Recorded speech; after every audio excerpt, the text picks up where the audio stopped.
In the opening scenario, a kaleidoscope pursuit ensues, yet there is no cause for alarm. The illustrious Wukong from Black Myth imparts upon me the art of the 72 transformations, while Aizen bestows the ethereal mirror flower, Water Moon, and the Time King grants me the gift of temporal suspension. Now, it is my turn to ascend as a formidable figure. Chapter 1. The commencement of the elite chat group. A bead of cold sweat trickled down Yi Sun's forehead as he contemplated the absurdity of the moment he found himself in. Before him stood a man with swirling patterns in his eyes, appearing gaunt and clad in a black robe. Yet, Yi Sun would not forget this visage. It was none other than Uchiha Itachi. With a face etched in sorrow, Itachi lamented, "I am sorry, you are the last one." "Goodness, not you, Itachi." Yi Sun felt tears welling up. He had never expected that upon his rebirth, he would encounter the precipice of existence. He was not ready to die. Suddenly, an unusual interface materialized before Yi Sun. Elite chat group activated. Welcome, Aizen Sosuke, Wukong from Black Myth, Time King, to the chat group. Extracting elite abilities. Note, upon first use of the elite chat group system, extract 3 abilities from each antagonist thereafter, only 1. Extracting Aizen Sosuke. The group leader acquires Aizen's spiritual pressure, Kido, and Zanpakuto. Extracting Wukong. Acquiring an indestructible body, the 72 transformations, and the cloud. Extracting Time King. Acquiring the power of omnipresence, night power, and telekinesis. Uchiha Itachi, resolute with a kunai in hand, was determined to end the life of this young clansman. However, in the next moment, a wave of formidable force sent him flying. Transforming into a flock of crows, Itachi alighted once more, gazing incredulously at Yi Sun. How could this clansman, with but a single Sharingan, possess such extraordinary abilities? Had he concealed a kaleidoscope? After pushing Itachi aside, Yi Sun collapsed to the ground, gasping for breath. With the activation of his newfound powers, he attempted to use telekinesis to repel Itachi, but the moment he unleashed the ability, he felt as though every ounce of strength had been siphoned away. Did utilizing a skill deplete his energy to such an extent? A striking red box appeared in Yi Sun's vision, alerting him. Due to the group leader's youthful state, all powers are suppressed to prevent bodily harm currently. The only unrestrained power is night power. After all this, he had thought he had fully acquired the powers, only to discover they were sealed. What was he to do now? Seeing Yi Sun collapse, Itachi sighed in relief. He had feared the child had awakened his kaleidoscope, but appeared to be merely a spontaneous display of talent. How regrettable. However, just as Itachi prepared to lift his kunai once more, he hesitated. With only one left, why pursue this further? Yi Sun, clutching a dial, was ready to transform and confront Itachi. Yet Itachi simply morphed into crows and departed. Am I saved? Lying on the ground, Yi Sun surveyed his surroundings, confirming that Itachi would not launch a surprise attack before relaxing. That damned brother complex nearly led to my demise. Next time I encounter your brother, I shall teach him a lesson. Yi Sun intended to rise, but the exertion from using telekinesis had rendered him more fatigued than he anticipated. Merely forming a dial proved to be a tremendous strain. Was he truly to perish here from exhaustion? As Yi Sun pondered his predicament, from masked figures descended around him, radiating an ominous aura. These individuals sought to take his life. Yi Sun clutched his dial tightly, his finger resting on the button. Just as he was about to press it, a figure entered his line of sight. Aizen Sarutobi, the third Hokage, and Danzo. How would they choose to deal with him? Even if he manifested the power of Foiz, transforming into Foiz would not be sufficient to defeat the Hokage. Hiruzen surveyed the surrounding corpses and inquired calmly, "Is he the only one still alive?" Danzo approached, gazing at Yi Sun, and declared, "Hiruzen, leave him to me. As a traitor of the Uchiha clan, Konoha cannot afford to tolerate him." Danzo's sinister smile startled Yi Sun before he had fully matured. He was ill-equipped to contend with such a man. "Enough, Danzo. The Uchiha clan now consists of only 2 children. Must we annihilate the remnants? Go and search for any survivors, bring them here, and take this child to the medical facility." Understood. Following the third Hokage's orders, the group dispersed, leaving only Danzo, whose expression fluctuated ominously as he regarded Yi Sun. To abandon the last living Uchiha, was that truly the course of action? Danzo, reluctant to relinquish his most valuable experimental subject, had set his sights on Yi Sun. Fortunately, that wretched Itachi had not exterminated everyone. Although his brother was incapacitated, he would not extend protection to this child. Just wait, he would inevitably become my specimen. Under Danzo's malevolent grin, Yi Sun was taken away. Nevertheless, Yi Sun vowed to remember Danzo. He would not allow himself to be tormented without retaliation. Just wait, when my power grows, I shall deal with you, you despicable fiend. Cradled in the arms of a female Umbu, he found a measure of solace before succumbing to slumber. The Umbu member, clad in a cat-faced mask and possessing long purple hair, was conflicted as she held the child. Truth be told, she should despise the Uchiha clan had it not been for their betrayal. The Nine-Tails assault on the village would not have occurred, resulting in her father's demise. Yet this child was innocent amidst the carnage of the Uchiha clan. He remained the sole survivor, and she pondered what fate awaited him. After obeying the third Hokage's orders and delivering the child to the hospital, she intended to depart. However, Yi Sun's small hand clutched hers tightly, perhaps due to the overwhelming trauma he had endured, fearing her departure. In that moment, a chord of empathy resonated within her, yet Yi Sun's mind was consumed with visions of pounding Danzo relentlessly. With newfound resolve, the Umbu member, adorned with a cat mask, made her way to the third Hokage. As she landed, a crow took flight silently. Just moments after conversing with Itachi, Hiruzen Sarutobi nearly dropped his pipe in shock. Is there something amiss? Once composed, Hiruzen inquired with urgency. Though perplexed by the Umbu's apparent anxiety, she refrained from questioning it further, for she had come with a request for the Hokage. Hokage-sama, I wish to adopt that child. This revelation surprised Hiruzen. Why would you wish to adopt him? If memory serves, you have always harbored disdain for the Uchiha clan. Lowering her gaze, the Umbu replied, in the past I indeed held such feelings, but the Uchiha clan has lost everything now. Besides, if I care for the child, I can keep watch over him. Sighing, Hiruzen conceded, indeed, the Uchiha clan has been reduced to nothing. Very well, I approve of this. Thank you. With excitement brimming in her heart, the Umbu swiftly departed. Now that she had the third Hokage's blessing, Yi Sun would become her responsibility. May you protect him well. Sasuke Uchiha had Itachi's protection, so there was little concern for his safety, but this child was merely a surviving remnant of Itachi's mercy. Danzo would forever keep a watchful eye on him. Her meddling would be ill-advised. Nevertheless, she would do her utmost to assist him. Taking a puff from his pipe, Hiruzen gazed pensively toward the Uchiha clan's remnants, aware that this night would be one of sleepless turmoil. When Yi Sun opened his eyes, he discovered that he was not in the hospital as he had anticipated, but rather in a quaint room. The walls were adorned with dresses and various charming accessories depicting adorable little animals, reminiscent of a young girl's abode. Seated before him was a gentle-eyed woman with striking purple hair and an enviable physique. She appeared to be in her 20s, and Yi Sun vaguely recalled being cradled by someone after losing consciousness, someone who bore a resemblance to the woman before him. Confused and uncertain of what to say, Yi Sun watched as she presented him with a bowl of porridge, gently encouraging him. I understand you may have some questions, but first, please eat. Gratefully, Yi Sun nodded and replied, Thank you, sister. Her satisfaction grew at his obedient demeanor. My name is Yuan Lu Guang. What is yours? Upon hearing the request for his name, Yi Sun was taken aback, as he could not remember what he was called. Noticing his bewilderment, Yuan Lu Guang inquired with concern, What is wrong?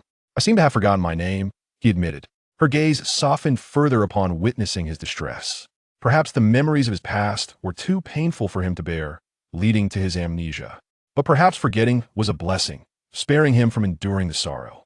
How about I give you a name? She suggested, but Yi Sun shook his head. I think I have decided on my name, please call me Yi Sun. Even in this new life, he did not wish to abandon his former identity. Yuan Lu Guang had intended for Yi Sun to share her surname, yet since the child had already chosen his name, she acquiesced. Gently ruffling Yi Sun's hair, she smiled and said, Very well, Yi Sun. From now on, we are family. I am your sister and your guardian, so you must always listen to me. Realizing he had been adopted, Yi Sun felt a surge of relief. He had dreaded being taken to the roots, fearing the monstrous Tuanzo would set his sights on him. Fortunately, he had encountered a beautiful older sister instead. With a joyful smile, he declared, I will definitely listen to you, sister. Chapter 2. Armor Sister Lu Guang. I am heading out. Yi Sun opened the door and walked towards the school. Behind him, Yuan Lu Guang looked at Yi Sun with a hint of concern. It had been a month since she had taken him in. Everything should have been progressing positively. However, being part of the Dark Division, she had come across some alarming intelligence. It seemed that Danzo still had his eyes on Yi Sun and had even sent an additional person to monitor him. Regardless of the circumstances, Yuan Luguang was determined to protect Yi Sun from harm. She had encouraged him to apply to the Ninja Academy to ensure that his talents were not squandered, especially as a member of the Uchiha clan with an awakened Sharingan. His future undoubtedly held the promise of becoming a Nin. So she felt it was her responsibility to raise him to be self-sufficient and capable, which would alleviate her worries. Unbeknownst to Yuan Luguang, Yi Sun was blissfully unaware of her concerns, confident in his own safety. After a month of recovery, he had conjured a second empty dial, enhancing his mastery over the Night's power. Even if an average Nin were to trouble him, Yi Sun felt assured he could prevail. However, he was somewhat troubled by the inactivity in his chat group. Initially, he had assumed it would be a platform for grandiose discussions, yet it remained eerily silent. Indeed, no one was engaging in conversation, which left Yi Sun feeling somewhat perplexed. He could understand Wukong's silence, considering he might be trapped under the Five Elements mountain or in some other predicament. Blue Dye's lack of communication surprised him. One would expect a man of his intellect to be curious about everything. Why not engage in conversation? As for Ohma Zi-O, he seemed to be the elderly version. Why was he silent? On the other side of the chat group, Blue Dye approached the screen with a scientific curiosity, eager to explore the unknown. Meanwhile, Ohma Zi-O was caught in the interstices of time, oblivious to the existence of the chat group. As for Wukong, he was indeed immobilized beneath the mountain, too lethargic to even open his eyes. Setting aside the chat group conundrum, Yi Sun's primary focus was on honing his skills. Coincidentally, he found himself in the same class as Naruto and Sasuke. The presence of familiar protagonists nearby brought him joy, yet thoughts of the impending shinobi world war weighed heavily on his mind. He pondered the extent of Blue Dye's abilities in this world and recognized that the powers of Ohma Zi-O were formidable, yet he doubted he could reshape reality. As for Wukong's might, even his legendary transformations might not withstand the 6 paths of pain. Although he possessed significant potential, the reality of comparing his abilities to the strongest forces in this world left Yi Sun feeling a sense of inadequacy. To survive the next shinobi world war and protect Sister Luguang, he must grow stronger. There was some good news regarding his current physique. He was born with a single Tomo Sharingan, and evolving it into a Mangekyou should pose no challenge. Danzo would undoubtedly seek to eliminate him. Strength was paramount, yet his youth hindered him from acquiring more power. Pushing open the classroom door, Yi Sun's arrival astonished his classmates. It was unusual for transfer students to appear in a ninja academy. Irika wrote Yi Sun's name on the blackboard. Starting today, Yi Sun officially joins our class, so let us all be sure to take care of him. After Irika's introduction, whispers rippled through the classroom. Many students regarded Yi Sun with curiosity. Sasuke furrowed his brow, feeling a sense of familiarity with Yi Sun. Naruto, on the other hand, seemed thrilled to have a new classmate. He stood up, waving enthusiastically at Yi Sun, his exuberance eliciting mixed feelings from the other students. Irika felt a sense of relief at their camaraderie, believing that Yi Sun would not regard Naruto as an outcast and that their relationship would flourish. However, he worried that if Yi Sun got too close to Naruto, it might alienate others. Yet, they were merely children, likely devoid of such complex thoughts unlike adults. Ultimately, Yi Sun chose a seat next to Naruto, which delighted the latter, who finally had a playmate. I'm Uzumaki Naruto, what is your name? Naruto grinned widely at Yi Sun. Yi Sun replied, can we be friends? Naruto was momentarily taken aback, contemplating how to approach friendship, only to be pleasantly surprised by Yi Sun's straightforward inquiry. As a child, Naruto lacked ulterior motives. Witnessing Yi Sun's willingness to befriend him filled him with joy, prompting him to jump in excitement, while Irika's forehead twitched in irritation. Naruto, quiet down.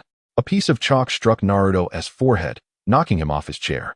Observing Naruto's pained expression, Yi Sun felt a twinge of embarrassment, having inadvertently caused his new friend to be reprimanded. After a brief moment of dismay, Naruto flashed Yi Sun a smile and gave him a thumbs up, signaling that he was unbothered. Watching the anime, Yi Sun had always felt that Naruto's childhood was tragic, devoid of companions, and viewed as a demon fox by adults. Even Irika's perspective shifted only after he began to interact with Naruto. Many held hostility towards him without understanding his true self. Meanwhile, Irika was explaining the transformation technique. Yi Sun, while capable of refining some chakra, struggled to grasp the instructions. Regrettably, he had not inherited Blue Dye's intellect, which would have allowed him to easily comprehend the technique. Although the 72 transformations were a form of transformation, they differed fundamentally from the ninjutsu transformation techniques, leaving Yi Sun perplexed. If you don't understand the transformation technique, I can teach you. Indeed, Naruto was quite the expert in this art. Yusun nodded and, in gratitude for Naruto's assistance, crafted a game of Gomoku. This simple pastime quickly captivated Naruto and drew an increasingly large crowd around them. At that moment, Iruka was on the verge of losing his composure. He had not anticipated that this new transfer student would be so disruptive. Games were universally appealing to children, and after briefly explaining the rules of Gomoku, everyone quickly caught on and sought out friends to practice with. Even after class, Naruto confidently challenged Sasuke, only to be thoroughly bested. Yusun's actions today caught the attention of the Umbu and Root, relayed to the third Hokage and Danzo. Observing the report, Danzo's eyes narrowed. He realized he must act swiftly to eliminate this boy. Today was the day. After school, Naruto eagerly pulled Yusun towards the bathhouse. Although Yusun was aware of Naruto's intentions, the prospect felt rather awkward. However, as they raced towards the bathhouse, Yusun noticed that the number of people around them dwindled. When Naruto led him into a secluded alleyway, they found themselves utterly alone, with the bathhouse just ahead. Suddenly, a kunai was hurled towards Yusun. He swiftly activated his Sharingan, noticing the trajectory of the weapon, and hurriedly shielded Naruto with his body. Yusun, what are you doing? Naruto complained as his body collided with the nearby wall. However, upon noticing the kunai that had appeared beside where Yusun had just been standing, he realized what was happening. Ninjas, why are you attacking us? Naruto exclaimed, hurriedly rising to his feet and positioning himself protectively behind Yusun. His memories of ninjas were far from pleasant.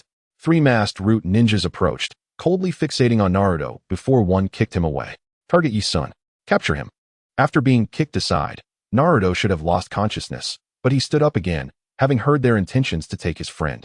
Damn it. Stop right there. Naruto charged forward. Yet his efforts were futile. Although the little brat's resilience surprised the Root ninjas, they easily swatted him aside with a mere flick of their hands. Capture Naruto, commanded the bull-masked ninja, raising his hand to strike the back of Naruto's neck. At that moment, Yusun coldly warned, touch him, and I will make you regret it. This piqued the interest of the bull-masked ninja. Make us regret it? With your meager strength? That's laughable. Yusun retrieved a dial from his pocket, featuring a large yellow eye design, and turned it with one hand before pressing a button. Rider drive. The dial shattered, transforming into streams of red light that enveloped Yusun, producing a belt around his waist, which automatically carried a device.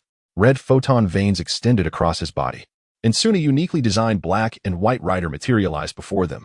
What is this? Chapter 3. The Conversation of the Great Ones. The ninjas were utterly bewildered by the sight of this black and white rider. Was it armor? After transforming, Yusun's height increased significantly, standing nearly 1.9 meters tall, exuding an imposing presence. The ninjas sensed the threat emanating from Yusun and retreated a step, launching shuriken at him. However, the projectiles merely sparked against Yusun's form, proving ineffective as he advanced toward them. Fire release. Fire dragon technique. A massive fire dragon emerged around the bull-masked ninja, charging toward Yusun. Despite its ferocity, Yusun sidestepped the attack. The intensity was not exceedingly high, but he could still sustain injuries from such a fierce flame.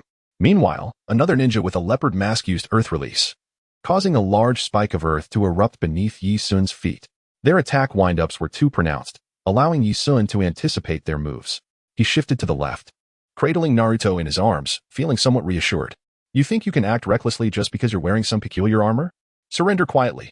The bull-masked ninja used the shadow clone technique, summoning 2 clones to charge at Yusun. At this moment, Yusun removed the device from his waist, switching to shooting mode, and fired twice at the clones, causing them to collapse. What? What kind of weapon is that? The ninjas were astonished, and Yusun pointed his weapon at them, declaring, the era of the masters has changed.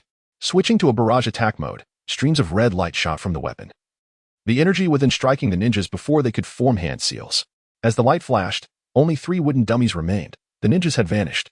They ran away so quickly. I wanted to teach Danzo another lesson.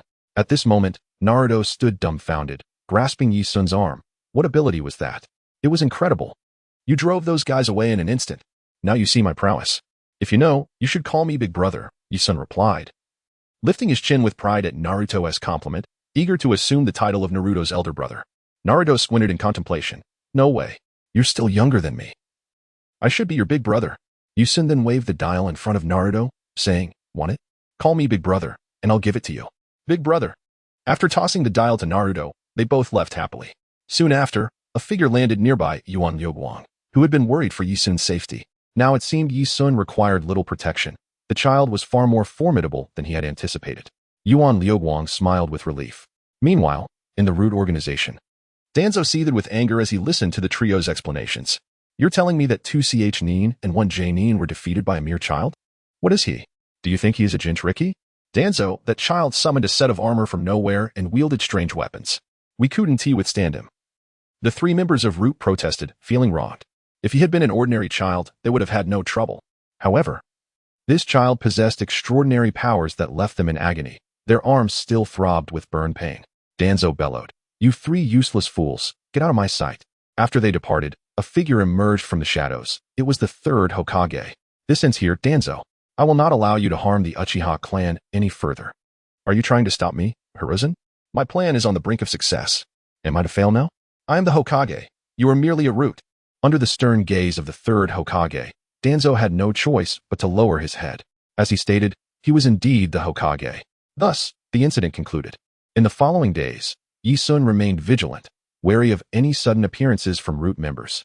However, none emerged, seemingly intimidated by his strength. Perhaps they would let Danzo handle things himself.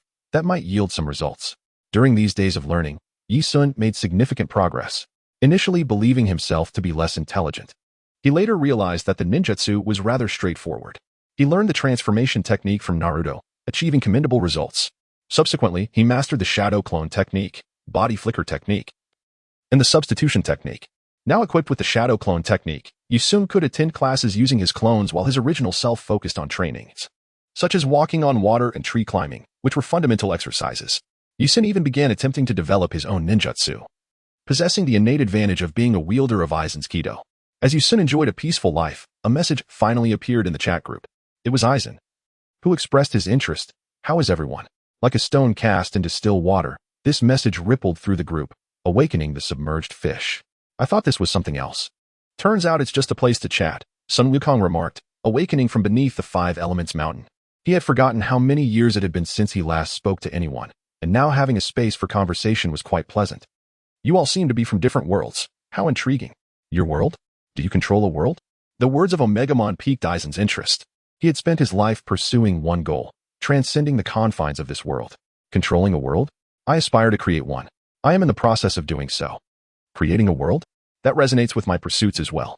Aizen Essek. What is your name? Tokiwa Esko. At this moment, Yi-sun interjected, suggesting that he should be referred to as the King of the Hour of Twilight, the sovereign who governs time. Observing the prominent title of group leader above Yi-sun's head, Aizen narrowed his eyes. The chat group had its own regulations, which Aizen had perused long ago. As members of the group, they were prohibited from harming the leader. The leader was shrouded in mystery, a unique existence capable of connecting worlds. However, should he meet his demise, all connected realms would collapse. He was akin to an entity from another dimension, comparable to the Spirit King, Yi-sun. It was not particularly surprising that the King of Time was familiar with his information. After all, the entity that had drawn him into this chat group was undoubtedly formidable. Moreover, there was the raucous Sun Wukong. Did he have nothing to contribute?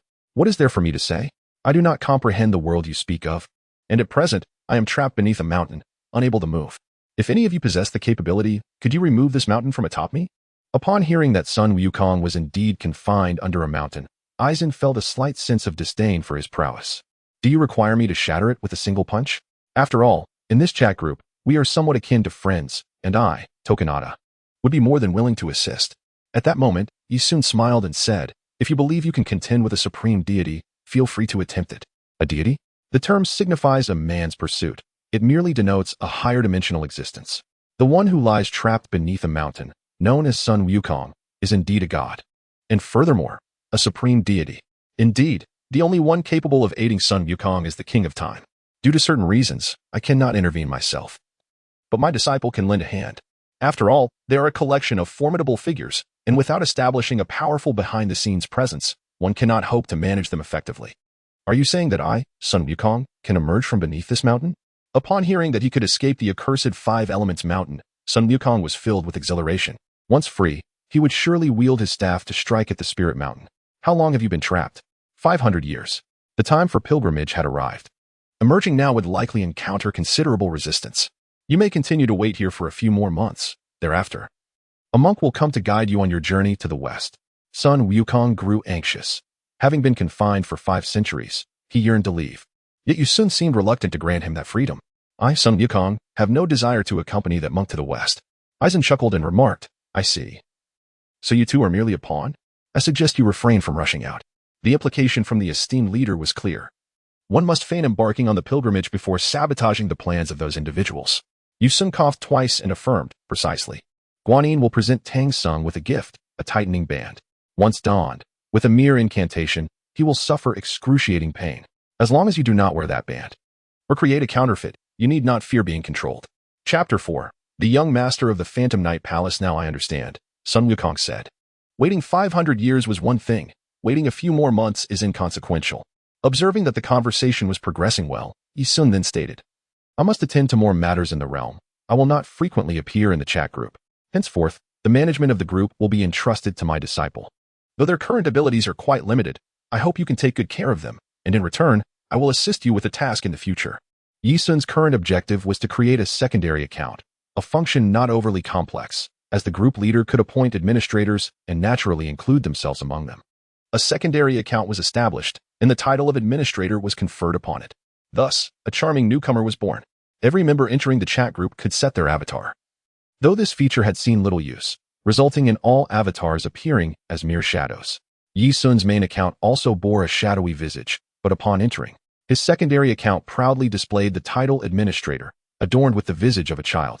Greetings, uncles.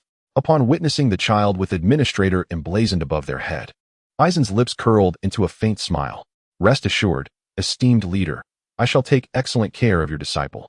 I have considerable expertise in education. As the strongest educator in the Soul Society, Aizen commanded the most formidable Espada and several captain-level Shinigami. Even Ichigo Kurosaki, the protagonist of the Shinigami, was molded by Aizen's teachings from a young age.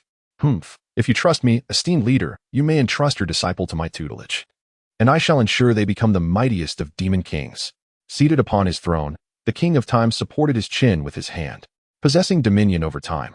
He could continuously manipulate timelines, nurturing an individual into the very embodiment of his aspirations. If Aizen held absolute confidence and capability in cultivating talent, the King of Time achieved it through relentless trial and error, ultimately arriving at the correct timeline. What are you two squabbling about? Esteemed leader, allow me, Sun Wukong, to take charge of your disciple. I have much to teach them. 72 transformations, the cloud somersault, and the indestructible golden body. Given time, they shall soar through heaven and earth, attaining immortality and longevity equal to the heavens. Aizen retorted, yet you remain shackled. The King of Time echoed, indeed, you are still trapped. Curse it. I, Sun Wukong, was merely deceived by that old Tathagata. Provoked by the simultaneous ridicule from both, Sun Wukong's temper flared. You wait. Once I am free, we shall see who is stronger. Gritting his teeth, Sun Wukong vowed to make the insufferable Aizen pay for his insolence. In response to Sun Wukong's fury, Aizen casually stated, I advise you to refrain from making empty threats. It only serves to reveal your weakness. Ugh, you infuriate me to no end. The entire Five Elements mountain trembled. Guanyin, atop the mountain, had intended to inform Sun Wukong that the pilgrim was soon to arrive, but upon witnessing the scene, she decided to delay her descent. After a bout of venting, the heart that had lain dormant for 500 years suddenly ignited with fervor. This Aizen character would soon learn what it meant to be the great sage equal to heaven. Could you all teach me? A remark from Yi Sun shattered the contention among them. Children make choices, but I possess the soul of an adult. I desire to learn everything. This declaration left the three members of the group momentarily speechless. Subsequently, Aizen responded with a smile, truly, you are the leader's disciple. Moreover, the leader's intention was for us to collectively nurture this disciple. There is no need for competition. I, Sun Wukong, do not mind sharing the teaching of our disciple. On the path to becoming a demon king, having multiple instructors is advantageous. Ultimately, Yi Sun became the shared disciple of the trio. With Aizen overseeing scientific education and the unique combat techniques of the Soul Society, while the King of Time instructed Yi Sun in time manipulation and futuristic technologies. Sun Wukong had much to impart, but being immobile for now, he would commence his teachings after a few months. As for whether Yi Sun lacked the requisite talent, that was an impossibility. After all, a disciple of such a prominent figure, capable of connecting myriad worlds, was bound to acquire their skills. With the ability to create shadow clones, Yi Sun could leave one in the present world while traversing to other realms with his main self. In the realm of Naruto, the study of ninjutsu cannot be neglected, while in the world of Bleach, the mastery of Kido and swordsmanship is equally imperative. After much deliberation, Yi Sun eagerly traversed to Aizen's domain, marking the commencement of his nightmare. He chose to materialize right beside Aizen, and upon his arrival, he was taken aback by the surrounding scene. A legion of Arankars knelt in unison on either side, with numerous high-ranking hollows looming behind them. Aizen sat regally upon the throne of Hueco Mundo, flanked by Jin Ikamaru and Tozen Kiname. This sight was rather daunting. Being encircled by a multitude of monstrous entities upon his arrival sent a shiver down Yisun's spine. Many hollows, upon noticing a human in Hueco Mundo, displayed smiles akin to those of gluttons eyeing a feast. However, those who dared to smile were swiftly dispatched by Jin and Tozen, their blood pooling beneath the throne.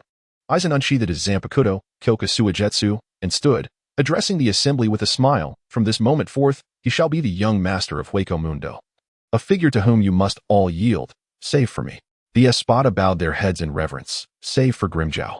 Glancing at Aizen's Kyoka Suigetsu, Yisun instinctively grasped his own blade, gathering spiritual energy that coalesced into a Zanpakuto. Upon seeing Yisun's Kyoka Suigetsu, Aizen's smile broadened, as if to say, indeed, he is worthy of being my subordinate.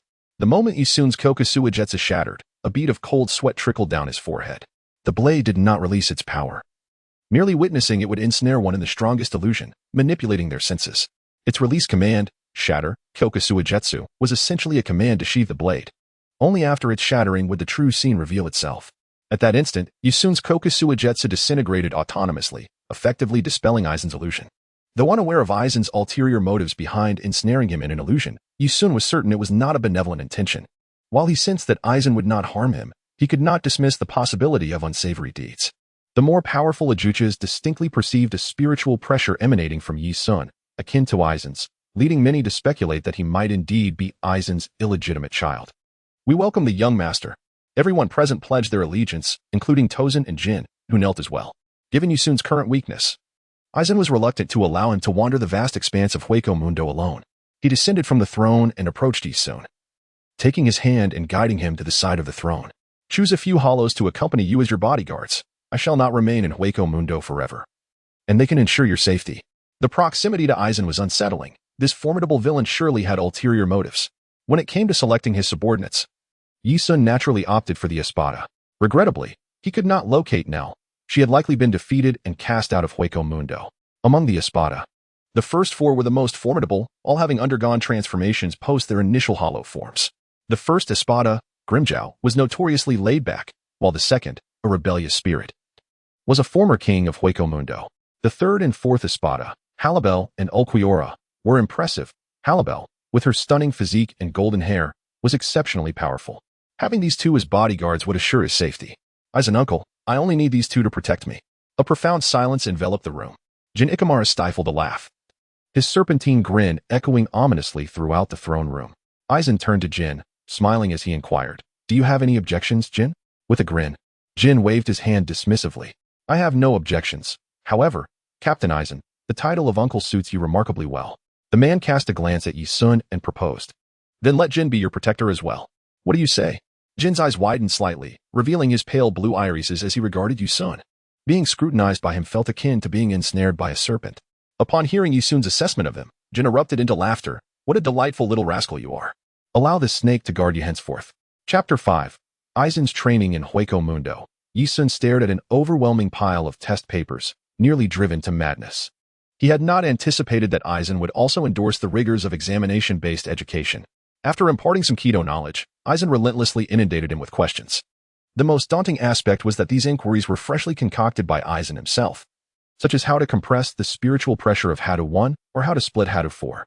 These queries were beyond Yisun's comprehension. Yet Aizen insisted that the unknown should be contemplated, and if it was too perplexing, he would enlighten him. There were roughly 1,000 such questions, and Aizen issued an ultimatum. Since this was a learning endeavor, if Yisun failed to solve all 1,000 questions, he would be forbidden from stepping outside the throne room. Should Yisun dare to resist, Aizen threatened to inform his teacher, the master of the group. As a teacher who cared for his disciple, Aizen deemed strictness essential, believing that the master would understand. Yisun yearned to ascend to his primary persona and convey to Aizen that he preferred a more joyous form of education rather than this examination-oriented approach. Thus commenced Yisun's arduous existence. He dedicated a full 2 days to complete the test papers. Fortunately, having mastered Aizen's Kido, he found many questions straightforward, although numerous others required intricate and innovative solutions. After 2 days of relentless effort, Yisun's completion of the Kido examination astonished Aizen. Well done. I expected you would take a month to submit the papers. It seems your talent exceeds my expectations. Yi-sun was reluctant for Genryusai Shigekuni Yamamoto to discover that he had been using a clone to attend school, as it would give the impression of idleness.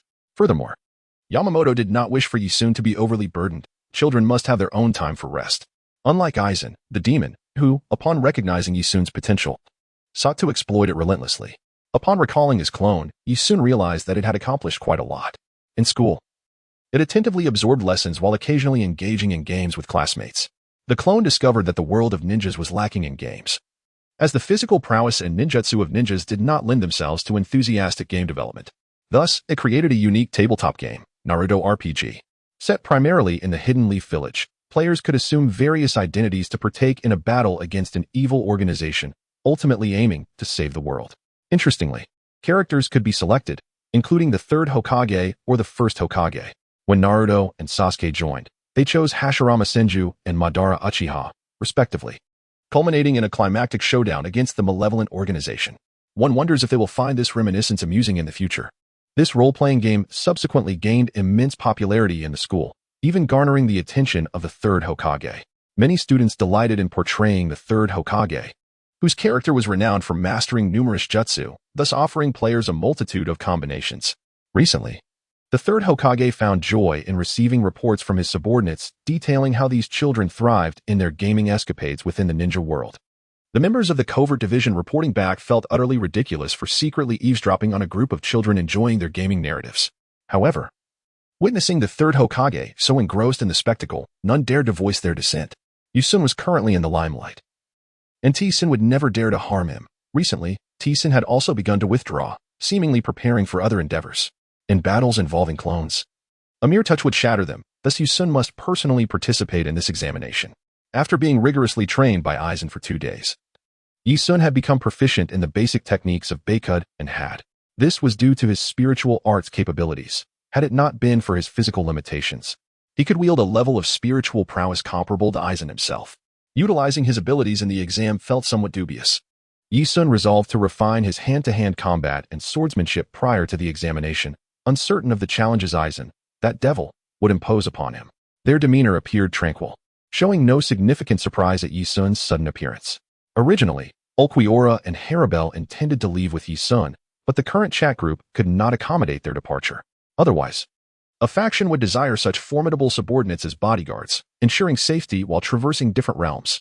Let us go. I have matters to discuss with Uncle Aizen. As for his 2 subordinates, Haribel was somewhat communicative, yet Ulquiorra remained as icy as ever, speaking only when necessary and refraining from action unless absolutely required. As for Shinji Hirako, he seemed indifferent toward Yi-sun, uninterested in protecting him with 2 companions at his side, and was likely off searching for Mangekyou. At that moment, Aizen was conferring with the other Espada about matters concerning their exodus from Soul Society. Upon noticing Yi-sun's arrival, Aizen paused the meeting and inquired, "What brings you here?" Yi-sun?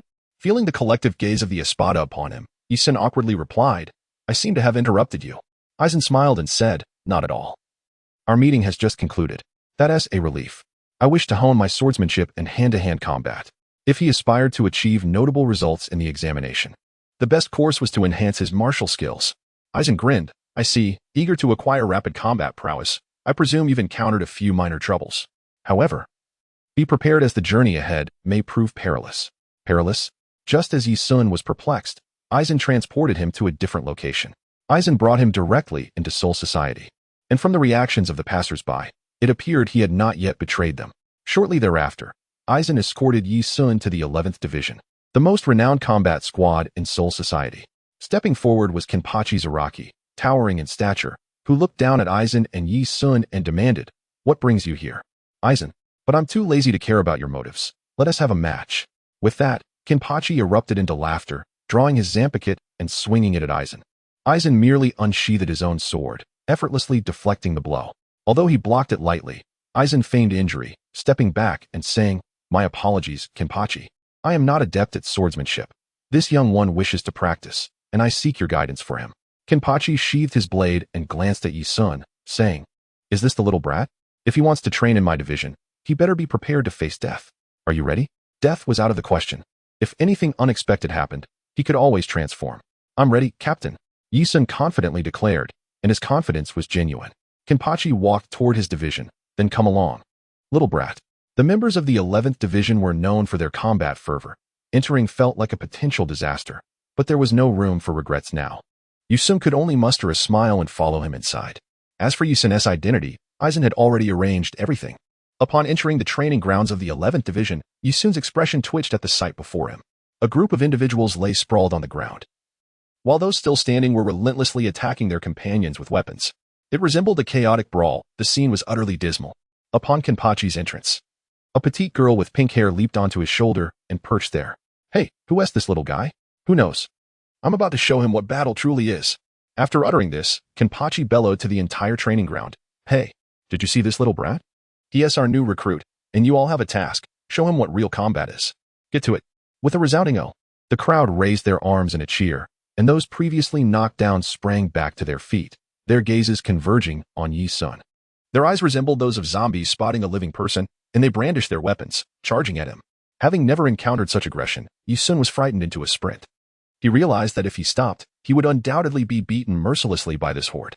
Behind him, Kenpachi raised his Zampakit and shouted, Hey, little brat, why are you running? Grab a weapon and fight back. Fight back?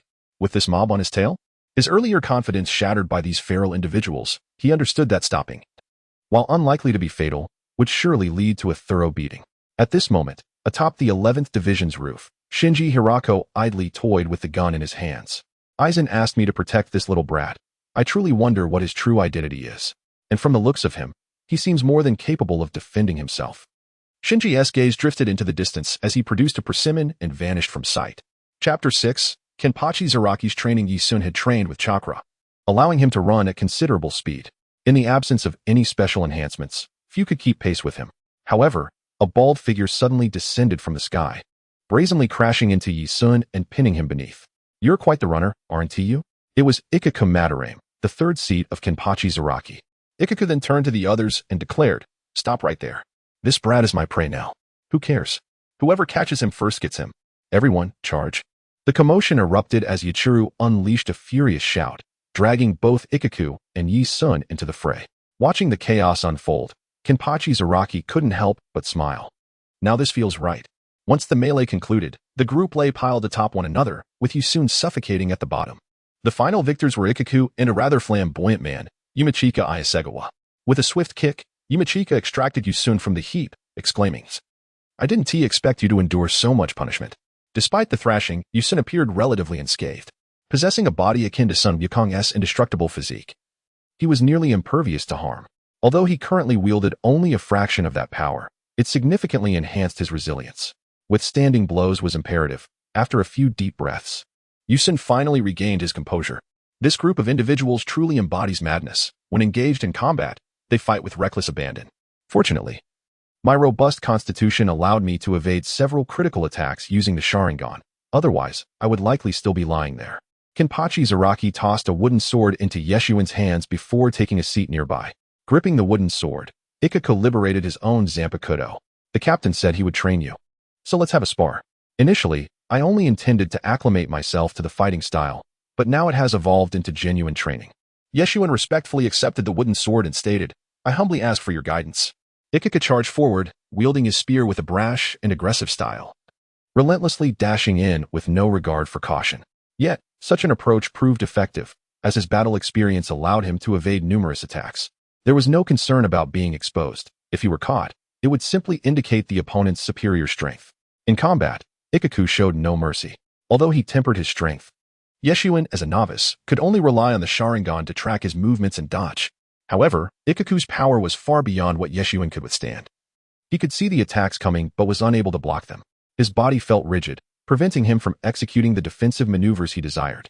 This one-sided beating continued for a full 2 hours until Yeshuan finally managed to block one of Ikaku's strikes. At that moment, Yeshuan's body bore numerous injuries.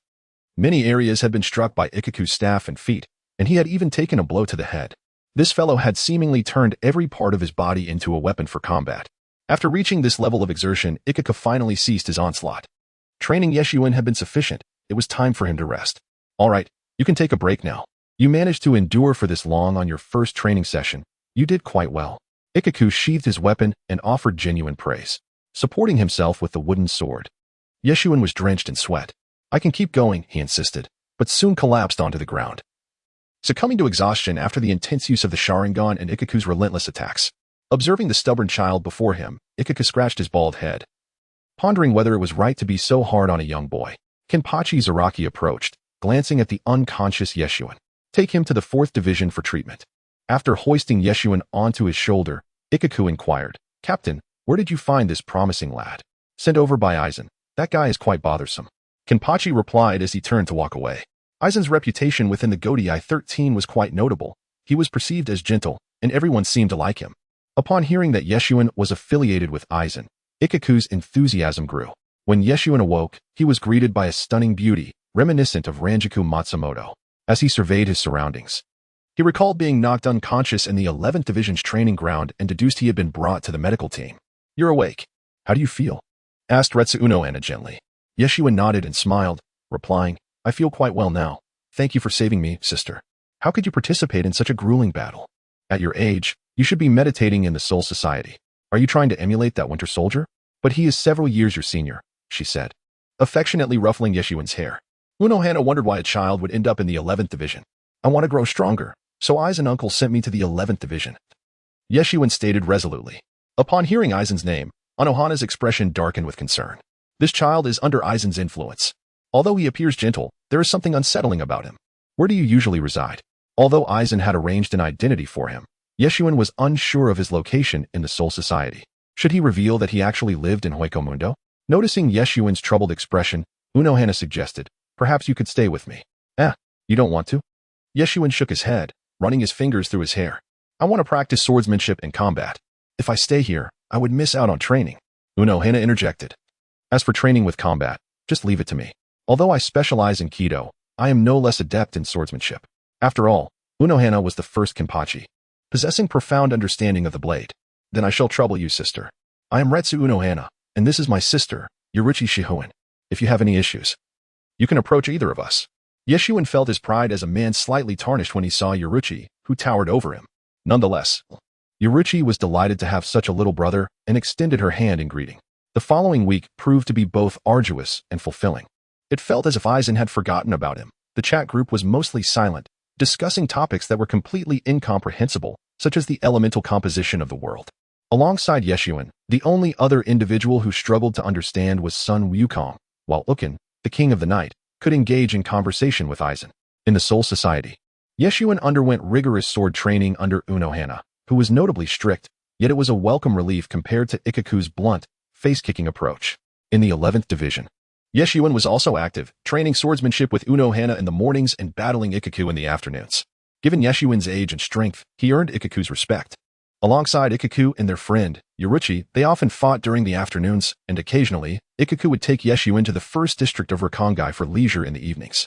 Thus, Yeshuan found himself with 2 new Shinigami friends and family in the Soul Society. However, after some inquiry, it became apparent that Rukia had already ventured into the human world, and Aizen's plans were progressing steadily. Yeshuan felt powerless to thwart these developments. His current strength was insufficient to contend with Aizen. Perhaps he would gain the strength to resist Aizen when he matured, but that time was not now. By midday, he felt fully recovered. So he took the wooden sword once more to engage in battle in the 11th Division. This child possessed an exceptional aptitude for combat, seemingly able to memorize any sword technique with just a glance. This talent was undoubtedly linked to his Sharingan, although he only possessed one tomo. It significantly enhanced his learning capabilities during training. Gently patting Yeshuan's head, Unohana smiled. Upon hearing that fish would be served for the day, Yeshuan exclaimed joyfully, "Thank you, sister." The fish in the Soul Society was unlike any ordinary fish. The spiritual bodies of the people in this world reflected in its unique flesh. A single bite revealed a delicate texture infused with spiritual energy, making it an exquisite culinary delight. Yeshuan, who had a penchant for fish, deemed the Soul Society's offerings the best he had ever tasted.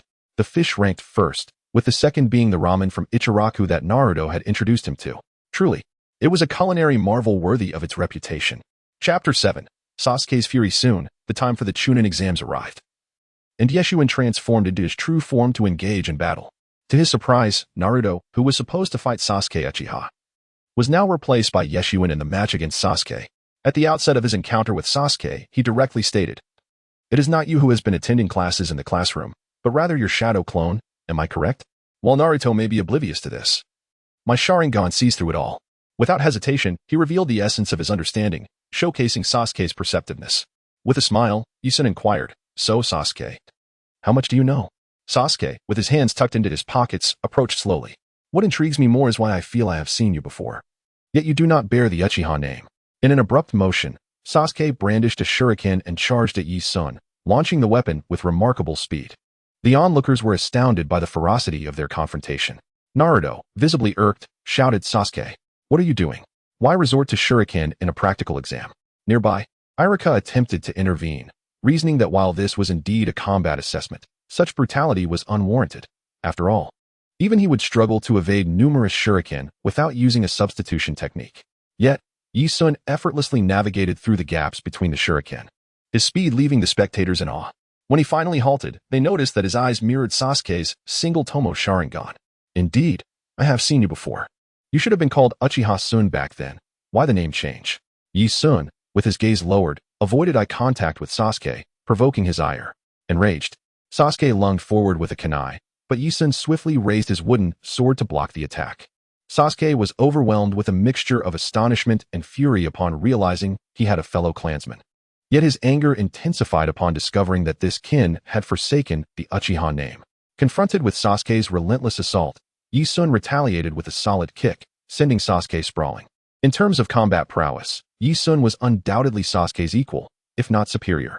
Despite being knocked down, Sasuke regained his footing and charged once more. This time not with the intent to battle, but to unleash his pent-up frustration, much like a child seeking an outlet for their disappointment. Fortunately, Iruka intervened, restraining Sasuke, who protested, "Let go of me. We're still in the exam." "Sasuke, this child has lost his memory. He may have once been an Uchiha, but now he goes by Isun." This revelation left Sasuke momentarily speechless, as he had not anticipated such a reason. "Who was the last person you saw that night?" he asked Isun, his voice tinged with disbelief. "A man whose eyes resembled shuriken. My previous memories have faded. All I recall is that he intended to kill me." "Is that so?"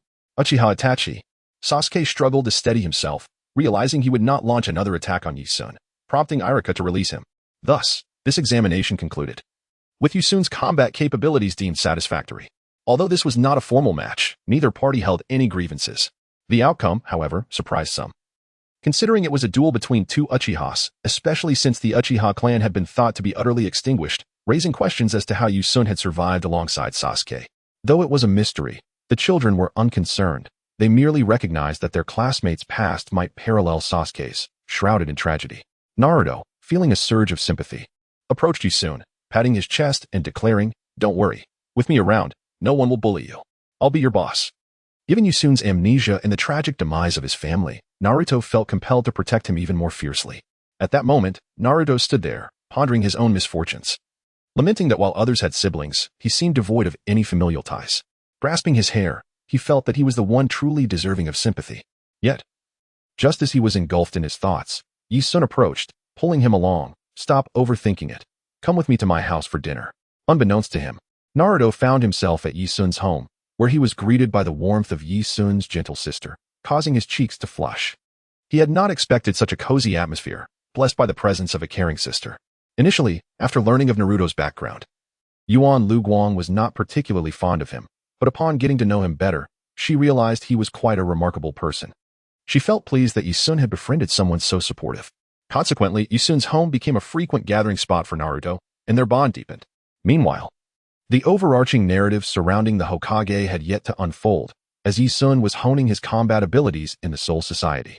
Presently, Isun's mastery of Kido required minimal instruction, having previously acquired a style of Kido primarily focused on offense. His innate talent in Kido left Urahara in awe.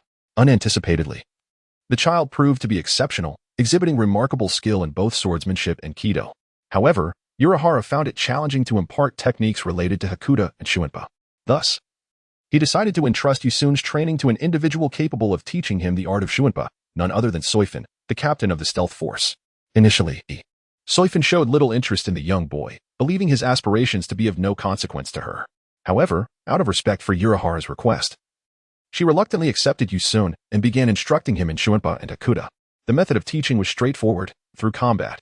After some time, Soifin discovered Isun's resilience. He seemed impervious to injury, prompting her to intensify her efforts. Chapter 8. News of Aizen. Yi-sun was utterly exhausted, lying on the ground as he exclaimed, "Sister Soifan. Enough already. If this continues, I genuinely feel I might perish." To which Soifan, arms crossed, retorted, "Is this all you can manage? You can't even stand? How pitiful. If you wish to survive in battle, you must train relentlessly." Then, like a soldier in boot camp, Yi-sun rose to his feet, enduring Soifan's relentless training. Under her guidance, he quickly grasped the fundamentals of Shuanpa, yet his current abilities allowed him to utilize it only once. This level of training was sufficient for the time being, and Soifan also provided Yi-sun with a vivid lesson in Hakuda, subjecting him to the experience of being attacked 500 times in succession. Soifan seemed to disregard his humanity, attacking without fear of causing him serious harm. Night after night, Yi-sun would run to Urahara's embrace, crying, for he was but a child, and there was no shame in shedding tears. Unable to withstand Soifan's relentless onslaught, he felt as though he would be driven to madness. Urahara, though sympathetic, recognized that this was essential for Yi-sun's survival skills, and thus permitted him to endure Soifan's rigorous training. Soon after, Aizen approached Yi-sun, bringing him into his squad, where he also encountered Hinamori Momo. The infatuated young girl, still starry-eyed over Aizen, was oblivious to the unfolding events.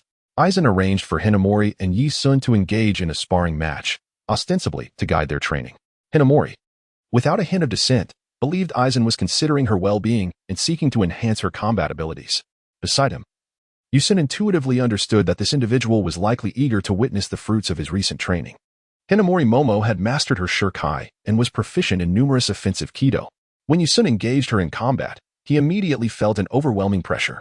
Without resorting to his Zanpakudo, Yi-sun found himself utterly subdued by Hinamori Momo, his Shuanpa and physical prowess proving ineffective against her. Ultimately, he was defeated, to his astonishment, by a girl he deemed the weakest. After besting Yi-sun, Hinamori Momo timidly approached to apologize, acutely aware that defeating a boy could significantly dent his confidence. "It's all right. You needn't apologize. I was simply too weak," he replied, observing her flustered demeanor with mild surprise. Yet, Hinamori Momo still appeared concerned as she looked at him. "Are you truly unscathed?" she inquired. Yi-sun shook his head affirmatively. "I am genuinely fine." At that moment, Aizen approached, remarking, "It seems you have much yet to learn. Son, after all, I am still a child and require some time to acclimate to my body." Yi-sun responded with a hint of helplessness. This new physique constrained his strength. If it were more formidable, he could harness the power he had acquired without such complications. Following this, Yi-sun and Hinamori Momo forged a friendship, through which he also became acquainted with Hitsugaya Toshiro. This was somewhat serendipitous, as Hinamori Momo's closest interactions, aside from Toshiro, were with Yi-sun. One day, while enjoying hot pot, Toshiro arrived with Mangekyou. Aizen, of course, would not be present, and Yi-sun took the opportunity to join in the feast. However, upon Toshiro's arrival and noticing a boy by Hinamori Momo's side, he became visibly irritated, a chill emanating from him that lowered the room's temperature significantly. Had it not been for Ranjikyu's timely warning, Toshiro might have sought to confront Yi-sun. Yet Yi-sun harbored no romantic interest in Hinamori Momo. They shared little beyond camaraderie, a fact Hinamori Momo was oblivious to. Eventually, Yi-sun felt compelled to clarify this to Toshiro, allowing the boy to breathe a sigh of relief, indicating his considerable concern for Hinamori Momo. The news of Kachiki Rukia's impending execution by the Sokayaku spread rapidly throughout the Siriidii. Upon learning of this, Yi-sun approached Hinamori Momo and inquired, "Do you know how long until the execution?" "Generally, it should be about a month, but this time I have heard it may be expedited," she replied, her tone somber. "Rukia is a wonderful person. Why has it come to this?" Hinamori Momo appeared despondent, suggesting a personal acquaintance with Rukia. "There will surely be a turn of events. Do not despair," Yi-sun encouraged with a smile. At that moment, Aizen approached them, stating, "Please visit my quarters shortly, as I have matters to discuss." He then departed, leaving behind a visibly envious Hinamori Momo and a furrowed-browed Yi-sun. It seemed Aizen's plans were about to unfold. Upon reaching Aizen, Yi-sun observed him pouring a cup of tea before he quietly stated, "You must prepare for what lies ahead. We will be leaving the Soul Society."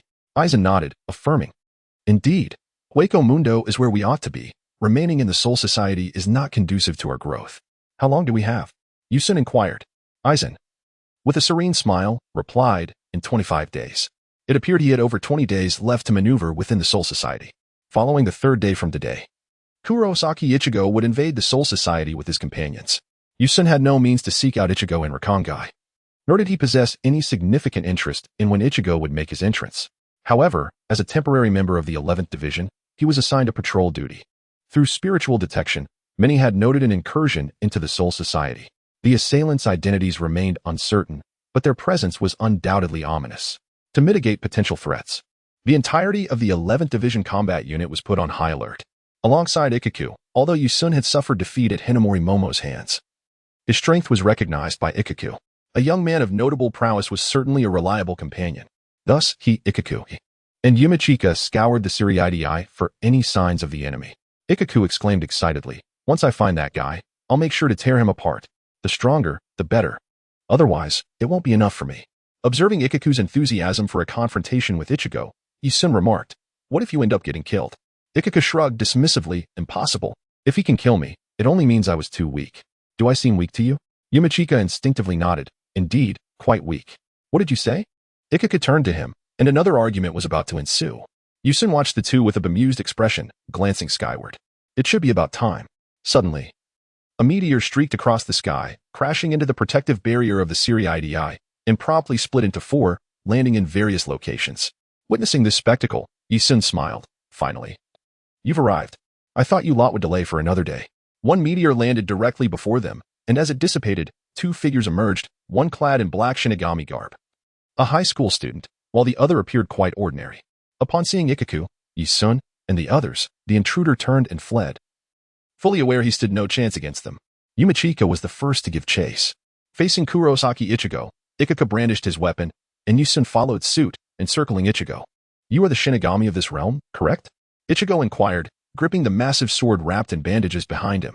Ikaku, brimming with excitement, declared, "Absolutely. You're the intruder. Let's fight. If you win, you can leave, but if you lose, you must submit to your demise at my hands." Your companions seem rather amusing. They appear terrified at the mere sight of us. You must have more friends, right? They won't be like that guy who just fled, will they? Coming here is tantamount to courting death. No, he simply doesn't want to burden me further. Ichigo then unsheathed his enormous blade, resembling an oversized kitchen knife. Ikaku transformed his Zanpakuto Shurikai into a spear and instructed Yisun, "Stay out of my way. Let me deal with this one." With that, Ikaku charged at Ichigo, who matched him by raising his sword to defend. Their combat was straightforward, a clash of weapons, though Ikaku was seasoned in battle. Ichigo's innate combat prowess began to shine through. Initially, Ikaku maintained the upper hand, but Ichigo gradually turned the tide, making Ikaku's efforts increasingly strenuous. Engaging in both mid-range and close combat, Ichigo's weapon afforded him a slight advantage. A beam of light struck Ikaku, shattering his spear and wounding him severely. Yet Ichigo had no intention of killing. Thus, even in his injured state, Ikaku faced no mortal peril. At this moment, Ichigo, panting, turned his gaze towards Yisun. Chapter 9, The Great Battle's Protagonist. Ichigo then proclaimed, "Now it's your turn. Go ahead. I must hurry to assist my companions." Initially, Yisun was reluctant to engage. But observing Haikyuu's demeanor, it seemed inappropriate not to act. Thus, Yisun ultimately unsheathed his blade, directing it towards Kurosaki Ichigo, and their first clash commenced. Kurosaki Ichigo wielded Zangetsu, advancing with a fierce assault, while Yisun, utilizing the broad blade of Zangetsu, adeptly parried the strike, capitalizing on his agility to deflect the blow. Frankly, at that moment, Kurosaki Ichigo proved to be far more formidable than Yisun had anticipated, both in strength and combat style. Consequently, Yisun found himself in a disadvantaged position at the onset of the battle. However, as the confrontation intensified, even Kurosaki Ichigo began to express surprise. The youth before him gradually managed to counter his attacks, and he pondered whether the children of Soul Reapers possessed such remarkable prowess. While Kurosaki Ichigo was engulfed in confusion, Yisun unleashed a thunder roar cannon, the vibrant yellow lightning striking Ichigo and sending him flying. At that moment, Kurosaki Ichigo could hardly conceal his astonishment at Yisun's ability to wield Kido. Although he had witnessed Rukia employing Kido before, experiencing it firsthand was a different matter altogether. The ensuing battle was fraught with twists and turns. Despite Kurosaki Ichigo's capacity for defense, he gradually lost the initiative. Yisun had undergone extensive training with several captains, rendering Kurosaki Ichigo ineffectual against him. Most of Ichigo's strikes merely served to hone Yisun's skills, a realization that Ichigo had not anticipated. Having merely emerged from the Suriidii, he found himself confronted by such formidable opponents. Although this young boy was somewhat weaker than the bald-headed man, his capabilities were exceedingly bothersome and complicated to contend with. Ichigo resolved to eliminate the boy before tackling the greater threat. Ichigo contemplated revisiting the previous attack, channeling his spiritual pressure into his blade before executing a decisive strike. In an instant, his sword radiated a brilliant white light, prompting Yi-sun to swiftly evade. The weapon was not one to be trifled with. Even Aizen could not withstand the might of Zangetsu. As the battle raged on, Yi-sun encountered unexpected difficulties. Kurosaki Ichigo's prowess was becoming increasingly adept. What had initially seemed manageable now appeared virtually impossible. After a single strike, Ichigo's blade erupted with a dangerous white light. As a man who had witnessed the entirety of the Soul Reaper's capabilities, he felt intimately familiar with the threat posed by the Black Tiger. Ichigo recognized that his opponent's signature attack, Getsuga Tenshi, was akin to Naruto's singular technique in the world of ninjas, one that could not be underestimated. This realization ignited a spark of determination in Yi-sun, who charged at Kurosaki Ichigo with his long blade drawn. Ichigo seized the opportunity to counterattack, and in the blink of an eye, their blades clashed, producing a blinding white flash that sent Yi-sun hurtling backward. Gazing at the shattered wall, Yi-sun mused that Ichigo should be incapacitated, ensuring his own safety. However, to his astonishment, Yi-sun stood up once more, leaving Kurosaki Ichigo dumbfounded. He could not comprehend how Yi-sun remained standing. "Are you really that resilient?" Ichigo questioned, bewildered. Yi-sun grinned, responding, "You'll find out soon enough." "However, little Ichigo, your attack seems lacking in power." Ichigo furrowed his brow at the moniker. "Do you know me?" Yi-sun pondered for a moment before replying, "You likely don't know me. But I have indeed heard of you, as one of the invaders of Soul Society. Regardless of your identity, you shall not prevent me from rescuing Rukia, who is trying to stop you. I have no intention of hindering you. I merely wish to gauge your strength. To be frank, you have yet to unleash your true potential." Hearing such words from this young boy evoked a sense of amusement in Ichigo, who found it amusing that someone so inexperienced would presume to know his own limits. Conscious that Ichigo underestimated him, Yi-sun snapped his fingers. In that instant, Ichigo realized Yi-sun's blade had drawn perilously close to his heart. Yi-sun had merely employed his ability to pause time, albeit for a fleeting second. Yet that brief moment was sufficient for him to approach Ichigo, and in reality, that second was barely enough for him to thrust his long blade into Ichigo's body. Should he succeed in slaying Ichigo, it would indeed be a delightful spectacle, but he knew he would undoubtedly meet his demise in the ensuing chaos, leaving nothing but ashes in his wake. "Then take me with you," Ichigo demanded, and Yi-sun obliged, guiding him towards Rukia's imprisonment. Along the way, he tended to Ichigo's grievous wounds before casting him aside. In that moment, Ichigo was singularly focused on rescuing Rukia. Oblivious to the implications of Yi-sun's assistance, questions about whether Yi-sun might be a double agent or intending to sabotage his mission never crossed his mind. They rushed to the location of Rukia's confinement, a secluded chamber resembling an iron tower, where Rukia was held captive. A red-haired man stood guard against intruders.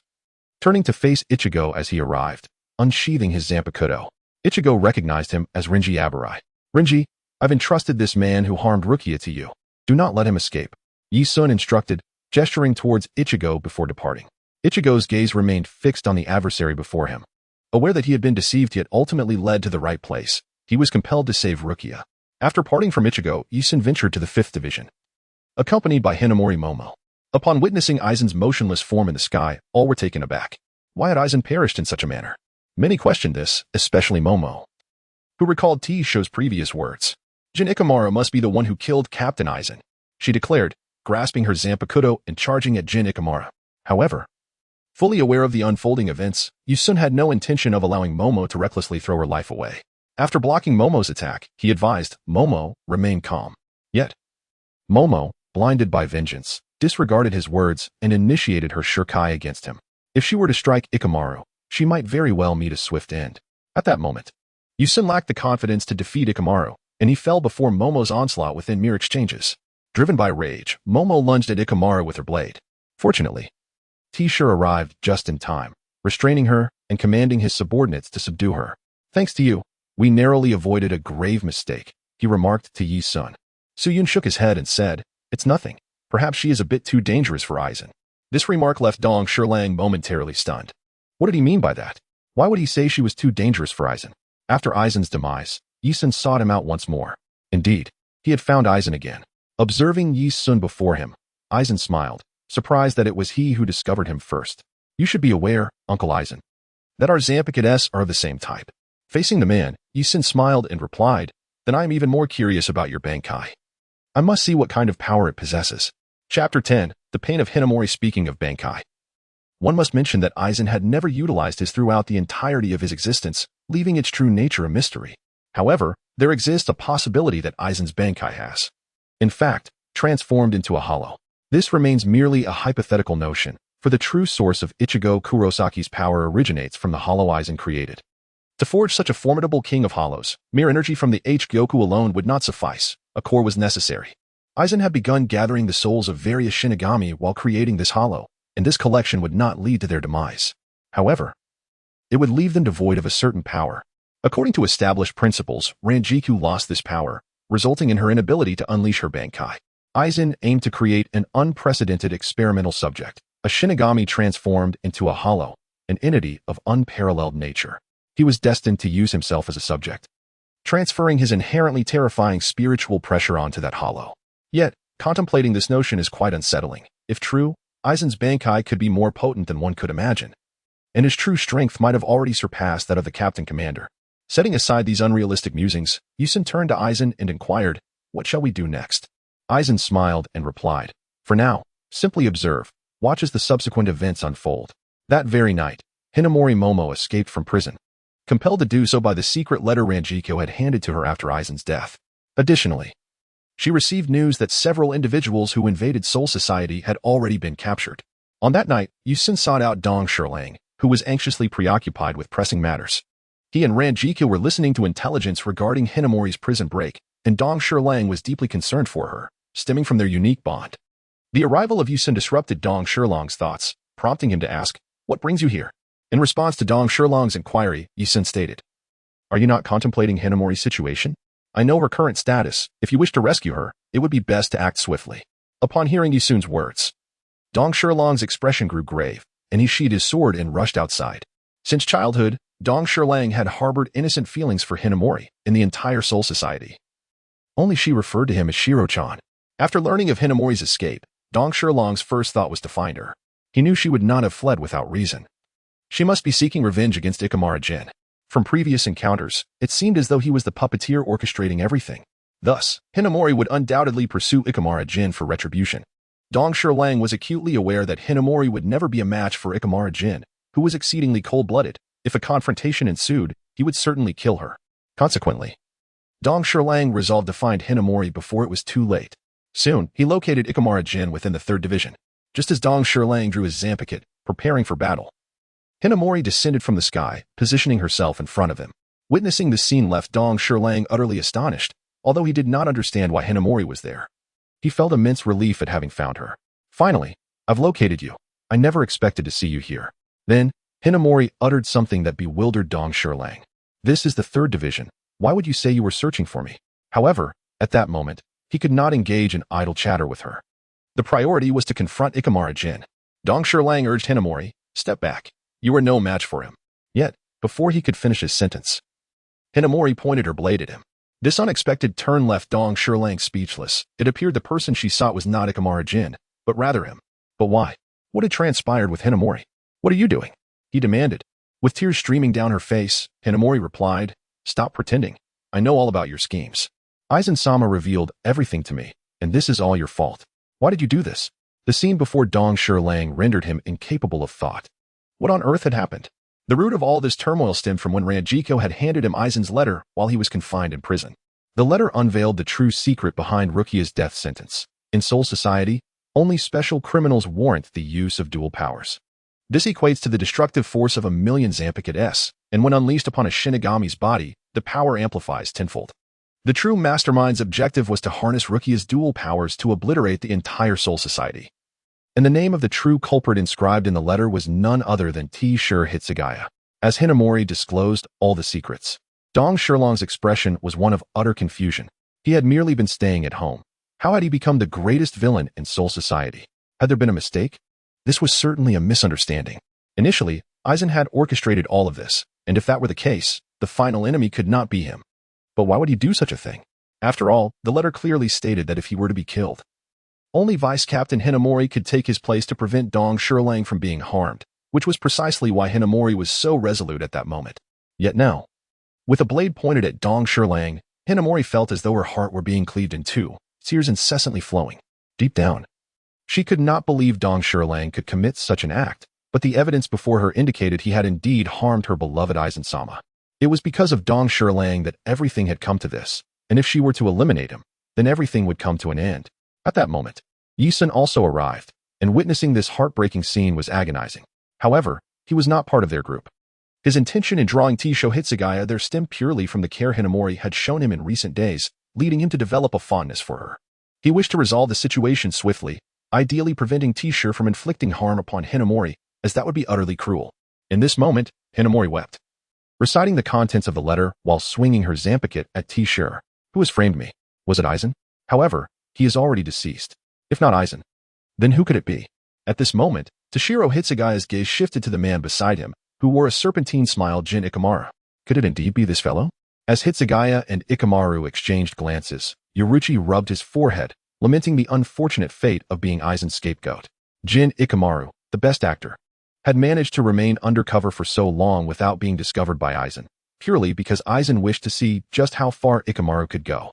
At that moment, when Hitsugaya was convinced that the mastermind was Ikamaru, he swung his Zanpakuto as if intending to strike him down.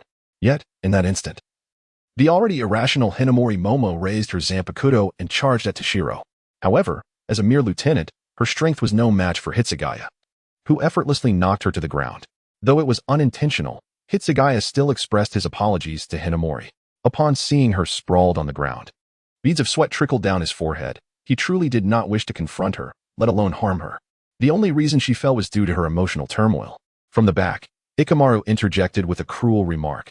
How ruthless, captain of the 13th Division, to forget oneself in sorrow over a girl.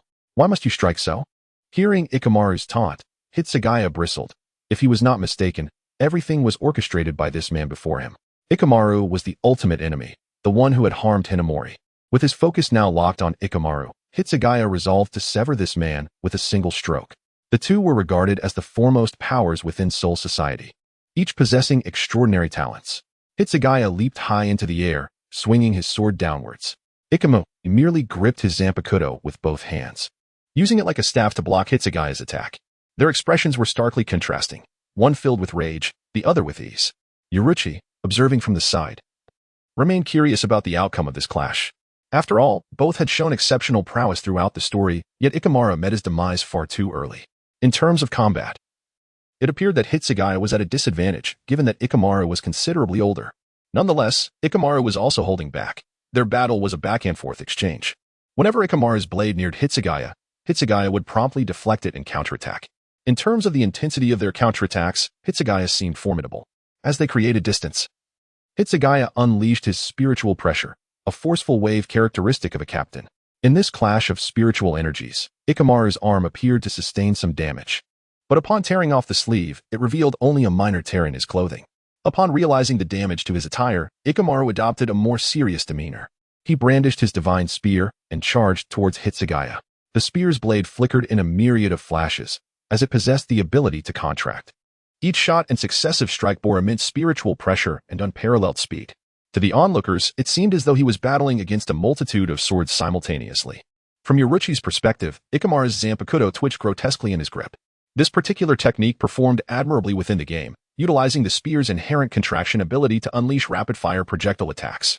However, Hitsugaya quickly countered, revealing a chain concealed beneath his Zanpakuto that ensnared the retractable spear entirely. Following this, Hitsugaya leapt behind Ikamaru and released his Higher Inmaru. The ice summoned by Higher Inmaru transformed into a dragon, coiling around Hitsugaya. With a fierce roar, the ice dragon surged towards Ikamaru. This visually stunning manifestation left Yoruchi envious of Hitsugaya's power, derived from Aizen's capabilities and his own Zanpakuto. Although Ikamaru's Zanpakuto was formidable, it lacked the grandeur of others. Unlike Ichigo Kurosaki's, which radiated powerful attack effects like Getsuga Tensho, Yoruchi reflected on his own Zanpakuto, which only possessed the ability to induce hypnosis. While complete hypnosis was indeed impressive, it paled in comparison to outright destructive power. Yet, he had acquired all of Aizen's abilities, including the legendary Bankai. If he could employ a Bankai that Aizen could not, would that not make him stronger than Aizen himself? Lost in thought, Yoruchi pondered how to obtain his own Bankai, musing whether he might borrow a training dummy from Urahara, though he doubted Urahara would lend it to him. As he continued to observe the battle below, he recalled the saying that when gods clash, mortals suffer. This captain-level confrontation inadvertently affected the nearby lieutenant, Kira, who found himself covered in frost. As Hitsugaya's lieutenant, he needed to protect his captain at all costs. The battle raged on, with Hitsugaya wielding Hyrinmaru, which provided both offense and defense. The swirling ice dragon ultimately charged at Ikamaru, who responded with the divine spear, slicing through everything with astonishing speed. It felt as if he wielded a small knife to carve through ice. Watching this unfold, Yoruichi could not help but applaud. Recalling the ancient tale of stealing light through a wall, now reimagined with Ikamaru's spear carving through ice. Though Ikamaru appeared to be holding back, his efforts to dismantle the ice dragon revealed the strain it placed upon him.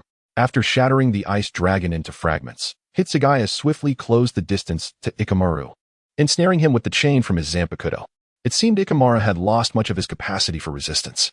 However, one crucial detail remained. Ikamaru had yet to fully unleash his Zanpakuto. The spear's terrifying length and firing speed were still concealed. Ikamaru narrowed his eyes and turned to Hitsugaya, brandishing his weapon and declaring, "Pierce him, divine spear." At this moment, Hitsugaya could not perceive the attack's trajectory, as it was concealed by Ikamaru's clothing. In that critical moment, Ikamaru's eyes widened. He was now serious, thrusting the weapon towards Hitsugaya's eyes. Fortunately, Hitsugaya instinctively ducked and managed to block the strike with his Zanpakuto. The near miss had been perilous. Yoruichi felt a surge of anxiety for Hitsugaya. Ikamaru was truly despicable. Yet, the divine spear's target was not Hitsugaya, but rather the unconscious Hinamori Momo. Just in time, Ranjika stepped in front of Hinamori, using her Zanpakuto to shield her from the spear's attack. Upon contact, cracks appeared along Ranjiku's Zanpakuto. Ikamaru squinted, hesitating. Although this strike had been thwarted, Ranjiko harbored a multitude of differing sentiments towards Ikamaru. He addressed Sharingan, asking, "Is that enough, Jin?" Observing this scene, Yusun began to form a more nuanced opinion of Sharingan. In the original storyline, Sharingan appeared rather lackadaisical, and his true strength remained undisclosed. However, with a single strike, he managed to shatter the Zanpakuto of Ranjiko, who possessed vice-captain level power. A slight exertion from him could likely obliterate Ranjiko's Zanpakuto entirely. This was indeed somewhat exaggerated, and thus far, Sharingan had maintained his nonchalant demeanor. His strength was evidently formidable. After striking Ranjiko, his expression grew increasingly grim. Although she managed to block the attack, it drained a considerable amount of Ranjiko's spiritual pressure, as she was a vice-captain facing the formidable presence of a true captain. Moreover, when confronted by Sharingan, Ranjiko seemed inclined to inquire about something. Their relationship was indeed far from ordinary. Upon noticing Ranjiko's arrival, Sharingan simply turned and walked away, having no intention of taking a life. His actions were merely dictated by Aizen's mission, and while he was to fulfill this task, he remained largely disengaged throughout. After Sharingan departed, Yusun followed suit, only to find Sharingan suddenly appearing beside him. Placing his hand on Yusun's shoulder, Sharingan remarked, "Have you seen enough?" At that moment, a glimmer of murderous intent flickered in his eyes. He continued, "It is truly pitiable. Miss Ranjika harbors such affection for you, and yet you betray her in this manner. I wonder how heartbroken she will be upon discovering this." Sharingan then revealed a venomous expression as he stated, "Ranjiku's affairs are none of my concern, so do not make wild assumptions." In response, Yusun smiled and said, "Is that so? I must admit, I am rather curious." Sharingan discerned the underlying meaning in Yusun's words, yet there were many matters that could not be clarified with him, for he was akin to a lurking viper, poised to strike down his foes. Meanwhile, Yusun's thoughts were occupied with his own Bankai, which was currently being trained by Ichigo Kurosaki. Others had undergone training for their Bankai, yet Yusun had not. In truth, he possessed a Bankai, but his current spiritual pressure was insufficient to unleash it. The tale of the Soul Reapers largely unfolded along multiple threads.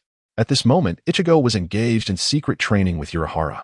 Chapter 12. The farthest distance. As the final day approached, Rukia's time of reckoning was imminent, and it was a moment of utmost tension. Everything should be in readiness. According to Aizen's script, all those who were meant to be present had indeed arrived, which stirred a sense of anticipation. The ultimate conclusion remained uncertain. Yet Yusun found himself more intrigued by the comparison of their training speeds, his own versus Ichigo's. On the following morning, Rukia was on the brink of her initial confrontation. However, Yusun had no intentions of spectating, as he was faced with a matter of greater interest, namely, the battle between Renji and Byakuya Kichiki. This conflict was largely one-sided. Despite Renji unleashing his full potential, he was unable to overcome the might of Byakuya, ultimately suffering a bloody defeat, yet his combat prowess was acknowledged. When Renji's Zabamaru was unleashed, it was indeed striking, clad in armor and wielding serpentine weaponry, capable of swift evasion and offense, truly a magnificent sight. Regrettably, Byakuya's Bankai was even more splendid, adorned with swirling cherry blossoms, a beauty rarely witnessed. After witnessing such breathtaking sakura, Yi-sun departed. For he had other pressing matters at hand, chiefly ensuring the safety of Hisagi, as the coming days would be a nightmare for her. As Yi-sun turned a corner, he unexpectedly encountered Toshiro Hitsugaya, who, alongside Mangekyou, had come to investigate. Upon seeing Yi-sun, Toshiro furrowed his brow and inquired, "What brings you here?" To which Yi-sun replied with a smile, "Perhaps a sense of foreboding led me to observe." Toshiro, ignoring him, proceeded towards Central 46. The Judicial Hall of the Soul Society, which now seemed to harbor an air of mystery. Toshiro aimed to ascertain the situation within Central 46, hoping to compel them to intervene against Sharingan's actions. However, upon arriving at the entrance, Toshiro discovered the doors firmly shut, devoid of guards. Yi-sun remarked, "How peculiar. The highest institution of the Soul Society lacks sentinels, wouldn't you agree, Captain?" Toshiro frowned, sensing that something was amiss. Although the doors were closed, he contemplated forcing his way in, intending to break them down. Yet, despite the damage inflicted, the expected alarms did not sound. Toshiro had already grasped the gravity of the situation and promptly breached the entrance. Upon entering the hall of Central 46, the sight before him was beyond belief. All members of Central 46 had been slaughtered, with bloodstains on the tables having dried into dark, ominous marks, indicating that the victims had been dead for some time. Who could possibly have committed such an atrocity? Yi-sun examined the blood on the table, now congealed. Toshiro was engulfed in confusion, yearning for answers, yet no one remained to provide them. The only name that surfaced in his mind was Sharingan, for he alone possessed the motive and capability to eliminate the members of Central 46. Before Rukia's impending execution was announced, Central 46 should have been under stringent security. Thus, it was highly plausible that they had been slain prior to the verdict, suggesting they had met their demise over a month ago. Someone had manipulated Central 46 for an entire month, issuing false commands throughout that time. This execution was evidently premeditated. As Toshiro pondered the identity of the perpetrator, a figure suddenly appeared at the entrance, Kira, Sharingan's lieutenant. He taunted Toshiro, "I knew you would be here." Subsequently, Kira turned to leave, prompting Toshiro to shout, "Stop," as he rushed forward, intent on discovering what Kira knew. After all, as Sharingan's lieutenant, he surely held vital information. Meanwhile, Yi-sun remained behind, awaiting the arrival of key individuals, for a dramatic scene was about to unfold. At that moment, Hisagi had entered the hall of Central 46. And upon witnessing the room filled with corpses, her heart raced with unease and dread. The sudden appearance of Sharingan behind her startled her. She had previously harbored deep suspicions regarding him. Yet, with Yi-sun by her side, she felt a measure of reassurance. His presence provided her with courage, as she now felt compelled to protect her younger brother, a thought that resonated deeply within her. "Sharingan, did you orchestrate all of this?" Although Aizen's letter explicitly indicated Toshiro's involvement, Hisagi couldn't shake the suspicion that Sharingan might also be implicated, perhaps as the mastermind behind Toshiro's actions. At this moment, Jin Ikamara merely wore a serpent-like smile as he addressed him. "I will take you to meet someone you wish to see. Would you care to accompany me?" "How about you, Hinamori?" At this point, Hinori nodded, for that was indeed her purpose in coming here. Meanwhile, Hinori's heart trembled upon hearing his words. Could this truly be possible? But what if it were real? She gazed at the advancing figure of Hinori, and soon, she followed suit. Subsequently, in the Central 46's hidden passage, a room awaited. After Jin entered, another person followed closely behind. Hinori smiled and greeted the newcomer. "Uncle Aizen, it has been such a long time." Her heart raced with excitement. The esteemed Captain Aizen was indeed alive, despite her heart being filled with doubt and unease. She still rushed into Aizen's longed-for embrace, murmuring words of affection. Like a girl yearning for her beloved, Hinori's actions caused Hinori to feel an overwhelming urge to intervene. For the ensuing scene promised to be tragic. Yet, Hinori chose not to stop it. For perhaps breaking this girl's heart might ensure she would let go of her infatuation with Aizen. Tears streamed down Hinori's cheeks as she reveled in the joy of regained happiness. In the next moment, Hinori closed her eyes, wishing to shield herself from the unfolding scene. Knowing that Hinori held a deep fondness for this older sister figure, Aizen, with a smile, addressed Hinori. "I am truly sorry, Hinori. I withheld this from you for your protection. It is a privilege to have you as my subordinate, and I am sincerely grateful. Farewell." In that instant, a Zanpakuto pierced through Hinori's body, and as the blade plunged into her chest, blood erupted alongside her tears. Why was this happening? She looked at the captain she had longed for, the blade in his hand now buried within her flesh. Hinori could not comprehend why her blood stained his hands. This could not be Captain Aizen. It simply could not. Why? Why? Hinori relentlessly questioned Aizen, yet he offered no answers. The familiar yet alien visage of Aizen left Hinori unable to discern right from wrong as she collapsed into a pool of blood. The final image was Aizen's cold countenance. After withdrawing his blade, Aizen turned to Hinori and Hinori, saying, "Let us proceed. It is time for us to fulfill our duties." Jin strolled past Hinori, glancing at her lifeless body, and shook his head, remarking, "Such a pity. Hinori, do you not wish to assist her?" Yet Hinori merely smiled and replied, "This has little to do with me," provided Aizen did not strike again. Hinori had no intention of intervening, primarily concerned that his small interference might inadvertently lead to Hinori's demise at Aizen's hands. Aizen's strike was deliberately aimed to miss vital organs, intended to ensure the girl's heart would shatter, a form of gentleness, perhaps, from the solitary king? This, however, remained uncertain. Winter's Lion rushed forward, confronting Hinori with clenched fists. Aizen smiled and said, "I apologize for your witness. I should have shattered her into pieces to spare you the sight." Such infuriating words could only be uttered by Aizen. Beside him, Jin chuckled. Hinori, however, remained silent, observing the scene as though Aizen had declared it merely a performance, where everyone else was but an actor, and he the sole director. Although Hinori had perused the script, he found himself powerless to intervene. Aizen was the director, and Hinori was scarcely an assistant. Perhaps there would come a time to intervene, but not now. He merely aimed to influence the narrative without disrupting the director's vision.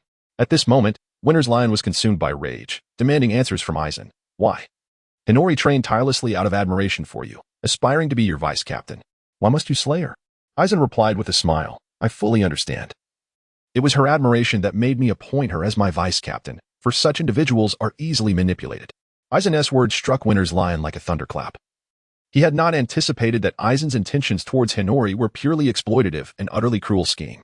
Winter's Lion's eyes widened in disbelief. What was the rationale behind such actions? Aizen continued, "Do you realize? Longing is the farthest distance from understanding." At this juncture, Winter's Lion could no longer contain his wrath. He drew his ice wheel and unleashed his recently perfected Bankai, the Crimson Lotus Ice Dragon. He thrust his sword towards Aizen, but it merely struck the illusion conjured by Aizen's ability. Trapped in the mirage of the Mirror Flower, Water Moon, Winter's Lion found himself powerless against Aizen, who could easily dispatch him even without employing the illusion.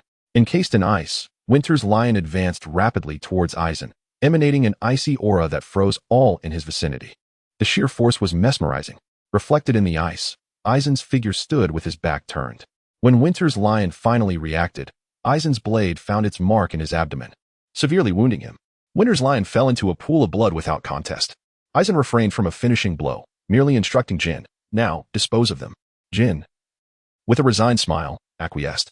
He drew his pistol, targeting Winter's Lion. However, in that instant, Hinori positioned herself in front of him, deflecting the weapon. As she stepped aside, a bead of sweat trickled down Hinori's forehead. Had he not employed time suspension, he would not have been able to block that strike. Aizen inquired of Hinori, "Why can't you kill them?" Hinori replied with a smile, "Surely, Uncle Aizen, that is sufficient. They pose no threat to you." In that moment, Winter's Lion clung to the last vestiges of his consciousness, bearing witness to the events unfolding before him. Hinori consoled him, saying, "Rest easy." Simultaneously, Aizen's secret was uncovered by Urahara, who had arrived at the scene. While investigating Aizen's corpse, Urahara, possessing keen intuition, quickly discerned the anomaly and made his way to Central 46, where he uncovered Aizen's secrets. Gazing at Urahara, Aizen remarked, "Impressive that you managed to track me down." Urahara countered, "This entire scheme is your doing, is it not? Why have you orchestrated this?" Aizen smiled, "Perhaps it is simply my weariness with this world." Urahara furrowed his brow and asked, "Very well, allow me to pose another question. Why is there a corpse of yours?" Aizen then laid bare the entire truth. It was revealed that all events transpiring in Soul Society were part of his grand design. His Zanpakuto, named Mirror Flower, Water Moon, possessed the ability to manipulate the senses of his foes, inducing complete hypnosis and altering perceptions of specific objects, their form, appearance, texture, feel, and even scent, leading them to mistake one entity for another, such as mistaking a fly for a dragonfly or a flower bed. The conditions for one to fall completely into hypnosis, often referred to as total hypnosis, are met simply by having witnessed the initial release of the Mirror Flower, Water Moon. Chapter 13. The interference of Momo Hinamori. Once one becomes a servant of the Mirror Flower, Water Moon, it does not matter when Aizen Sosuke releases his Zanpakuto. It can induce illusions at any time. Moreover, even if one is aware of being ensnared by the Mirror Flower, Water Moon, escape is impossible. Aizen's plan had been set in motion centuries ago, back when he first joined the 13 Court Guard squads.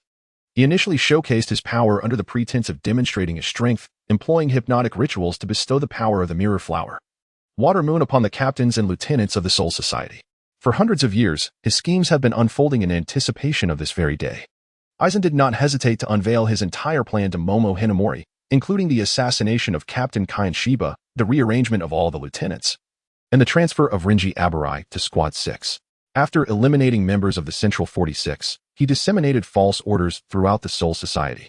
He even fabricated his own death and orchestrated Ichigo Kurosaki's invasion of the Soul Society. All of this was part of his grand design. Ultimately, he sought a singular object, a special substance invented by the previous head of the Technology Development Bureau, Kisuke Urahara, which could shatter the boundaries between Shinigami and Hollows, enabling him to transcend the conventional powers of a Shinigami. The execution of Rukia Kachiki was essential for this purpose. Ichigo's determination to rescue Rukia stemmed from both his own desire and Urahara's arrangements. What an intriguing individual Urahara is, Aizen mused, a genuine smile gracing his lips at the mention of his name. However, alas, all of his endeavors have failed, for I have found Rukia. After divulging everything, Aizen departed with Jin Ikamaru, who ensnared both Yoruichi and Aizen in countless bandages. Just as they were about to be transported away, Momo Hinamori extended her hand and declared, "Aizen, you shall not escape. I will stop you." She then shouted, "Bakudo number 90. Temporal shift." Immediately, Momo pulled one person from the transport array, while two versions of Jin Ikamaru were sent away. Upon arriving at the Duality Realm, Jin turned to Aizen and asked, "Should we deal with that kid?"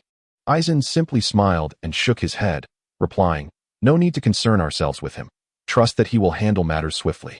In the secret chamber, Yoruichi found himself awkwardly gazing at Momo, taken aback that she had chosen him as her target. The prospect of facing her was daunting, as he feared the consequences of his actions being discovered. Momo questioned him, "Why did you engage in those activities? Were you involved in all of this?" Yoruichi shook his head. "I did not partake directly, yet I am indeed one of Aizen's accomplices." Momo's expression turned tense as she stated, "Then I cannot allow you to leave. You must face judgment here. However, if you tell us the truth, this judgment shall not cost you your life. The situation concerning Rukia is under Aizen's control. It is not as severe as you might think, so do not worry. I will confine you here. But once this is resolved, I will release you." Seeing Momo's concerned demeanor, Yoruichi understood her apprehension that he might become embroiled in trouble with Aizen. In truth, his relationship with Aizen was not as she presumed. He was not under Aizen's control. Momo then employed the six-fold light prison to restrain Yoruichi's movements. While she did not perceive him as a threat, she was determined to prevent his escape. Yoruichi could only helplessly shake his head. The light posed little danger to him. Summoning his strength, he broke free from the restraints and approached Momo. In the blink of an eye, Momo witnessed Yoruichi vanish, a testament to his ability to manipulate the perception of those ensnared in Aizen's hypnosis. This power was akin to Aizen's own mirror flower, Water Moon, granting him similar capabilities. Momo was taken aback. How could Yoruichi possess all of Aizen's powers? Was he a mere copy of Aizen? Such thoughts flooded her mind. When she lifted her gaze again, Yoruichi was already retrieving his Zanpakuto from a short distance away. He then addressed Momo, saying, "Shatter, Mirror Flower, Water Moon." In an instant, his Zanpakuto disintegrated into countless shards, and Momo felt her surroundings illuminate, as though an illusory bubble had been shattered. With a smile, Yoruichi said, "I'm sorry, Momo. This is the last hope I can offer you. Perhaps we will meet again." With that, Yoruichi vanished. When Momo attempted to search for him, he had already departed to another location. Yoruichi possessed numerous means of escape, such as transforming into a Kamen Rider or similar entities. Relying solely on Momo's combat prowess could have allowed for a confrontation with Aizen. However, it was best to avoid entangling with Aizen altogether, for in this world, aside from Ichigo Kurosaki, no one stood a chance against Aizen. Even Ichigo's battle with Aizen was merely to compel him to relinquish his blade. Aizen's power transcended all comprehension.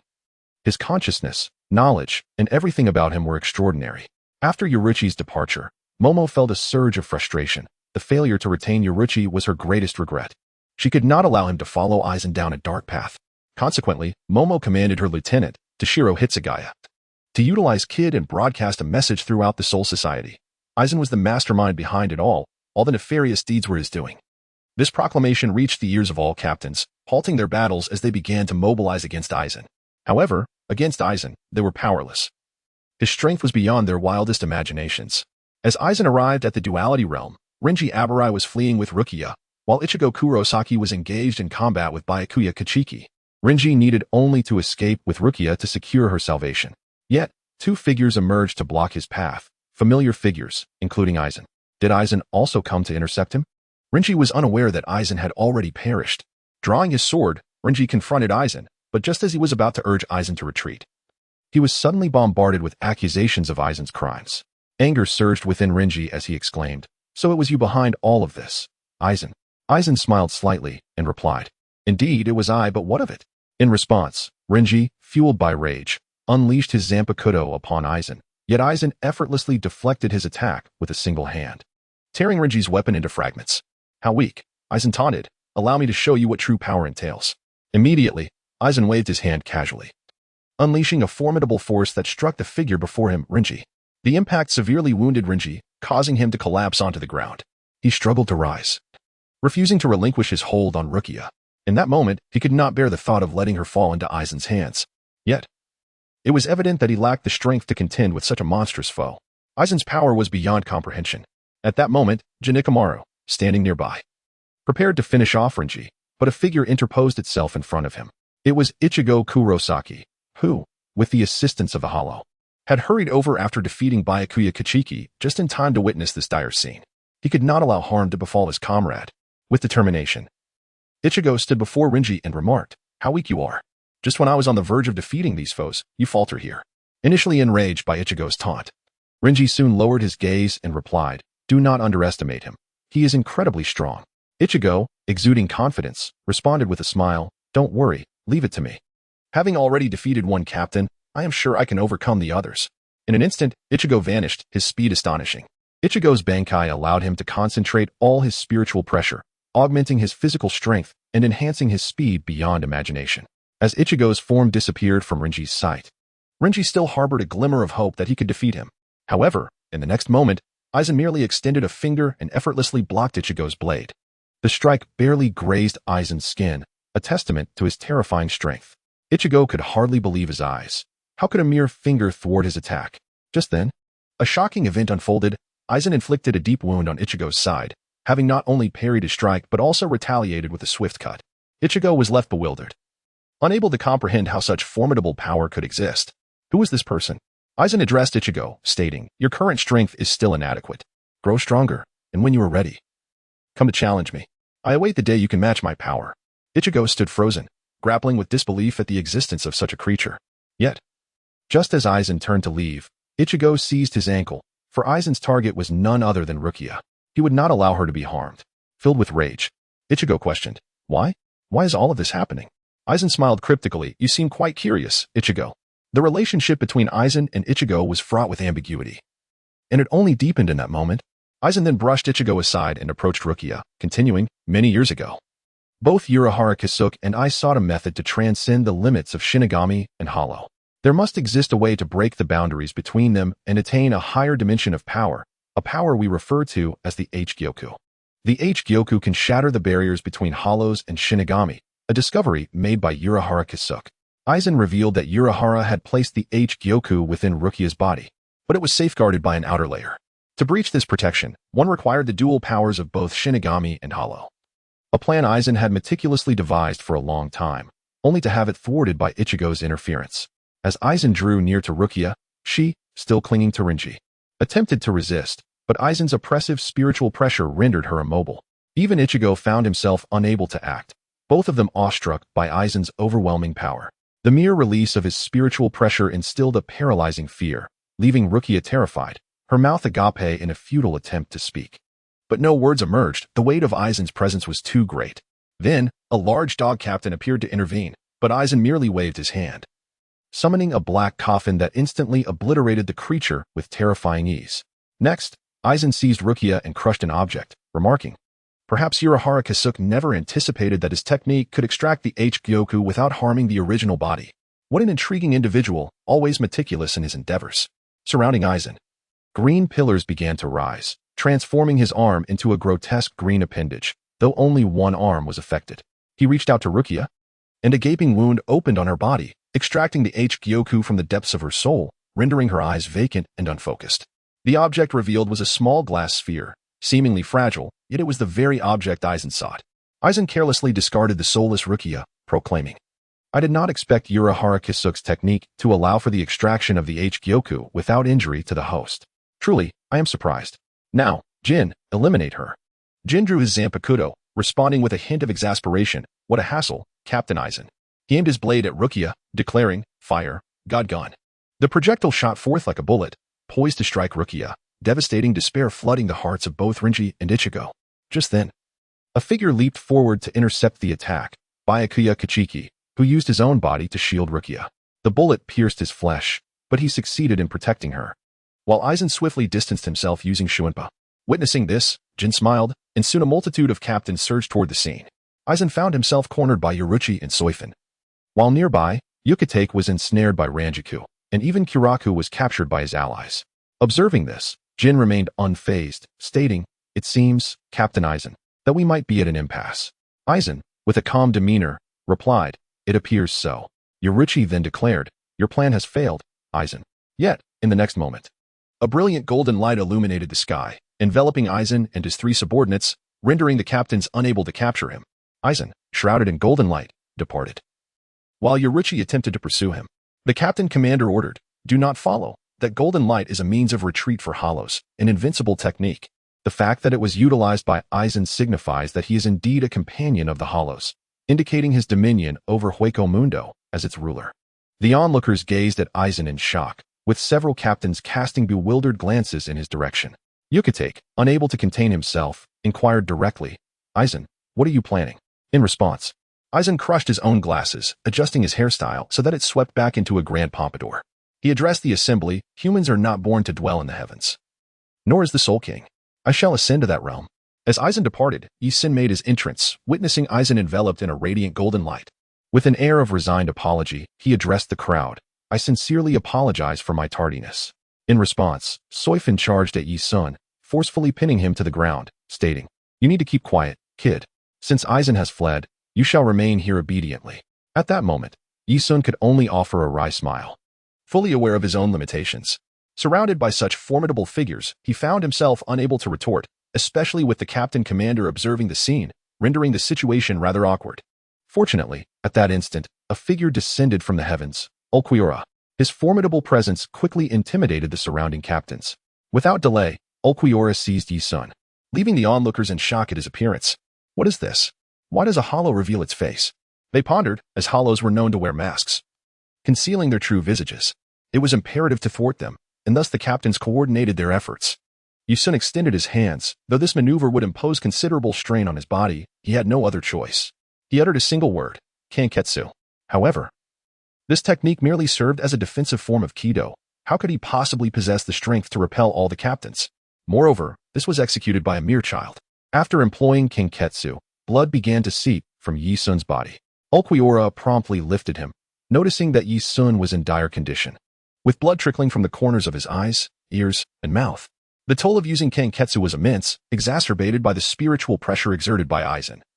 Equivalent to a full-powered Kanketsu from Aizen himself, his might was not to be underestimated. In that moment, the captains felt a sense of despair. They had not anticipated that even a mere child could be taken by a hollow. They felt utterly ineffectual. Amidst their bewilderment, they observed Yi Sun once again enveloped in golden beams of light, alongside Ulquiorra. When Urahara arrived, witnessing Yi Sun suspended in the sky, he expressed deep concern. Why? Why align yourself with Aizen? Yi Sun could only respond with a note of resignation. "I am truly sorry, Sister Hannah." In this realm, Yi Sun found himself powerless against Aizen. His only recourse was his identity within that space, a source of fear and anticipation for Aizen. What he sought to study was of great significance, the method to create a new breed of Arrancar. The original process yielded weaker Arrancar, whereas those like Ulquiorra, who could self-destruct, did not require him to exploit the collapsed universe to forge more powerful Arrancar. His gains from the Soul Society had been considerable, encompassing basic combat techniques, swordsmanship, and the utilization of Zanpakuto. He had already attained a level comparable to that of the captains, though he had yet to master the power of Mirror Flower, Water Moon. He could wield it only because Aizen had used it against others previously, allowing him to manipulate it. Otherwise, he would have been incapable of harnessing its power to escape. Chapter 15. The Stolen Scroll. There were still matters to address in the Naruto world, while those in the Soul Society were considerably fewer. Almost nothing remained to be done, as the narrative's progression dictated that he could not constantly accompany the main cast. Thus, he felt he need not concern himself with the Soul Society, planning only to intervene during the final battle to ensure Aizen was not sealed away. It soon became apparent that Naruto had vanished. After the day's examination, according to the memories of his clone, it seemed Naruto had been summoned by someone, an individual Yisun vaguely recognized as the teacher who initially attempted to persuade Naruto to defect. His objective was undoubtedly to ensure Naruto bore the full weight of the treasonous label, marking him as a minor antagonist from the first episode. The forthcoming events would likely involve Iruka and Mizuki pursuing Naruto. Yisun pondered Naruto's current state. He had entrusted some of his power to Naruto. Surely, he would be fine. Yet, a lingering worry gnawed at him regarding Naruto's plight. Yisun decided he would check on Naruto. At that moment, Naruto was engrossed in studying a scroll. Upon noticing Yisun's arrival, he was taken aback, exclaiming, "Yisun, what brings you here?" Yisun replied with a smile. "If I hadn't come, you would soon find yourself in quite a predicament." However, Naruto dismissed this concern, focusing instead on his studies. "If I don't master the techniques on this scroll, I fear I won't graduate. Just look at how incredible these jutsu are." Yisun approached the sealed techniques within the scroll. The contents consisted of forbidden jutsu, including the multi-shadow clone technique. While Naruto was fixated on the clone section, Yisun scrutinized the remaining techniques. His eyes had undergone a transformation. One had attained the Tutomo Sharingan, allowing him to absorb the jutsu without issue. To his astonishment, the scroll contained techniques such as Edo Tensei and Shiki Fuin, as well as Hiration. After a lengthy study session, during which they committed most of the jutsu to memory, Yisun finally rolled up the scroll. He turned to Naruto and inquired, "How much of the jutsu have you learned?" Naruto scratched his head, feeling as though he had committed a grave misstep. "I haven't yet figured out how to return it. Do not worry. Soon, someone will come to retrieve this scroll from us." Naruto's eyes lit up. Really? Just as they secured the scroll, a man adorned with 2 enormous shurikens on his back appeared. It was Mizuki. Upon seeing Naruto and Yisun, Mizuki's lips curled into a smile. "Naruto, you've finally made it here. I've been waiting for you for quite some time. By the way, did you bring the sealing scroll?" Naruto eagerly waved the scroll. "Mizuki-sensei, I have it. If I hand this over, I'll be able to pass the exam, right? Plus, I've learned an incredible jutsu from it. With this, I will surely succeed." Naruto rushed forward, but Yisun swiftly grabbed him, prompting Naruto to question, "What's wrong, Yisun?" Yisun, with a serious tone, cautioned, "Fool, this man has been using you. The sealing scroll is undoubtedly a precious item. How could someone allow a mere child to possess it? He merely intends to exploit you to obtain the scroll and then seize it from your hands. At that point, we might both meet our end here." Startled by Yisun's words, Naruto gazed at Mizuki in disbelief. "Mizuki-sensei, is this true?" At that moment, Mizuki, taken aback by the revelation, decided to abandon his pretense. With a sinister grin, he declared, "He's correct. I do intend to use you to acquire the sealing scroll, and then eliminate you, framing you as the village's demon fox. Whatever you do will seem plausible. Once you're dead, all the blame will fall squarely on you. So Naruto, don't run. Let me do my job." Mizuki then hurled a spinning kunai straight at Naruto. At the moment he was about to strike Naruto, Iruka stepped in front of him, intercepting the 2 massive demonic wind shurikens. Indeed, these shurikens possessed considerable power, forcing Iruka to stumble backward and even fall to the ground. Undeterred by his injuries, Iruka rose and urged Naruto, "Naruto, you must flee. Do not stop for a moment. We cannot allow that fiend to capture you." He then turned to Yeshuen, saying, "You too, escape with Naruto. I will hold him off." Meanwhile, Suimu remarked with disdain, "Enough of your pretense, Iruka. Was it not this accursed fox demon that slaughtered your family as well? Do you truly wish to safeguard this fox spirit? Are you attempting to provoke my laughter?" At this moment, Naruto gazed incredulously at Iruka, who, with resolute determination in his eyes, proclaimed, "I have never regarded Naruto as a fox demon. He is not a fox demon." Immediately afterward, Iruka charged towards Mizuki, though his strength was somewhat inferior to that of his adversary. As the battle commenced, Naruto stood there, expressionless and bewildered, unable to comprehend the scene unfolding before him. Why did they all refer to him as a fox demon?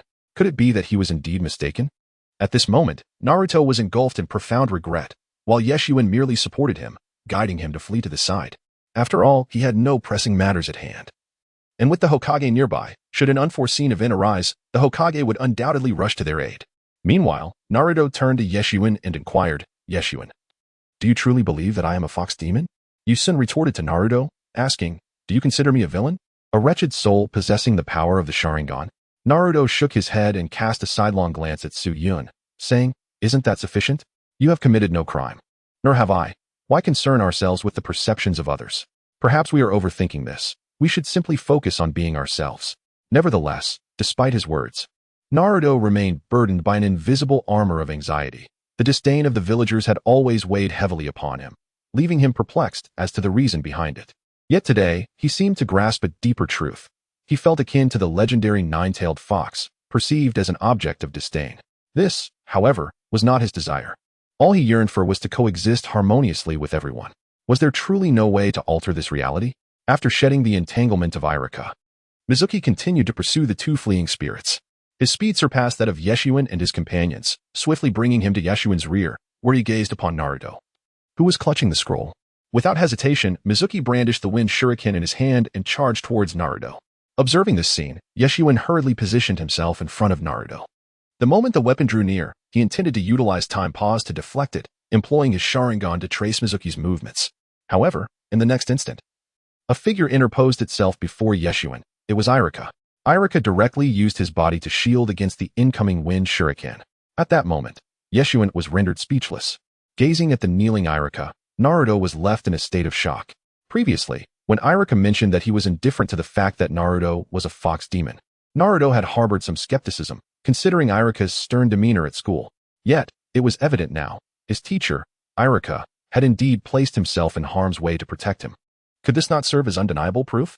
At this moment, Irika knelt partly on the ground, yet he still endeavored to rise. A smile gracing his lips as he addressed the two students before him. Rest assured, I shall protect you. You will be unharmed. However, the blood trickling from the corner of his mouth revealed the severity of his own injuries as he uttered these words. Beside him, Yi-sun interjected, Teacher, you should rest for a moment. Moreover, there is no need for you to shield me, even if he does charge at us. I will be able to withstand the blow. Yi-sun's words caused Irika's expression to contort in frustration, and he retorted with fury, You little brats must cease this foolishness. He is a chunin. There is no way you can match him. Now hurry and flee. At this moment, Irika felt a sense of urgency. As Mizuki had already positioned himself before them, Mizuki arrogantly proclaimed, Run? Why don't you run? You wait like a mere rabbit for my hunt. How pitiful, Irika. You remain as weak as ever. Now, I shall slay your most cherished student right before your eyes. Will that bring you some measure of anguish? Then I shall place the blame for everything squarely upon your shoulders, making you a traitor among the shinobi, at which point no one will know of my actions. Nor will anyone vouch for their innocence. At this juncture, Mizuki looked up to the heavens, laughing maniacally, for he had envisioned his flawless scheme. Confident that it would encounter no obstacles, his plan would undoubtedly come to fruition. He would acquire the forbidden techniques within Konohagakure and continue his path as a ninja of the village. Chapter 16, Kamen Rider Naruto beside him. Naruto approached Mizuki with a stern expression. However, at that moment, Irika struggled even to stand. Naruto turned to Mizuki and declared, You are a villain. Mizuki, undeterred, retorted with a boastful laugh, And what of it? Can you bite me? Come on, come on. Observing the demeanor of Suemu, it was evident that he exuded an air of invincibility, as if to say, You cannot possibly defeat me. At this moment, Naruto was consumed by an unprecedented fury. His esteemed teacher had been grievously harmed, and he recognized that he could have averted this calamity. Yet, his own distrust had led to his mentor's severe injury. This was a chain of events he could have easily prevented. It was all his fault. He deemed himself a villain. Simultaneously, Naruto grappled with a sense of guilt, as he occasionally felt the weight of darkness due to the hostility directed at him. Nevertheless, he was surrounded by many companions at this moment. I will defeat you. Immediately, Naruto took out a watch. Observing the timepiece in Naruto's hand, Mizuki burst into laughter, exclaiming, What is that? Is it a toy? It truly makes me laugh. Do you intend to defeat me with this toy? Immediately, Naruto rotated the dial with one hand and pressed the button on it. In an instant, the dial transformed into a beam of light that enveloped Naruto's body. Transformation, Kamen Rider. Before Suemu stood a formidable knight, adorned in a black physique, a white breastplate, and intricate red lines. The sudden transformation of Naruto startled Suemu, yet he retorted with a cold smirk, Even if you change your appearance, how could you possibly defeat me? Without hesitation, Suemu launched a spinning wind shuriken towards the armored Naruto. However, Naruto, clad in his armor, remained unfazed. The wind shuriken merely sparked against the surface of the armor, leaving no mark, and in an instant, Naruto seized Suemu by the head. Suemu swiftly executed a substitution technique, evading the grasp, yet he was struck by fear at the monstrous capability of his opponent. The knight's body was too resilient for conventional attacks. It became evident that only a more potent force could contend with him ninjutsu. Consequently, Suemu employed Earth Release, attempting to bury Naruto beneath an avalanche of earth. As numerous earthen walls manifested before Naruto, he he effortlessly shattered them with a single punch. Advancing step by step towards Shuei-Mu. Panic set in for Shuei-Mu as he retreated, summoning a torrent of water to surge towards Naruto. Yet, after the wave passed, it seemed to do little more than cleanse the armor, devoid of any significant effect. Witnessing this spectacle, Yisun couldn't help but chuckle. He had encountered foolishness before. But the sheer absurdity of launching a water attack at a creature embodying a shark was beyond him. Was Shuei-Mu attempting to give him a bath? Immediately thereafter, Naruto addressed Mizuki, saying, "Well then, it is my turn, sensei." Subsequently, Naruto removed the phone from his waist and folded it into the shape of a pistol, aiming it directly at the unsuspecting Mizuki. Before Mizuki could comprehend the situation, two crimson beams instantaneously obliterated his arms, staring at his severely injured, dangling hands. Mizuki was rendered speechless. Once a ninja loses their hands, they are incapacitated. Without the ability to form hand seals, they cannot utilize ninjutsu. In his current state, his taijutsu was no match for Naruto. "Monster! You are a monster. You're the very fox demon." Mizuki roared as he turned to flee. Observing Mizuki's attempt to escape, Naruto pressed a button on his wristwatch, causing the armored chest piece to open and reveal its core, transforming the entire armor to a brilliant white. In Naruto's vision, everything around him slowed to a crawl, even Mizuki's flight. Yet one thing remained unchanged: the counter on his watch. In an instant, Naruto dashed toward Mizuki with blinding speed, appearing to Mizuki as a streak of lightning. Before Mizuki could react, he was seized by Yeshun and thrown in front of Irika. The armor's chest piece closed. And all of this transpired in less than 10 seconds, roughly about 4. Irika, taken aback by Mizuki's sudden appearance beside him, quickly drew a kunai and stabbed it into Mizuki's thigh to prevent his escape. As Mizuki screamed in agony, one of his legs was now incapacitated. In addition to his ruined arms, Irika addressed Mizuki, "Give up. You can no longer escape." Mizuki struggled on the ground, exclaiming, "Monsters. You are all monsters." Indeed, those who are with this fox demon are all monsters. After reverting from his transformation, Naruto appeared somewhat disheartened. Yeshun stepped forward, placing a foot on Mizuki's face, declaring, "What of being a monster? Even a monster is better than scum like you." Yeshun's foot twisted against Mizuki's face as if attempting to bury it into the ground. "You wretch. I want to let you go." Mizuki spat defiantly.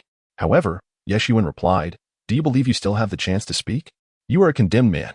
His words were uttered in a low tone, heard only by Mizuki and Irika. Mizuki, puzzled by the mention of a death sentence, was unaware that Yeshun understood the implications. In a certain sense, Naruto indeed embodied the fox demon, serving as its vessel. The fox demon was akin to a nuclear bomb. How could a villager attempt to steal such a weapon without facing the gravest of consequences? Yeshun continued to stomp on Mizuki, then patted Naruto's shoulder, saying, "You are not a fox demon. You are my friend, so do not dwell on such bizarre thoughts." There was another matter to address: the forehead protector. The two assisted the injured Irika to a tree where he could sit, and then Irika consoled Naruto, "I apologize. The teacher may have overlooked you, but this time, it will not happen." Irika then tore off his forehead protector and, before Naruto could react, pressed it against his forehead, while Yeshun helped Naruto secure it. "From this day forth, you are a qualified ninja." In that moment, Naruto leaped with excitement. He had finally attained what he desired. He was now a true ninja. A tremendous encouragement and recognition from all. It was indeed a pity that this time, Naruto did not showcase the grand spectacle of using shadow clone technique. After tending to Irika's wounds, Irika took both of them to enjoy a bowl of Ichiraku ramen. As for the scroll, it was handed over to the Umbu for the Hokage to personally handle, so it was of no concern to the three of them. Through the crystal ball, the third Hokage could observe all that transpired in the surroundings, fully aware of what had occurred and what these children had endured. For him, the current situation was the best course of action. After that day, a semblance of tranquility returned. Yeshun began practicing the newly learned ninjutsu, the multiple shadow clone technique. At his home, upon employing this technique, he could create about 10 clones. However, the more clones he produced, the greater the energy expenditure. As he was not a sage and could not withstand such consumption, the reason he could achieve a similar feat to Naruto was due to his unique physique. Possessing the attributes of Sun Wukong, along with the energy of Aizen, even if he could not utilize it fully, he could still draw upon its essence, which was sufficient for him. He wondered when he could transplant the wood-release cells. However, he pondered with a hint of humor that he hoped no face would sprout on his chest post-transplant, as that would indeed be horrifying. In addition to the shadow clone technique, Yeshun was also training in other techniques, such as the non-thunder god technique, which unfortunately could only be used once. As for the Edo Tensei and other such techniques, Yeshun had no intention of delving into them. Within the chat group, Only a few updates appeared. Aizen was preoccupied with research, and Ohma Zi-King was nowhere to be found. Others were engaged in lively discussions. While Yeshuan's chat group had scarcely anyone speaking, the only one who contributed was Sun Wukong, stating, "My master is on his way. But I worry that old man may not remember the way. Is there anyone who can help me guide him?" This anyone was implicitly directed at Yeshuan, as he was perceived among the group as needing a disciple to nurture, thus relegating the task of running errands to him. Yeshuan's lips twitched in resignation. He had not anticipated being summoned by the Monkey King. After traversing into the journey to the west, Yeshuan surveyed his surroundings. He found himself in a mountainous forest, abundant in trees and fruits. This mountain was known as Wuji Mountain, comprising 5 towering peaks. With his strength to lift mountains, Sun Wukong could effortlessly raise this mountain, akin to the might of a celestial explosion. Chapter 17. The Demon Wukong and Tang Sung. Should it be the 6-path celestial explosion? Yeshuan wondered if the Monkey King could withstand it. However, upon arriving here, Yeshuan needed to locate Wukong first. After searching for a considerable time without success, he leaned against a rocky wall, standing on a stone, contemplating the whereabouts of Sun Wukong. Suddenly, a voice echoed from beneath him. "How long will you tread upon my head?" As Yeshuan reacted, he realized he had been standing on Sun Wukong's head. Due to years of accumulation, Wukong's scalp bore many petrified marks, a testament to accumulated dust. He had grown too lazy to clean it, resulting in a head resembling a stone. Yeshuan quickly apologized. "I'm sorry, Uncle Wukong. I didn't mean to." Gazing at Yeshuan, Wukong regarded him with a scrutinizing glance. Yet, it was unclear how Wukong had spent the last 500 years, with no food or even games to occupy himself in this desolate place.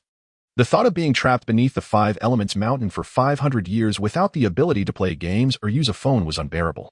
Although he could not play now, there were still many things he could do each day to alleviate that sense of deprivation. Wukong blinked and asked Yeshuan, "What brings you here?" Then, his fur bristled, as if he found the question offensive.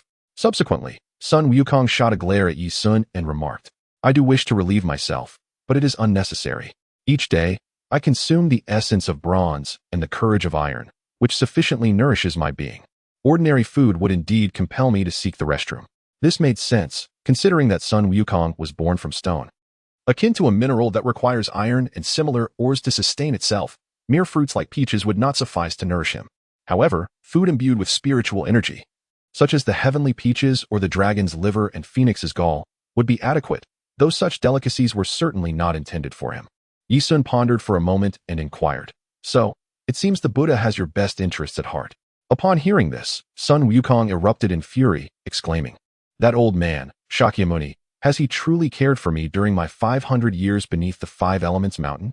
Once I am free, I shall ensure his sacred mountain pays dearly." Observing the indomitable spirit of Sun Wukong, who had endured 5 centuries of confinement, Yi Sun found himself at a loss for words. After all, what could one desire after such a long imprisonment?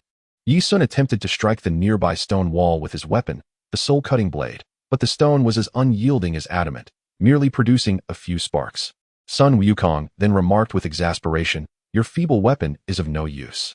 Stop your futile efforts and summon Tang Sun. I yearn to escape this place and stretch my limbs." Upon hearing Sun Wukong's words, Yi Sun hesitated, uncertain whether to release him, for he was unfamiliar with the nature of this world. The extensions of Sun Wukong's legend were numerous, with tales like Journey to the West and countless adaptations that followed. What if the Buddha in this realm was formidable, and upon his release, Wukong sought vengeance, only to be dismissed with a mere wave? This place was dubbed Black Myth. How dark could it truly be? Did the deities and spirits feast upon humans? These questions lingered unanswered, but Yi Sun resolved to proceed cautiously. As he contemplated more conversation with Sun Wukong, a bloody tiger suddenly leapt from the roadside. The tiger, upon spotting a human child, was seized by a murderous instinct, envisioning the delicious meal that the youngling represented. With the thought of regaining its strength through this tender morsel, it lunged toward Yi Sun. Caught off guard by the sudden appearance of a monster, Yi Sun, though aware that he had numerous methods to handle such a creature, realized that his current form might not be sufficient to overpower it. Thus, he transformed into Kamen Rider, adopting the all-powerful red form. He resembled a colossal beetle, muscles rippling, as he collided with the tiger, sending it crashing against the wall. Turning to the beast, Yi Sun taunted, "Do you find me delectable?" The tiger shook its head in response. Yi Sun then unleashed a flurry of punches upon the creature's head, initially intending to end its life. But after a moment of contemplation, he decided to release it instead. He inquired, "Why have you come here?" The battered tiger, bloodied and with broken teeth, finally found its voice, pleading, "Please spare my life. I mistook you for an easy target. I spotted a rather appealing monk and intended to feast upon him, only to be met with a single blow from him." The tiger recounted how it had narrowly escaped becoming a trophy for the monk, only to encounter Yi Sun, hoping for an easy meal, and was instead met with an unexpected transformation into a monster that had overpowered it. Yi Sun, upon hearing the tiger's tale, felt a surge of indignation. He raised his fist again, striking the creature, causing its eyes to spin with stars. After a brief pause, the tiger continued. "After following that human for several days, I realized he was not just powerful, but extraordinarily so. He defeated any monster with a single strike. Even a heavily armored rhinoceros demon was reduced to pulp in an instant. It was a terrifying sight, a true terror. That bald demon was a nightmare." Yi Sun stood speechless, while Sun Wukong was equally astonished. According to the group leader, the monk should merely be an ordinary figure. How could he possess such strength? Yi Sun's mind flickered to a phrase, the great Buddha, the world-honored Earth Store. Could it be that Fa Hai had crossed over to this realm? Or had Saitama traversed into the world of Journey to the West? Sun Wukong, in a state of confusion, questioned, "Could that be the monk, my master?"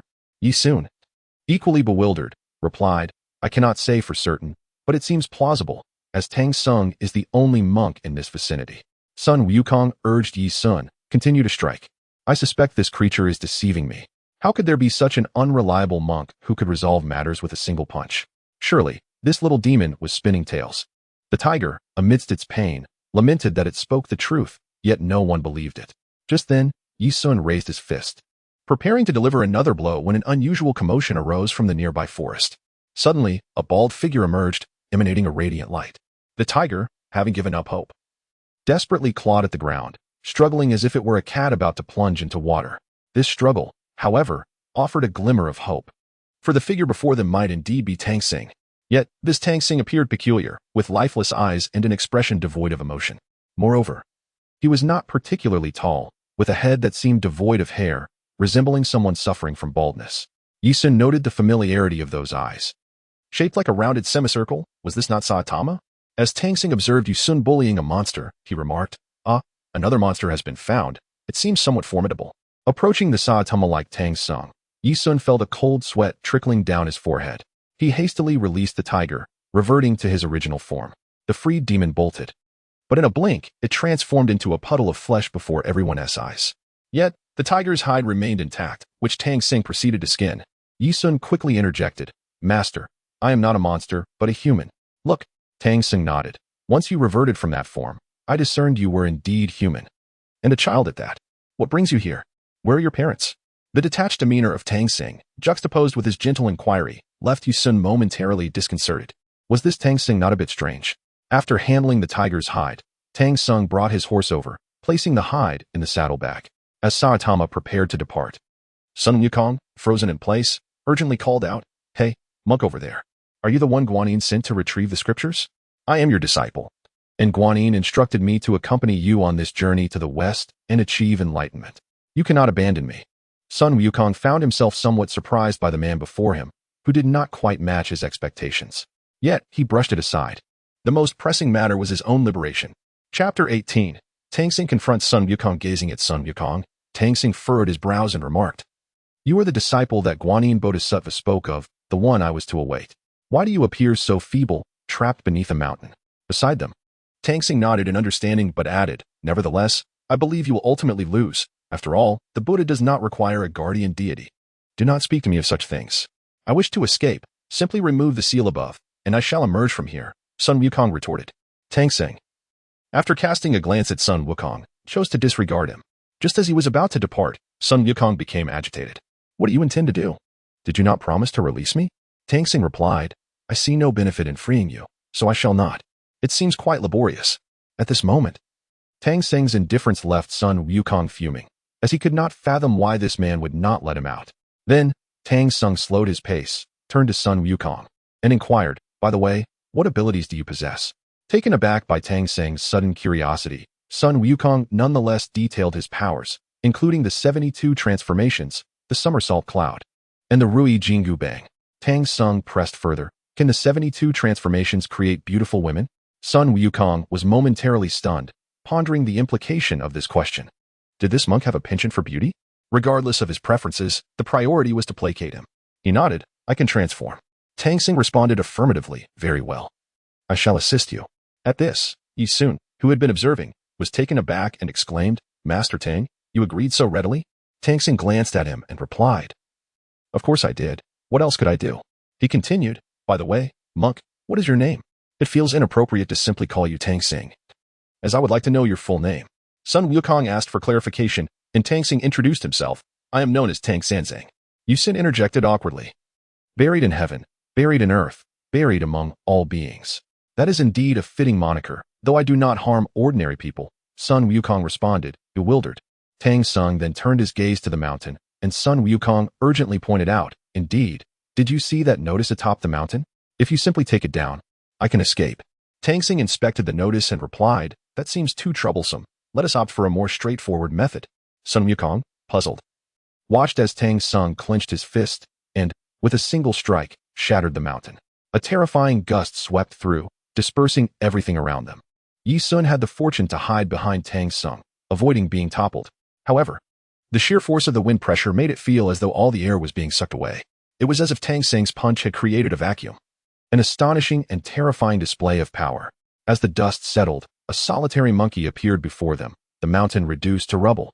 Save for 2 imprints left by Tang Xing's fists. Sun Wukong stood in awe, gazing at the sky, then at the ground, and finally at the vast chasm behind him, which seemed to extend endlessly. Even the sky appeared divided in two, causing tremors within the heavenly palace. Soon, the keen-eyed and swift-eared guardians surveyed the situation. Reporting to the Jade Emperor, this commotion is caused by Sun Wukong's emergence. The Jade Emperor nodded. I am aware. That wretched monkey has resurfaced. I hope he does not cause me further trouble. He should keep his distance and remain at the Mountain of the Immortals. The Jade Emperor was thoroughly exasperated with this troublesome monkey who had once stirred chaos in heaven, nearly toppling the heavenly palace. Had it not been for the intervention of the Buddha, the situation would have been dire. Now, with the burden of the mountain lifted, Sun Wukong should have felt liberated. However, as he sensed the cool breeze around him and the bottomless pit behind, he was utterly bewildered. How could this man possess such strength? Did he not require protection? The might displayed by Tang Xing was formidable, and Sun Wukong found himself unable to fathom why such a powerful figure would need to safeguard him. Countless stones cascaded down upon Tang Xing, while Yi Sun hurriedly sheltered behind him. Larger rocks were obliterated by Tang Xing's punches, while smaller debris had minimal impact. The horse behind them, frightened, knelt upon the ground, and the earth trembled under the sheer force of Tang Xing's might. The guardians in the sky, upon witnessing Tang Xing shatter a mountain with a single blow, were left speechless. Throughout their journey, they had sensed something amiss about Tang Xing, but now it was evident that he was truly extraordinary. How could one possess such formidable power? Why would he require the protection of lesser deities, when collectively they could not withstand a single strike from him? In the heavens, various protective deities expressed their desire to retreat, unwilling to become embroiled in this quest for scriptures. Once Sun Wukong emerged, he initially stood in shock, but soon erupted with joy, exclaiming, At last, I am free. Guanyin, wait for me. I shall seek you out for revenge. With that, Sun Wukong retrieved his Rui Jingu Bang, intending to take flight. However, in the next moment, Tang Xing seized his foot, bringing him crashing to the ground. Stunned, Sun Wukong glared at Tang Xing, fuming, You insufferable monk. I spared you because you rescued me. But do not test my patience. Sun Wukong dug into his ear and declared, Who cares? I am off to exact my vengeance. Sun Wukong's demeanor indicated he held Tang Xing in contempt, but Tang Xing swiftly grasped Sun Wukong's collar and delivered several resounding slaps. Enraged, Sun Wukong raised his staff to retaliate, but Tang Xing's fist bent the Rui Jingu Bang, shocking Sun Wukong. Could it truly be bent? Yet, the staff soon regained its original form, as it was a divine weapon not easily broken. You dare deceive me? Then I shall not hold back.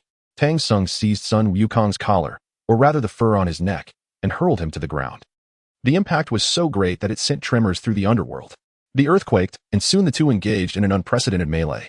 By the heavens, Tang Xing and Sun Wukong are fighting. Tang Xing executed a shoulder throw, sending Sun Wukong crashing headfirst to the ground. In an instant, Sun Wukong transformed into a butterfly, fluttering to Tang Xing's head. Then, he morphed into a pair of powerful legs, wrapping around Tang Xing's neck before throwing him backward, causing Tang Xing's head to collide with the ground, leaving it resembling a turnip. As Tang Xing pressed his hands against the ground, the earth shattered beneath him. Sun Wukong, momentarily thrown off balance, fell to the ground but quickly steadied himself with his golden staff. He then leaped back onto solid ground, while Tang Xing charged forward, delivering a punch with the force capable of splitting mountains.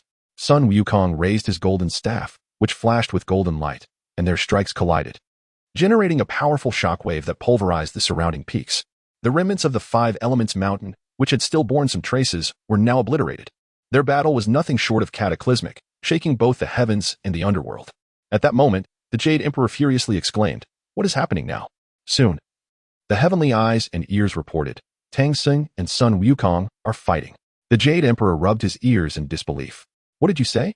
Tang Xing is actually fighting Sun Wukong? What is this madness?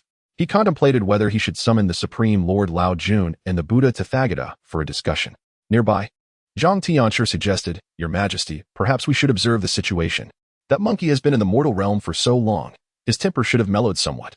The Silver Star of Venus agreed. "Indeed, let's just watch for now. After all, Sun Wukong was promoted by me, and now that he has a chance to rise, it would be unfortunate if he encountered such turmoil." The Silver Star did not wish to see Sun Wukong remain trapped beneath the mountain, as that would be exceedingly unfair to him. The Jade Emperor nodded. "Very well, let us proceed as such." Meanwhile, the battle continued below, characterized by their pure martial prowess, devoid of any supernatural abilities. Sun Wukong's techniques merely facilitated his combat skills, resulting in a fierce exchange that left the ground a vast crater. Yet, as they fought, the deep pit filled in, only to reappear as their battle raged on, the marks of their conflict intertwining like a web. At this moment, Yi Sun reassessed Sun Wukong as combat prowess. Initially believing him to be weak, he now realized that Sun Wukong was comparable to Saitama, capable of splitting mountains with a single blow, and in some respects, even stronger. In the final moments of their conflict, neither emerged unscathed. Sun Wukong felt a throbbing headache, and Tang Xing was dizzy. Eventually, they agreed, "Let us make peace."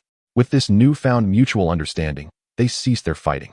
Yi Sun stepped forward, wiping the sweat from his brow. "Now that you two seem to have resolved your issues, Uncle Wukong, perhaps I should take my leave." Sun Wukong, rubbing his head, replied, "Do not leave just yet. Stay with me for a few days, and I will teach you the 72 transformations. You can leave afterward, if you go now. How can I repay you?" Turning to Tang Xing, he added, "And you, monk, since you have come out with me, I acknowledge you as my master. Your strength is quite impressive." However, Tang Xing interjected, "I would prefer a beautiful companion rather than a monkey." At this, Sun Wukong's head erupted in flames. How dare this monk desire a woman?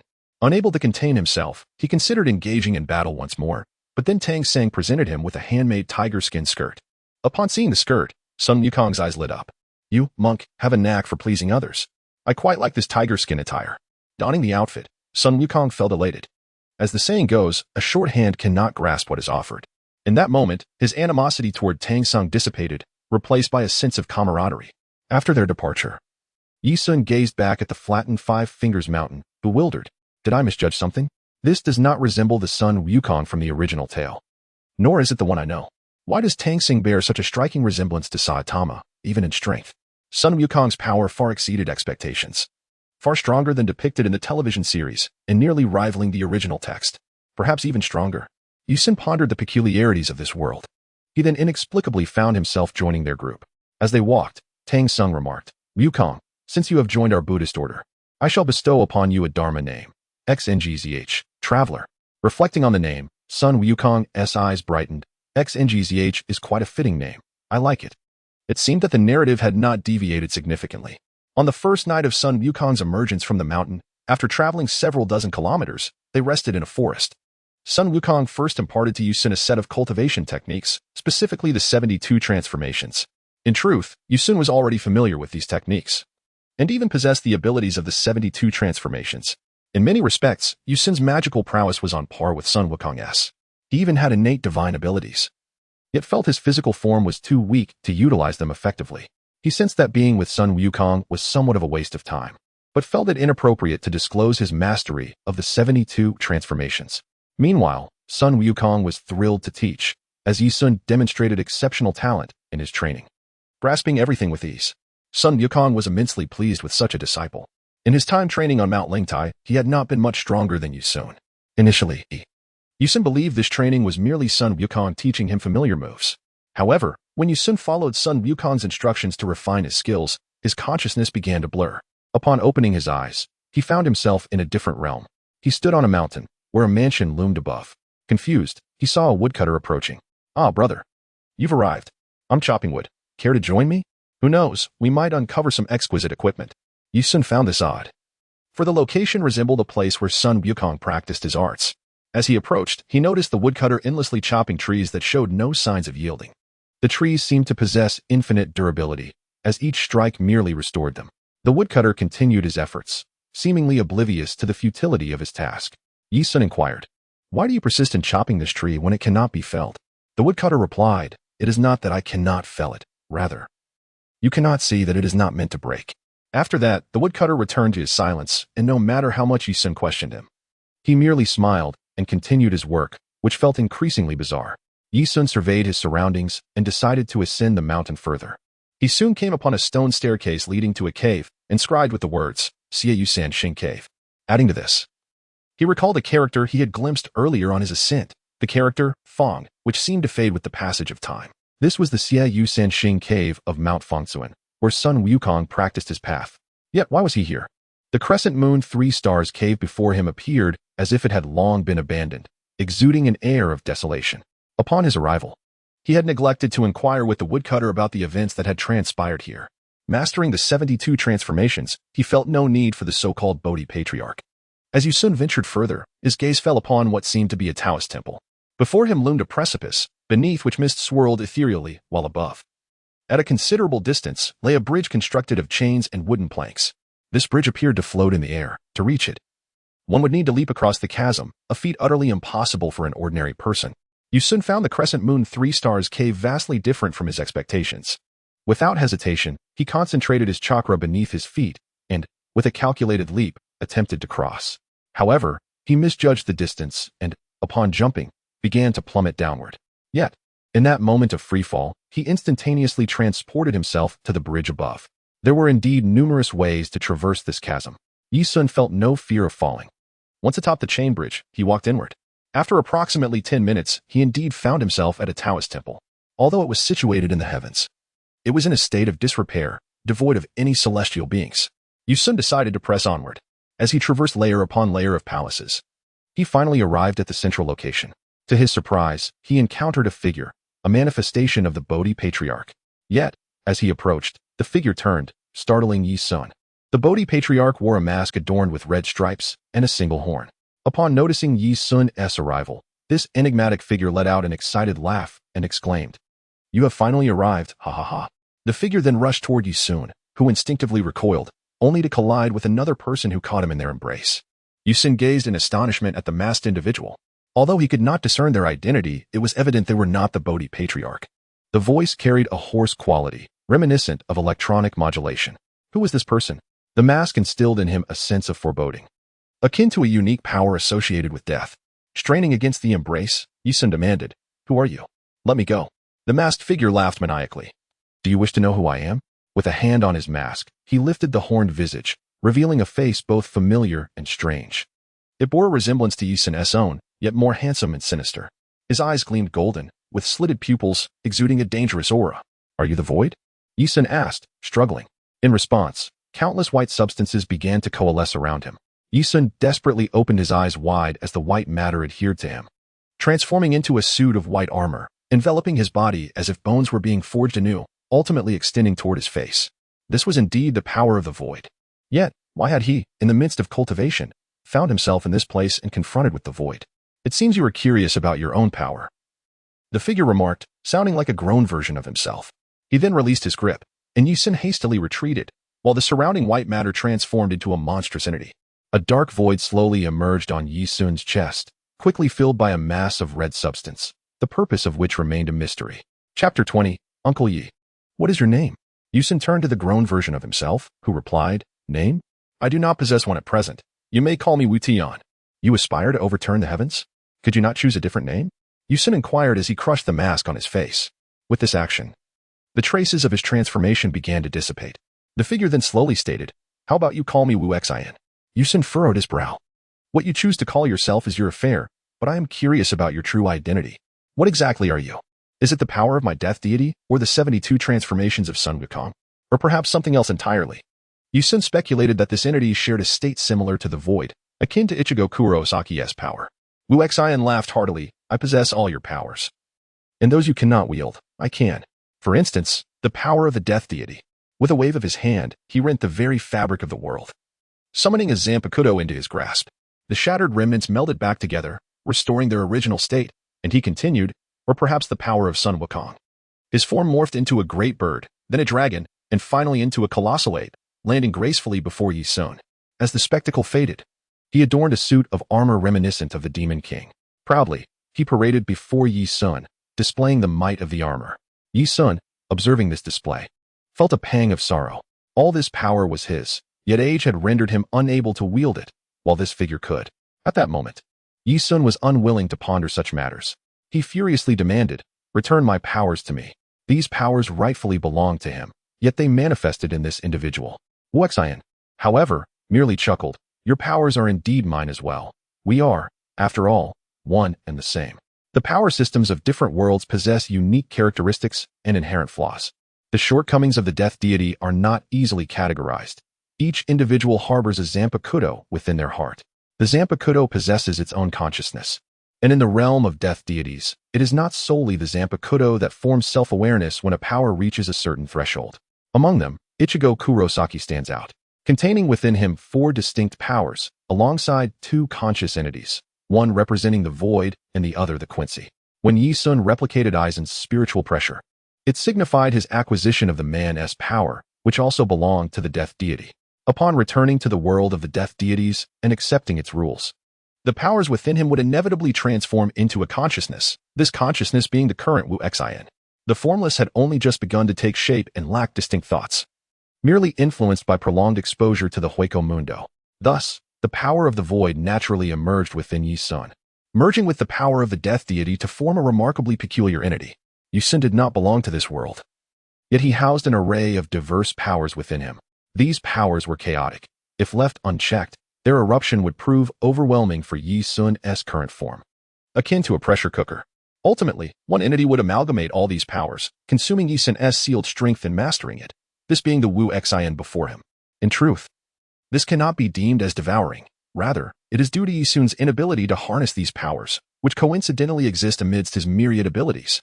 The emergence of Wuxing, a being capable of mastering these forces, is thus a consequence of this circumstance. Another pivotal reason lies in Yi Sun's arrival in the world of Journey to the West. Whirling Taifang Xiyun Mountain is, in essence, merely a dream. The spells learned by Sun Wukong stem from profound insights derived from his own heart, akin to a state of enlightenment. Sun Wukong, lacking a master, possesses an innate understanding and talent.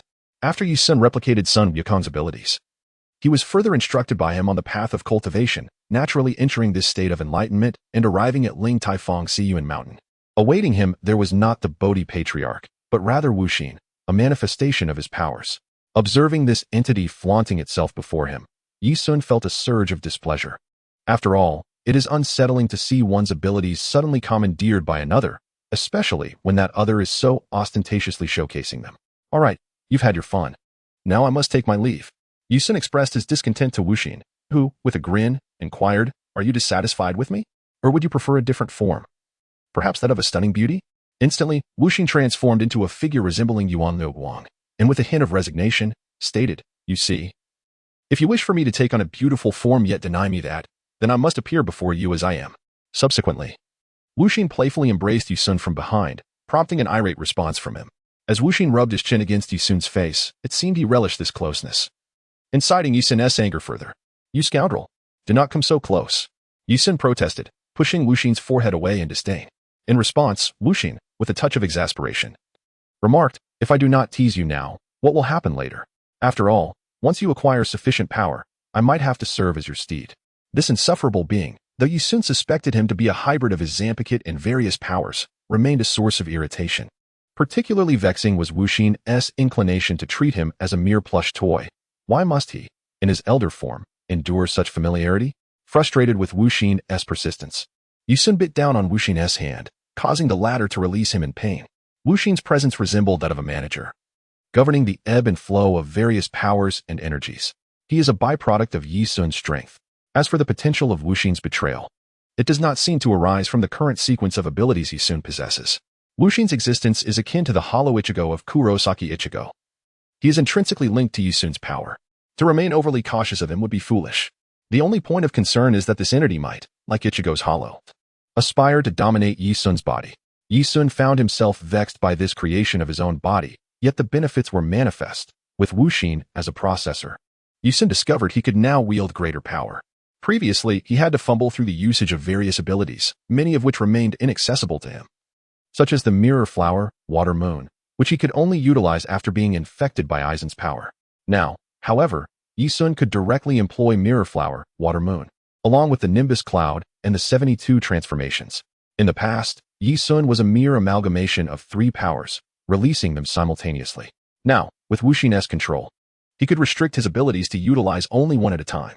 For instance, by focusing solely on Sun Wukong's power, the other 3 would be suppressed, thus amplifying Sun Wukong's output. Other powers also experienced an enhancement, though the Kamen Rider's power remained largely unchanged, as it relies on equipment rather than the inherent strength of the user. Yi Sun felt no regret that his Zanpakuto was not female, should it have been. It would merely imply a certain femininity within him, a notion he was reluctant to accept. After familiarizing himself with these powers, Yi Sun stepped outside the tent and summoned his Zanpakuto, which felt no different from an ordinary blade. As he pondered, a white substance enveloped the blade, transforming it into a 2-meter-long bone blade. It appeared somewhat impressive, yet Yi Sun was displeased, tossing the weapon aside. Noticing Yi Sun's emergence from the tent, Sun Wukong approached with concern, asking, "Yi Sun, why aren't you sleeping?" Yi Sun, with a hint of resignation, replied, "Uncle Wukong, I believe my strength has made some breakthroughs during meditation, so I came out to investigate." Gazing at the bone blade in Yi Sun's hand, Sun Wukong remarked, "Why does that weapon resemble one used by monsters? Given its bone composition, it seemed to possess an aesthetic only a creature of the dark could appreciate.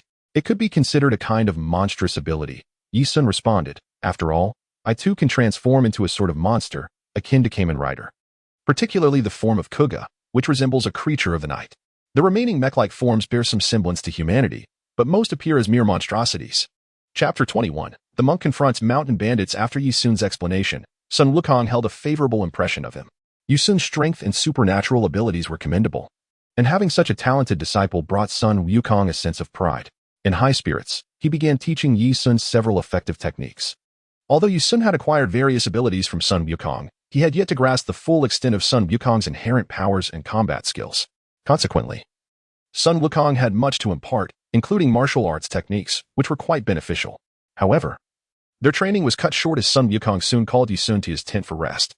The days of pilgrimage were rather monotonous. By the end of the first day, Yi Sun found himself restless and began to stir. They set off towards the west, engaging in a continuous banter that showed no signs of abating. A peculiar bond seemed to exist between them, leaving Yi Sun somewhat perplexed. Initially, he expected them to come to blows, yet their journey was marked only by their quarrels. On the second day, Yi Sun anticipated a routine continuation, but suddenly, a gang emerged from the forest, blocking their path. Dressed in coarse black garments with headscarves tied around their foreheads and brandishing large knives, they confronted Yi Sun and Sun Wukong with fierce expressions, proclaiming, "We are here to rob you. This tree was planted by me. This road was forged by me. If you wish to pass, hand over your money." As a demon king, Yi Sun had never encountered anyone daring enough to obstruct his path. He was taken aback by the audacity of these foolhardy individuals. In that moment, Sun Wukong, clearly amused, exclaimed, "Ah, splendid. You lot actually dare to challenge me." The great sun. The 6 bandits bore faces that were truly terrifying, far from resembling ordinary men. They gazed at the imposing figure of the great monkey and a monk before them, perceiving them as wealthy prey, though the reason for this belief eluded them.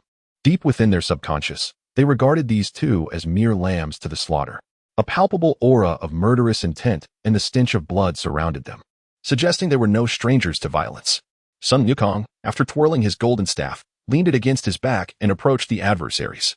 The bandits erupted into laughter at the sight of the monkey advancing towards them, mocking, "You think a mere monkey can challenge us? How amusing." With a flourish, Sun Wukong brandished his staff and declared, "Do you underestimate me, Sun Wukong? State your names." The 6 burly brigands, in turn, introduced themselves as Ear-Hearing Anger, Body-Born Excellence, Eye-Seeing Joy. These peculiar names made Sun Wukong's brow twitch. They were indeed intriguing. Meanwhile, Tang Sung stepped forward, standing before the bandits. They sneered, "You, monk, have you come to surrender? Hand over your money, and we'll grant you a swift death." Yet, Tang Sung replied with a smile, "Not at all. I simply find your names so unpleasant that they provoke the urge to strike." Beside him, Yi Sun leaned closer to Sun Wukong and asked, "What if Master Tang kills them?" Sun Wukong, bewildered, glanced at the monk, unable to fathom how a monk could commit murder. However, the next moment left him stunned. Tang Xing unleashed a punch, obliterating the nearest bandit into a mist of blood, leaving the remaining brigands frozen in shock. Seizing the opportunity, Sun Wukong quickly swung his staff at the other bandits, fearing that if he hesitated, he would miss his chance to partake in the fray. Just as his staff was about to descend once more, Tang Xing's fist struck again, annihilating 2 more of the bandits. Having achieved a double kill, Tang Xing found himself surrounded by nothing but air, as Sun Wukong's staff merely stirred the ground, leaving only 3 bandits remaining. In a rush, Sun Wukong exclaimed, "Stop! Let me handle them." To which Tang Xing replied, "Ba. These fellows must face their retribution in this life to ensure they are reborn into better circumstances in the next. Killing them isn't advisable. My hand can aid them in their timely reincarnation." Sun Wukong quickly countered, "Master, you misunderstand. I once held a position in the heavenly court. I am also a celestial being.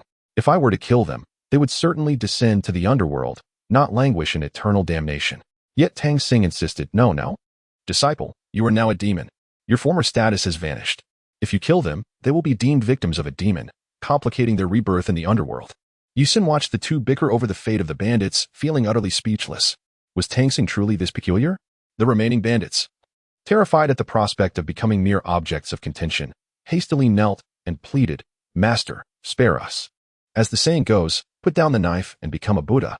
We will abandon our wicked ways. Please do not strike." After obliterating the trio of bandits with a single punch, Tang Xing remarked, "To put down the knife and become a Buddha means to transform into good individuals. It is better to extinguish your lives now than to live without regret, allowing you to be better people in your next lives. So go in peace." As Tang Xing obliterated the last of the bandits, Sun Wukong stood in disbelief, having aimed merely to claim a few heads, yet finding none left for himself. After being suppressed for 5 centuries, he had merely wished to witness some bloodshed to honor his golden staff. Just as disappointment washed over him, a radiant light descended from the heavens, revealing a woman clad in flowing white robes, gracefully alighting before them, none other than Guanyin Bodhisattva. Upon her arrival, Sun Wukong scratched his head, wondering what prompted her presence. Guanyin glanced at the corpses strewn across the ground, her expression darkening as she exclaimed, "Sun Wukong, to think that after 5 centuries beneath the 5 Elements mountain, you remain unchanged, treating human lives as mere blades of grass. These 6 were all slain by you. How can you hope to attain Buddhahood?" Sun Wukong, bewildered, stared at Guanyin, unable to comprehend why she attributed the killings to him. He felt as though he could never clear his name, even if he jumped into the Yellow River. At that moment, Tang Xing interjected, "Ba, Guanyin Bodhisattva. These men were killed by me." Initially, Guanyin had intended to use this opportunity to temper Sun Wukong's impudence, hoping to ensnare him with the golden circlet. But she found herself momentarily speechless. How could Tang Xing claim the responsibility for these deaths? Was he attempting to shield Sun Wukong? Guanyin then admonished Tang Sanzang, "You cannot allow this monkey to go unpunished. If his demonic nature persists, you will be the one to suffer the consequences. Can you truly accept that?" Tang Xing shook his head, asserting, "Guanyin, I assure you, it was I who struck down these men. If they had been killed by a staff, there would be marks on their bodies. However, they were reduced to dust by my fists, leaving no such evidence. I was merely discussing with Sun Wukong how to divide the spoils, but my hands grew restless, leading to their demise." Guanyin was utterly flabbergasted. What kind of absurdity was this? How could Tang Xing utter such words? Was it possible he truly killed them? Yet, how could that be? He was merely an ordinary man, seemingly powerless. Suddenly, Sun Wukong had an epiphany. He glanced at the ground where the corpses lay, and through his fiery eyes, he discerned that the bodies rapidly transformed back to their original forms, merely leaves. Astonishingly, those leaves had evaded his keen sight. Realization dawned upon Sun Wukong. These leaves were Guanyin's test for him and a reflection of Tang Xing's true nature. Yet, this felt exceedingly unfair. He had committed no wrongdoing, yet here he was, ensnared in a trap. Contemplating the long road ahead and the multitude of such schemes that might arise, Sun Wukong decided to abandon his quest. He had thought he was destined to protect this monk on a pilgrimage to the west, only to discover it was all a mere performance. This monk's power rivaled his own. They sought to test him through such underhanded means. It was an affront to his dignity. He refused to participate any longer and declared, "Whoever desires him can take him." With a single somersault, Sun Wukong vanished, leaving behind a bewildered Yi Sun and a dazed Tang Xing. As Tang Xing pondered the abrupt disappearance of his disciple, Guanyin felt a headache coming on. What in the world was happening? Why had Tang Xing resorted to violence? As she prepared to depart, she glanced at the spot where Sun Wukong had been moments before. Her brow furrowed in concern.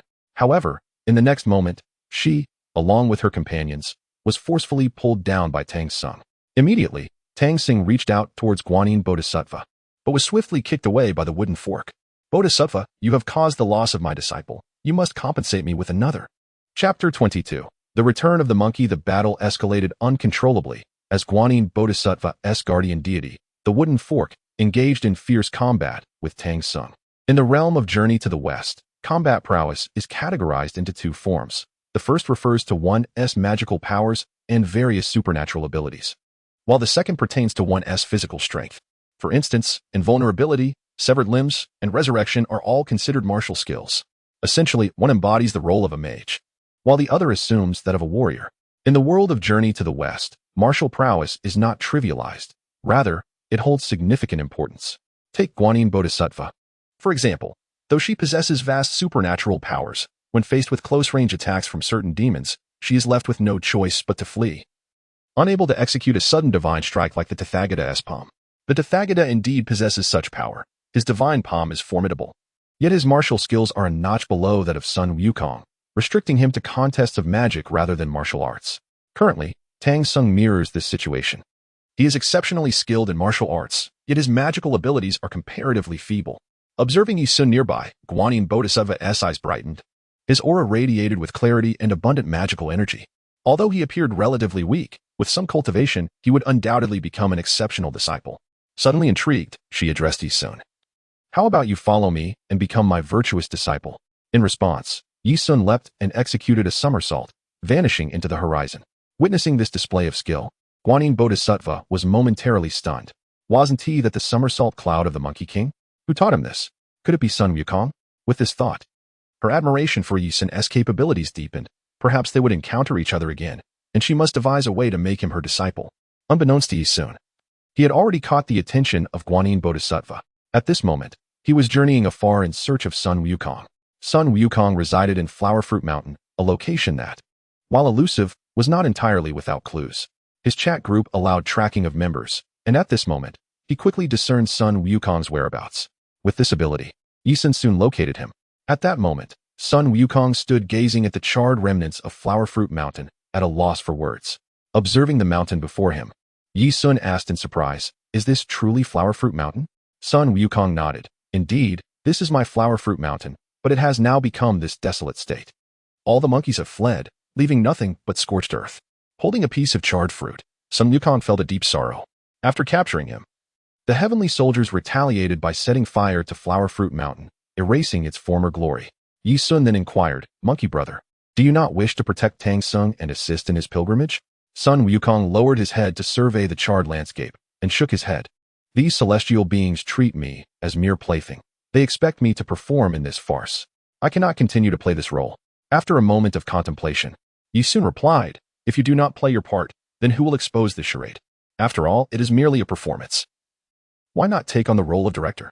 Sun Wukong pondered this and blinked. "You have a point. Since I am aware of this farce, I can indeed direct it." With renewed enthusiasm, he declared, "Since they desire a spectacle, I shall provide them with a grand performance." Yes, this approach is excellent. At this moment, Sun Wukong felt an overwhelming sense of joy. He would not only be an actor but also a director of this play.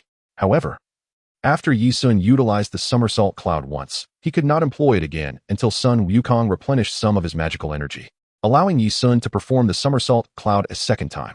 After a couple of somersaults, Yi Sun and Sun Wukong landed before Tang Sung. Yi Sun hurriedly addressed Tang Sung, "Master Tang, I have brought Monkey Brother. Please do not be angry with him." Though Tang Sung had initially felt a tinge of anger, he found it difficult to be upset as he witnessed Sun Wukong's humble demeanor. Picking up the fruits that Sun Wukong offered, Tang Sung took a few hearty bites, savoring their delightful flavor. The taste was exquisite, with an aroma that seemed to explode in his mouth. A result of the few remaining peach trees found amidst the ruins of Flower Fruit Mountain. These peaches, having survived the Great Fire, were imbued with both flavor and spiritual essence. As Tang Sung enjoyed the fruit, he expressed his delight.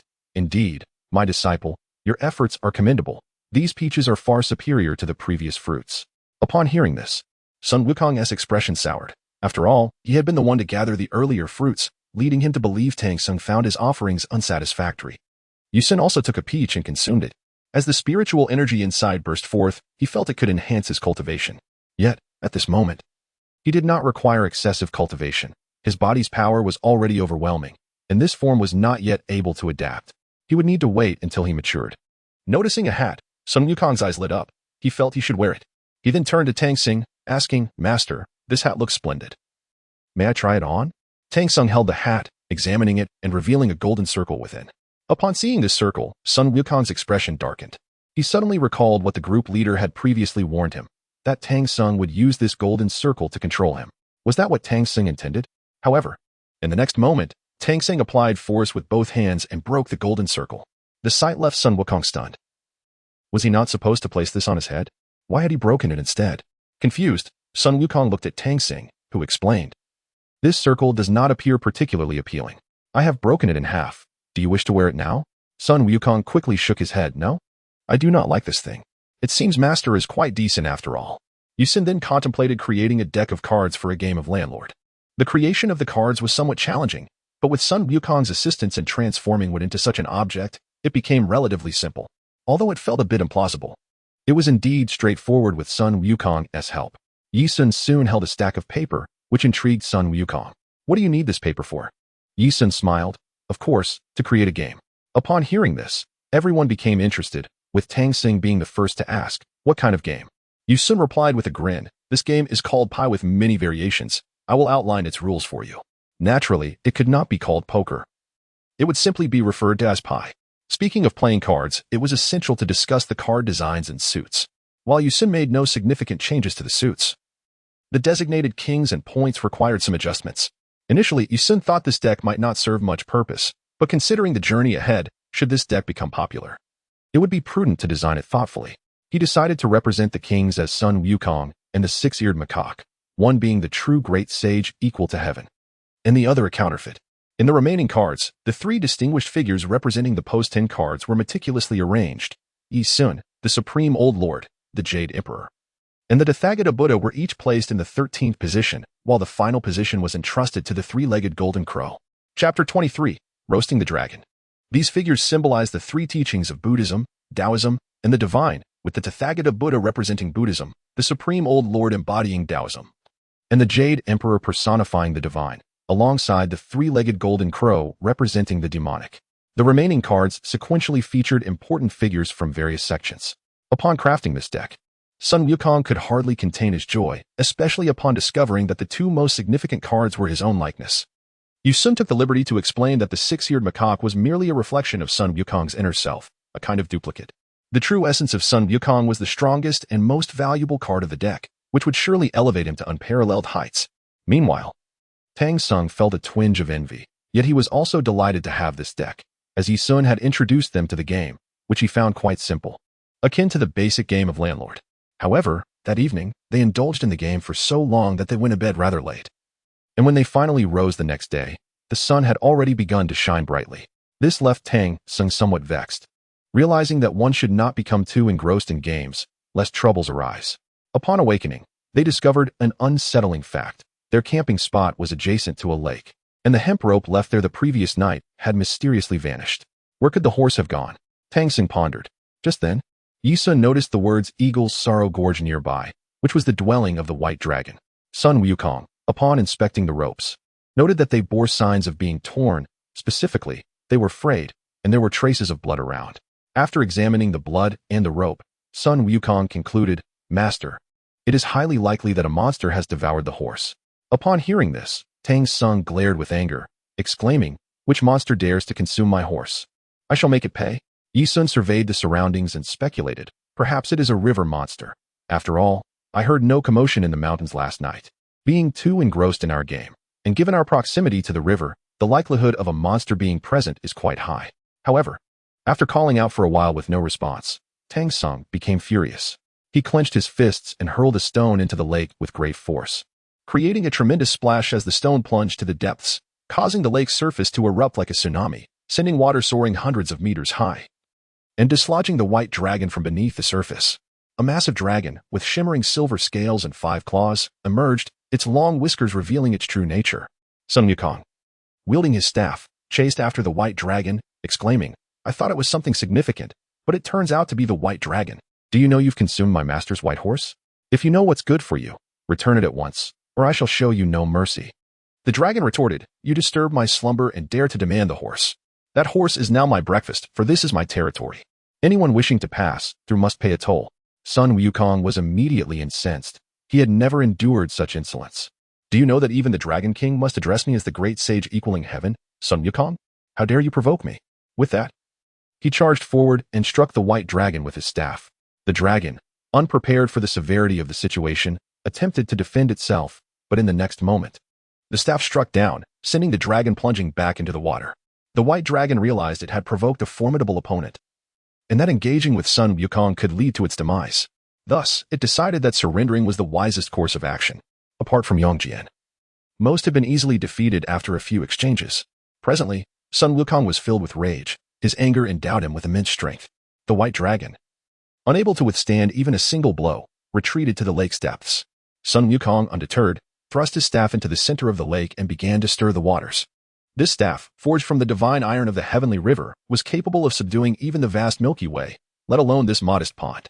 As he stirred, waves surged, and the white dragon was tossed about like a strand of noodles. Ultimately, the dragon, humiliated, emerged seeking retribution, roaring, I shall fight you.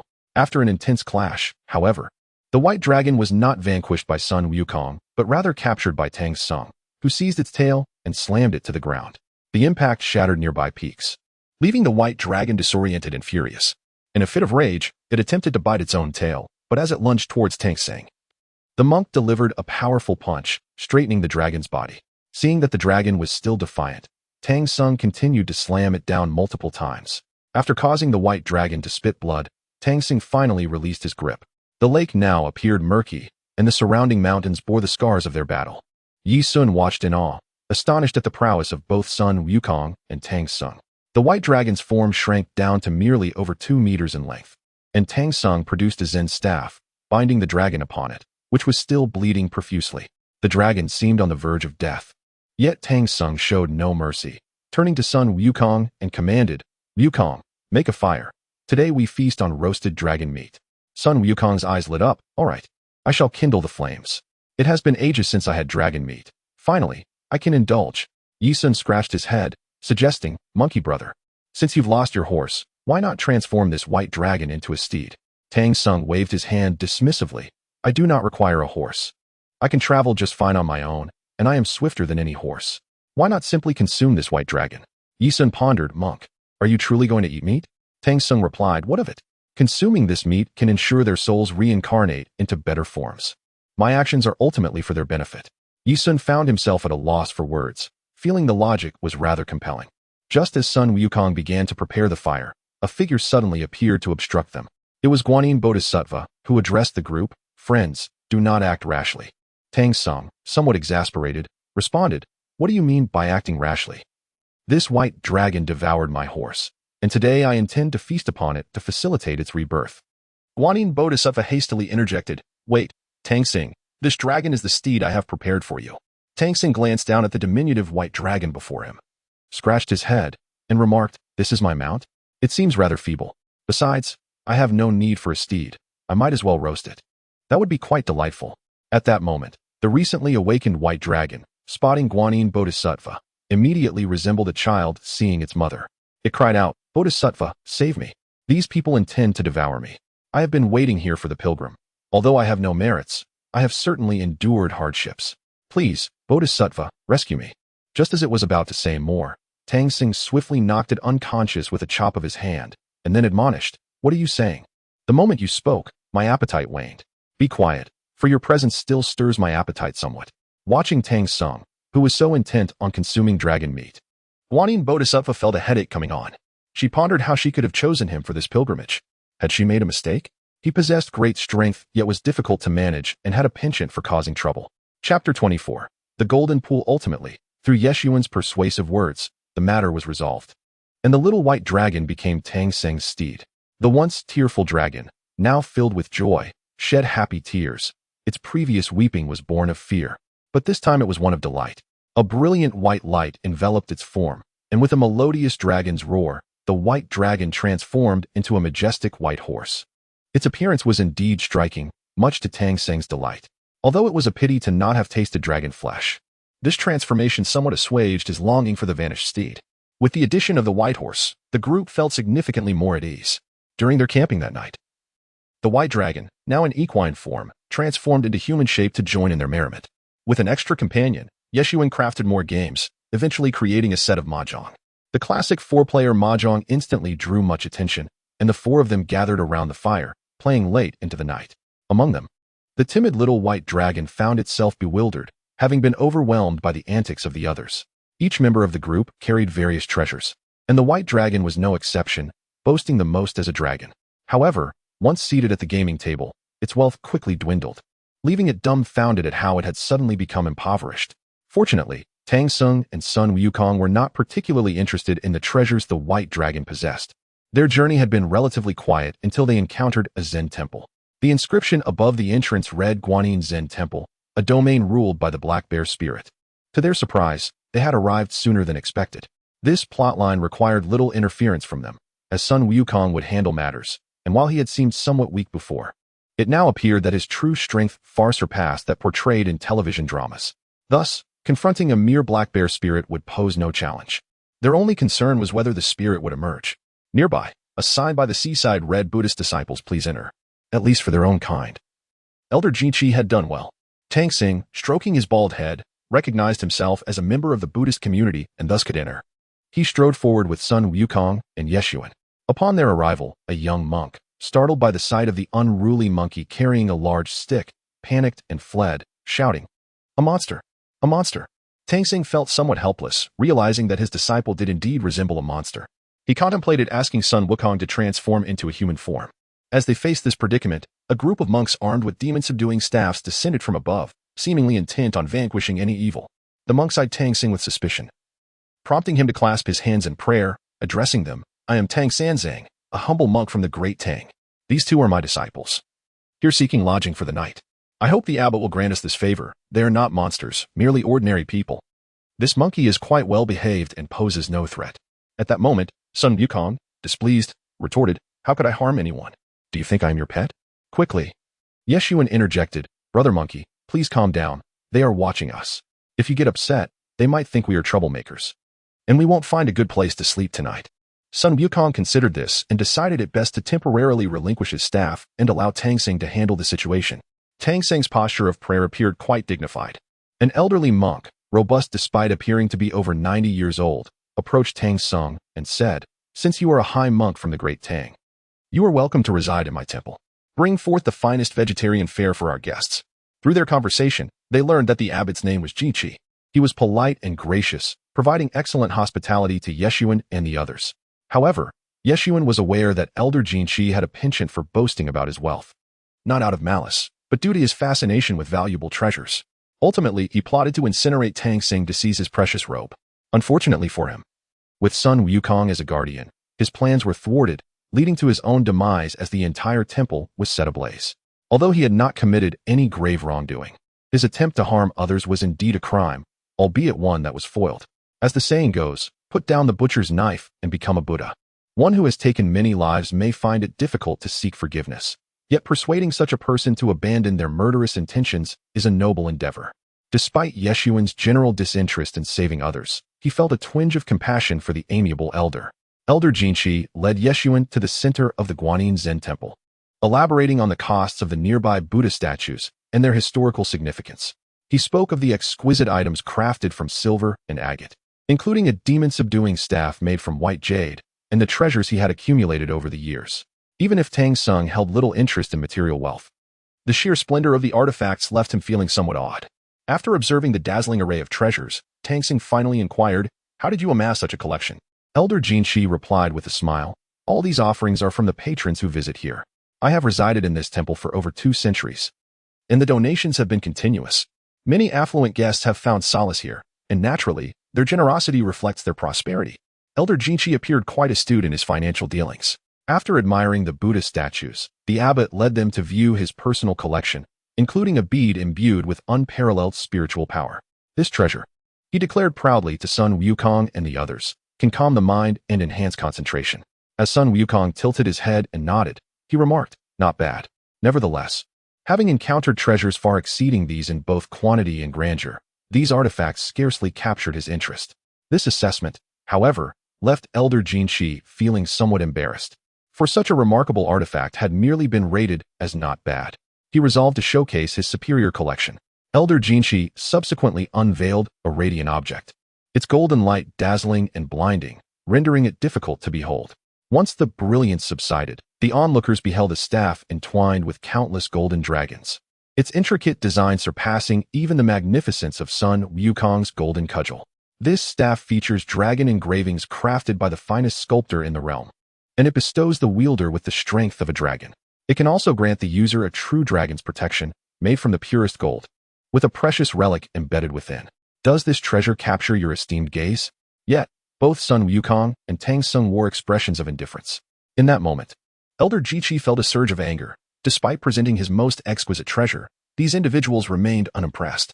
Desperate, he decided to reveal his trump card. Ultimately, Elder Jinshi led Tang Sung and his companions to his collection of cassocks, retrieving one he had preserved for centuries, adorned with gold and silver and woven with fine silks. Witnessing such ostentatious displays of wealth, Sun Wukong could hardly contain himself. He thought to himself, having traversed the three realms for centuries, no one had dared to flaunt wealth so brazenly before him. Did they think he was the Dragon King of the Eastern Sea? He had an abundance of treasures in the crystal palace of the Dragon King. You all possess mere trinkets if you wish to see true treasures. Allow me to present something of genuine worth. Infuriated, Sun Wukong pulled a package from his side. Observing this parcel, Elder Jinshi inquired curiously, could this contain a supreme treasure? Why is it wrapped in such a humble adornment? At that moment, Elder Jinshi could hardly believe that a true treasure would be concealed within such a simple cloth. I knew you lacked discernment. My master hails from the Eastern Tang dynasty, chosen by the Tang Emperor and Avalokiteshvara to journey to the west for scriptures. Surely, he must possess at least one or two treasures. Upon hearing the names of the Tang Emperor and Avalokiteshvara, Elder Jinshi was taken aback, for his monastery was dedicated to Avalokiteshvara. To mention Avalokiteshvara, there was akin to brandishing a sword before Guangong. He was eager to discover what this treasure might be. Chapter 25. The cassock, however, when the treasure was unveiled, it left Elder Jinshi utterly astounded, for it radiated a golden glow. This golden light enveloped the surroundings, reminiscent of the Buddha's arrival, evoking profound awe. The brilliance emanating from this object was staggering, and in Elder Jinshi's eyes, it was a divine artifact shimmering with golden light. While others may not have discerned its significance, as a connoisseur of treasures, he instantly recognized that the light emanating from this artifact was the true radiance of the Buddha. Only genuine Buddhist treasures could possess such brilliance, and he realized he might never encounter such an item in his entire life. This revelation sent shivers of excitement through him. Only true artifacts could exhibit such a glow, rendering his own collection mere scraps in comparison.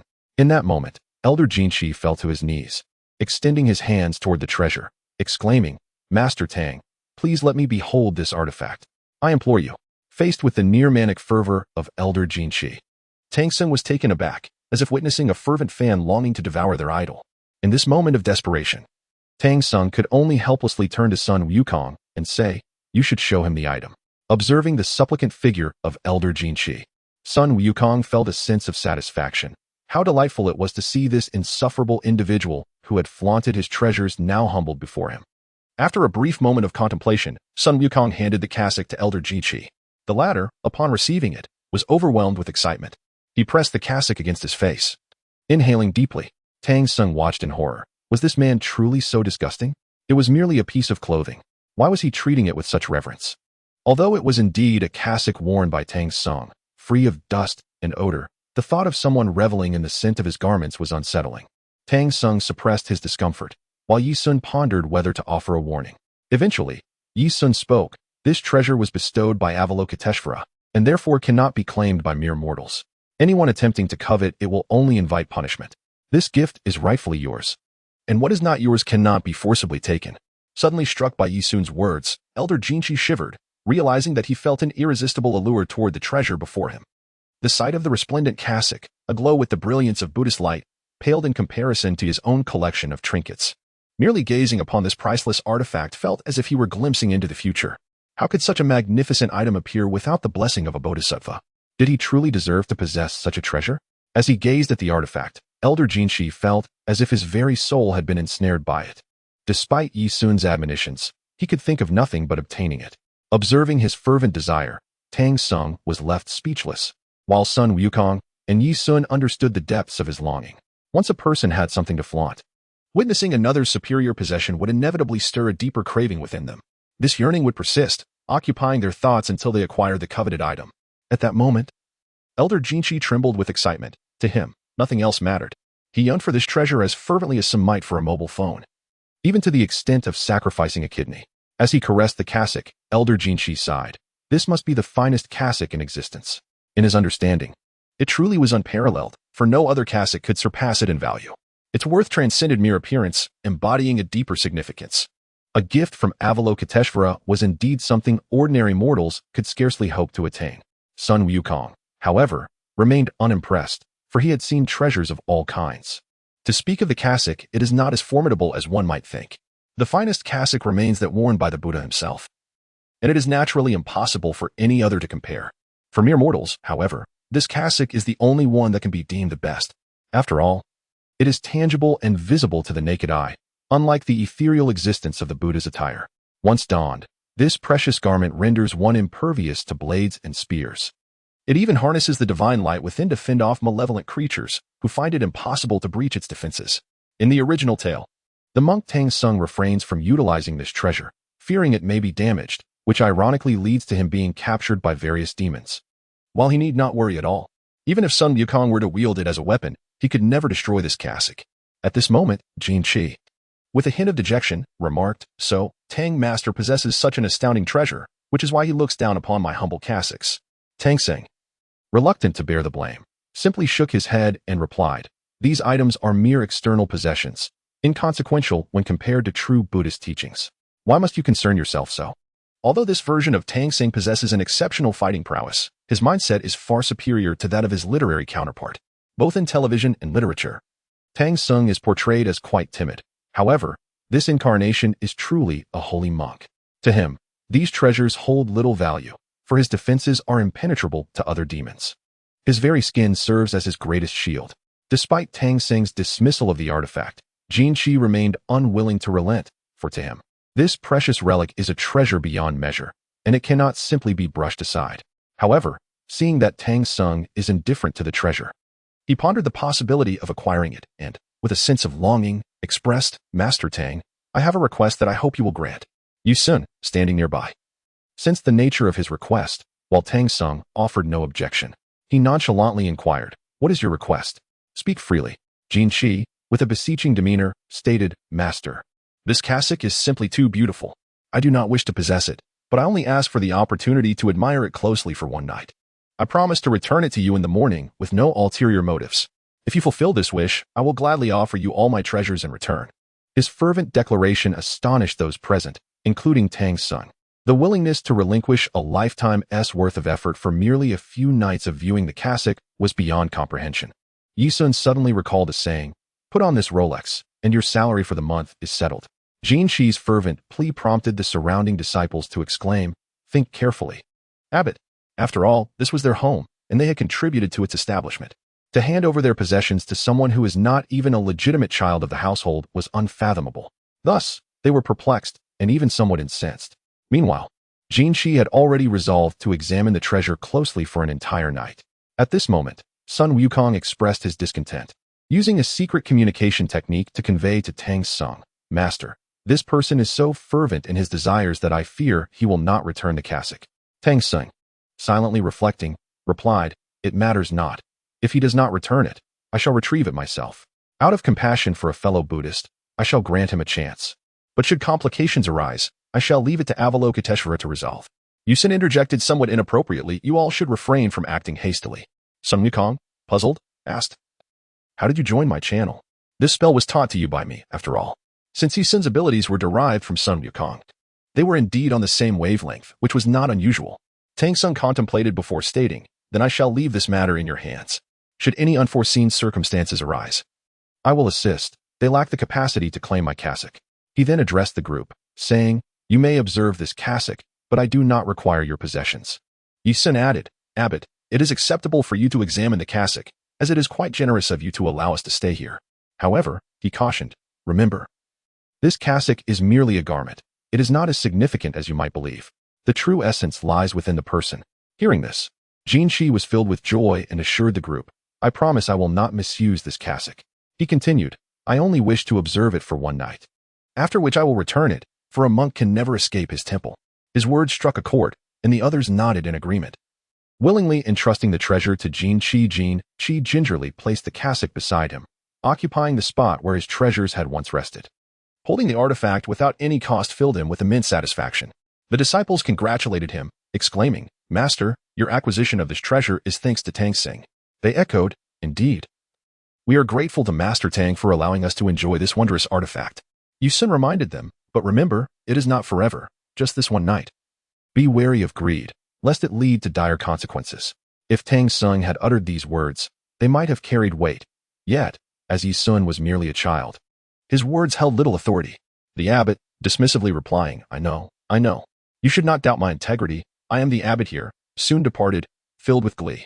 He instructed his disciples, prepare the finest feast for our masters, whatever you can muster. Yisun chimed in, we eat meat too. Please prepare some for us. The abbot, in high spirits, consented to all requests, promising both meat and fine wine, and then Jinshi left. Observing his departure, Yisun felt a sense of foreboding. This individual might indeed seize the treasure for himself, for human greed knows no bounds. This sentiment was shared by son Wukong, who, having roamed the world for many years, recognized the greed etched upon Jinshi's face without needing further scrutiny. Upon returning to his own temple, Jinshi eagerly unveiled the cassock to show off to his friend. The Black Bear Spirit. In the original text, the Black Bear Spirit is not one to be easily tempted by wealth. He and Jinshi share a close bond, having come to his aid during a fire at the monastery. Yet, upon witnessing the treasure, even he could not resist the urge to claim it for himself, despite Yusun's warnings. At this moment, Jinshi had not yet succumbed to the greed festering in his heart. Thus, he turned to the disciples beside him and said, You too, summon the Black Wind King for me. I wish to invite him this evening to behold a marvelous treasure. While it was framed as an invitation to admire a treasure, his true intention was to exhibit it before an old friend. The disciples, well aware of their master's motives, nodded eagerly in agreement and set off to fetch the Black Wind King.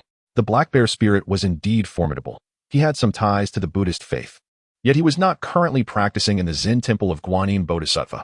Previously, he had been influenced by a venerable monk of the Buddhist path, who had aided him significantly.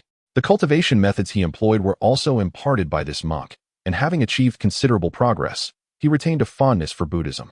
Consequently, he had formed a friendship with Jinshi, a rarity among monsters to befriend humans. As long as they did not resort to cannibalism, such friendships were indeed serendipitous.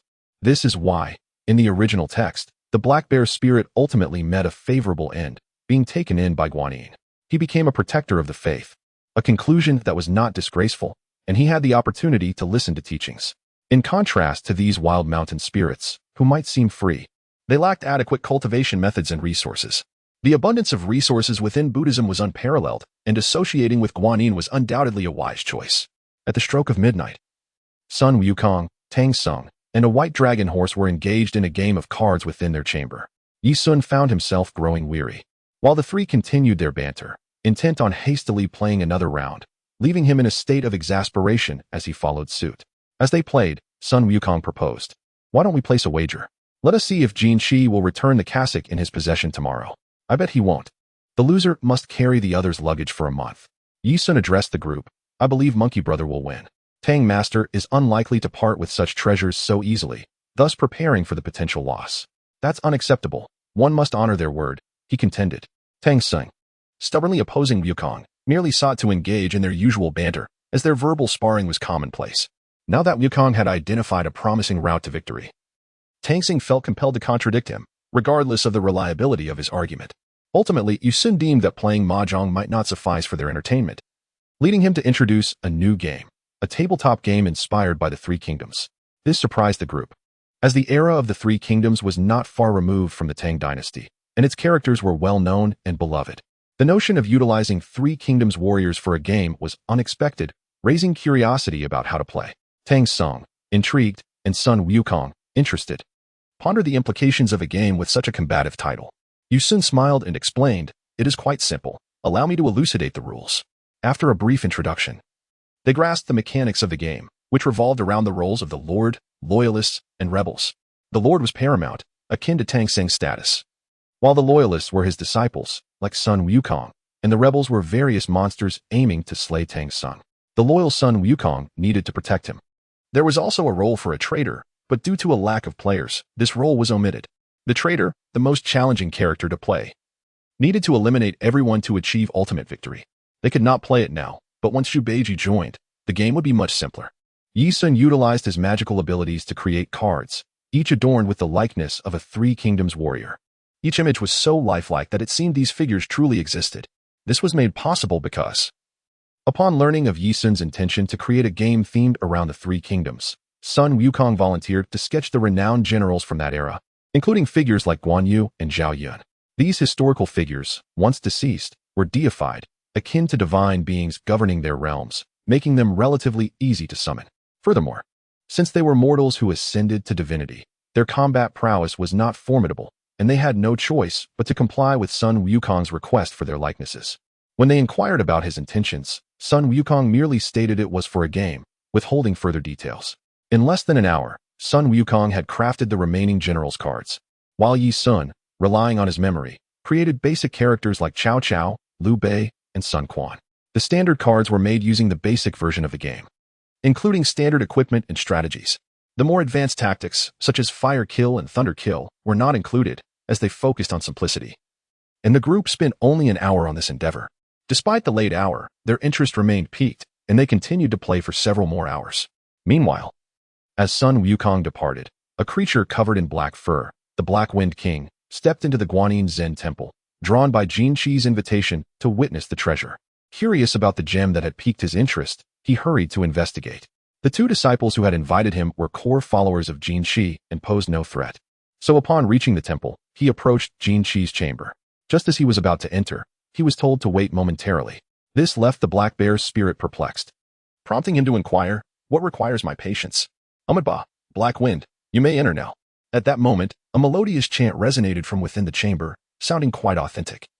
And the Black Wind King stepped forward. Upon pushing the door open, a brilliant radiance enveloped the Black Bear's spirit, momentarily blinding him. The magnificence was beyond words. How could such a treasure appear in Jin Qi's possession? It was simply astonishing that Jin Qi had acquired such a precious cassock. Momentarily at a loss for comprehension, he beheld Jin Qi, who wore a warm smile, radiating an aura akin to a living Buddha. This cassock, imbued with Buddhist light, safeguarded its wearer from harm.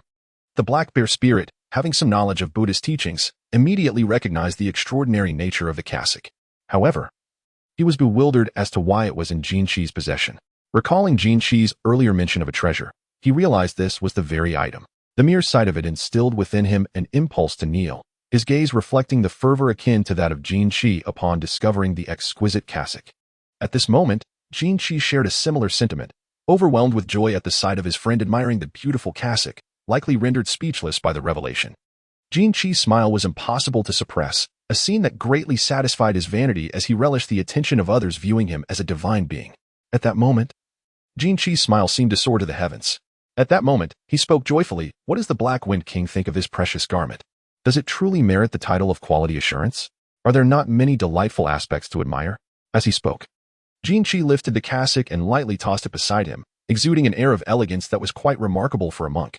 Meanwhile, the Black Bear's spirit watched this scene, nearly drooling. He did not desire to consume a human, but rather coveted the precious cassock for his collection. This garment was undoubtedly a true treasure of the Buddha. Was it perhaps a gift from Guanyin? If so, could he borrow it to wear for 2 or 3 days? After all, for a being like the Black Bear spirit, who held a sincere heart towards the Buddha, this item was the perfect cassock, the most suitable magical artifact for him.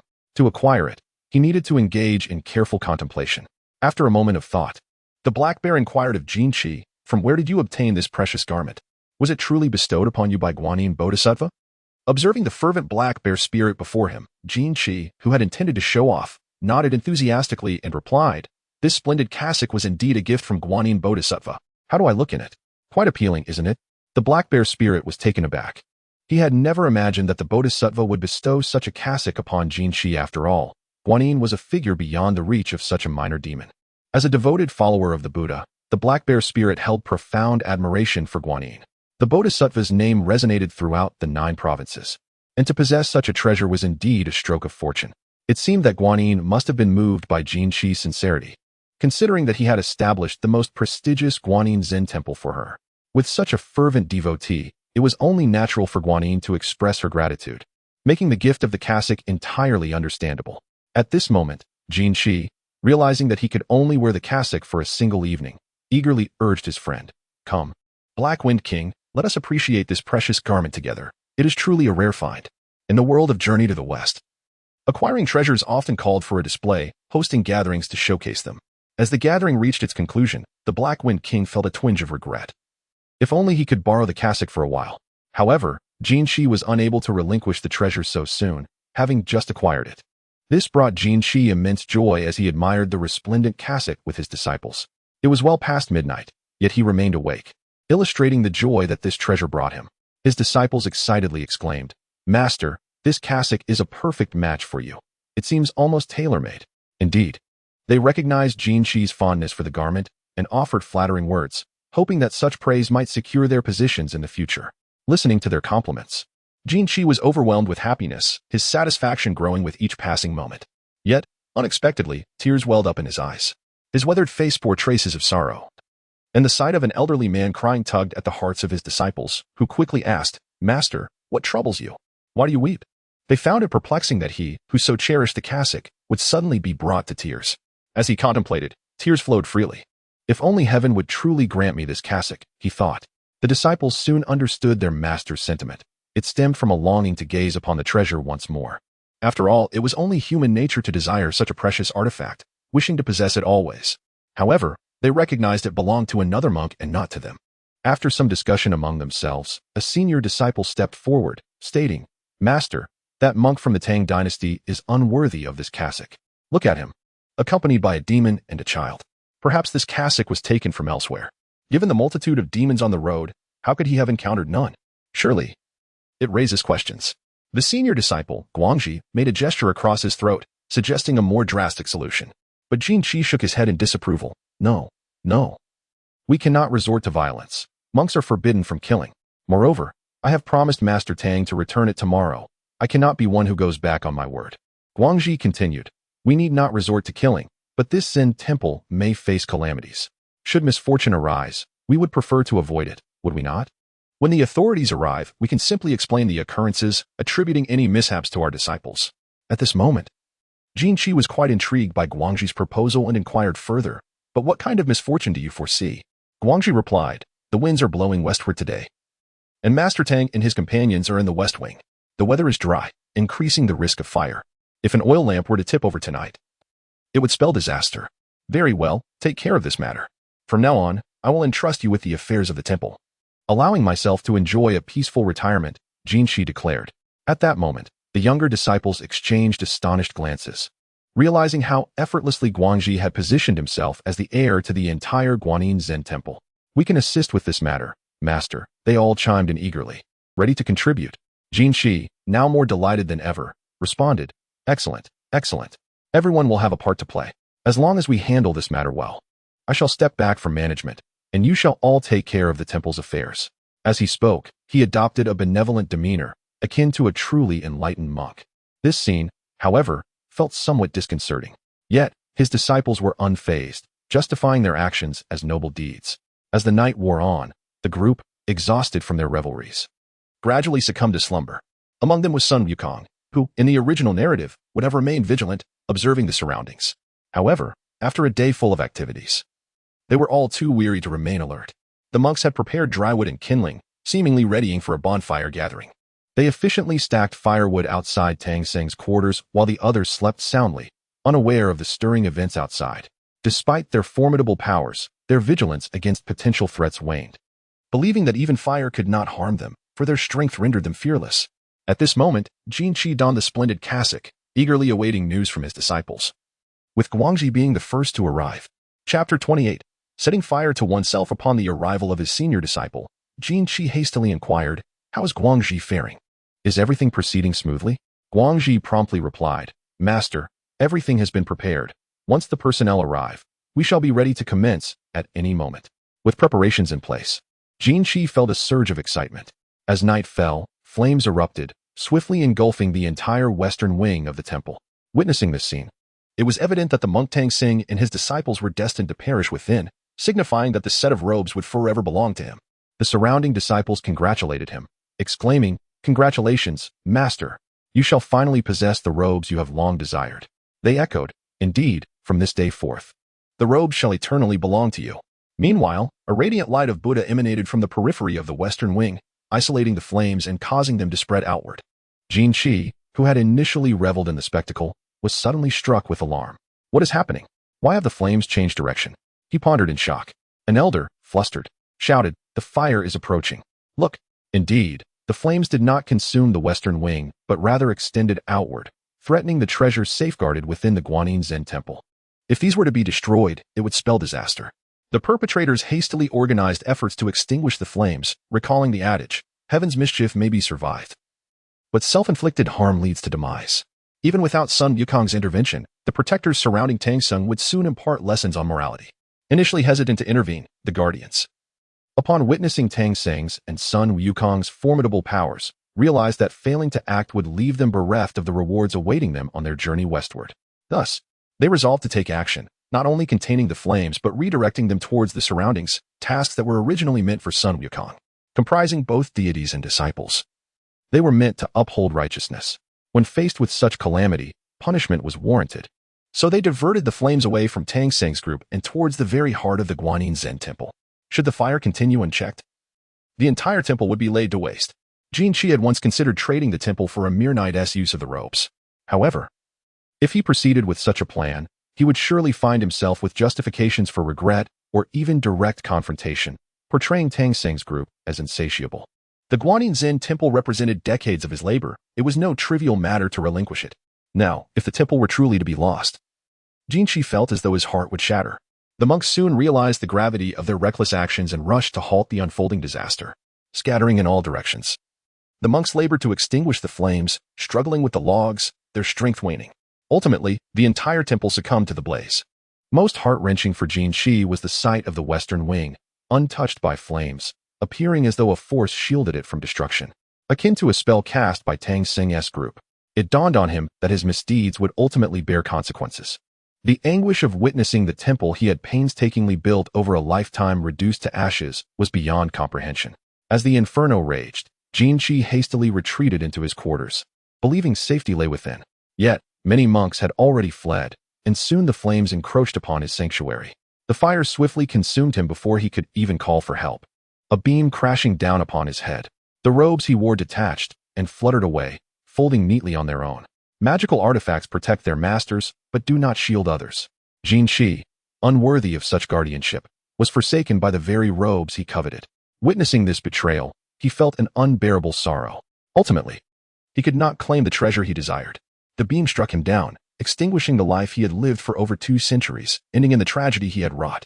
Atop the mountain, the Black Wind King, admiring the view, noticed the flames below and rushed to assist, for it was his old friend's Guanyin Zen temple. If disaster struck, what would his friend do? With thoughts of his friend's home in mind, the black bear spirit dashed in, though the flames had already spread too far to salvage much. He pondered, remembering his friend's possession of the robes, and decided to retrieve them first. Entering the inferno, he felt fear but employed a fire-evading technique, reaching his friend's temple only to discover his companion lifeless amidst the ashes, the flames having reduced him to charred remains. Overcome with sorrow, tears streamed down his face. Yet, his gaze fell upon the neatly arranged robes nearby, realizing that his friend, knowing his end was near, must have intended to bequeath them to him. In that moment, an overwhelming sense of grief flooded the black bear spirit. His old friend had always thought of him. Even in death, "Fear not, dear friend. I shall ensure the robes reach the afterlife," he vowed, embracing the exquisite treasure. The flames raged on, yet the robes remained untouched. Holding them close, the black bear spirit transformed into a shadow, vanishing into the night as the temple succumbed to the inferno, enveloped in cries of despair. By the following day, the fire had completely consumed the surroundings. Protected by the light of Buddha, those within felt no harm. Yi Sun, stepping out of his abode at 10 in the morning, was startled by the charred landscape, having forgotten the previous night's ambush. He had believed he had saved Jin Qi, only to find that Jin Qi's greed had led to his own demise. Was this the doing of the Monkey King? Simultaneously, Sun Wukong emerged. Equally astonished by the scene, Yi Sun queried, "Monkey King, were you unaware?" Sun Wukong retorted, "Do you truly think I would engage in such vile acts? Setting fire to the mountains?" This left Yi Sun perplexed. If it was not Sun Wukong, then who had kindled the flames? The fire had indeed burned fiercely, but spared them. Perhaps it was Tang Xing or the White Dragon who had intervened. Observing Tang Xing and the White Dragon, both wore expressions of bewilderment, confirming they were not the culprits. They were protected, yet the identity of their savior remained unknown. Let us ascertain what has transpired, he decided. Upon rising, Tang Xing, too, was taken aback by the charred remnants of the Guanyin Zen temple, now transformed into desolate ashes. Among the assembly present, the one with the most formidable magical prowess was undoubtedly Sun Wukong, and doubts cast upon him were not without merit. After all, no substantial evidence had been presented, so it was prudent to observe further. Stepping outside, one could not help but feel a pang of sorrow amidst the charred remains. It was difficult to fathom that this place had once been a luxurious Guanyin Zen temple. It seemed that many lives had been lost the previous night, and it was uncertain how many had survived, for the scene did not suggest the presence of any living souls. As the crowd approached the temple's exterior, they discovered the disciples of the Golden Pool lamenting, clutching a jar meant to hold ashes. The sight caused Tang Xing a headache. It seemed as though the jar contained the remains of the Golden Pool itself. Could it be that the Golden Pool had perished? Tang Xing was the first to greet the assembly, saying, "Greetings, esteemed masters."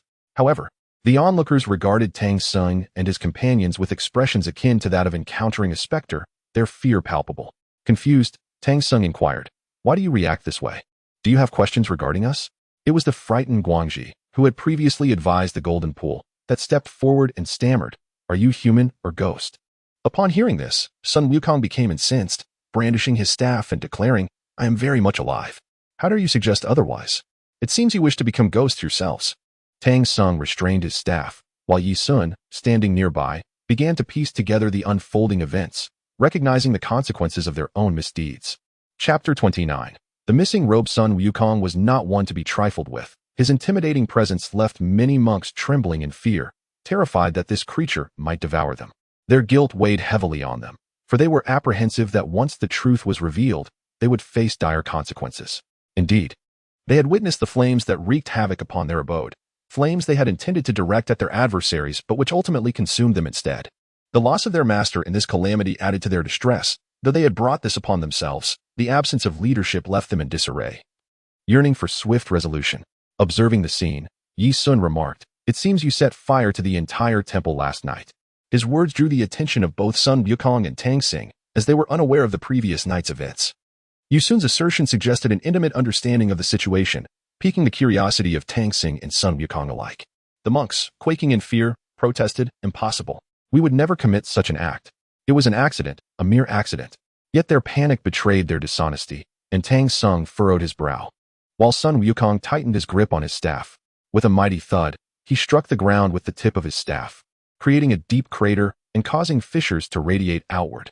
The sheer power of his weapon sent shivers down the spines of the onlookers, who felt as though their heads might split asunder at any moment. Confronted with Sun Wukong's formidable presence, their fear intensified. He demanded, "Now, tell me the truth. What transpired? Should anyone withhold information, my staff shall teach you a lesson in humility."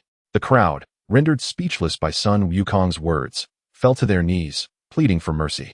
"Master, spare us. We did not do this. It was all the doing of Elder Golden Pool. He sought your robe and even conspired with a black bear spirit to witness his scheme. In the end, the flames consumed our entire dwelling, and Elder Golden Pool perished within, reduced to these ashes. We barely managed to gather the remains. Please, we beseech you, show us mercy." The speaker was Guangxi, the eldest disciple of Elder Golden Pool, and upon his confession, the other disciples quickly joined in their plea for forgiveness. The rationale for slaying demons lay in their propensity to consume human lives, while their aim was to protect humanity. Yet, dealing with these monks was a complex affair, governed by Tang Xing's principles rather than those of Sun Wukong. Sun Wukong, brandishing his staff and howling to the heavens, exclaimed, "Good riddance. That scoundrel is finally dead. Had I known he dared to set fire to me and my companions, I would have crushed his skull and condemned his soul to the depths of hell, ensuring he would never rise again."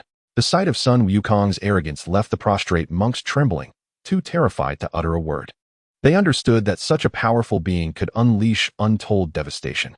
Despite Sun Wukong's disdain for Elder Golden Pool, the monks dared not voice their thoughts, for they were aware that this calamity was of their own making. Sun Wukong's strength was undeniable, A single blow could create a gaping hole in the ground. And should it strike a human, the consequences would be dire. Fearful and cowed, the monks did not dare to resist, and they absorbed Sun Wukong's words without question.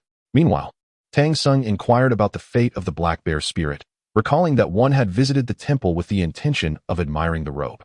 If it was indeed the black bear spirit, it would certainly be a formidable opponent.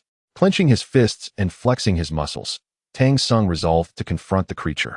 Perhaps he could even ride it into battle, utilizing it as a training partner along the way.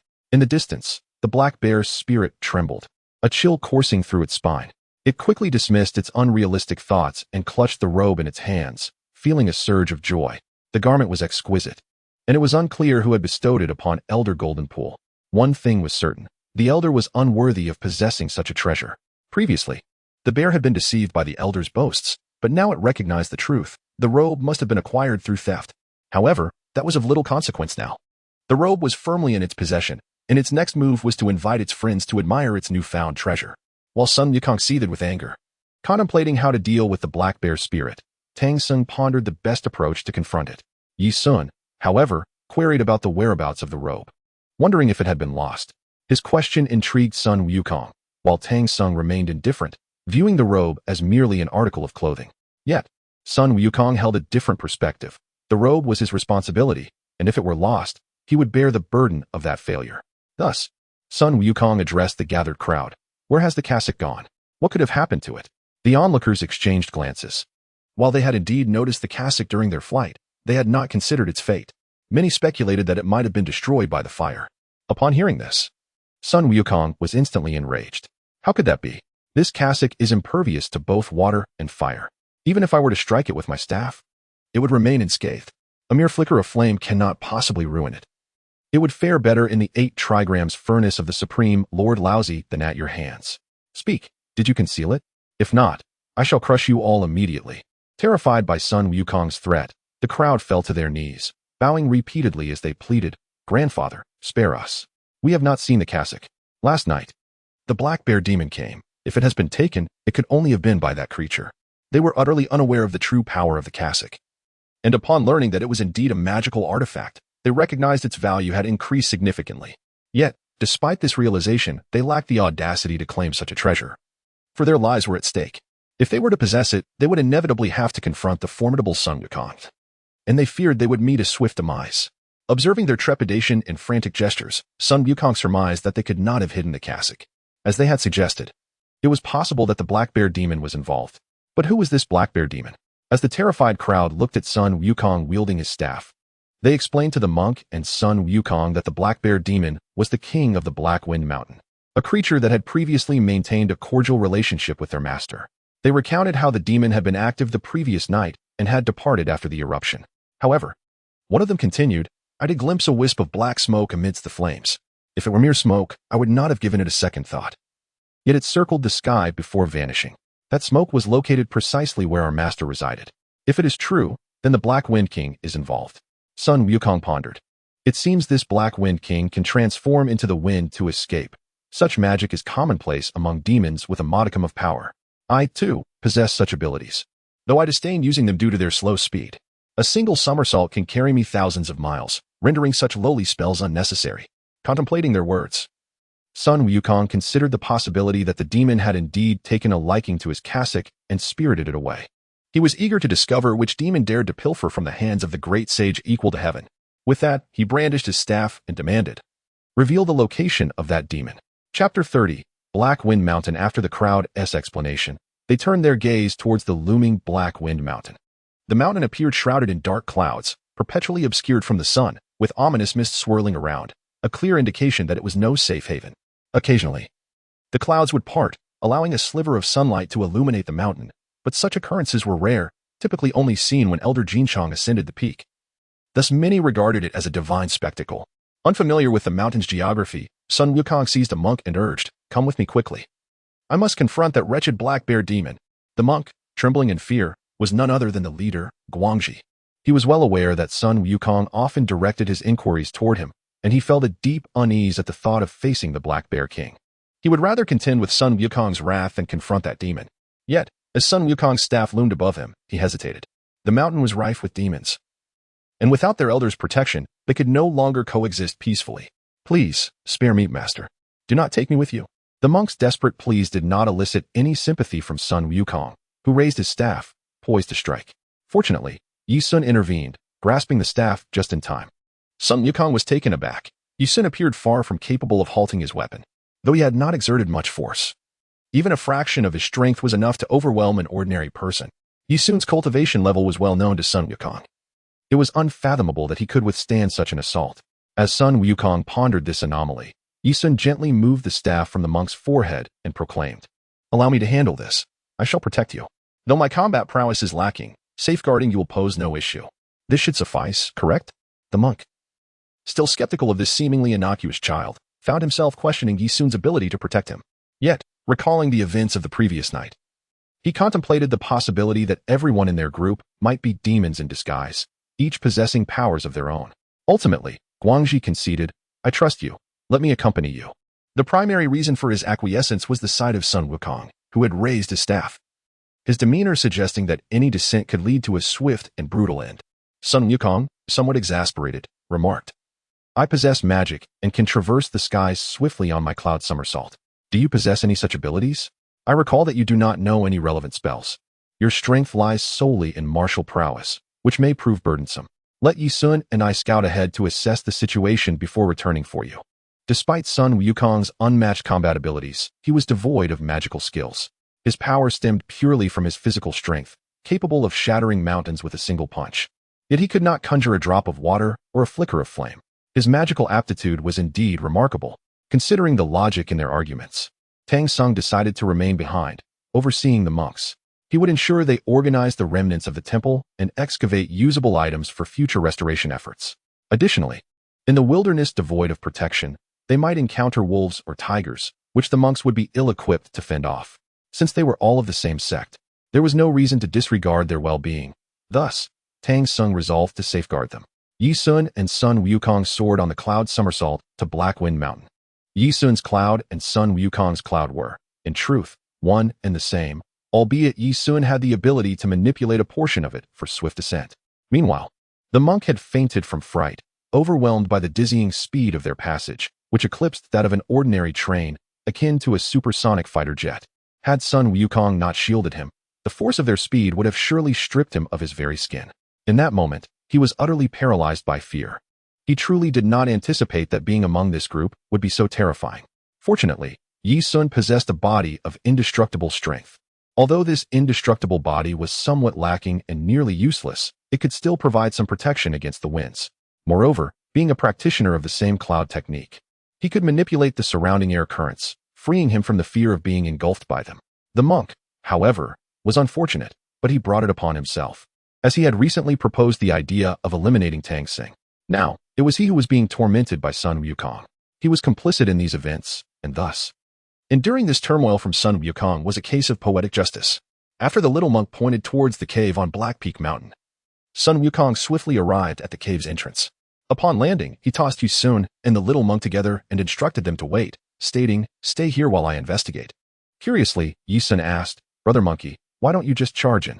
Sun Wukong shot him a glance and replied, "The monster here lives quite comfortably, and I have no grievance with him. I have not seen him harm anyone. Why should I attack him? I will first ascertain whether he is the one who stole the Kasaya. If it is indeed him, then I can confront him later. Once he hears my name, he will undoubtedly surrender the Kasaya willingly."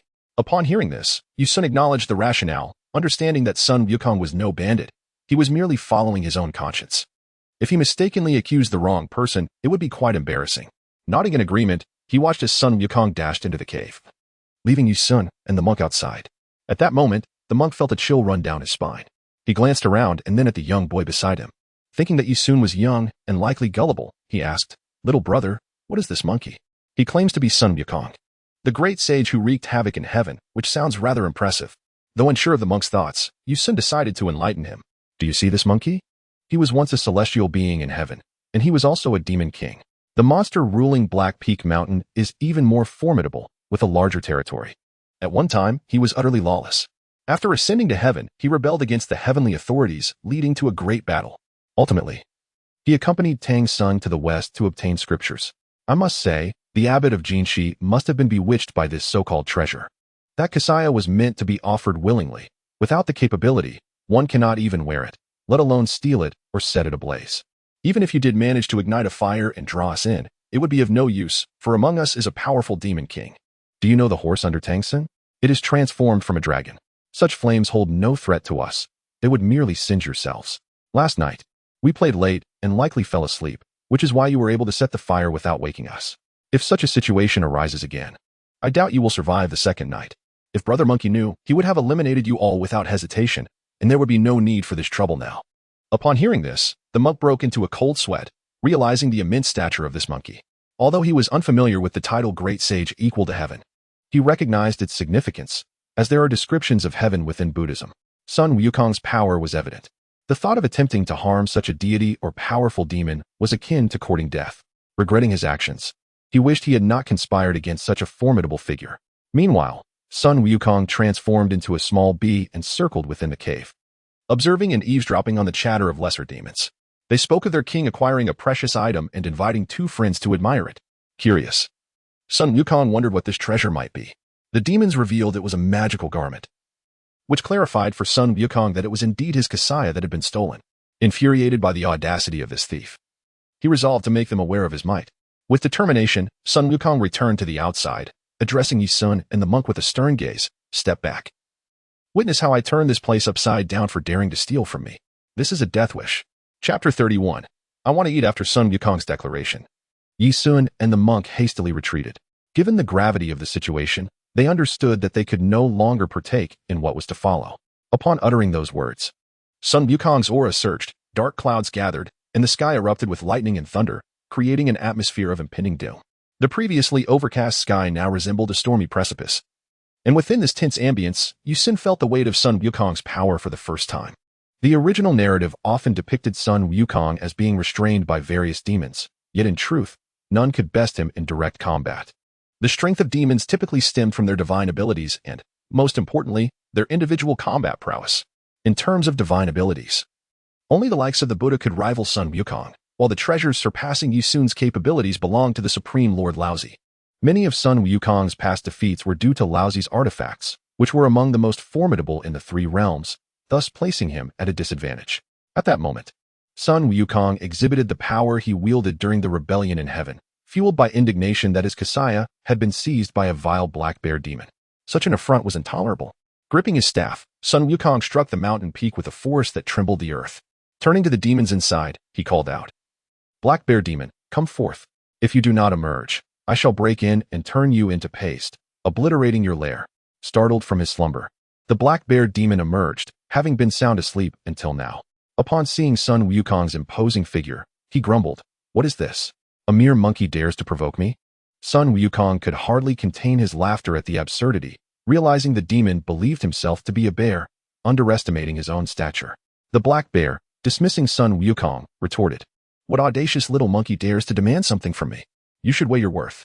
As he brandished his formidable sword, he questioned whether he had purchased a counterfeit, oblivious to the true strength of Sun Wukong's weaponry. After losing its weapons, the black bear spirit resorted to relying on its physical strength to withstand a combat, a situation that can only be described as a fierce slaughter. The black bear spirit possessed formidable defensive capabilities, yet Sun Wukong's staff was no less powerful. Each strike against the black bear spirit reverberated with a deafening sound, accompanied by a significant shockwave. These shockwaves swept away the surrounding stones and dust, instilling a sense of fear in onlookers. Had one stood nearby, they would likely have been propelled away by the debris. Yi Sun managed to brace himself with his own strength, while the monk beside him was rendered speechless by the chaos, unable to comprehend the battle unfolding before him. Sun Wukong's staff swung with such speed that the monk could barely discern the events, only witnessing numerous explosive marks appearing on the black bear spirit, each explosion terrifying in its ferocity. The impact from each collision altered the terrain, creating deep craters in the ground. Should such force strike a person, they would undoubtedly be reduced to pulp. At that moment, the monk wished to flee from the scene, but you soon grasped her arm, cautioning, "If you choose to run, you must think carefully, for on your way, you will encounter numerous demons, none of whom you will recognize. If you fall prey to them, what then?" In the realm of Journey to the West, the concept of cause and effect is paramount, and thus such actions would naturally invite retribution. An intriguing tale concerning this principle involves the former king of the kingdom of Wujik, who was submerged in water for 3 years due to his usurpation by the lion spirit. This misfortune stemmed from an incident with Mangekyou Bodhisattva, who sought to enlighten him and provide blessings, as the kingdom was in disarray. The king, however, mistook Mangekyou for a fraud, capturing him and casting him into the water for 3 days and nights. Had it not been for Mangekyou's protector deity, he would have remained trapped indefinitely. Despite their immense power, bodhisattvas possess limited physical strength, akin to that of an ordinary scholar. Without their magical prowess, they would be rendered powerless. The torment of those 3 days and nights was eventually avenged upon the king, who found himself confined underwater for 3 years.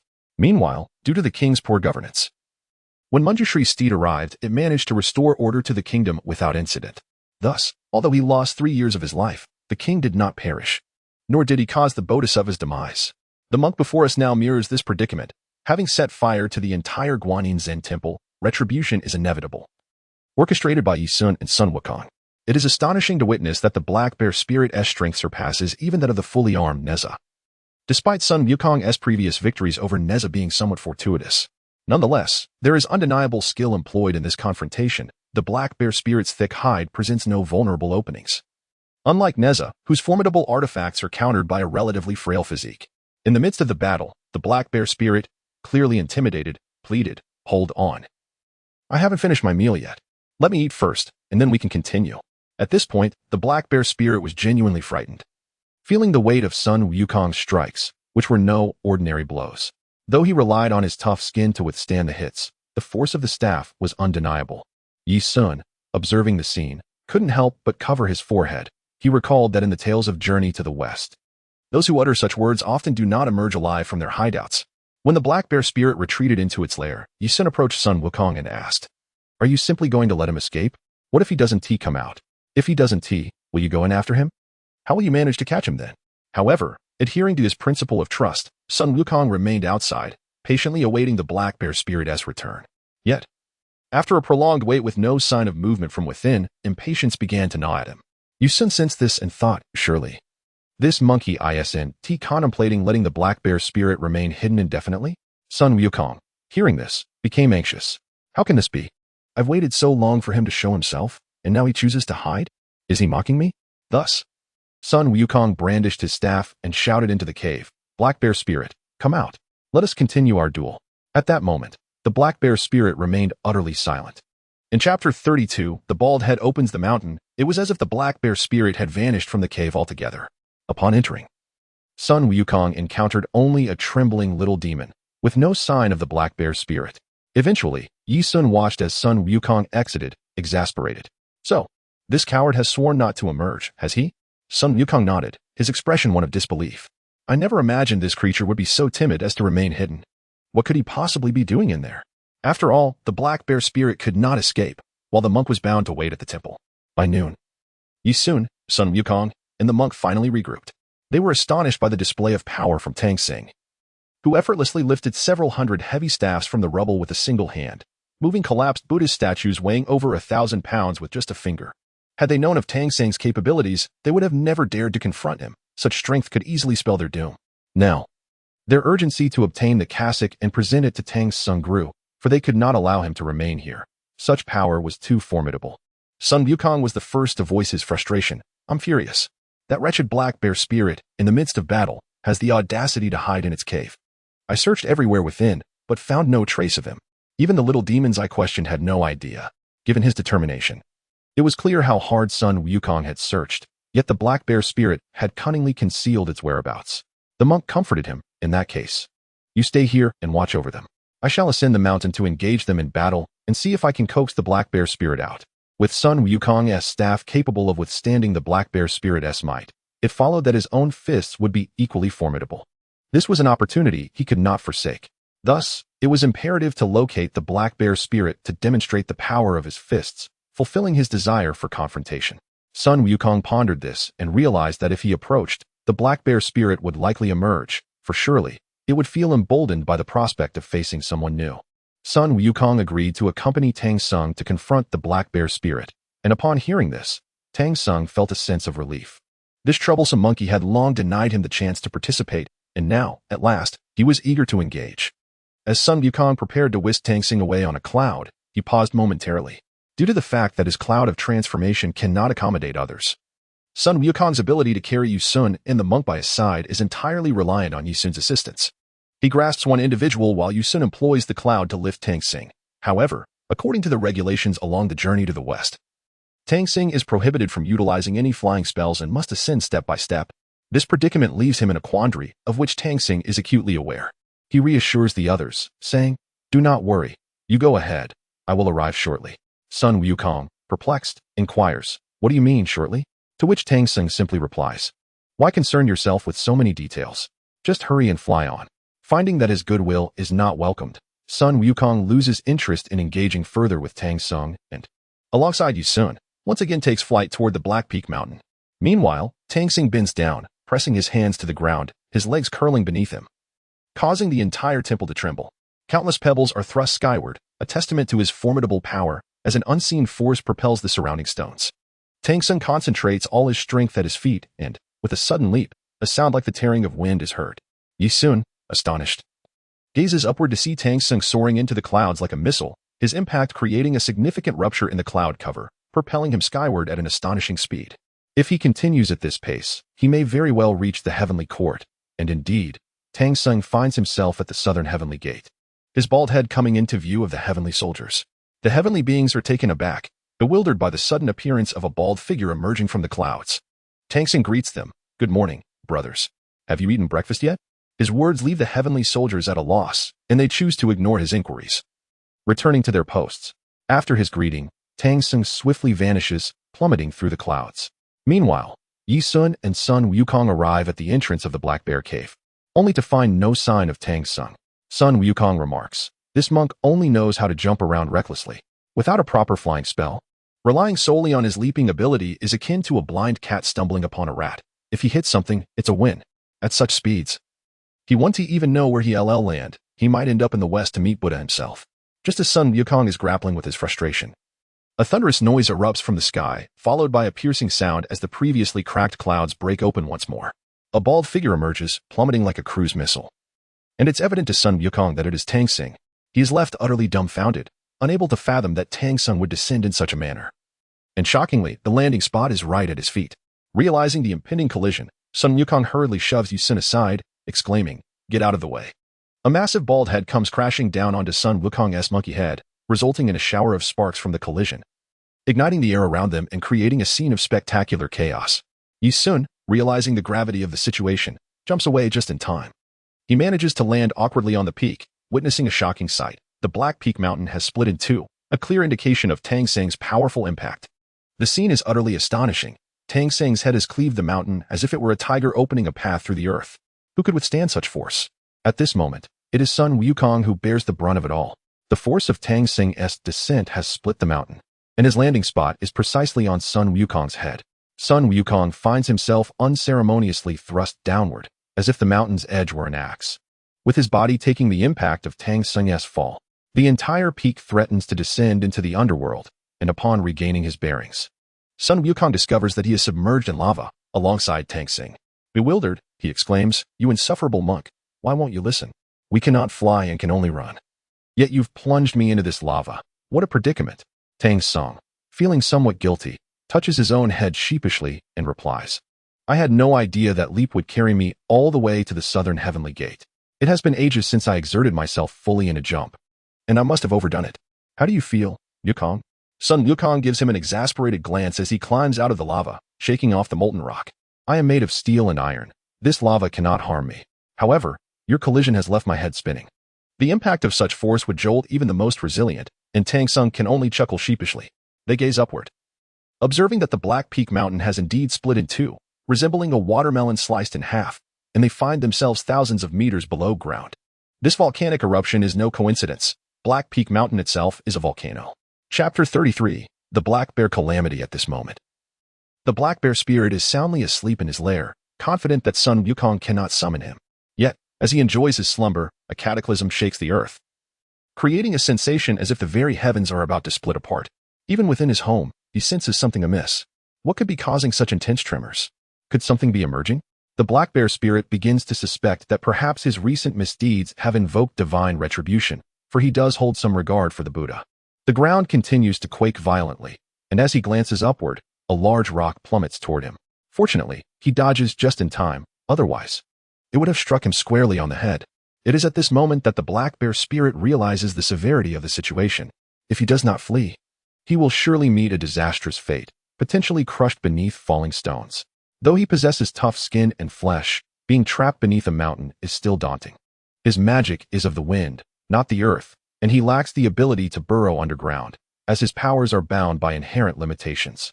Upon exiting his cave, he is taken aback by the sight before him. Half of his cave entrance lies in ruins, as though a great blade had sliced through his home. As he opens his eyes to survey the scene, he is met with shock. The mountain above has been cleaved in two, resembling a watermelon split in half, swaying precariously to either side. No wonder he felt the earth trembling. His home has been uprooted. Who possesses such formidable power? As he surveys the volcanic landscape below, he discerns two figures enveloped in flames akin to molten rock, radiating like shooting stars. As it happened, a sudden collision occurred, with Tang Xing and Sun Wukong engaged in a contest of strength and speed. In an instant, they leaped to the summit of the mountain, where they fortuitously encountered the black bear spirit, who was looking down. Unluckily for him, he was struck by these two miscreants. At that moment, the black bear spirit felt dizzy and disoriented, unable to comprehend the situation. When he opened his eyes, he was greeted by a bewildering sight. And before he could process it further, he fell unconscious. After colliding with the black bear spirit and sending him soaring into the sky, Sun Wukong, Tang Xing, and the black bear spirit found themselves simultaneously transported to the gates of the blue sky. The celestial soldiers, who had been peacefully snoring nearby, were suddenly jolted awake. They blinked in disbelief as they witnessed a black bear, a monkey, and a bald-headed monk bursting through the clouds, only to plummet back down. The bald-headed monk, inappropriately, asked, "Have you eaten yet?" That was the great sage, Sun Wukong. Why concern himself with such trivialities? Should he not focus on his own matters, risking life and limb for the sake of others? The impact of the collision left the black bear spirit dazed, and he could not help but agree with the sentiments of his superior. The newer celestial soldiers were unaware of the events from 500 years ago, but the older ones knew well that Sun Wukong had a knack for causing trouble, and no one ever came out unscathed. Dazed and confused, the black bear spirit was propelled into the sky at an extraordinary velocity, only to come crashing down towards the Black Wind Mountain with equal speed. This rapid descent created a streak of light across the sky, which left Yi Sun below feeling astonished. It was reminiscent of the fabled comet. A figure fell from the heavens, landing precisely where Yi Sun stood, creating a fissure in the ground. The watermelon, previously split in two, appeared as if it had been struck again, even more dramatically than before. This time, instead of Sun Wukong acting as a cushion, it was the black bear. Sun Wukong, with his indestructible physique and formidable strength, was impervious to any harm, though excessive force might leave him momentarily dazed. In contrast, the black bear spirit, with his tough hide and resilient flesh, merely possessed a high amount of vitality. At this moment, the black bear spirit found himself crushed by the two, feeling as though his very insides were about to shatter, blood seeping from his orifices. When the chaos subsided, Tang Xing, who had intended to engage in battle, realized that the black bear spirit he sought to confront lay lifeless at his feet, seemingly on the brink of death. Grabbing the black bear spirit, he inquired, "Is this the one you mentioned?" However, it appeared that the creature was on the verge of expiration. Sun Wukong, observing the scene, remarked with exasperation, "Isn't he already on the brink of death? Before long, his soul will depart." At this moment, Tang Xing felt utterly disillusioned. He had anticipated a fierce battle, but it seemed that such a confrontation was now impossible. What was he to do? After a moment of contemplation, he suggested to Sun Wukong, "Wukong, please summon Guanyin Bodhisattva. We must revive this black bear spirit and interrogate him about the whereabouts of the stolen treasures." Sun Wukong retorted, "Why bother asking him? We can simply search for it ourselves." Yet, holding the limp black bear spirit, Tang Xing replied, "You fail to understand. What if he has concealed the treasures deep underground? We may never find them. Moreover, given the state of this mountain, we should seek Guanyin's assistance to revive him." Ultimately, Sun Wukong had no choice but to rise and locate Guanyin Bodhisattva. Meanwhile, Guanyin, who was meditating on Mount Luojia, had hoped for a moment of tranquility, only to be interrupted by a request for her aid. She was puzzled, wondering what Tang Xing needed from her, considering his lack of combat prowess. Sun Wukong explained, "We require your help to revive a creature, specifically a bear." But why revive a bear? Though somewhat perplexed, Guanyin decided to accompany Sun Wukong to see Tang Xing and understand the situation better. In the 34th chapter, once again bringing life, Tang Xing lifted the black bear spirit and leaped into the air, this time controlling his strength to avoid breaking the sky. He landed precisely before Yi Sun, depositing the black bear spirit at his feet. Yi Sun, observing the black bear spirit, was taken aback. It was far larger than he had anticipated. He had initially thought it was only about 2 meters tall, but in reality, it stood at an impressive 3 meters, its fur glossy and magnificent. Shouldn't we just eliminate this creature? Yi Sun asked, puzzled. Why not seize the Kasaya and leave swiftly? Tang Sung shook his head, stating, that won't do. This creature is quite tight-lipped, and since I've knocked him unconscious, what if he has hidden the treasures? We must awaken him and interrogate him about their location. Yi Sun felt something was amiss. A Kasaya of that size should not have been lost in these mountains. Why was Tang Sing so insistent on reviving the black bear spirit, who appeared to be on the brink of death? However, since it was Tang Sing's desire, he could not force his own will upon him. Just then, auspicious clouds appeared in the sky. Shortly thereafter, a figure descended before them. It was Guanyin Bodhisattva. Observing the black bear spirit, now a mere mass of flesh, she frowned and asked, Tang Sung, do you wish for me to save this black bear spirit? Tang Sing nodded, saying, Bodhisattva, saving a life is more meritorious than building a 7-storied pagoda. This bear has stolen the Kasaya, but killing him would be ill-advised. He has concealed the Kasaya, so please revive him, and we shall inquire about its whereabouts. Upon hearing Tang Sing's request, Guanyin nodded, appreciating the wisdom in his words. Very well, I shall assist. With that, she dipped a willow branch into her water bottle and sprinkled it upon the black bear spirit, who began to glow. Gradually, the injuries on his body healed, the blood vanished, and the wounds disappeared. The once lifeless body began to swell with vitality, and the black bear's spirit opened his eyes. Gasping for air, his deep breaths audible from afar. As he regained consciousness, the black bear spirit touched his head and then his waist, realizing he was still alive. Oh! I truly thought I was on the brink of death, he exclaimed, startled. As he looked around, he wondered, what is this place? Oh right, this is my home. But who are these people? The black bear spirit stared blankly at Yi Sun and Tang Sung, particularly fixating on Yi Sun, whom he thought looked like a child and appeared quite appetizing. As he pondered the events leading to his current predicament, he recalled being thrust out of the mountain by 2 figures. In the final moments of his consciousness, he had glimpsed a bald head. Had he been ambushed by that very figure? How utterly infuriating. He resolved to confront the bald-headed monk. As the formidable black bear spirit stood ready to unleash its power, the vigilant Guanyin observed, contemplating how to bind the creature. Beside her, Sun Wukong interjected. You wretched black bear, you were mere moments from death, saved only by my master. Should you choose to disobey, I shall strike you down. However, Sun Wukong perceived no threat from the monk before him. Meanwhile, a child schemed to approach them, hoping to seize one as a hostage, thereby ensuring his own escape. Truly, he considered himself a genius. In that moment, Tang Sung stepped forth from Sun Wukong's protective embrace, advancing towards the black bear spirit. He urgently pleaded with Guanyin. Allow me to handle this. The black bear spirit requires discipline, and I must extract certain information from him, so I implore you, do not intervene. Observing Tang Sing's eagerness, both Sun Wukong and Guanyin began to comprehend his intentions. It became clear that Tang Sing sought to confront the black bear spirit in combat. Was it not he who had just revived the creature, only to now desire a brawl? Guanyin felt as though she had become a mere instrument in this unfolding drama, while Sun Wukong shared her discomfort. After investing so much effort, it turned out that Tang Sing's sole aim was to engage in a fight. Yet what could they do?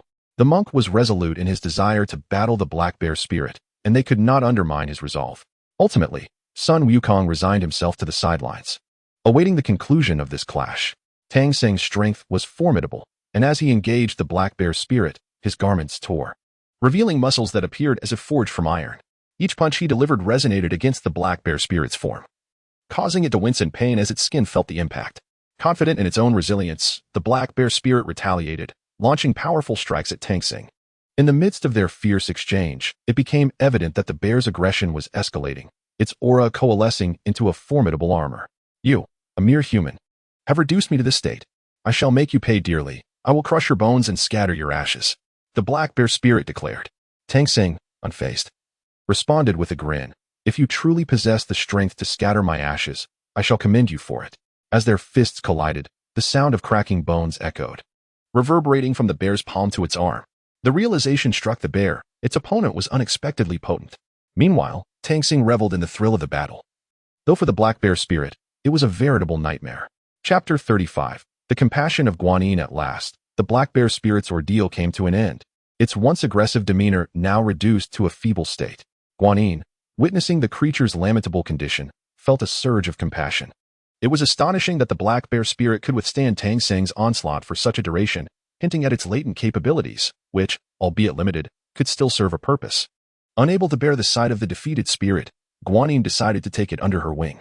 Meanwhile, a content Tang Seng waved at her, saying, "Do come again for a visit." This left Guanyin feeling conflicted. She anticipated that such troublesome events would become commonplace, especially given Tang Seng's undeniable prowess. He required no protection, and any future encounters would likely be trivial matters. With a sigh, she transported the black bear spirit to her abode atop Mount Luojia. Upon regaining consciousness, the black bear spirit surveyed its surroundings with trepidation, exhaling in relief upon realizing Tang Seng was nowhere to be found. Kneeling before Guanyin, it implored, "If even the Bodhisattva can save me, I, the old bear, was nearly slain by that monk. From now on, I shall follow you.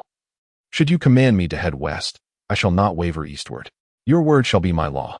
Guanyin contemplated using the tightening circlet to keep the black bear spirit in check, but seeing its earnestness, she deemed it unnecessary.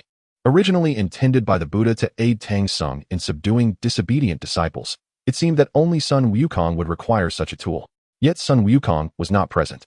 Evidently, Tang Seng's confidence in his ability to maintain order was well-founded, as he possessed the strength to manage the situation without external aid. The ultimate outcome remained uncertain. Guanyin recognized that the final resolution depended upon Tang Seng's choices. Such a powerful figure as Tang Seng, taking center stage on this new journey, seemed somewhat incongruous. She pondered what peculiar events might unfold upon their arrival at the spiritual mountain. For reasons unknown, she recalled Tang Seng's fervent desire to engage with individuals of great power. Perhaps, in time, he would seek a confrontation with the Buddha. The mere thought of such a spectacle sent shivers down her spine. Surely, she mused, she was overthinking it. How could Tang Seng, a disciple of the Buddha, ever dream of battling his own master? Yet she couldn't help but wonder why the Buddha would allow Jin Chanzi to be reincarnated, often taking the role of an elder brother. Shouldn't his prowess be rooted in sorcery? How could his reincarnated form possess such formidable strength? It seemed they were soon to encounter Zhu Beiji. While her interest in Sha Hashang was limited, Zhu Beiji intrigued her. After departing from Black Peak Mountain, their journey became markedly smoother. Sun Wukong cleared paths through mountains and waters, ensuring a tranquil passage. Tang Seng, encountering ordinary hills, refrained from urging Sun Wukong to clear them, fearing that a single blow might harm the small creatures inhabiting those areas. Thus, he chose to traverse the hills unassisted. Along the way, Yi Sun continued to refine various game mechanics. After completing the initial iterations of games such as Three Kingdoms Kill, Mahjong, and Poker, he proceeded to develop flying chess and Monopoly, among other engaging diversions.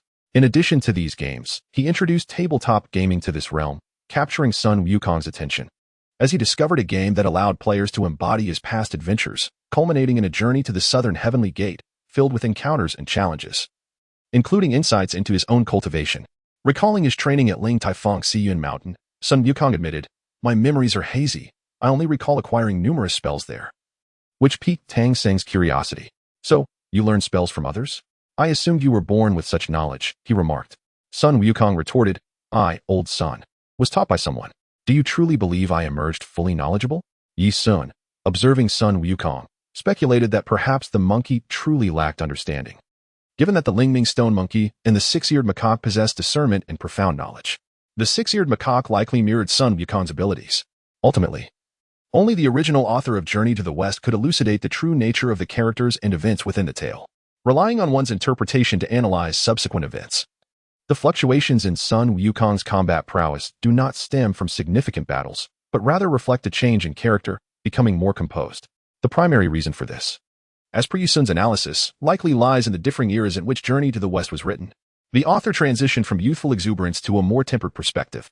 If one were to write from beginning to end and then once again stir trouble in the heavens, it would surely overwhelm the celestial realm. Yi Sun contemplated that the events unfolding might diverge somewhat from expectations. However, he generally sensed a predictable trajectory in their development. The characters at their disposal include Sun Wukong and several other monsters, with Sun Wukong as the principal protagonist. Other roles could be added according to personal inclinations, categorizing them into warriors who engage in combat through martial skills, mages who wield spells for attacks, weapon masters utilizing various arms, and hybrid characters like Sun Wukong, who can employ both combat techniques and magic. Over a span of 2 days, Yi Sun collaborated with Sun Wukong to craft an elaborate narrative of the havoc wrought in heaven, culminating in a total of 300,000 words. Chapter 36. Gao Lao Wang. After venturing forth, Tang Xing, Yi Sun, and their companions sensed a vibrant vitality within the village, as if it had been meticulously crafted by magical means. By human efforts alone, it did not appear to be a village born of mere mortals. Yi Sun intended to meet Zhu Beiji here, then depart after arriving in the village. Their group was graciously received by the villagers, encountering no disdain. Perhaps due to their familiarity with peculiar appearances, seeing them as merely odd figures. No sooner had they entered the village than a robust farmer halted them, his physique indicating strength. Upon noticing Tang Xing's monk robe and the odd-looking disciple beside him, as well as a child in attendance, the farmer surmised that the monk must be extraordinary. He addressed Tang Xing, inquiring about his origins. Tang Xing replied, "I hail from the Middle Kingdom, the Great Tang. May I request lodging for the night?" The farmer's face brightened upon hearing Tang Xing's origin, stating, "Master, that is no problem. However, I wonder if you possess the abilities to exorcise demons. We have a monster here that requires your attention." At the mention of a monster, Tang Xing's eyes sparkled. He relished the prospect of confronting such a creature. Having yet to fully engage with the black bear spirit, the idea of encountering another monster thrilled him. "Where is the monster? I shall confront him immediately." Observing Tang Xing's enthusiasm, Sun Wukong scratched his head, pondering how his master seemed rather unreliable. Why was it that Tang Xing was more excited about the monster than he was? Was there some misunderstanding at play? Meanwhile, Yi Sun contemplated the scene before him. Realizing that the task of subduing demons likely pertained to this very Gao Laozhuang, the territory of Zhu Beiji, he wondered what Zhu Beiji was currently occupied with. Guided by the farmer, they were led to a grand estate, reminiscent of a prominent household. Upon entering, they were greeted by the sounds of weeping. A venerable elder was sorrowfully resting his head on a table. Upon seeing the group, the elder perked up, asking, "Have you found the sorcerer?" The farmer nodded affirmatively, responding, "Master, I have brought the sorcerer. Please take a look." The elder's gaze shifted towards Tang Xing, Sun Wukong, and Yi Sun.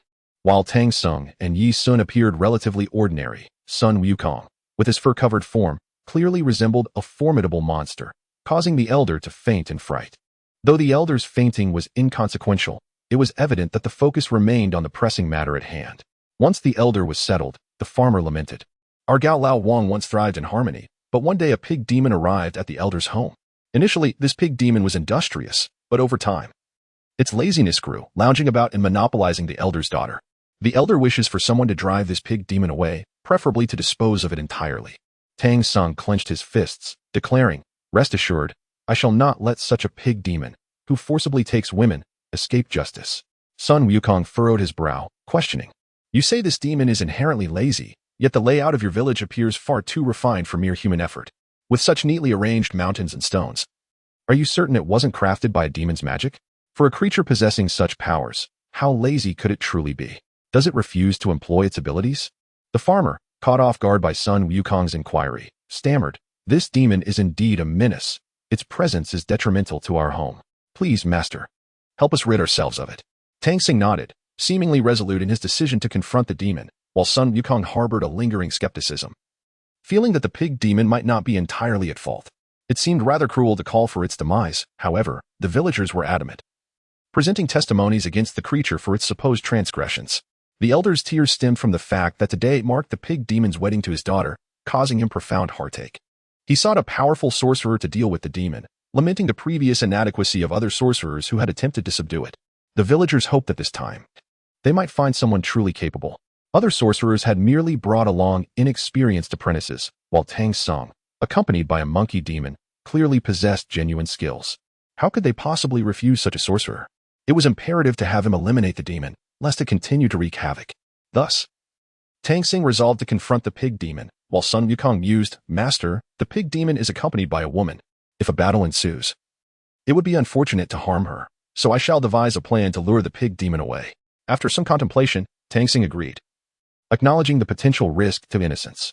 The two then awaited the elder's awakening to share their intentions. Upon regaining consciousness, the elder rejoiced upon learning that they would assist in dealing with the pig demon, exclaiming, "Wonderful! You will help me rid myself of this pig demon.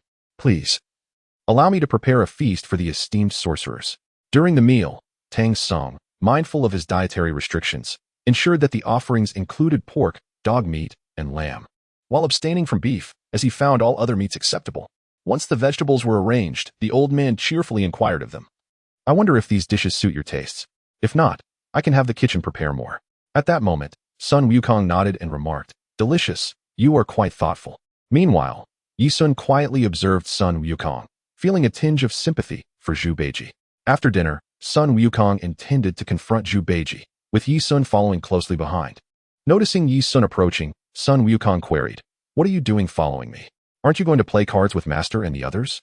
Yi Sun shook his head and replied, "I've grown weary of the games I created myself. I am merely curious if you harbor any particular sentiments towards that Zhu Beiji." Sun Wukong sighed at this moment and said, "Life is not easy for demons. It seems that he is not as gluttonous as this family claims. Look at the surrounding environment. The hillside has been cultivated, resembling a celestial palace carved from the mountains. Such an effort is not typical of a lazy monster. If he were a great demon, he wouldn't need to eat so much. If he were a lesser demon, depleting his powers bit by bit to cultivate the land is quite pitiful. Yet, these humans wish to exterminate him, which is truly lamentable. If Master were to intervene, he might easily kill him with a single blow. Perhaps it is better for me to handle this." Seeing the sorrowful expression on Sun Wukong's face, Yi Sun momentarily found himself surprised. Sun Wukong had slain numerous demons along the way, yet he displayed concern for one, revealing that this particular demon was not as detestable as he seemed. Soon after, Sun Wukong and Yi Sun arrived at Gao Zuelan's chamber. At that time, Gao Zuelan donned her wedding attire, her expression betraying no joy or sorrow. Upon their arrival, she was startled and asked, "Who are you?" Sun Wukong, after assessing her, explained that he had been summoned by her father to assist her. Gao Zuelan, with a hint of melancholy in her eyes, responded, "If it is indeed my father who requested your help, then do as you see fit. Just promise me that once he is subdued, you will spare his life." Sun Wukong, curious, inquired, "Your father wants us to kill him. Are you not afraid he will come back to trouble you?" Gao Zuelan shook her head, seemingly unwilling to elaborate further, and Sun Wukong chose not to press the matter. Subsequently, Sun Wukong cast a spell, transporting Gao Zuelan and her maid outside, while he transformed into her likeness. Yi Sun, skilled in the art of transformation, also assumed the guise of a maid, appearing more normal in the process. As midnight approached, a shadowy figure swept in on a gust of wind, calling out "Salon, Flan," with evident excitement. Upon entering, he addressed the Sun Wukong impersonating Gao Zuelan, saying, "Salon, today I plowed several acres of land, turning Gao Laozhuang into fertile fields. If we are together, we shall not suffer the disdain of others." Hearing these words, Sun Wukong felt a pang of sadness. This foolish pig remained oblivious to the fact that many masters had been sent to capture him. The joy on Zhu Beiji's face, knowing that Zuelan still cared for him, made him exclaim, "I, old pig, fear no demon hunters, from the Jade Emperor to the Buddha and even Laozi. I have connections with them all. Who dares to capture me?" Sun Wukong nearly burst out laughing at this boast, retorting, "I am Sun Wukong, the one who wreaked havoc in the heavens 500 years ago, and a disciple of the Buddha. Do you not fear me?" Upon hearing Sun Wukong's name, Zhu Beiji was indeed taken aback, recalling their past confrontation during the celestial upheaval. Despite his fear, he stubbornly declared that Monkey was merely a low-ranking official in heaven, while I commanded a water army of 10,000. My position is far superior. Sun Wukong smirked. He had some knowledge of the celestial hierarchy and knew that Zhu Beiji's position was essentially a clerical role devoid of combat prowess. Zhu Beiji's bravado was merely a facade, clearly directed at someone unfamiliar with heavenly affairs. Observing Sun Wukong's indifference, Zhu Beiji grew anxious and asserted, "Zuelan, my status is indeed significant. No matter how formidable that monkey is, he cannot harm me." Yi Sun, disguised as a maid, chimed in, "Indeed. Just look at our master's patience. Those monks are certainly not worth fearing." Flattered by Yi Sun's praise, Zhu Beiji beamed with joy, akin to tasting honey, while Sun Wukong shot an incredulous look at Yi Sun. At this moment, Yi Sun pressed his forehead, pondering how this truly pig-like creature failed to notice the change in those around him. In mythological tales, Zhu Beiji was not known for his discernment, often stumbling through situations. Yet, sometimes, blind luck might lead him to the right conclusions. Gao Zuelan then suggested, "Why not take me to your cave to hide? It would be unwise to linger here. Perhaps the sorcerers will leave." Upon hearing the proposal to retreat to his lair, Zhu Beiji's eyes lit up. He eagerly exclaimed, "That sounds splendid. I shall take you there at once. Little Green, would you care to accompany us and look after your mistress?" Yi Sun nodded. Sun Wukong's impending battle with Zhu Beiji seemed promising, and soon Zhu Beiji hoisted Gao Zuelan onto his back, while cradling a little maid in his arms. At that moment, Zhu Beiji felt like a true victor. However, as he touched Sun Wukong's hand, realization struck him. He had unwittingly been deceived, for he bore the very monkey he had just mentioned on his back. Despite the passage of 500 years, the memories of Sun Wukong's fierce battles remained etched in his mind, impossible to erase. After throwing Sun Wukong off, The little maid in his arms vanished like a wisp of wind, for if Zhu Beiji had continued to hold on to her, escape would have been impossible. Perhaps the illusion of the mirror flower and water moon had led them to another location. As they exchanged glances, Zhu Beiji furiously shouted, "Cursed monkey! Where have you hidden my Tsuelon?" Sun Wukong, grinning, replied, "Your Talon is none other than the daughter of Gao Laozhuang. You dare to snatch another's beloved. Naturally, you must face the consequences. Prepare yourself, foolish pig, for punishment awaits." Zhu Beiji angrily retorted, "What do you mean by snatching? This is a mutual affection. How can you claim to have taken her? And you, monkey, must not transform into my wife again, or I shall fight you to the end." Zhu Beiji defiantly added, "Do you think you are still the great sage equal to heaven from 500 years ago? Being sealed for 500 years has diminished your strength. Do not assume I am unaware that a demon's power wanes when sealed. I will not allow you to act arrogantly before me." Subsequently, Zhu Beiji brandished his 9-toothed rake. This 9-foot weapon bore a striking resemblance to a common rake, yet it was distinctly different. Its form resembled a staff adorned with fangs, more akin to a mace than a farming tool. In ancient times, such implements were wielded as weapons for battle.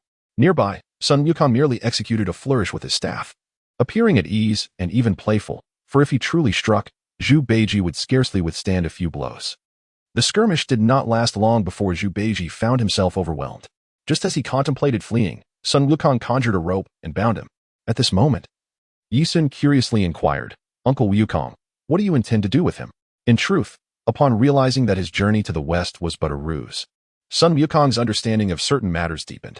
Since this fellow was once a celestial being, it seemed reasonable to believe he might have a role to play on this journey. Merely slaying him would be a waste. Having him along could provide some amusement. Thus, Sun Wukong dragged Zhu Beiji before Tang Sung and unceremoniously tossed him to the ground. The onlookers regarded Zhu Beiji with varied expressions. Gao Laotai's eyes brimmed with disdain, while Gao Tsulon's reflected a hint of compassion. Tang Sung, perplexed, remarked, "Why not simply strike him down, Wukong? Do you wish for me to do so?" With a smile, Sun Wukong replied, "All right, pighead, tell me. Do you have any tasks at hand, such as escorting a monk to the west for scriptures?" At this, a despondent Zhu Beiji recalled that he indeed had such a mission. Although the prolonged absence of the scripture seeker had led him to believe that he was no longer needed. Could it be? Zhu Beiji queried, "Are you the scripture seekers heading to the west?" "We are indeed on a quest for scriptures," Sun Wukong affirmed. "Throughout our journey, we must confront various demons and monsters. And it just so happens that you are one of them. What say you to this?" Zhu Beiji, at a loss for words, protested, "I am no demon. I was a celestial being in my past life." However, a swift strike from Sun Wukong's staff landed upon him, albeit with restrained force. Or else Zhu Beiji's head would have surely met a dire fate.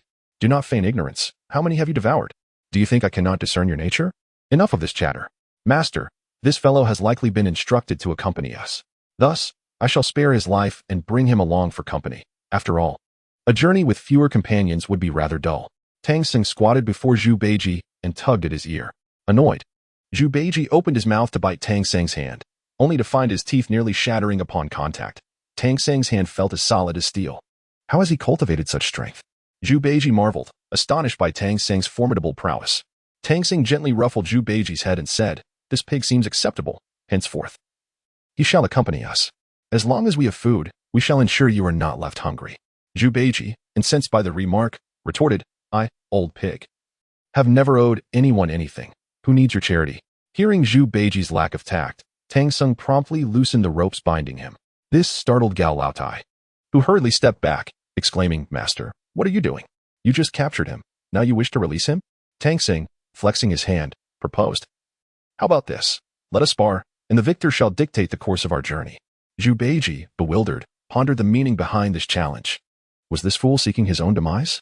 Resolving to take no prisoners, Zhu Beiji grasped his weapon and charged at Tang Sing.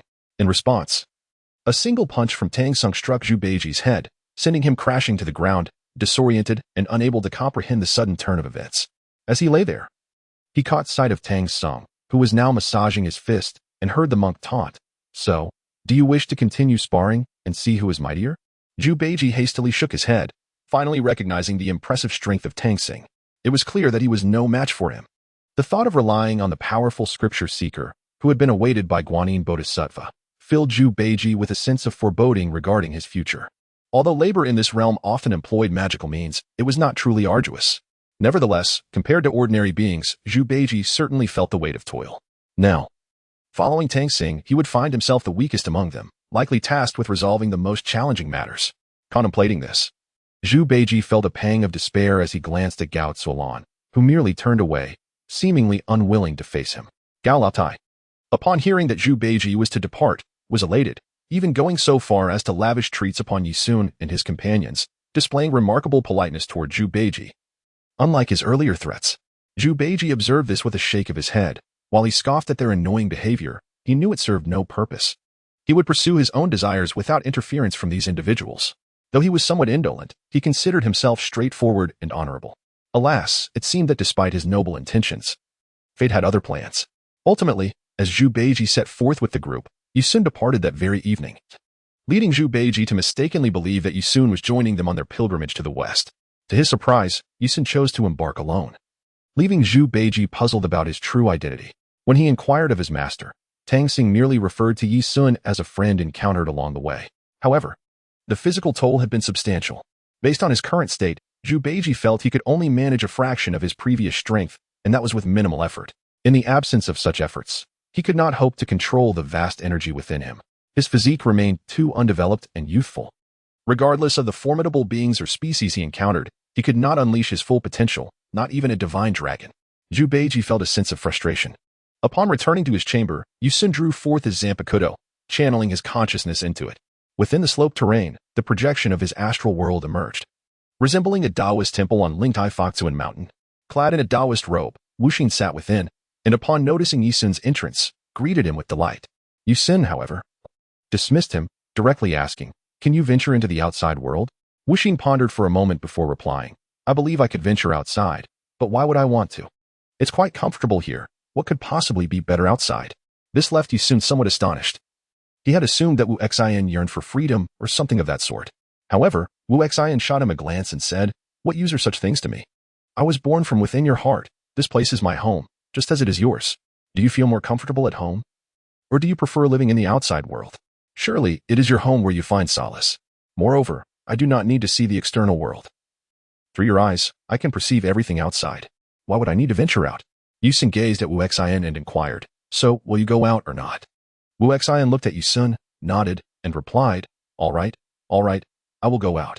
Didn't you want me to be your bodyguard? No problem, I shall step out now." Yi Sun shook his head and said, "I didn't mean for you to go out right now. I merely suggested that if I encounter trouble in the future and cannot overcome my adversaries, you should assist me. At present, my abilities are too limited." Wu Xian explained, "It is not that your power is insufficient. Rather, your body cannot withstand it. If you exert too much strength, your body will suffer." Previously, Yi Sun had used his spiritual pressure, a power belonging to Aizen, and the consequences were truly beyond imagination. Wu Xian observed Yi Sun, casually took an apple, bit into it, and as Yi Sun eyed the apple in Wu Xian's hand, he curiously asked, "Is this real or fake?" Wu Xian tossed the apple into Yi Sun's hand and replied, "If you believe it is real, then it is indeed real. If you consider it fake, then it is fake for you." Chapter 38, The Sovereign, Can You Not Speak Like a Human? The protagonist took a bite of the apple, and its texture and flavor were undeniably authentic, accompanied by the sensation of eating it, which was rather peculiar. Upon realizing this, the protagonist lost interest in the matter at hand, as Wu Xian emerged from his blade. This was all thanks to Aizen's abilities, which had granted him such power. Otherwise, he would have been unaware of the troubles he might face. During his training, he often encountered many unfortunate events, and the protagonist was reluctant to make any movement. Currently, his body required no further training, as the power within him was already sufficient. He just had not found a suitable method to unleash it. If only there were a way to safely protect his body while utilizing his own energy. While the protagonist was deep in thought, he noticed a shift among the chat group members. The previously silent chat group stirred with some ripples as a newcomer joined. The only one available to engage with this newcomer was the King of Time, as everyone else was preoccupied with their own affairs. Sun Wukong was busy playing cards with his brethren, while Aizen continued his research. The King of Time had quite a bit of free time. Seeing the newcomer, the King of Time was the first to speak. "Hello, newcomer. What is your name? What abilities do you possess?" At that moment, the newly joined sovereign was utterly bewildered. He had been hanging on a wall, and suddenly found himself in this place. Where was this, anyway? As the sovereign pondered, he noticed the introduction beside the chat group. This was a chat group connecting myriad realms, and all who joined possessed formidable strength, bridging the worlds. The sovereign, somewhat disdainful, remarked, "Such grand claims? You say you connect to countless worlds? Our demon legion exists to obliterate worlds. If there were so many, they would have long been destroyed by us. Upon hearing this, the King of Time suddenly laughed and said in the group, "Do you also destroy worlds? How many have you obliterated by now?" The sovereign's eyelids twitched at this implication. What did he mean by also? The sovereign, feeling puzzled, replied, "I have merely conquered one world. Have you truly destroyed them all?" The King of Time responded, "I have no real interest in annihilating worlds. I simply rearrange and recreate them." At this, the sovereign broke into a cold sweat. What did he mean by that? He claimed to have the power to recreate worlds, which sounded like a being of divine creation. By the way, why was he called the King of Time? By literal interpretation, it must mean the ruler of time. Such a grand claim. Was there truly such power? At this moment, the sovereign was taken aback by the King of Time's words. No matter how he thought about it, he could not grasp the significance of it all. After all, to him, the King of Time was merely a fellow netizen he had encountered online, whose words he could not take seriously. He had never directly experienced his power. He was simply curious about this chat group, since he was already hanging on the wall. Perhaps he could find a way to escape here. Then, the sovereign turned to the King of Time and asked, "Brother, do you know anything about this chat group? They say it connects to myriad realms. What is our purpose in this chat group?" The King of Time pondered for a moment before replying with a smile. "We are probably all mere tools. This chat group was created by a great being with a flick of their hand, and their purpose seems only to train their disciples, allowing them to experience various worlds. The great being has spoken little lately. If you need anything, you can ask them." Upon hearing this, the sovereign felt intimidated, realizing he had no pressing matter to address. He then inquired, "So, brother, what are you currently doing?" The sovereign tried to adopt a humble demeanor. Although he was a powerful demon, he still had to bow before those stronger than himself. In his words, it was a strategic concession. Once he grasped the power he controlled, he would place everyone beneath his feet. However, before such a sovereign, the King of Time could not discern his sincerity. Thus, the King of Time said, "I am currently reflecting on my past. Perhaps I can guide a new future into existence, rendering my past even more splendid." The sovereign's mouth fell agape at the notion of possessing the ability to alter the past, which could only be achieved with legendary artifacts, none of which he had obtained. Moreover, judging by his words, it seemed he had already guided his future numerous times, and these changes would not affect his inherent strength. What on earth was this being? Just then, Sun Wukong, who had been leisurely playing cards, logged in and, upon seeing the chat, turned to the new member, saying, "You must be the new member called Sovereign. Quite an interesting name. What abilities do you possess?" "In our chat group, we have the Master of Time and a Death God who rules a world. The least remarkable among us is probably me, just a monkey who fought the gods in the sky. Now, tell me, what is your ability? I want to see whether you rank above or below me." Sun Wukong's straightforwardness left the sovereign at a loss for words. He pondered that perhaps these individuals could truly help him. The sovereign addressed the group, stating, "I possess many abilities. My body is endowed with the powers of immortality and invincibility. I can transform into various forms and wield immense strength, controlling the flames. I am the demon who commands fire. However, my current state is dire. I am sealed within a statue. I implore you all to assist me in breaking my seal, and I can grant you anything you desire, any treasure you wish." While playing cards, Sun Wukong casually scratched his ear and remarked, "Your abilities sound somewhat similar to mine, but I have no time to help you. Furthermore, it is not my place to assist you. Your plight mirrors that of my old friend Sun Wukong, who was also imprisoned beneath the 5 Elements mountain by the Tathagata for 5 centuries, though I am uncertain if your imprisonment has lasted as long. If you genuinely seek assistance, I suggest you consult Yi Sun. He will aid you. He is the disciple of the group leader and is someone we must take care of, a mere fatherly figure tending to a child. Well then, I shall now take my leave to play. Seek out others instead." Chapter 39. The surprise of the sovereign listening to Sun Wukong's words. The sovereign narrowed his eyes, as he suddenly deduced Sun Wukong's true identity. He, too, was well-read and familiar with the mythologies of various worlds. Recognizing that Sun Wukong's persona seemed to originate from the mystical realm of the East, a formidable being, his powers bore some resemblance to those of the sovereign. Yet there were notable distinctions. Regardless, it was clear that Sun Wukong was disinclined to offer assistance, and the sovereign found little advantage in his presence. If the inhabitants of this world wielded immense power, then the treasures he possessed were merely ordinary and unremarkable. Contemplating this, the sovereign felt a wave of despondency wash over him. Ever since his powers were fragmented and his body sealed away, he had not experienced such a sense of liberation as he did today. Yet, even these fleeting rays of hope felt like mere ripples in the vastness. However, Sun Wukong's mention of Yi Sun piqued the sovereign's interest. Could he possibly aid him? At that moment, Yi Sun joined the chat group, and upon seeing the sovereign, he was taken aback. He had not anticipated encountering such a classic childhood antagonist. In the world of Jackie Chan adventures, the sovereign was a demon who, alongside his 7 siblings, ruled the realm. Yet, in that universe, every action maintained a balance. When evil forces grew too powerful, the forces of good would rise in response. Thus, an eternal reign was impossible, leading to the demon's imprisonment. The sovereign, being the most cunning among them, devised a means to escape his seal and continued his dominion over the world. However, his days of fortune came to an end when a great sorcerer stripped him of his powers and sealed him once more. The crux of the matter was not merely his imprisonment, but the powerful energies separated from the demon sovereign. Many of these energies were formidable artifacts, distributed according to the 12 zodiac signs. Among them were the dragon, possessing great destructive power, and the pig, capable of launching attacks at superhuman speeds.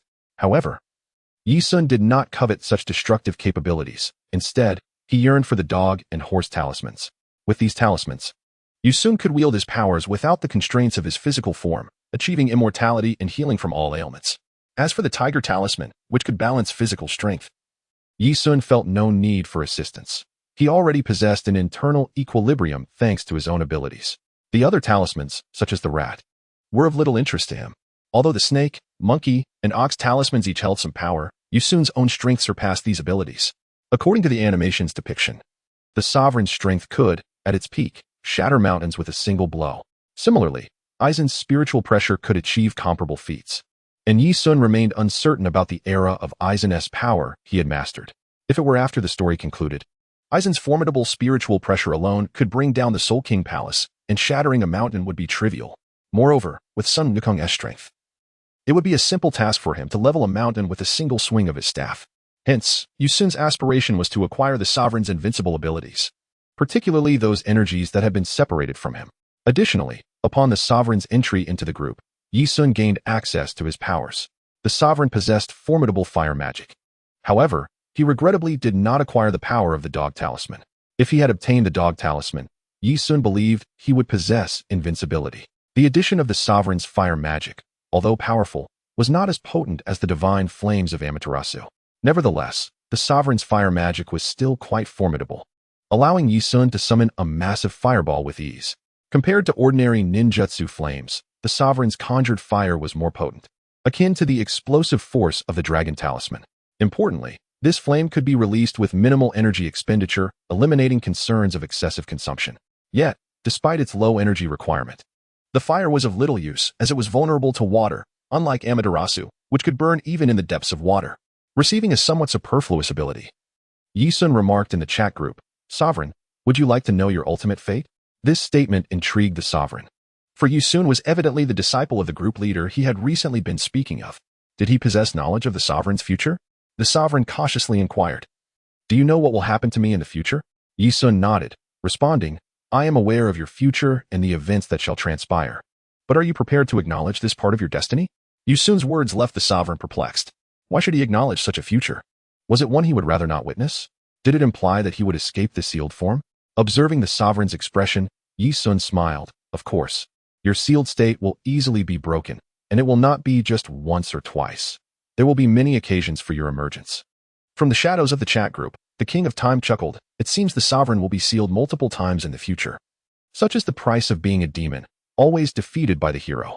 Yi Sun teased from the side, "Your Highness, one wonders if you two will be bested by the hero, or perhaps the hero will ultimately ally with you."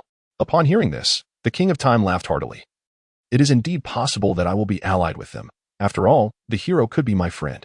Unable to discern the King of Time's true intentions, the sovereign turned to Yi Sun and asked, "Do I have any chance of safely escaping this current form?" Yi Sun contemplated for a moment before replying, "It seems unlikely. If you wish to safely extricate yourself in the future, you must first understand your position. You aspire to be a world-dominating demon. Yet such conditions are unattainable in your realm. Good and evil are eternally relative. As you grow stronger, so too shall your enemies. And the forces of justice will likewise strengthen. This is the law of your world, unless you can erase it entirely or your power surpasses that of the world itself." As he spoke, Yi Sun glanced at the King of Time, who was still actively participating in the discussion. Chapter 40, The World of Jackie Chan Adventures. At this moment, the King of Time appeared puzzled, as it was clear he was being referenced. Yi Sun was indeed speaking about him, and the sovereign held even greater respect for the King of Time, astounded by the man's astonishing power.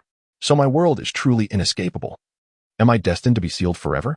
Yi Sun shook his head and said, not necessarily. After all, this is merely an instinctive balance of the world. If you can ensure that this balance remains unbroken, then unforeseen circumstances will not arise. What you must do now is to enhance your own power. Furthermore, you should ensure that the force of justice grows alongside your strength. Ultimately, when the forces of justice and evil are evenly matched, you can then adopt a strategy of balance, either by weakening your own power or augmenting it. Treat all available forces as your trump cards, to be revealed only at the critical moment. Only then can you resolve the issues you have instigated. In other words, you want me to learn the art of concealment, correct? This is my forte.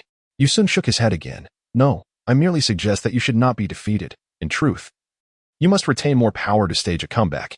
Moreover, do not mistake the enjoyment of your dominion as mere pleasure. If you oppress others, they will inevitably rebel. This is an immutable truth. Unless you are prepared to relinquish your rule, in which case, you would become akin to Qin Shi Huang.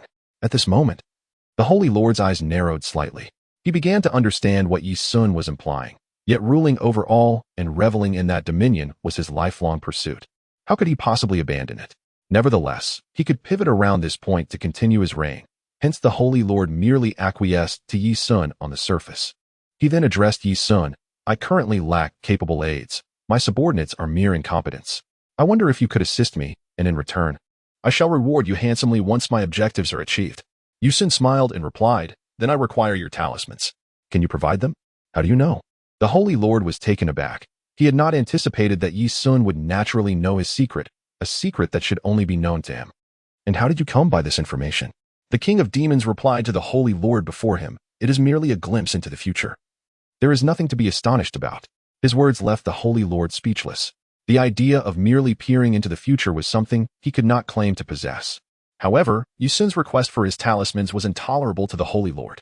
The talismans represented a source of his power. To relinquish them would equate to undermining his own strength, leading him to lose his very core. Yi Sun chuckled. I seek the magic to eliminate the stench of foxes. You must possess that. The Holy Lord inquired, what do you mean by that?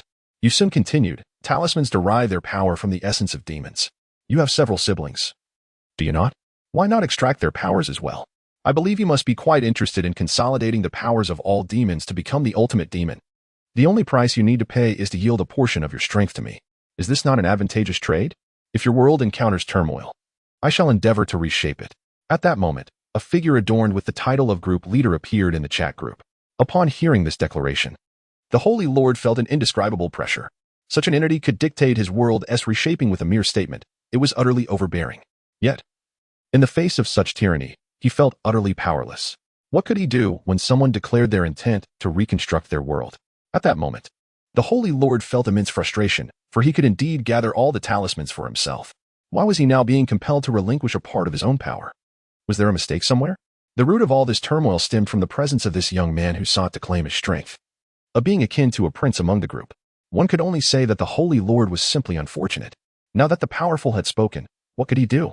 He was sealed, as the powerful had suggested, to transfer all his talismans to Yi Sun and then reclaim his strength from the other demons. Although he would lose his own power, he would gain the strength of all the other demons. From a certain perspective, this would also fulfill his objectives. Moreover, if he truly consumed the powers of the other demons, his strength would surge exponentially. He envisioned a future where no one could challenge him, and he felt immensely satisfied. As if he were on the verge of becoming the supreme ruler. Yi Sun, however, remained indifferent to the Holy Lord's thoughts. He merely sought to acquire a power that rendered him invincible, enabling him to wield his strength without restraint. Thus, the transaction reached fruition. The Holy Lord summoned Yi Sun and granted him his talismans. While Yi Sun would assist him in gathering the remaining talismans and subsequently summon the other demons to strip them of their abilities. Simultaneously, Yi Sun stated, I do not have much interest in your talismans. I only require a few, one for the horse, another for the rat, and 2 others for the dog and tiger. The remaining talismans are of no use to me. Although they possess formidable powers, they are merely lower-tier spells. The strength of a dragon's explosion is acceptable, and that of a bull is also adequate, yet my own power can achieve similar effects. Why should I accept these talismans as gifts? The Holy Lord revealed a cunning smile. Once I acquire the strength of the other demons, I will bestow all these talismans upon you. At this moment, the Holy Lord contemplated. Since he intended to seize the power of other demons, he need not rely on his own abilities anymore. The priority was to gather all the talismans and restore himself to his original form before summoning the other demons. With Yusun and the support of the group and the powerful, he was certain he could absorb the powers of all his siblings. Yusun remained unaware of the Holy Lord's thoughts. However, seeing that the Holy Lord had consented, he felt free to assist him in acquiring his talismans. Once both parties reached a consensus, the task commenced. Yusun first traversed into the Holy Lord's world. Upon his arrival, he was surprised to encounter a group of villains. At that moment, Valen was discussing with his subordinates how to resolve the next support issue. Seeing the sudden appearance of Yusun startled them as well. Valen, perplexed, asked, "Where did this child come from?" The Holy Lord rasped, "He is my summoned aide to assist you incompetent fools." Despite the Holy Lord's declaration, those around him did not believe he had such capabilities. Especially Valen, who addressed Yusun. "I hardly believe a mere child like him could be of any help." Fortunately, after watching numerous animations, Yusun understood how to persuade Valen. He extended his hand, summoning a flame that danced in his palm. Subsequently, he commanded several fire dragons to surge toward Valen, who recoiled in fear. He had not anticipated that Yusun could control such a multitude of fiery dragons. Upon collision, Valen feared he would be doomed. As Valen watched Yusun manipulate the fire dragons, the Holy Lord was equally surprised, for he recognized his own power within those flames. It appeared that Yusun could wield his strength. Valen and his cohorts, frightened by Yusun's flames, hastily crouched down, covering their heads in terror. While even the imposing Tulu nearby, unable to directly confront the immense power exuded by Yusun, Valen felt a profound sense of unease. The force under Yusun's control was overwhelmingly vast and formidable. Had he encountered it personally, the outcome would have been disastrous. After taking several deep breaths, Valen watched as Yusun passed by, feeling rather disgruntled. Beside him, Leisu curiously remarked, "Boss, why is this kid so arrogant?" "Enough, you all can leave now." "I need some time to rest," Valen replied. At this moment, he sensed a hint of danger. Yusun's direct manner of speaking and the evident strength he displayed were clearly beyond anything he could contend with. Moreover, the earlier incident involving the dragon talisman had already disappointed the Holy Master, and should he inadvertently provoke the Holy Master's wrath again, he could find himself in dire straits. Thus, Valen needed to devise a strategy to avert any further issues. Fortunately, there was no concern regarding finances on Valang's part, given that his family belonged to a wealthy faction. After a brief contemplation, Yusun requested Valen to arrange for his schooling in this area. Coincidentally, the institution he would attend was the same as that of Xiaoyu. Valen was taken aback, realizing that he not only had to provide Yusun with accommodation but also with an identity to facilitate his studies. Was this fellow truly the Holy Master's son? Why must I be the one to do all this? Though he thought this, he refrained from voicing his concerns, fearing trouble from the Holy Master. Consequently, Valen resolved to treat Yusun well. After all, neglecting him could lead to misfortune for himself. Once Valen managed to sort out all the necessary arrangements, a sense of relief washed over him, akin to the burden of raising a child. This was indeed something the Holy Master should have handled. But it was too late now. Since he had already taken action, and observing Yusun's content demeanor, Valen speculated that if he could win Yusun's favor, he might ultimately acquire all the Holy Master's talismans. Should Yusun discover Valen's intentions, he would likely find it amusing to know that someone was scheming to seize everything belonging to the Holy Master. Yusun had little interest in Valen's machinations. As long as Valen managed his affairs effectively, it would spare Yusun the trouble of confronting him. At this juncture, Yusun's primary objective was to align himself with Changlong and his companions, seeking to obtain talismans and various mystical artifacts. The most prudent approach was to engage with Changlong rather than waste time with ineffectual individuals. After finalizing his schooling arrangements, Yusun finally arrived at the institution. A week later, although it was a regular school focused on academics, the mundane nature of the environment felt somewhat tedious. Situated in a major American city, the student body was diverse, representing various ethnicities. Upon his arrival, many students maintained a polite demeanor, as children of this age often lack the prejudice that might be found in older cohorts. The teacher warmly introduced him to the class, emphasizing that Yusun had been brought in at considerable expense, and thus it was imperative to treat him well. "This is our new transfer student, Yusun. Please take good care of him," the teacher announced. Many students regarded Yusun with curiosity, to which he responded, "Hello everyone," as the teacher mentioned. "My name is Yusun. I hail from the distant east and have a passion for magic and martial arts, with no current dislikes." In an era influenced by Bruce Lee, Yusun's self-introduction immediately captured the attention of many, including Xiaoyu. With a mix of curiosity and intrigue, Xiaoyu observed Yusun, sensing that he could be an interesting friend. Once class concluded, she approached him, already surrounded by several female classmates. It was undeniable that Yi Sun's handsome appearance and unique demeanor drew attention. After inheriting traits from various formidable characters, he embodied a distinct presence, standing out in a crowd. The charming qualities he possessed, such as the elegance of Aizen, the commanding aura of Ohma, and the rebellious spirit of Sun Wukong, set him apart from his peers, making him a figure of fascination. Among the girls, Xiaoyu, intrigued, introduced herself. "Hi, I'm Cheng Xiaoyu. You can just call me Xiaoyu." Faced with the lively girl before him, Yi Sun returned her smile, which pleased her greatly. However, the surrounding classmates were less than pleased, cautioning him, "Xiaoyu is just a weirdo who talks about magic. Don't get too close." Unperturbed by their warnings, Yi Sun expressed surprise. "Do you also enjoy magic?" The other girls then recalled that this striking new student had a keen interest in magic, inadvertently uniting him and Xiaoyu in their shared enthusiasm. Xiaoyu nodded earnestly. "Of course I do. I know many spells." Seeing the excitement in Xiaoyu's eyes, Yi Sun smiled, realizing that forging a friendship with her could facilitate his quest to gather treasures inspired by the adventures of Cheng Long. This alliance would undoubtedly expand his arsenal for the future.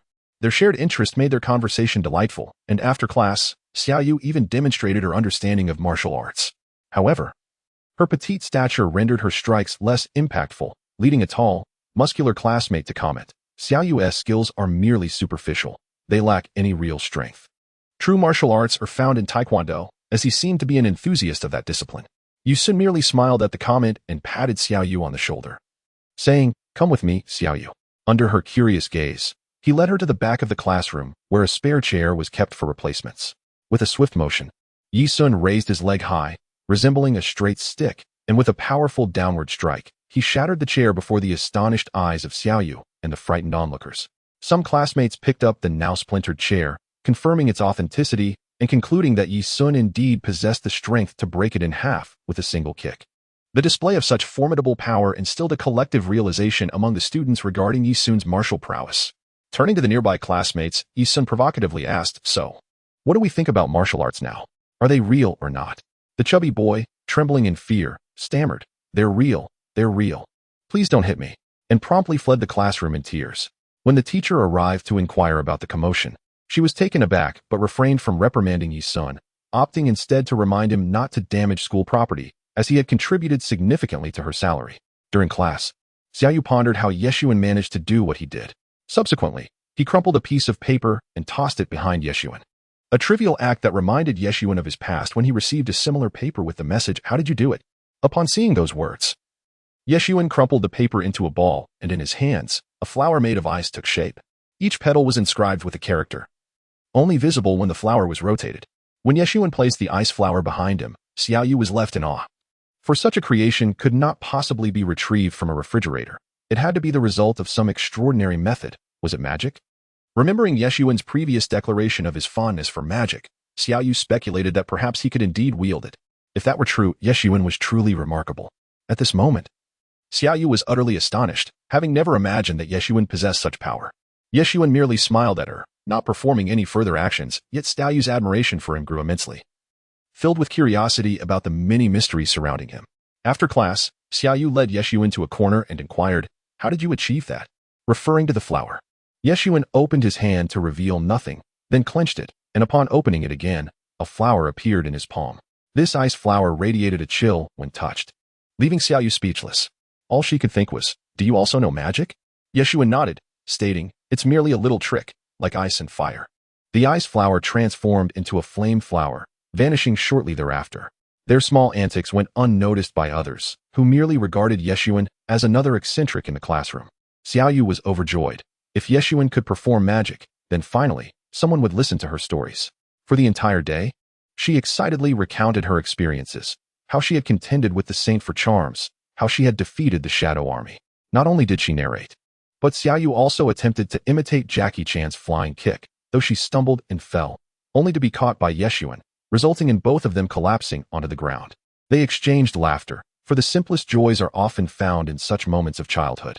Even during class, Xiaoyu was so animated that while the teacher wrote on the blackboard, she leaned in to share her battles against Warlong and others with Yeshuan. Despite her youth, her contributions were significant, and Yeshuan listened intently. Eventually, the teacher could no longer suppress his annoyance, observing the two whispering. Xiaoyu, in her excitement, threw a piece of chalk at the teacher, who reprimanded her, Xiaoyu. Be quiet and come up to solve this problem. The chalk flew directly towards Xiaoyu's head, but as it neared, she instinctively closed her eyes. After a brief moment, she felt no pain from the chalk hitting her forehead. Upon opening her eyes, she discovered Yeshuan pinching the chalk between his fingers. This reminded Xiaoyu of the scene of catching a bullet with 2 fingers. It was incredibly cool. And she yearned to learn this skill to no longer fear the teacher's chalk. The teacher, however, remained unperturbed, urging Xiaoyu to hurry and solve the problem. Faced with the question, Xiaoyu felt a headache coming on. She couldn't solve it as she hadn't been paying attention in class. Yet, she noticed a slight itch in her hand. Upon opening it, she found a note appearing, its handwriting unmistakably Yeshuan's, written in Chinese, leaving no doubt it was from him. Xiaoyu's feelings for Yeshuan surged, as if he were gradually enchanting her. This was precisely what Yeshuan had hoped to achieve. Winning Xiaoyu over would be most delightful. Time passed, and soon it was time to leave school. The sun had not yet set, and noticing Yeshuan seemed to be alone, Xiaoyu approached him, warmly inviting. Would you like to come to my house? Uncle Long is home, and he would be delighted to see you. My father also enjoys studying magic. Yeshuan smiled and nodded. That sounds wonderful. I would like to see your home. However, he disliked being referred to as a child and extended his hand, engaging in a handshake, a customary gesture that brought him joy. His hand was substantial, while Yeshuan's was comparatively small. Upon grasping each other's hands, Xiaoyu exclaimed, "Wow, that hurts." She was taken aback by the strength in Yeshuan's grip, while Xiaoyu chuckled at the scene. Uncle Long, this is Yeshuan, a formidable martial artist. And he can perform magic too. At the mention of magic, Uncle Long did not display any particular reaction, but Xiaoyu's father showed interest, stepping outside to inquire. I hear you can perform magic. Would you like to have a chat with me? Xiaoyu, puzzled, asked, is there something my father wants? Will there be any unforeseen complications with magic? Yet, her father merely shook his head. It's nothing, Xiaoyu. You go play. I have matters to discuss with this young man. With that, he led Yeshuan into a room, leaving Yeshuan uncertain about the situation. As he entered, a beam of light flickered around, surprising him. Once inside, Xiaoyu's father expressed his delight. It appears you are not one of those sent by the others. You bear no malevolent aura. I wonder what brings you here. With your capabilities, you shouldn't need to befriend Xiaoyu. The expression on Xiaoyu's father was one of shrewdness, which Yeshuan had not anticipated. He hadn't expected him to discern his nature or sense the strength he possessed. While Yeshuan contemplated this, Xiaoyu's father continued, since you are reluctant to speak, that is fine. You possess righteousness, yet also an air of darkness. Although you have passed the test, the surrounding light indicates an ominous presence within you. I only hope you do not harm Xiaoyu. After all, she is still but a child. Yeshuan smiled reassuringly. Rest assured, sir, I would never harm my friends. I am merely here to converse with you. I am just an ordinary person. At this, Xiaoyu's father chuckled. An ordinary person, you say? Do you truly believe you are so? Yeshuan shook his head. I do not believe so either. Xiaoyu's father rubbed his nose. If you do not believe in yourself, why should I? Now, tell me, what is it you wish to discuss? Yeshuan replied, I have but one objective, to acquire charms. Upon hearing this, Xiaoyu's father's expression narrowed. Meanwhile, both the bewildered Uncle Long and Xiaoyu failed to grasp the sudden shift in the conversation. Yet Yeshuan addressed Xiaoyu's father, there is no need to rush. I merely expressed my desire to obtain something, not that I intend to seize it from you. What exactly do you wish to obtain from me? Can you tell me that you are merely visiting for a chat? I find it hard to believe your words. Chapter 42. The Shadow Brigade. Yi Sun replied with a smile. You are indeed correct. I have merely come to pay a visit. However, now that our little chat is concluded, I must take my leave. By the way, Father, the malevolence in this world is not solely represented by the Holy Lord. There are far greater evils at play, all vying for dominion over the world. Can you manage this burden alone? Upon hearing Yi Sun's words, the old man furrowed his brow and remarked, what difference does it make if I am busy for a while? Are you suggesting that you wish to assist me? With a smile, Yi Sun replied, sometimes, the enemy of my enemy can also be my ally. As fellow demons who aspire to rule the world, there will be no peace among them. Therefore, why not support one demon to combat the others? Goodness and wickedness are eternally relative. When the forces of justice become overwhelming, evil inevitably emerges. What kind of world do you wish to see? A realm filled with goodness, or one where both good and evil coexist? Ultimately, the old man did not elucidate these matters. Yi Sun turned to leave, bidding farewell to Xiaoyu, who looked on with confusion. It appeared that the conversation between Yi Sun and the old man had not gone well. When Xiaoyu entered the room to inquire about Yi Sun, the old man remained silent. Suddenly, a remark surprised the Holy Lord. How did this fellow know about his spell compendium? No matter, since he desired the compendium, the Holy Lord would have no choice but to provide it to Yi Sun. Additionally, Yi Sun added, "And please bring me that mask from your home." This statement unsettled the Holy Lord. "What do you want that mask for?" "It holds the power to control the Shadow Brigade." Yi Sun replied, "I am indeed aware of that. However, I have other uses for this power. Do you object?" The Holy Lord felt uncomfortable under Yi Sun's gaze. Yet he possessed no means to compel Yi Sun to relent. At this moment, the power Yi Sun wielded was beyond the Holy Lord's capability to confront. The Shadow Brigade comprised individuals summoned from an alternate shadow realm, and the means to connect with their power stemmed from that very mask. Moreover, there was the authority held by the leader of the Shadow Brigade. Yi Sun had but one intention, to acquire the mask, which also possessed the ability to summon the Shadow Brigade. However, Yi Sun's desire was not for personal gain. He aimed to create a true Shadow Queen, transferring all the powers of the Shadow Brigade to Xiaoyu. As the embodiment of justice in this world, Xiaoyu would greatly enhance the forces of righteousness, transforming them into a nightmare for all evil. If the world maintained equilibrium, then an increase in the power of justice would proportionately amplify the Holy Lord's strength. As long as the Holy Lord's activities did not conflict with those of Chang Long, failure would be avoided. Thus, the Holy Lord swiftly delivered the two items Yi Sun required. These two items were clearly remembered. The spell compendium, allegedly pinned by the Holy Lord himself, was originally the property of the leader of the Shadow Brigade before it came into the Holy Lord's possession. Upon acquiring these items, Yi Sun immediately donned the mask, a sight that startled the Holy Lord. He had seen stubbornness before, but never quite to this extent. The consequences of wearing such a mask could result in being controlled. Yet Yi Sun appeared utterly unconcerned, which only heightened the Holy Lord's anxiety. He feared for Yi Sun's safety. If Yi Sun were to fall under control, the unfortunate ones would undoubtedly be his enigmatic leader and the peculiar chat group. Would they not end up being killed? At that moment of uncertainty, a voice within Yi Sun reminded him, "There is no need for such complications. Simply pierce it with your Zampicut and you shall understand." Indeed, since this was a soul-related artifact, using his Zampicut was a viable option. He stabbed the blade into the mask, and although it pierced through, the mask remained undamaged. Yet, a piercing scream echoed from within. As Yi Sun lifted the mask, he sensed a force within that he could control. He then reached out, extracting the dark galaxy from within the mask. This was the very essence that summoned the Shadow Brigade, a pure power that did not affect one's mind. The influence on the mind stemmed entirely from the leader of the Shadow Brigade, who dragged all who utilized his power into his abyss. Those who truly possessed the authority over the Shadow Brigade were the generals, for their command over the shadows was genuine. The power of darkness would not be swayed by the leader. However, wearing this artifact would likely instill a sense of reverence towards the leader, as those who wielded the same dark powers often bowed to the strong. Having grasped this power, Yi Sun did not seek to monopolize it. Instead, he summoned the shadow soldiers armed with scythe-like weapons, allowing them to guide him into the realm of shadows. In the Shadow Kingdom, countless shadow monsters sought to attack. Yet any that approached Yi Sun were swiftly cut down by a flash of sword light. Curiously observing the figure beside him, Wuxin, Yi Sun remarked, "So this is the grown version of myself. You wear a Taoist robe, yet your blade is still a katana." With a flick of his wrist, the blade fell, and the flames vanished, leaving only the shadow soldiers accompanying Yi Sun. Yi Sun curiously asked, "How did you manifest here without my consent?" Wuxin replied, "Oh, this world is one of negative energy. Consent is unnecessary. I simply emerged to help you resolve the troubles here." Yi Sun nodded. "Then I appreciate your assistance." At that moment, Wuxin suddenly grinned and said, "If you think my help is a burden, might I receive a reward?" He pointed to his cheek, adopting a playful demeanor. Yi Sun covered his head and replied, "I do not understand where you acquired such a penchant. I am, after all, a boy." Uncertain of how this fellow had inherited his inner desires, Yi Sun misunderstood Wuxin's intentions, which stemmed purely from a desire for Yi Sun's acknowledgement. For Wuxin, nothing could compare to the satisfaction derived from Yi Sun's approval. Ultimately, Yi Sun did not grant him a kiss but continued onward. They discovered a mask that sealed the leader of the Shadow Brigade, containing both his body and power. Yi Sun sought to acquire this mask to gain insight into the abilities of the Shadow Brigade's leader. However, as Yi Sun approached the mask, a crimson figure materialized beside him, expressing anger. "Who dares to invade my territory? You are courting death."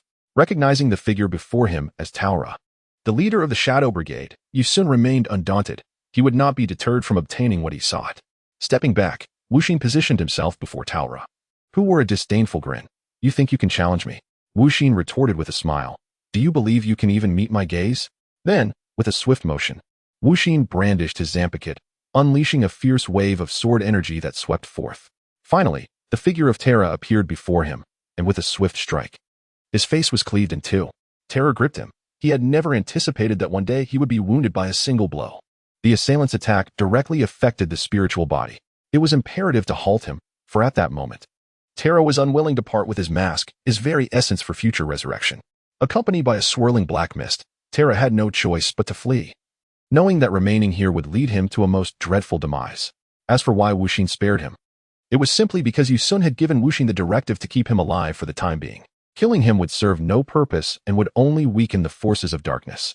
To maintain a relative balance between darkness and justice, it was crucial not to overly diminish the potency of the dark forces.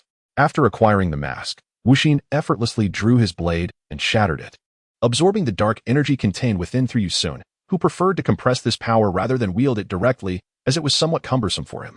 Wuxin, now imbued with the strengths of various formidable beings, wielded powers that were all-encompassing. Yu Sun recognized this, which is why he entrusted the power of the Shadow Legion to Wuxin. Utilizing this power, Wuxin crafted a sticker adorned with a design resembling a world tree, branching out with 9 roots, each reflecting a different pattern. Currently, only 2 patterns were visible, with 8 yet to manifest. This was precisely what Yu Sun sought. After securing the sticker, he was guided away by Wuxin. The reason for Wuxin's involvement was due to the extraction of the Shadow Legion's power from Yu Sun's body, which had proven to be of little utility for him. He had no need for such subordinates. After all, he could rely on the 10 blades. Why would he require ninjas as his underlings? However, for Xiaoyu, these ninjas might indeed be quite impressive. Such feelings only surfaced before they were sealed away, indicating that, at that fleeting moment, a being far more powerful than the ancient deity that had once sealed him had taken an interest in him. Yet, why would such an entity seek to trouble him?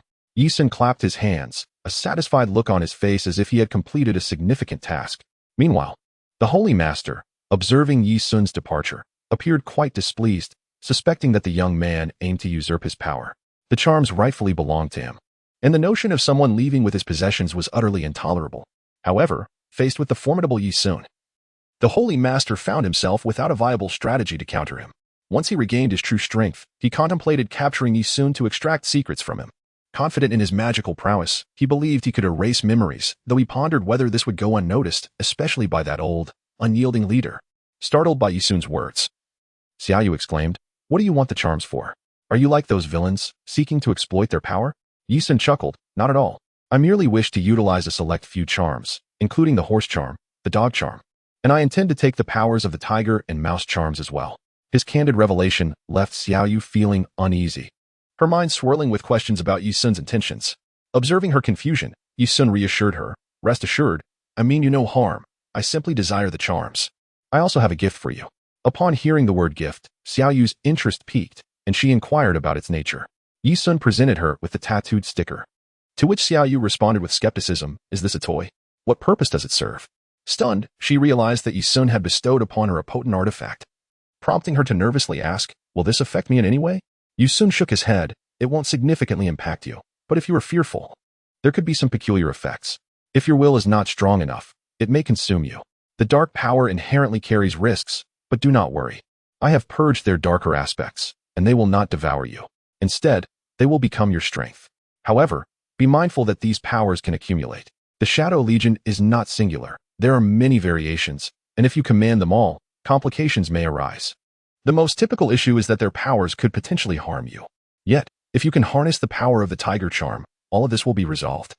Xiaoyu's eyes sparkled with excitement as she exclaimed, "That's so cool. Hurry, give me the tattoo."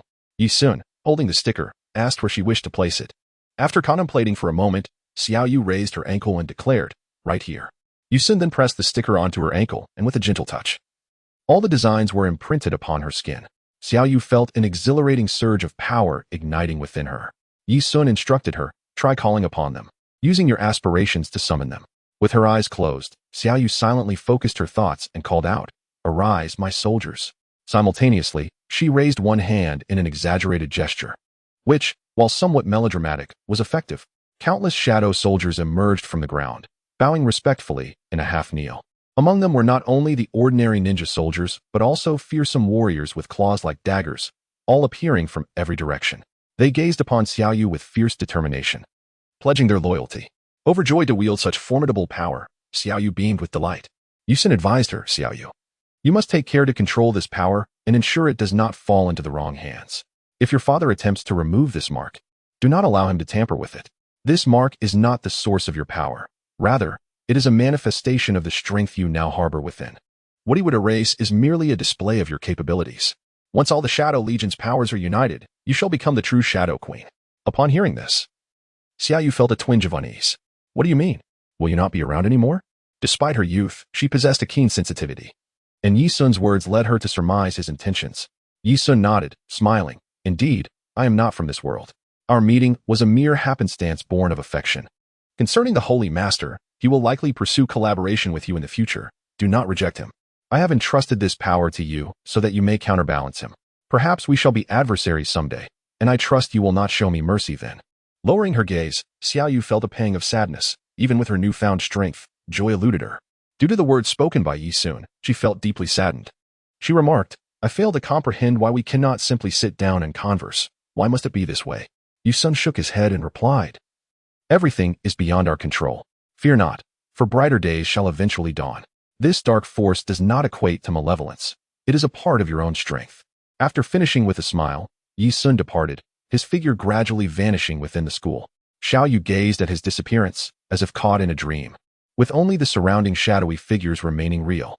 The following day, news spread that Yi Sun would be transferring again, leaving the teachers somewhat perplexed. Had they erred in some way?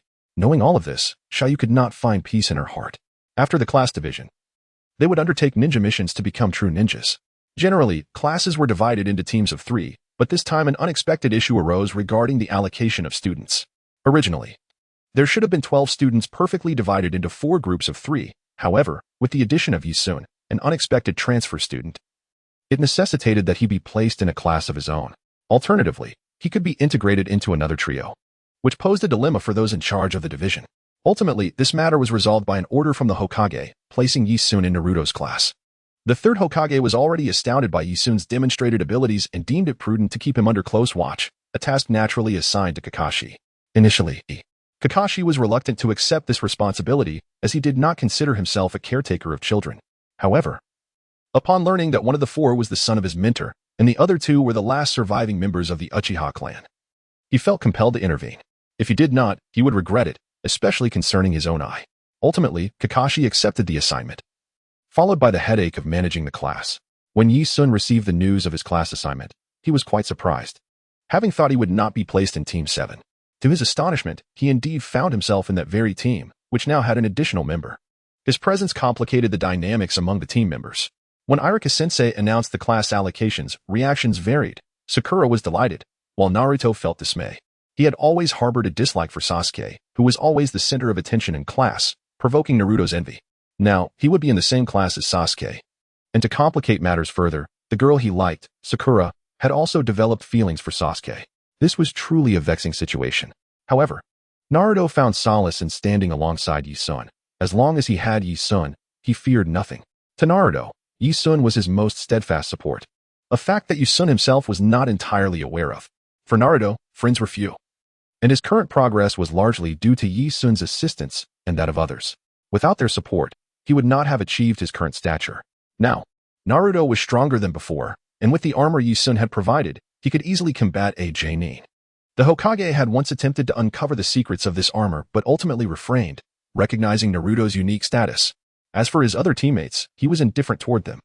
Whether it was Naruto or Sakura, their combat prowess seemed insufficient. As long as they did not hinder him, he was confident in his own abilities and in Yi Sun's capacity to turn the tide. The remaining class assignments followed the traditional pattern. The Inuzuka, Nara, and Akimichi trio remained unchanged, as they belonged to prestigious families that required collaboration within the village's reconnaissance teams. There were also Hinata, Kiba, and Shino, alongside a physical training class led by Guy, which included Niji, Lee, and Tenten. These arrangements posed no issues, and Yi Sun observed that he seemingly had not altered the course of history. He wondered how the Akatsuki's plans were unfolding. Before long, the time would come for the third Hokage's fall, and upon his demise, Yi Sun anticipated a much lighter burden. For now, he would maintain the guise of an obedient student. Following the class division, Yi Sun invited everyone to dine, offering to treat them. This request received enthusiastic support from Naruto, who relished the opportunity to eat with Yi Sun, knowing that he could indulge without concern for the bill, which Yi Sun had not acquired from home, but rather through exchanging various treasures from different worlds for gold within the Naruto universe. Chapter 44. Little Tornado initially. Yi-sun intended to foster camaraderie among his teammates, yet he found them all distracted. Naruto was focused solely on eating, while Sasuke glared at him with a combative and challenging gaze. Meanwhile, Sakura's attention was fixated on Sasuke, never straying. Yi-sun sensed that this group was somewhat unreliable. But being familiar with the narrative, he understood their behaviors, leaving him somewhat exasperated. It was rather dull. He wished for a more entertaining presence akin to a formidable character from another world. He felt like the one who played with their phone while friends gathered for a meal. Just as he was feeling disengaged, he stumbled upon something intriguing. A new member had joined the chat group. Welcome, Little Tornado, to the chat group. Wasn't this chat intended solely for significant figures? Why had Little Tornado joined? She was among a group of superheroes, a crucial character. Yi-sun pondered why it wasn't Saitama joining instead. If he did, wouldn't he become invincible, capable of obliterating any monster, even destroying a planet with a single punch? Yet, such power would likely be sealed away, as his current form was rather feeble. Upon Little Tornado's entry, she surveyed her surroundings with astonishment, questioning the nature of this chat group. Yi-sun took the initiative to explain. This place serves as a nexus connecting various worlds. You may consider it a chat group. Little Tornado seemed to accept this concept with a degree of incredulity, finding it amusing that such a high-dimensional entity would create a chat group. What purpose could it possibly serve? As her confusion lingered, another voice emerged within the group, the Lord. While others were preoccupied with their own affairs, the Lord had no such commitments. He addressed Little Tornado, saying, "What an intriguing newcomer we have here. You appear to be quite young. In the real world." Upon hearing this remark, Little Tornado became infuriated, retorting, "Who are you to call me young? Do you believe I can't strangle you?" Her temper flared. She despised being referred to as a child, despite her youthful appearance, for she was, in truth, 28 years old. Due to her extraordinary abilities, she merely appears diminutive, her body preserving an eternal youthfulness, a manifestation of her powers rather than her actual age, which often leads to misunderstandings. This is one of her greatest frustrations. Despite being the elder sister, no one should perceive her as the youngest. At this moment, the Lord was somewhat infuriated. The formidable figures in the group were beyond her reach, and yet they dared to provoke her, prompting the Demon Lord to exclaim in indignation, "You are merely a child. What power do you possess to challenge me, the Demon King?" As he spoke, his voice resonated with anger, while the petite Tornado dismissed him with disdain, retorting, "You claim to be a Demon King. Just how formidable is your power? Do you rule an entire world?" The Lord responded confidently, "Of course, I rule a world. Otherwise, how could I be called a monarch?" Tornado then questioned, "Then why do you appear as a mere lump of stone? Each person has their own avatar." And at that moment, the Lord's was an image of a sealed stone that resembled a dragon, merely a demonic form of a dragon. This left the Lord momentarily speechless. Yi-sun explained, "His current powers are sealed, but even if they weren't, he would likely be no match for you. Furthermore, you cannot kill him. His power possesses an immortal attribute, rendering him invulnerable." As Yi-sun elucidated, Tornado's gaze fixated intently on his face. After a considerable pause, she finally spoke.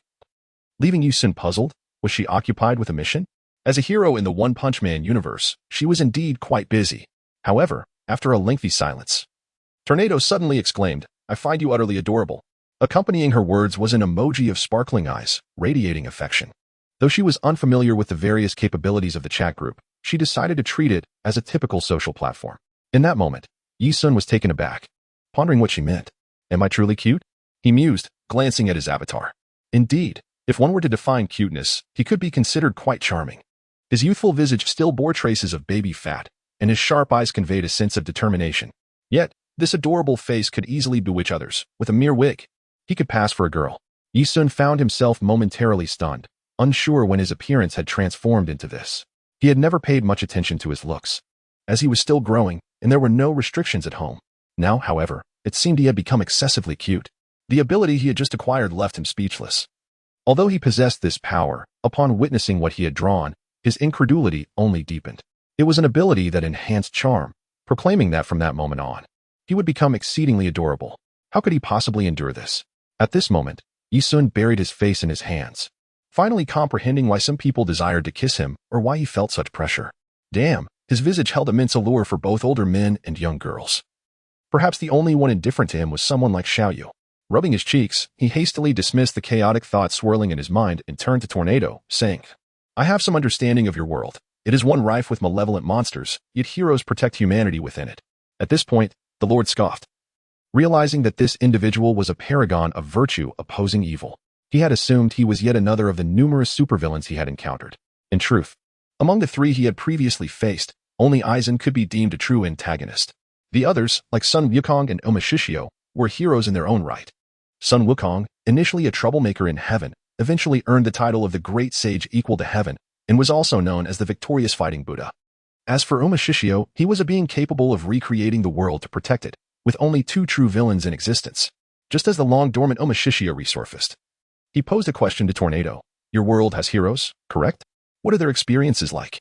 Tornado gazed at the newly emerged figure with some confusion for his title. Ohma Zi-O suggested he was a demon king, seemingly possessing the power to control time. Yet, Tornado had nothing to conceal, as all information was publicly available from the Hero Association. This organization, established through the partnership of the wealthiest entrepreneurs, was dedicated to testing heroes and awarding them accolades after they vanquished monsters. Upon hearing this, Ohma Zi-O smirked derisively. Ah, so it is a profit-driven hero organization. He then fell silent. To him, these heroes were merely duty-bound enforcers, and he found them uninteresting. Yi Sun continued, among these heroes, some save and assist others not for monetary gain or rewards, but out of a genuine desire to help, like this elder sister here. At that moment, Tornado, who had been lying on her bed engrossed in her phone, suddenly became exuberantly animated, her legs rhythmically thumping against the sheets. She promptly sent a message in the chat. You just call me sister, right? Say it a few more times. I want to hear it again. Yi Sun was utterly bewildered, wondering what she meant and why she wanted him to repeat it. Although he had nothing to lose, it felt peculiarly off. Ohma Zi-O, who had intended to delve deeper into the topic of heroes, found himself unable to interject, as did the Lord. Ohma Zi-O had hoped to inquire further about the heroes, as he, the epitome of virtue, held high expectations for them. He was eager to learn about the heroes of another world. Yet the conversation had inexplicably shifted to the comical notion of a sister requesting her brother to call her sister. Were these two jesting? Ohma Zi-O felt an immense headache coming on. Though Yi Sun was curious about why Tornado wanted him to refer to her as sister, he deemed it not worth overthinking. Replying, is there a problem with calling you sister? At this, Tornado shed tears of joy, finally having a brother who would call her sister.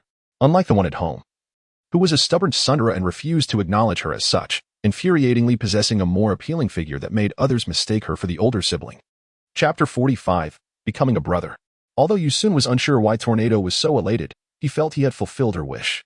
Tornado then declared, from now on, you are my brother. If anyone bullies you, make sure to tell me. I will protect you. Observing her confident demeanor, Yi Sun was momentarily stunned. How had he suddenly acquired a sister? Was this how Tornado was portrayed in the original story? Nonetheless, he decided not to dwell on it. Looking at Tornado, he inquired, can I visit your world for a while? I find this one rather dull. The words of Yi Sun illuminated the moment for the little whirlwind, who promptly exclaimed, of course, it's no problem. You are welcome to come over any time. There was no need for excessive explanations. She readily agreed to have Yi Sun by her side, as if the master needed to fulfill some conditions, while the little whirlwind seemed perfectly amiable. At that moment, Yi Sun felt a profound disdain for the master, who appeared somewhat bewildered. What exactly was the nature of the relationship between these two? He was momentarily bewildered as Yi Sun found himself transported into the world of the small tornado. The moment the small tornado laid eyes on Yi Sun, she rushed towards him, enveloping him in her embrace. As she cradled him, she playfully tousled his hair and pinched his cheeks, treating him as though he were a mere doll. In his frustration, Yi Sun attempted to push the young tornado away, only to discover that he was unable to budge her without resorting to his own powers. With the small tornado clutching him tightly, Yi Sun, exasperated, inquired, how long do you intend to hold me like this? The small tornado, realizing her oversight, apologized. I'm sorry, I didn't consider that. I will set you down. By the way, what would you like to eat? I can go get it for you. Yi Sun retorted, I don't want anything to eat. What I truly desire is to explore this world. Subsequently, the small tornado led Yi Sun through the city. Thanks to her extraordinary abilities, they soared through the skies together, and she eagerly sought to showcase her powers, allowing him to revel in the sensation of flight. However, Yi Sun remained utterly unfazed, showing little interest. To him, it was all rather mundane. He was already adept at flying and could do so at a much greater speed. Curiously, the small tornado then asked Yi Sun, by the way, what is the purpose of the chat group, and is there something I need to do within it? Yi Sun pondered for a moment and replied, this chat group was established by my master to nurture my growth. He is the administrator. In essence, those who join are meant to guide me as mentors or elders. Subsequently, my master will allocate rewards based on the assistance rendered to me, proportionally. Beside him, the curious little whirlwind inquired, What happens if they cease to aid your cultivation? Yusun pondered for a moment and remarked, it likely won't be too severe. However, if Master were to become displeased, severing his connection with this world could potentially lead to its collapse. Since he has integrated this world into the chat group, the group itself is now an intrinsic part of this realm. Thus, a disconnection could directly precipitate the world's destruction. This revelation left the nearby little tornado utterly astonished. She had never anticipated that this chat group could pose such a significant threat. After all this time, she had unwittingly acquired a world-destroying device. Fortunately, this so-called world bomb was primarily intended to empower Yi Sun. Therefore, it seemed that the only requirement was to assist this young brother in his cultivation. In this world, one could hardly find better training material than the multitude of peculiar individuals.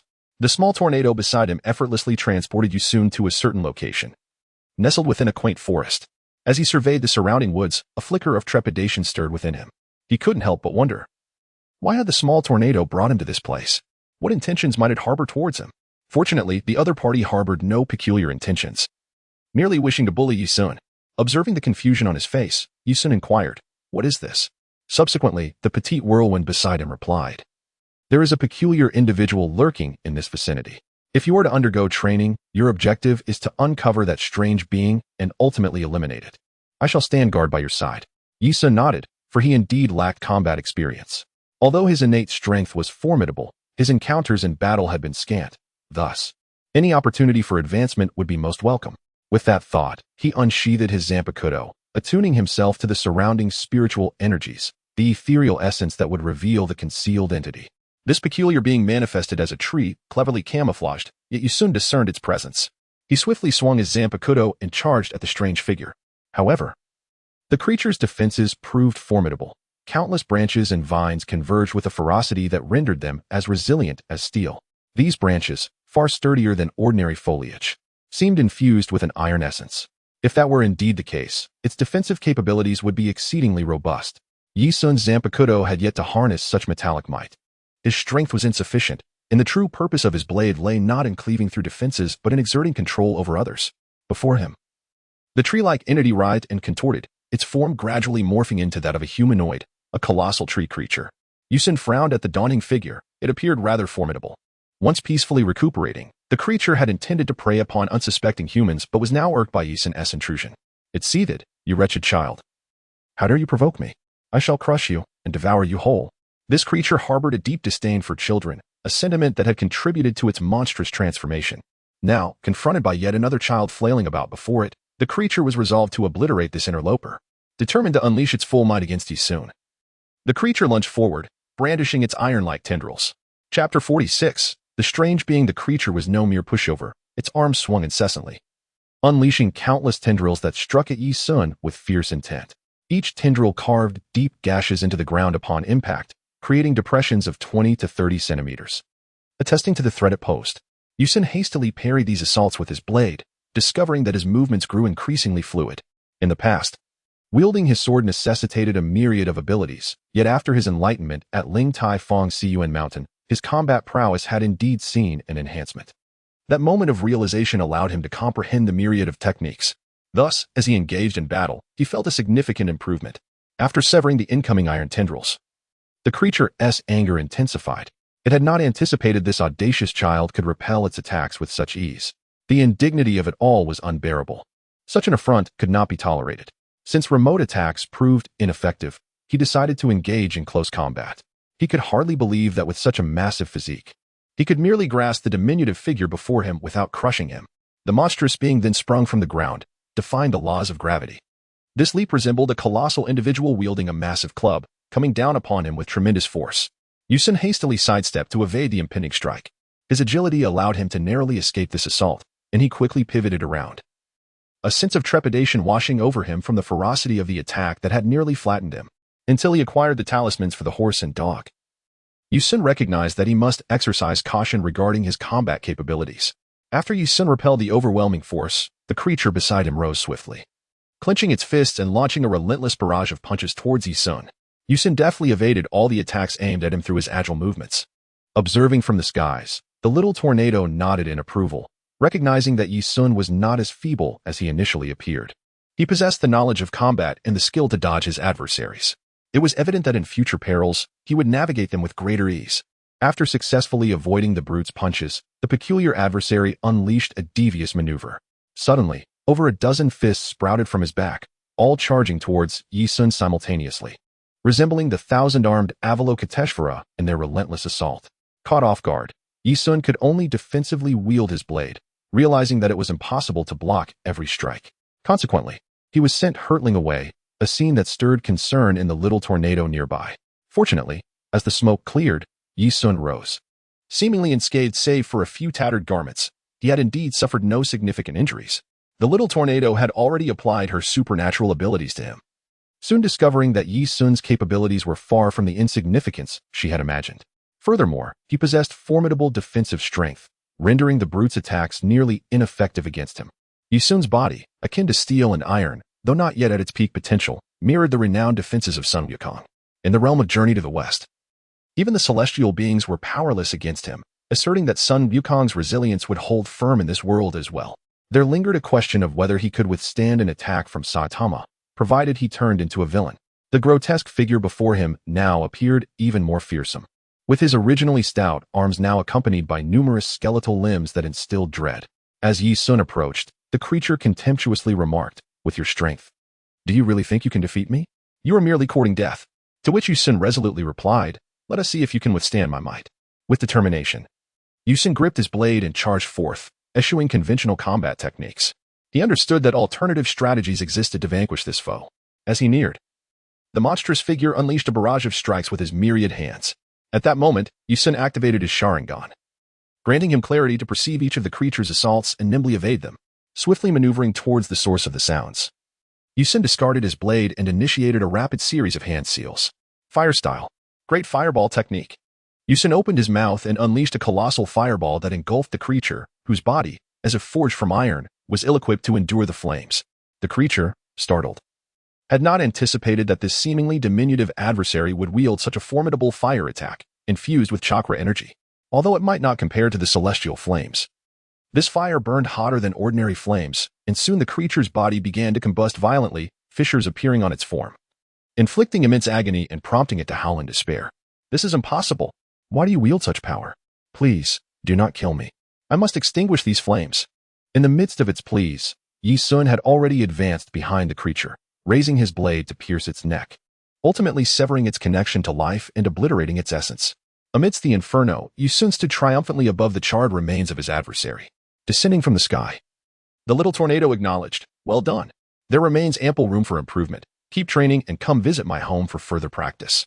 Yi Sun sheathed his weapon, appearing calm on the surface, yet internally tumultuous, for he had approached the recent battle with utmost seriousness. Any misstep could have led to his demise, albeit the likelihood of such an occurrence was minimal, for the bald-headed ally would undoubtedly come to his aid. The energy unleashed would be sufficient to obliterate his opponent. Yet that would hinder his training objectives. Regardless of one's strength, the correct application of power remains paramount, much like the final battles in Naruto, where Kagaya's prowess was immense, yet her tactics were fundamentally flawed. Chapter 47. Poisoned with the defeat of the grotesque adversary, Yi Sun's tasks for the day were nearly complete. Although this world was teeming with monsters, opportunities to confront them were scarce. Moreover, numerous heroes roamed the land, striving to secure more resources by hunting these creatures, leaving Yi Sun with limited chances. Truth be told, he found it somewhat intolerable to be constantly embraced by the little tornado, who, despite her youthful appearance, was, in reality, quite mature. Unable to accept this, Yi Sun decisively rejected her advances and sought to depart to a place more suitable for his sensibilities. Since Xiaoyu had showcased her powers before their father, he was understandably taken aback. Such dark forces were not to be trifled with. He had developed numerous spells in an effort to erase the tattoo on Xiaoyu's ankle, only to discover that it merely served as a conduit for her abilities. After Xiaoyu's explanation, their father found himself even more perplexed. Xiaoyu possessed an inherent darkness within her. If left unchecked, it threatened to consume her. "Father, are you overcomplicating matters?" Yi Sun had assured him that these powers would not harm him, though they would require more time to absorb before posing any threat. He had mentioned that acquiring the talisman could avert such troubles. Xiaoyu playfully swung her little feet, not wishing for her father to purge her abilities. Meanwhile, diligent ninjas busied themselves dressing her, while others presented an array of delectable dishes, even completing her homework. Observing this scene, Cheng Long felt a headache coming on. Pointing at the individual doing her homework, he remarked, "You are doing Xiaoyu a disservice. She must handle her own assignments." After some contemplation, the ninjas deemed this reasonable and placed the homework before Xiaoyu, offering her guidance. Who knew where these ninjas had acquired their knowledge? They seemed to possess a commendable grasp of modern education, likely having learned it recently, as many of them were seen perusing textbooks nearby. In that moment, Xiaoyu reveled in her newfound status. These shadowy ninjas were her servants, catering to her every whim, and their reliability eliminated any concerns of unforeseen mishaps. Approaching her father, she inquired, "Where is the talisman?" At that moment, the soldiers at her command melded into the shadows, while a ninja loomed over her. Their father's expression darkening as he cautioned, "You must not allow so many ninjas to manifest at once. They will corrupt your spirit." Qianlong concurred, "Indeed, Xiaoyu, this path of yours is far too lazy. You must strive diligently." Unfazed, Xiaoyu replied, "I am already quite earnest." Extending her hand, she revealed a snake talisman that had materialized in her grasp. Upon seeing it, Xiaoyu expressed her confusion. Why is this talisman a snake? After all, there was already one snake. A second was utterly unnecessary. Just then, the snake talisman bit Xiaoyu's finger, startling her into hastily throwing it away. The nearby ninja, witnessing this, swiftly slashed the talisman with his blade, shattering it. Xiaoyu, upon seeing the petrified marks on her arm, was terrified and began to weep. Both her grandfather and Qianlong were taken aback. This thing was poisonous. Her grandfather quickly urged Qianlong to fetch the spellbook, stating that he needed to find a magic to counteract the deadly poison, as this petrification magic was exceedingly perilous. Xiaoyu, looking at her already petrified finger, was on the verge of tears, while the ninja soldiers around her were equally anxious. After several attempts to concoct an antidote, her grandfather found himself unable to reverse the petrification, which was worsening, rendering her entire arm stone-like. She cried out, "Am I destined to perish here? I am still so young." Fortunately, at that moment, the door swung open, and a figure stepped in. Upon seeing Yisun, Xiaoyu's face lit up with joy.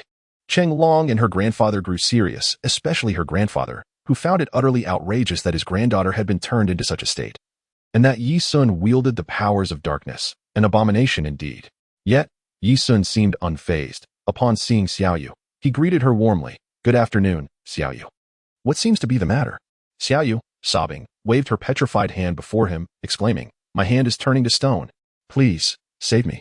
Yisun examined her arm and recalled that this was the very predicament they had encountered in the episode with the horse talisman. However, it was supposed to have affected Qianlong, not Xiaoyu. This turn of events surprised Yisun. He turned to Qianlong and said, "Uncle Qianlong, did you not acquire the horse talisman earlier? Please bring it here."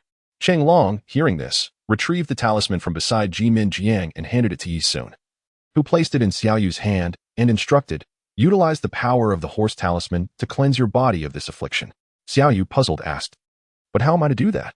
Yisun smiled and replied, "It's quite simple, just sneeze." With a loud sneeze, Xiaoyu's hand returned to normal, bringing her immense joy. She was relieved to no longer be turning to stone. Qianlong and her grandfather were both astonished yet relieved that Xiaoyu was no longer in distress. Subsequently, Qianlong ushered Xiaoyu into a room, leaving only Yisun and her grandfather to exchange glances. In the living room, her grandfather seated himself and poured a cup of tea, while Yisun, understanding the unspoken invitation, took a seat opposite him. After sipping the tea, her grandfather remarked, "You seem quite familiar with the powers of these talismans." Yisun nodded and replied, "Indeed, I am well acquainted with them. I seek only 3 of these powers. The rest you may keep. Should you wish to thwart the master, the loss of these 3 talismans would significantly diminish his strength, which would be advantageous for you. I assure you, I shall not relinquish them to the master." Her grandfather frowned. "How can I ascertain the veracity of your words? If you soon could indeed cause the talismans to vanish, it would be a blessing, for the talismans posed a threat to all. Without them, the master could not possibly regain his full strength." Suddenly, Yisun produced a katana from his robes, and the moment the weapon appeared, an overwhelming force bore down on her grandfather, rendering him unable to stand, let alone resist. This ability was not limited. Without the need for incantations, Yisun could unleash it in an instant, capable of taking lives without hesitation. His restraint indicated he sought merely to converse. Finally, her grandfather conceded, "Very well, I agree. If you wish to obtain those 3 talismans, I can arrange for you to have them. But you must guarantee that you will not hand them all over to the master." Yisun smiled. "Of course, but there is something else you must consider. Although the master may not regain his strength, he seeks to open the gates to the 8 hellish demons, drawing power from them." Her grandfather was taken aback by the gravity of the master's plan. This could not be allowed. It must be stopped. Yi-san chuckled. There is no need to organize against the master. Let him do as he pleases. You ought to be more concerned with how to defeat him first. In truth, I align with the master, so many of my actions are for his benefit. Yi-san revealed his allegiance, allowing her grandfather to contemplate how to approach him.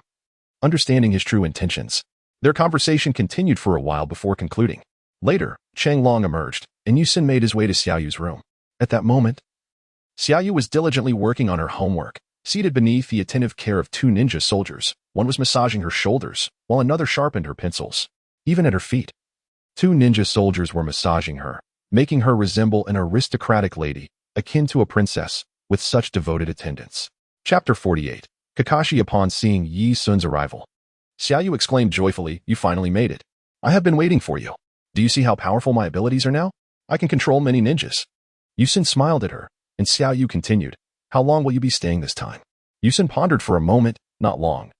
Just enough time to play with you." Xiaoyu, brimming with excitement, suggested, "Let us go to the amusement park tomorrow. Today we can rest at my home. What do you think?" Thus, Yi-san decided to spend the day there. That night, he and Xiaoyu shared a peaceful sleep, as they were merely two children without distinctions. And Yi-san's presence provided Xiaoyu comfort. If he had wished her harm, he could have acted long ago, indicating that he truly regarded her as a friend, which was a source of relief for her grandfather and Cheng Long. The next day, the group enjoyed thrilling rides on roller coasters, Ferris wheels, and water parks. Relishing a day filled with joy, as they prepared to part, Xiaoyu felt a pang of sadness. The class division in the Naruto world had concluded, and they awaited their teacher. The other two remained silent. Sasuke continued to patiently wait, feeling too shy to speak. Yi-san remarked, "Shall we continue waiting? There is nothing else to do, and even if he arrives late, it's merely a waste of time." Today, Yi-san had chosen to attend school in his true form, concerned about potential mishaps that could disrupt his shadow clone. To prevent any unforeseen events, he had come in person, but upon arrival, he heard Naruto's complaints. While it did not bother him, Kakashi certainly knew how to keep people in suspense. Yi-san contemplated. "How about this, Naruto? Let us devise a scheme to deal with this fellow." Yi-san's words piqued Naruto's interest as a master of pranks. He had a plethora of mischief up his sleeve. Observing the two individuals conspiring to bully the new teacher beside Sakura, a thrill of mischief surged within her. However, upon glancing at the stoic Sasuke beside her, she restrained herself. After all, it was essential to leave a favorable impression on Sasuke. She could not afford to reveal her true self at this moment. Sasuke, with an air of disdain, remarked, "How could a J-nin like Tang Tang fall for such petty tricks?" Their plot involved placing a board at the threshold of the door. When someone opened it, the board would fall. Yet, Yeshua deemed that insufficient, so he crafted a water balloon that hung above, filled to the brim. When the board dropped, it would activate a switch that would release the water balloon, cascading down upon the unsuspecting teacher. After setting these traps, the teacher would first encounter the board, and if he managed to evade it, he would be greeted by the second water balloon. Meanwhile, Yeshua also devised a third trap on the podium. When Kakashi arrived at the stage, a box would open, releasing a fist designed to strike the teacher's face. Fortunately, this fist was wrapped in special materials to avoid causing harm.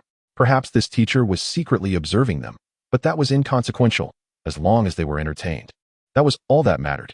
Sasuke, who actually wished to thwart their plans, was alongside Sakura, who yearned to join in the mischief. Yeshua sat in his seat, aware that the time was nearly upon them. The teacher would arrive shortly, and both he and Naruto felt a twinge of anxiety. After all, this was Kakashi, a renowned figure in the world of shinobi. Surely, he would easily evade their cleverly crafted traps. However, based on the original narrative, Kakashi had not demonstrated any evasive maneuvers, suggesting he might indeed fall victim to their antics. The prospect of outsmarting Kakashi thrilled Yeshua. As they awaited patiently, a man with white hair, wearing an eye mask and holding a book, slowly pushed the door open and stepped inside. The scene unfolded as if in slow motion, causing their hearts to race. Suddenly, an eraser fell from above, striking Kakashi on the head.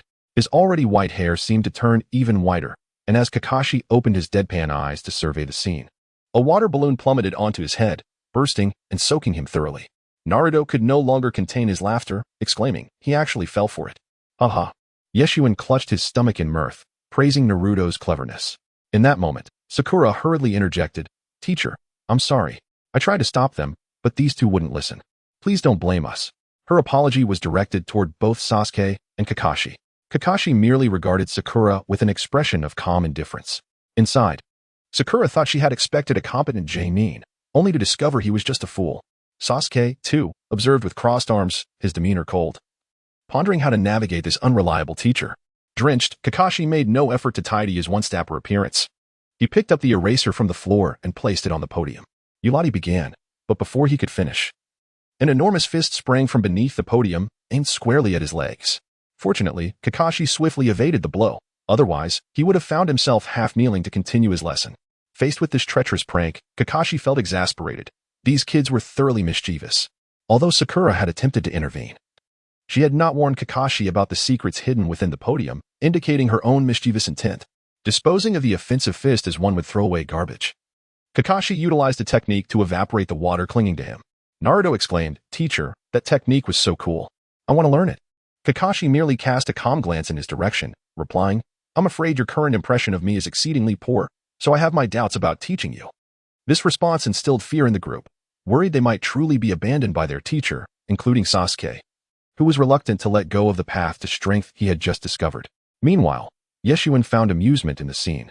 Knowing Kakashi could not possibly abandon the son of his mentor or his former comrade, this was merely a test for them all. Kakashi then addressed the group. "All right. Enough banter. Let us proceed with formal introductions. Each of you will take turns to share what you like, dislike, and your dreams." Naruto was the first to step up, declaring, "I like Yeshuen and Sakura, I dislike Sasuke, and my dream is to become Hokage, and I will achieve that dream." Sakura, feeling indignant, thought, "Who wants that fool to like them?" When she took the stage, she proclaimed, "What I dislike most is Naruto liking Sasuke," and stumbled over her own words regarding her dream, which essentially revolved around wanting to be with Sasuke. Kakashi, stifling the urge to kick her off the stage, thought, "What a lovesick girl." When Sasuke took his turn, he stated simply, "My dream is to take revenge and kill a man," before stepping back down. Kakashi narrowed his eyes at Sasuke, pondering his words. Another individual driven by hatred? He mused, realizing how similar Sasuke was to his former self. Unbeknownst to Sasuke, he had unwittingly drawn parallels to Kakashi. Sakura, bewildered by Sasuke's dark ambition, could not fathom why such a handsome boy would harbor such a terrifying desire to kill. It was beyond her comprehension. After all, how could a girl like her ever inflict harm on others unless she too harbored thoughts of malice? Yet, at that moment, Sakura was oblivious to the profound pain that lay within Sasuke's heart, the anguish of a family slaughtered and a life irrevocably disrupted. Chapter 49. The trial begins when it was Yeshuen's turn to introduce himself. He pondered before stating, "I have many things I like, such as beautiful women, and as for what I dislike, it would be when things do not go according to my plans." He then hesitated before continuing. "My dream is to reclaim the power that rightfully belongs to me." After concluding, he stepped down, his speech eliciting little contemplation among the others. However, one point captured Kakashi's attention, the notion of reclaiming one's own power. This left him puzzled. Did this boy possess some power that did not belong to him? Did he perceive himself as a Jinchuriki? Kakashi remained unaware of the deeper implications of Yeshuen's words, but it was evident that he possessed considerable skill, especially given the elaborate pranks he and Naruto had orchestrated. The only one capable of such feats is Yi's son. As he pondered the troubles this fellow had caused him, Kakashi felt a headache coming on, sensing that he would encounter various situations like this in the future. When it was finally Kakashi's turn to introduce himself, he simply stated, "I prefer not to disclose my likes and dislikes, nor do I wish to share my future aspirations." After uttering these words, Naruto exclaimed, "No way, sensei. That's not fair. You're deceiving us. We all shared our preferences, and you refused to do the same. You're lying, sensei." Naruto's outburst left everyone astonished, yet it echoed the sentiments of several others. After all, such a cunning teacher was indeed frustrating, gathering everyone's dreams while withholding his own likes, dislikes, and aspirations. Kakashi, however, paid no heed to their protests and earnestly addressed the group. "Starting tomorrow, we will embark on a survival exercise, which will also serve as a means of selecting you." This declaration shocked the three, especially Sasuke and Naruto, who had only just managed to pass the exam. How could they be eliminated so easily? No way. Absolutely not. Naruto retorted angrily. "How can you say that? We worked tirelessly to reach this point, and you would dismiss all our efforts with a single statement? This is unacceptable." Kakashi merely responded with unwavering certainty, "The exercise begins tomorrow. I will determine whether you are qualified to continue as ninjas. Should you fail, you shall remove yourselves as far as possible." With that, he turned and left. Sakura shot a disapproving glance at Naruto, and you soon shared the sentiment, as it seemed the two of them had stirred Kakashi's ire. However, the reality was that Kakashi had intended to say this from the outset, part warning, part test, as had been evident since their initial meeting. Before departing, Kakashi added, "No breakfast allowed in the morning. Otherwise, you might find yourselves regretting it." It was clear that this task would profoundly affect everyone, akin to a spinning wheel. If they ate, they would likely rue it by the next day. Each person's expression reflected their inner turmoil, especially Naruto, who feared he might drag others down with him. Yet he soon regained confidence, thinking that if worse came to worst, he could rely on the strength Yi-sun had bestowed upon him. He was determined to pass the test. However, he was at a loss as to how to assist his friends and companions. Fortunately, Yi-sun patted him reassuringly on the shoulder, saying, "Everything will turn out fine. We will achieve a favorable outcome." With Yi-sun by his side, Naruto felt significantly more at ease. Subsequently, everyone departed, but as they left, a sense of unease lingered, as if something ominous awaited them the following day. At dawn the next day, they made their way toward the training ground. Upon learning that Yi-sun's teacher was Kakashi, Yuan Liuguang felt a sense of anticipation, having heard of Kakashi's renown. Yi-sun was well aware of this too. After hearing about how Yi-sun and Naruto had playfully teased Kakashi, Yuan Liuguang worried whether any unforeseen complications might arise, but ultimately, she believed Kakashi was not one to hold grudges. Waking up at 5 o'clock proved to be quite a challenge. Yi-sun and Naruto trudged forward, groggy and bleary-eyed, with Sakura leading the way, exasperated by the antics of the two. They had caused trouble, yet she and Sasuke bore the brunt of it. Just as they walked, the pair stumbled into a roadside obstruction, leaving Sakura no choice but to guide them. Sasuke appeared deep in thought, contemplating the trials that lay ahead, while Naruto brimmed with confidence. Yi-sun, on the other hand, viewed the entire ordeal as an entertaining escapade. However, despite arriving early, Kakashi was late, reminiscent of the previous day. After a considerable wait, Yi-sun and Naruto lay on the ground, succumbing to fatigue. Yi-sun had spent the previous night engrossed in a game he had brought from another world. Although this world possessed computers and electronics, its entertainment offerings were rather limited, which left him somewhat disheartened. For the entertainment industry to flourish, the ongoing conflicts in the ninja realm would need to cease. The gaming console in his possession had been a gift from Xiaolong Wan, at the expense of a long night spent in her embrace, while he indulged in gaming. As he observed his two teammates sleeping soundly, Sakura and Sasuke remained anxious about the impending challenges. No amount of worry could alter the situation, so Sakura decided to lie down next to Yi-sun and close her eyes for a moment of rest.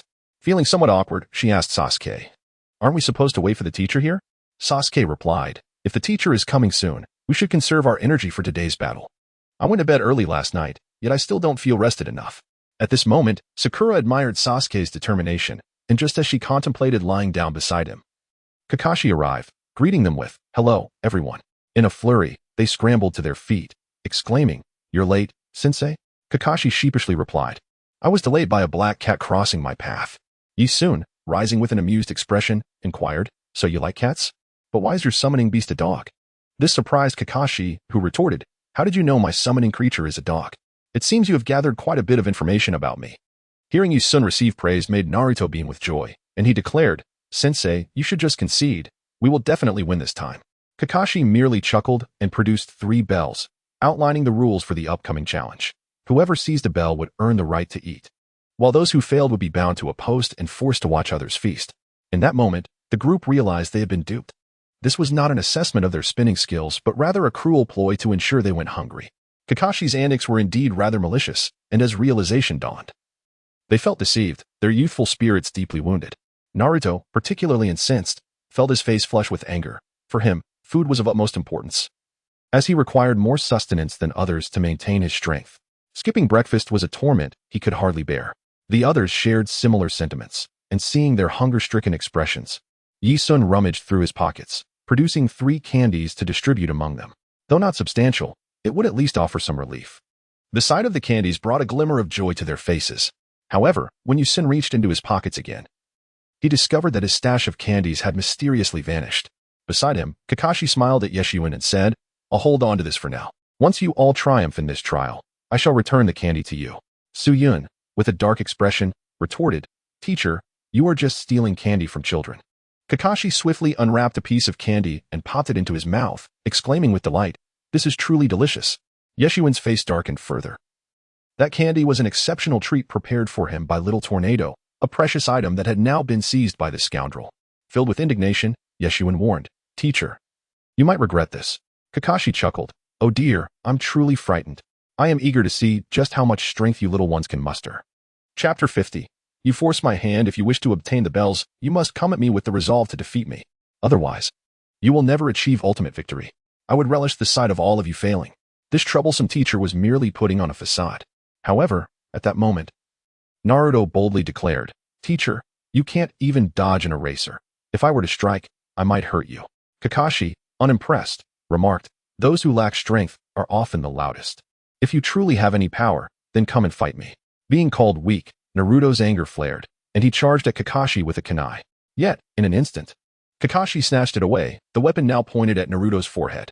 At that moment, Naruto broke into a cold sweat. With such speed, if the kunai had truly struck, he would have met his end. After kicking Naruto aside, Kakashi commented, "What a hasty temper." Yeshuin caught Naruto, preventing him from falling. Kakashi addressed the group. "I have yet to officially commence, yet you all have already begun. Pay heed to the rules. For a ninja, rules are paramount." In that fleeting moment, Sakura failed to catch Kakashi's swift movements, while Sasuke, utilizing his Sharingan, managed to see a bit more clearly. Observing their astonished expressions, Kakashi understood it was time for them to take this seriously. However, upon glancing at Yeshuin, his expression soured. Yeshuin appeared to be squatting, drawing circles as if cursing Kakashi for taking his candy. This foolish child would soon face the consequences of his actions. Kakashi then addressed the group. "Ah, now you comprehend my strength. Now all of you, come forth and show me what you are made of." With the command given, everyone sprang into action. After all, with 4 of them and only 3 bells, it raised concerns about who would be the unfortunate one left empty-handed. They believed at the very least each could obtain 1 bell. Meanwhile, Iruka-sensei was sipping tea with the 3rd Hokage, discussing matters concerning Team 7. Iruka had received troubling news regarding Kakashi. As a fellow teacher, he was privy to certain affairs of the Jonin, and he was aware that Kakashi faced considerable opposition in his teaching methods. Thus, he sought clarification from the Hokage. The 3rd Hokage handed Iruka the profiles of Kakashi's students. Upon reviewing them, Iruka was taken aback. In the past 30 years, not a single qualified genin had emerged. He felt that Kakashi was intentionally creating obstacles, while some Jonin indeed tested their students to cultivate their abilities. Such a wholesale rejection of these ninjas seemed more like an arbitrary and pointless dismissal. Iruka believed Kakashi was on strike. He cared deeply for his students, and the thought that Sasuke and Naruto might fail was unbearable for him. The 3rd Hokage, however, accepted this reality with equanimity, explaining that the unique circumstances of these individuals must be considered. Sakura was merely an incidental addition, but Naruto and Sasuke, along with Yeshuin, each bore significant backgrounds. Naruto, as the host of the Nine Tails, concealed his true identity from most. Sasuke and Yeshuin were both descendants of the Uchiha clan. If they were not to become ninjas, perhaps that would be for the best. Yet one thing was certain, the 3rd Hokage advised Iruka, sometimes, trust Kakashi's judgment. His choices are undoubtedly correct. For he is an exceptional Jonin with profound insight. While others see only the surface, Kakashi perceives the essence. Therefore, I have complete faith in him. The expression on the 3rd Hokage's face caused Iruka to temporarily accept this notion. If that were indeed the case, it would be splendid.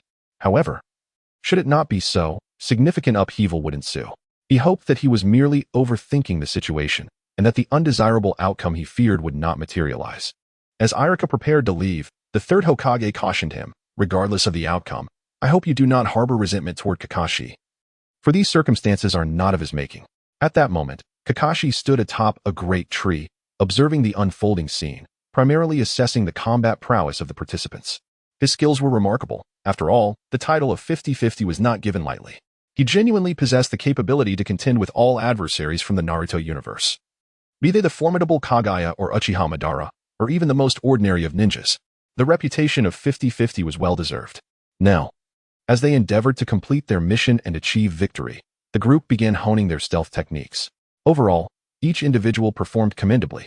Sasuke concealed himself amidst the nearby foliage, while Sakura took refuge in a tree. Yeshuin cleverly utilized a rock to obscure his presence, except for Naruto, who foolishly stood directly in front of Kakashi. Observing Naruto's blatant lack of stealth, Kakashi was momentarily dumbfounded. This boy stood right before him, utterly oblivious to the tenets of being a ninja. At that moment, Naruto boldly proclaimed, "Watch me as I snatch the bell from your hands and demonstrate my prowess." Kakashi, indifferent, hardly regarded Naruto as a threat to him. Naruto was merely a child. As Naruto charged at him, Kakashi leisurely pulled out a book from his pocket, engrossed in its contents as if Naruto were inconsequential. Frustrated by Kakashi's disregard, Naruto exclaimed, "Why do you choose to read a book instead of paying attention to me?" Kakashi replied, "This book is far more captivating than you, and I am eager to discover how the story unfolds." Witnessing Kakashi's indifference, Yeshuin could only shake his head. In a sense, That book was indeed the source of many evils. Fueled by indignation, Naruto declared, I will make you aware of my worth. Kakashi-sensei, prepare yourself, for I am coming. With that, Naruto charged forward, completely devoid of any defensive posture. As Naruto's fist struck Kakashi, he discovered that Kakashi had vanished. In the next moment, Kakashi reappeared behind Naruto and remarked, You fool, a ninja must always be aware of what lurks behind. Exposing your back to others is a foolish act. Kakashi then began to form hand seals, reminiscent of the initial signs of a fire jutsu, overlapping 2 fingers. Should he proceed further, it would undoubtedly inflict significant damage upon his adversary. Such a technique was perilously potent. It was indeed shocking that Kakashi would resort to such measures against his own student. However, the next moment left everyone astonished, as Izun instinctively called out, Get back. Naruto, oblivious to the impending danger, was about to face a devastating blow. As Kakashi executed his move, Naruto's expression turned a ghastly shade, for he had never anticipated encountering such a despicable ninja.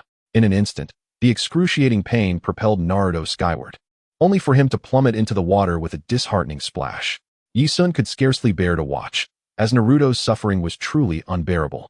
After resolving the incident, Kakashi leisurely pulled out a book, entirely unperturbed by the earlier confrontation. Witnessing this, Izun found it utterly absurd, for it was clear that Naruto was experiencing an agony akin to that of the abyss. Emerging from the water, Naruto's visage suggested he was in dire straits. He turned to Kakashi and declared, Kakashi-sensei, you know, I originally did not wish to unleash this power, but now you have forced my hand. Kakashi, looking at Naruto with a hint of confusion, wondered what capabilities could possibly astonish him. In that moment, Naruto produced a dial, signaling his intention to harness its power. Kakashi, observing the item in Naruto's grasp, remained oblivious to what could instill such confidence in Naruto. As Naruto spun the dial and pressed a button, an invigorating sound erupted, and a crimson light enveloped him, transforming him into a masked knight. Chapter 51. The revelation. What unfolded next was nothing short of astonishing. Crimson energy coiled around Naruto, culminating in the appearance of armor upon his form. The sight of this armor left all, including Kakashi, in utter shock. What manner of power was this? Why had such a transformation occurred? With a flick of his wrist, Naruto surged towards Kakashi, this time with a determined fervor. Naruto's assault remained as relentless as ever. His strikes were fierce and unyielding, leaving Kakashi struggling to counter them. The sheer might of Naruto's attacks necessitated Kakashi's own chakra to defend against them. Failing to utilize his chakra would render him unable to engage in combat with Naruto, leading to the realization that to continue battling Naruto, he must incessantly draw upon his own chakra. The more they clashed, the more Kakashi sensed the difficulty of the encounter. Naruto seemed inexhaustible, and his strength was overwhelming. After several exchanges, Kakashi distanced himself, preparing to employ ninjutsu, when suddenly Sasuke appeared from the side, aiming a strike at Kakashi. Specifically, he targeted the bells at Kakashi's waist. But just as his hand was about to make contact, Kakashi seized Sasuke's wrist, saying, Such a sneak attack is commendable, but alas, you have chosen the wrong opponent. At that moment, Naruto had already equipped himself with a weapon. He brandished a smartphone and switched to shooting mode, firing several rounds at Kakashi's waist, utilizing his Sharingan. Kakashi adeptly evaded several shots, yet 2 bells fell to the ground, both snatched by Sasuke. The revelation of Kakashi's Sharingan left Sasuke in shock, momentarily blinding him to his objective, while one of his bells was pilfered by Izun. This showcased Izun's cunning and left Sasuke astounded. Izun, shaking the bell in his hand, addressed Sasuke, Thank you for your bell, but do pay attention to what is transpiring around you. At this moment, Naruto, brimming with excitement, shouted, Kakashi-sensei, hand over your last bell. With 2 bells in Sasuke's possession and 1 in Izun's, Naruto was left to claim the final bell himself. Just then, Sakura approached Kakashi from behind, intending to seize his last bell. However, in that crucial moment, Naruto managed to snatch the bell, colliding with Sakura in the process. Both were taken aback, and Naruto relinquished his grip, allowing Sakura to take the final bell. In a swift motion, he struck at Kakashi's remaining bell, subsequently reverting from his transformation. The transformation had a time limit, but it was evident that time was not yet up. Each participant now possessed a bell, while Naruto was left empty-handed. A sense of inexplicable despondency washed over him as he cradled his head, realizing he had lost the contest. Sasuke, stepping beside Naruto, tossed him one of the bells he held, and Izun approached, offering his bell as well. Staring at the 2 bells in his hands, Naruto appeared bewildered. He could not comprehend why, after having given his bells away, they would return them to him. Both Izun and Sasuke merely smiled, and in that moment, Naruto understood the depth of their friendship. They were indeed his allies, his closest companions. Sasuke's gaze shifted to Kakashi, recognizing that the true focal point was still Kakashi's Sharingan. Yisun remarked to Kakashi, "Those who possess the Sharingan are typically from the Uchiha clan. Your Sharingan must have been acquired from another." His resentment, however, would not be easily quelled. Sasuke, still seeking answers, received only Kakashi's response. "If you wish to uncover the truth, you must seek it yourself. Currently, your strength is insufficient to comprehend it all. You have yet to complete this trial and wish to inquire further?" After all, Sasuke willingly forfeited his bell.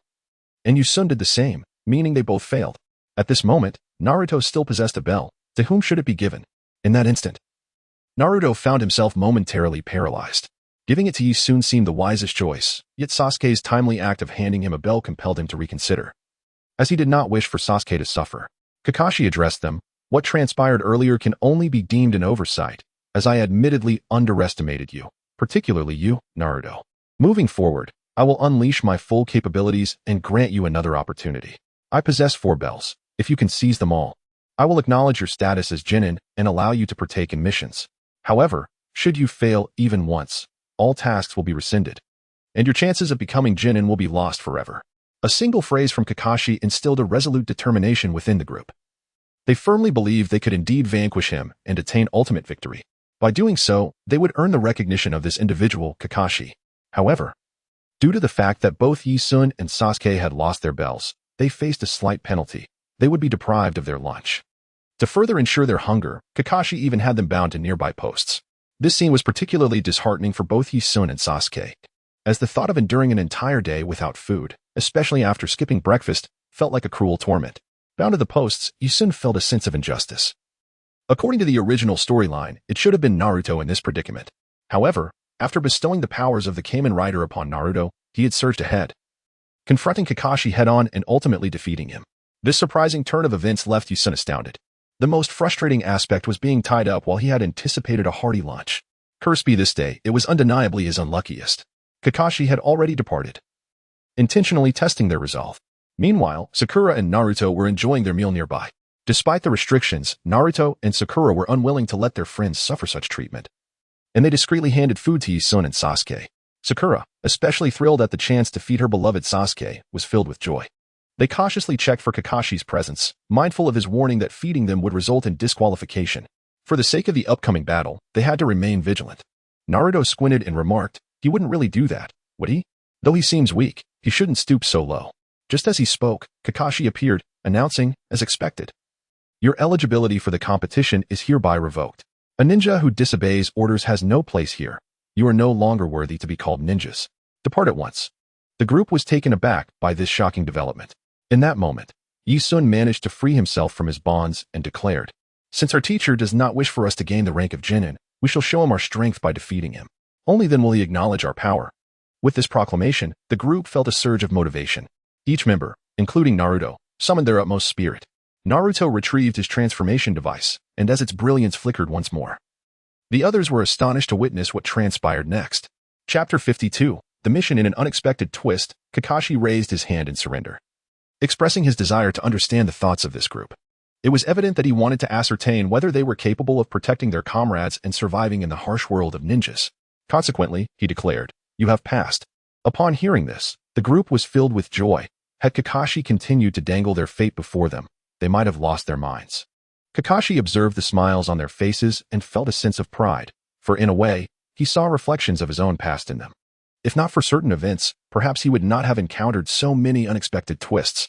Although Sasuke had many questions, Kakashi's words rang true. Without reaching a certain level of power, one was unworthy of such queries. The group rejoiced in their successful test.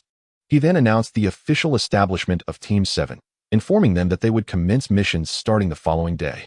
Although Kakashi had initially planned to take it easy, he now realized that would not be possible. It was impractical to rely on shadow clones for assistance in their tasks. In celebration of their victory, the group decided to indulge in one last meal, with Naruto eager to enjoy his favorite ramen. Yisun joined them, extending an invitation to Kakashi, which led to a moment of contemplation regarding what Kakashi actually looked like. This curiosity filled their minds. They longed to witness Kakashi enjoying a meal. Yet he always seemed to turn away at the most inopportune moments. For instance, when a server would bring them something, Kakashi would suddenly avert his gaze. In a desperate attempt to unveil Kakashi's true visage, Yisun activated his Sharingan, yet he found no vulnerabilities or weaknesses to exploit. It was as if Kakashi were shrouded in an impenetrable veil. With no further means to uncover Kakashi's secrets, Yusun resigned himself to the situation. Fortunately, the events of the day did not mirror the turmoil of the original narrative. Instead, they unfolded quite ordinarily.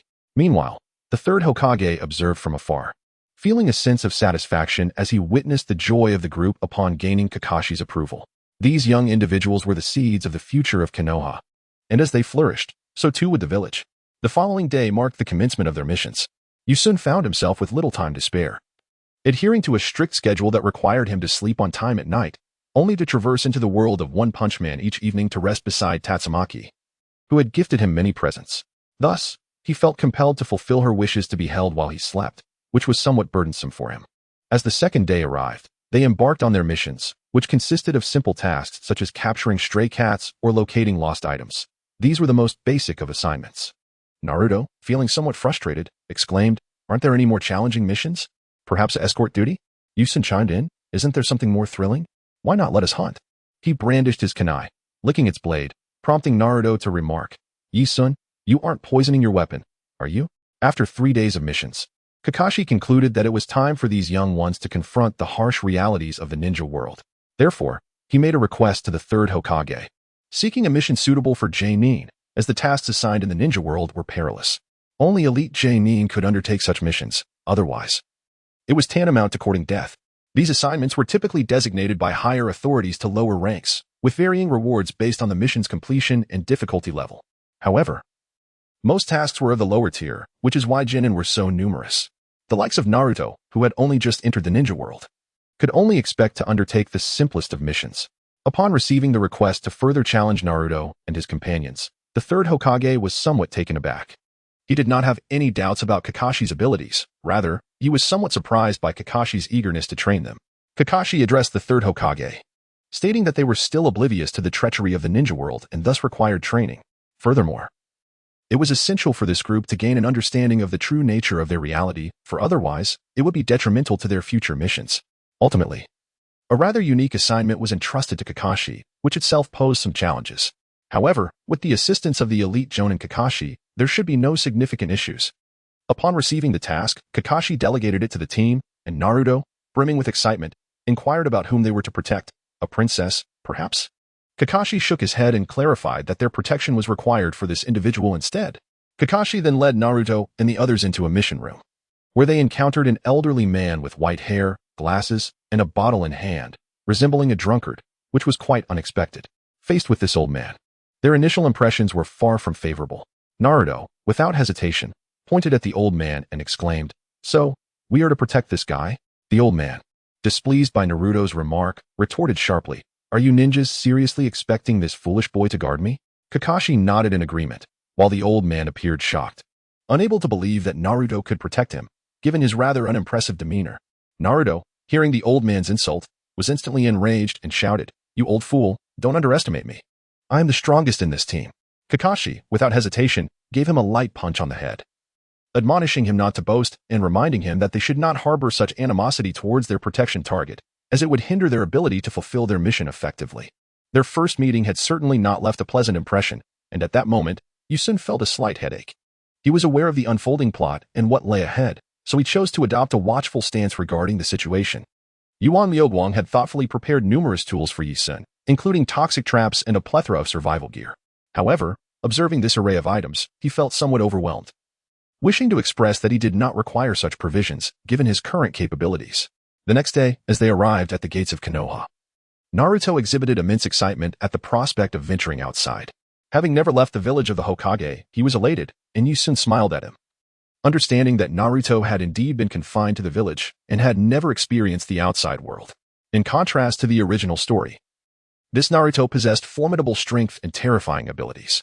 Yusun believed that with Naruto's current power, he could engage in battle with a Jonin, unless he encountered an opponent wielding the Sharingan or a member of the Akatsuki, which posed no significant problems. However, he did worry that this might inhibit Naruto's own growth and strength. Nevertheless, it seemed unnecessary to dwell on such concerns at that moment. During the journey, Naruto displayed extraordinary interest in his surroundings, which increasingly perplexed the client beside him. He felt that such a Naruto was unworthy of reliance, pondering that if any trouble arose, this boy might be incapable of rescuing himself. With such thoughts, the client regarded Naruto with palpable skepticism. Naruto noticed this scrutiny and confronted the client, saying, "Old man, why are you looking at me like that? I assure you, my strength is formidable. At the very least, I am determined to be the strongest in this team." The client replied, "If I recall correctly, the strongest in your village is the Hokage. Do you believe you possess the strength to challenge him?" Naruto, chin held high, declared, "Though my current strength may not suffice, I will become Hokage in the future, the strongest in the village, and earn everyone's recognition." Upon hearing this, the old man took a sip of his drink, and his gaze towards Naruto shifted slightly. The boy's newfound confidence provided a sense of reassurance. Contrasting sharply with his previous demeanor, however, this sentiment was limited to the present moment, and the future remained uncertain. Chapter 53, An Unequal Task Yet. The boy would always remain just a boy. How could he ever become Hokage? Observing Naruto's earnest expression, Dasna felt he might be overestimating the situation. No matter how skilled he might be, he could not possibly be of significant strength. Dasna clearly recognized that Naruto was not a particularly powerful ninja. Faced with Dasna's persistent skepticism, Naruto felt frustrated, struggling to articulate his feelings. The most infuriating aspect was that he could not effectively counter Dasna's disbelief. It was not as if he could simply beat the man to prove his worth. As his frustration mounted, Naruto exclaimed, "Damn it! I will become Hokage. Just wait and see. Everyone will witness me standing atop that position as the true Hokage." Dasna narrowed his eyes and, with a smirk, replied, "Kid, I don't believe you will ever become Hokage. Even if you do, I will never acknowledge you." Nothing irked Naruto more than having his dreams dismissed. And Dasna had unwittingly struck a nerve. In a fit of rage, Naruto raised his fist, ready to strike, but had Yisun not intervened, the mission would surely have been jeopardized. The journey continued in relative tranquility, as long as Naruto could be managed, and the group needed to familiarize themselves with the circumstances surrounding the Land of Waves.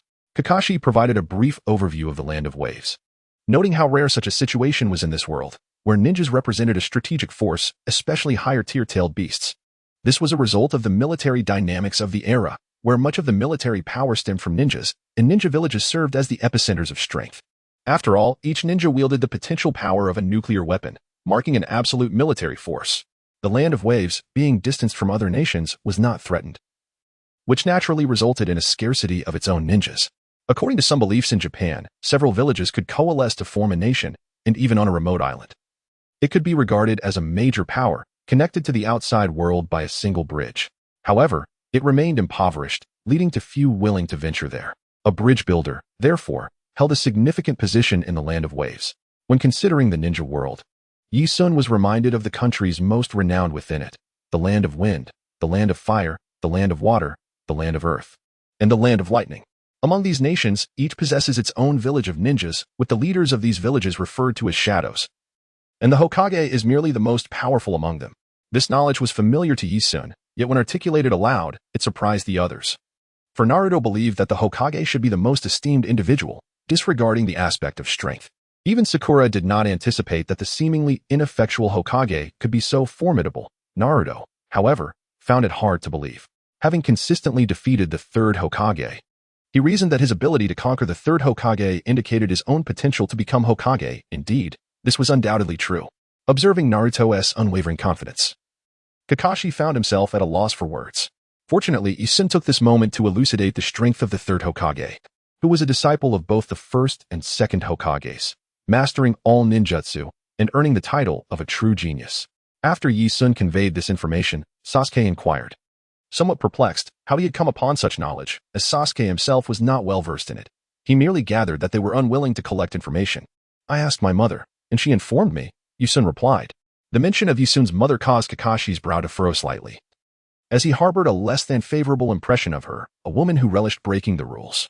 Nevertheless, Kakashi acknowledged that Yisun's adoption by her must signify some form of fate, and he soon relaxed his furrowed brow. However, this was not the time for such musings. Kakashi was tasked with something of great importance. He sensed an unsettling aura in their surroundings. They had only just departed from Konoha, yet a faint killing intent had already emerged. "Be careful," Sasuke urgently warned the group. Unfortunately, his warning came too late. From a nearby puddle, two ninjas clad in black rushed forth, wielding chains adorned with hooks. In an instant, these chains ensnared Kakashi, and with a swift tug, he was engulfed by them in a mere breath. In the eyes of the astonished onlookers, Kakashi met his demise within the clutches of these chains. The swiftness of this scene left the surrounding individuals momentarily paralyzed. Only after Kakashi's death did they react. Despite the teacher's penchant for challenging them, for Naruto, Kakashi was a mentor who had never regarded him as a mere fox demon. Sensing the powerful instinct of a warrior, Yisun glanced at Naruto, who was radiating a terrifying energy. If Naruto were to unleash his full potential at that moment, it would undoubtedly lead to chaos. The group of ninjas, oblivious to the unfolding events, believed they had eliminated the most troublesome individual and could now turn their focus to the novice ninjas. Thus, they hurled several shurikens toward Naruto, while some also aimed at Yisun. Crucially, however, the primary target remained Dazna, who was being closely monitored by these ninjas. Their foremost objective was to eliminate him, leading to a barrage of shurikens directed at Dazna. Fortunately, in this moment of crisis, Yisun positioned himself before Dazna, deflecting all incoming attacks with the blade in his hand. This display of skill startled the two approaching ninjas, who exchanged glances. Quickly understanding each other's intent, they needed to swiftly eliminate Yisun. As they charged toward Yisun, Sasuke seized the opportunity to attack the duo with remarkable agility. Unleashing a barrage of shurikens and kunai, his Sharingan allowed him to lock onto his targets with precise accuracy. Sasuke's interference compelled the two ninjas to split their focus. One charged at Sasuke while the other advanced toward Yisun. Sasuke's assault was dangerously potent. A moment's negligence could prove fatal. In contrast, Yisun handled the situation with ease, as the attackers were far too weak to pose a real threat. His blade kept them at bay, eliciting admiration from Kakashi, who had been observing, curious about how the children would react in the absence of their sensei. It appeared that Yisun remained the most composed, followed closely by Sasuke, while Sakura and Naruto stood frozen in place. After being repelled by Yisun's swordsmanship, the remaining ninja lunged toward Naruto, attempting to intimidate him and threaten the hostage. Yet, as he approached Naruto, he was abruptly kicked away by Kakashi, who had seemingly returned from the dead. The sudden appearance of Kakashi astonished everyone. Was he not supposed to be dead? The previous attacks had struck a wooden substitute. This was the art of the shadow clone, a fundamental ninjutsu enabling one to swap places with a wooden object to evade attacks. Kakashi then addressed Naruto. When faced with danger, do not remain paralyzed. Upon seeing Kakashi alive, Naruto exclaimed in delight, "Teacher, you're all right." "That is wonderful." Dazna, witnessing Kakashi's return, also exhaled in relief. After reprimanding Naruto, Kakashi turned to Sasuke and Yisun, commending them. "You both performed admirably." Yisun's reflexes were swift, effectively suppressing the enemy.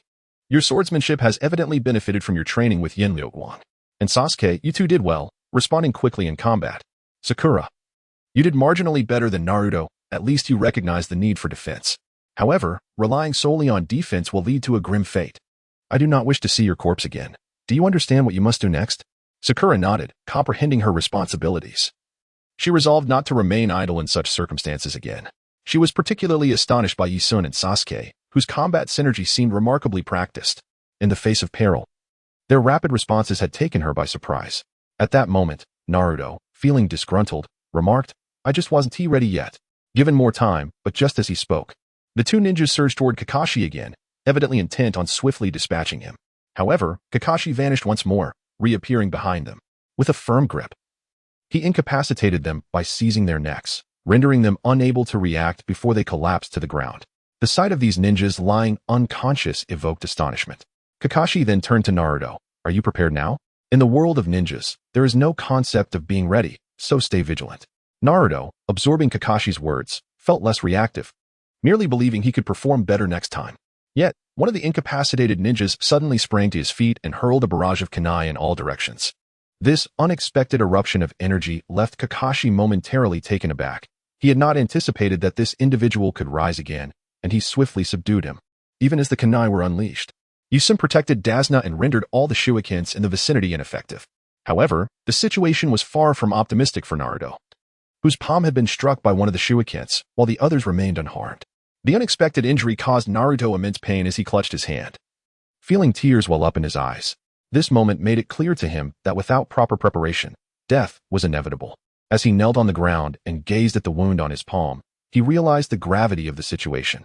If this crisis was not fatal, the next shuriken could very well strike his neck. Trembling with fear, Naruto resolved to eliminate the two ninjas to ensure they would not regain consciousness. After binding them securely, Kakashi turned his attention to Naruto, who was met with a mixture of helplessness from the others as they observed his injury. Although Yisun possessed healing techniques, he was uncertain whether the wound was poisoned. given that the current circumstances diverged from the original storyline. Hearing Kakashi's seemingly sarcastic remarks, Naruto was consumed by anger. He grasped the shuriken tightly and pulled it out, enduring a pain that would be intolerable for most. Yet, in that moment, he only broke into a cold sweat. Forcing himself to say, "Kakashi-sensei, I have the strength to continue alongside you." Seeing the boy's resolute expression, the others began to comprehend that he indeed possessed the potential for greatness. However, upon hearing Kakashi's words, Naruto's demeanor shifted to one of shock. He hurriedly inquired, "Kakashi-sensei, am I going to be all right? What should I do? I don't want to die?" Witnessing Naruto's panicked and fearful expression, Yisun couldn't suppress a laugh. Kakashi, in a sense, was indeed a demon. In reality, although Naruto was poisoned, it was not a dire situation. However, Kakashi's words had undoubtedly unsettled him, making it improbable for Naruto to remain calm. Generally speaking, ninjas would prepare antidotes, as sometimes having one could mean the difference between life and death. Moreover, Kakashi had confidence in Naruto's resilience. During the battle, he had observed that Naruto's palm was not bleeding excessively, and the wound was healing rapidly, a remarkable ability stemming from being a Jinchuriki, a power to be envied. As the group concluded that the poison was not particularly potent, they relaxed somewhat, realizing that if it were truly lethal, they would not have emerged unscathed. At that moment, Sasuke addressed Kakashi, "Kakashi-sensei, if I recall correctly. Our mission was classified as a low-level task, yet the dangers we face now seem to far exceed that classification. The strength of these ninjas is beyond what we can handle. What unforeseen circumstances led to this?" After securing the two ninjas, Kakashi turned to Dazna and asked, "Mr. Dazna, could you please explain the situation to us?" As the young ninjas examined the assailants, they realized that their strength was significantly superior to that of lower-ranked ninjas, posing a grave threat. Naruto, having bandaged his palm, curiously asked Kakashi, "Sensei, how did you know these guys would attack? I thought the substitution technique required prior preparation and hand seals." Kakashi glanced at the sky and replied, "It hasn't rained for days, yet there's a puddle on the ground. Does that seem reasonable? This isn't a small stream. It is evident that someone has brought water here. Hence, by staying vigilant and aware of our surroundings, we could avoid falling into such traps." However, feeling belittled, Naruto expressed his discontent. "Then why did you let yourself get attacked and take so long to come out?" Kakashi addressed the group. "The reason I took my time was to ascertain their target and assess what you young ones are capable of. It seems I am met with both disappointment and satisfaction." He then turned to Dazna. "At the start of this mission, you failed to inform us that you were being targeted by ninjas. This task should have involved only ordinary armed foes. The presence of middle-ranked ninjas is exceedingly perilous, indicating that this mission is of a higher grade. What exactly have you been concealing?" In Chapter 54, Confession, the astute Sasuke pieced together the reasons and questioned Dazna. "So, you intended to misrepresent the mission and reduce the compensation, correct? I remember Lord Hokage informing us that if unexpected complications arise, we can abandon the mission. Now, we are in a position to refuse this task." This crisis made Sasuke realize that relying solely on his own abilities was insufficient to survive this battle. Without Kakashi's intervention, he would have surely perished, and the one who saved him was none other than Yisun, which was difficult for him to accept. Sakura, too, felt the urge to retreat. Although she exhibited some combat spirit, the presence of these enemies had instilled overwhelming fear within her. The appearance of these foes exacerbated her anxiety, and at that moment, she truly feared engaging them in battle. However, Naruto and Yisun were resolute. Naruto was determined not to allow his first mission to end in failure. Regardless of the dangers ahead, he believed that as a ninja, he must bravely push forward. After all, how could he aspire to become Hokage otherwise? To achieve that lofty goal, one must confront challenges head-on, possessing both the strength to overcome obstacles and the courage to persist. He raised his bandaged hand, clenched his fist, and declared to the group, "I will complete this mission and protect this annoying old man, proving myself as a capable ninja." Dazna, glancing at Naruto, felt a flicker of trust in his gaze. Perhaps this boy could truly become Hokage. He sighed, realizing that the journey ahead would not be easy. Meanwhile, in a small room, Zabuza received news of the failure of his dispatch subordinates. An irate client confronted him, demanding an explanation, as he had paid for their services and expected results. Staring at the incessantly complaining man, Zabuza casually placed his large sword on the client's shoulder. The imposing blade sent shivers down the man's spine, rendering him powerless to resist should Zabuza decide to kill him. Fortunately, despite his brutish temperament, Zabuza adhered to a code, having received payment. He could not simply eliminate the client without fulfilling his obligation. Thus, despite his fear, the man suppressed his trepidation and insisted, "You must eliminate them all, or you will receive not a single coin from me." Even in death, he was determined to safeguard his wealth, wielding it as a means of intimidation. Reluctantly, he withdrew his formidable blade from his shoulder and sheathed it upon his back. He then addressed the client before him, declaring with resolute conviction, "This time, I shall personally intervene. There is no chance they will survive." Upon hearing this, the client expressed his dissatisfaction, retorting, "Your hired hands have already alarmed the prey. That wretched individual will undoubtedly enlist more allies. If two could not accomplish the task, what makes you believe one can succeed?" In response to this fellow's inquiry, Zabuza Momochi, with a hint of disdain, remarked, "I am Zabuza Momochi, the mist demon. Do you truly believe they could escape from my grasp?" The reputation of the unyielding assassin remains intact, which brings a sense of relief to the current client. With this in mind, it seems unlikely that his mission will be interrupted. Meanwhile, Yusun and his companions have finally arrived at the Land of Waves. To reach this land, they must travel by boat, as the bridge that once connected it is still under repair, leaving them no choice but to navigate the waters. Yusun, however, harbors reservations about engaging in combat on the water, as his proficiency in aquatic warfare is not particularly exceptional. Yet, he recalls that his Kamen Rider armor is equipped with forms suited for underwater combat, including the Qinglong and Oo forms. He wonders if these capabilities will indeed inflict greater damage against water-based ninjas, a question that lingers in his mind as they approach an initial-level Jainin. After all, a mere enhancement of power from others could easily overpower him, leaving him feeling powerless. Once the escort mission reaches the Land of Waves, it will be nearly complete, and they find themselves aboard a vessel making its way there. At this juncture, Kakashi has also located Dazna, who wishes to elucidate the circumstances surrounding the assault against him and the motives behind those who sought to attack him. At this moment, Dazna was somewhat reluctant to speak, stumbling over his words without revealing much. Beside him, Yusun could no longer bear the tension and stated directly, "If you are unwilling to share these matters with us, then once we complete our mission, we shall take our leave, and you will have to resolve it yourself." Observing the expressions of Yusun and Kakashi, Dazna sighed and began to elucidate the circumstances. It turned out that everything stemmed from a merchant named Kato. This country was under Kato's dominion in all aspects, and he was quite notorious. Upon hearing that this merchant was Kato, Kakashi expressed surprise, for Kato was indeed a well-known affluent figure in the world of Naruto.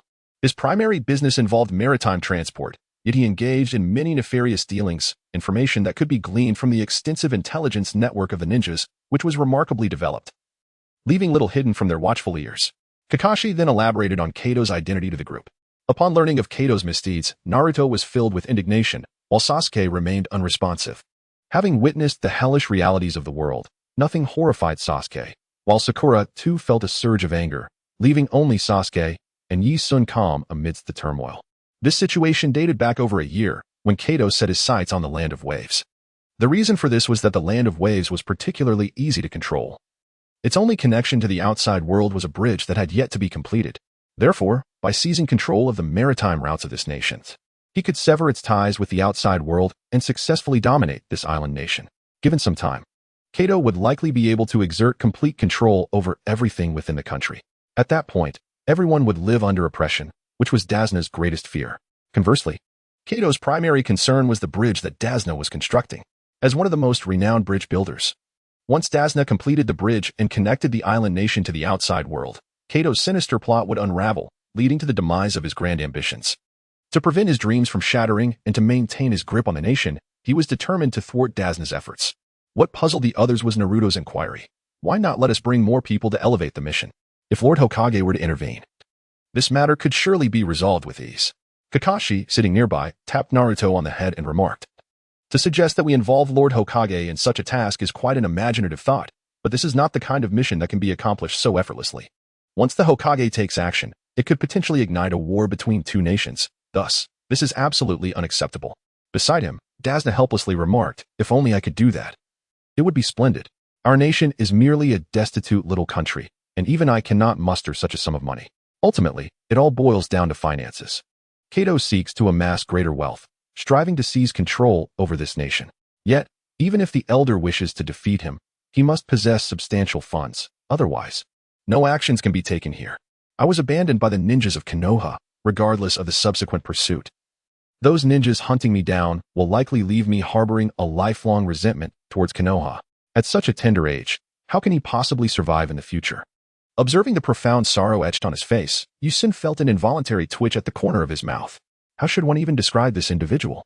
The audacity displayed by the elder is truly remarkable. As one ages, their face seems to grow thicker-skinned. In contemplating the tasks they have undertaken, it is disconcerting to realize that such trivial matters could be etched into the memory of a young girl for a lifetime. The repercussions for their village of Konoha could be monumental, particularly concerning the matter of procreation, especially in a small nation like the Land of Waves. At this moment, Kakashi found himself envisioning various scenarios. Although it was possible to protect him, Yeshun turned to Dazuna and stated, "We are willing to assist you with this task. But there is one condition you must agree to. The remuneration for this endeavor must significantly exceed that of a mere D-rank mission. While we are capable of completing it, you must elevate the compensation to at least a C-rank level. You may not possess the funds now, but I trust that in the future, you will be able to repay us. After all, you have put us in this predicament, and I believe my request is quite reasonable." Upon hearing Yeshun's stipulation, Dazuna did not refuse, but rather acquiesced. He even provided Yeshun with a written contract. Subsequently, Yeshun handed it over to Kakashi, holding the debt acknowledgement in his hand.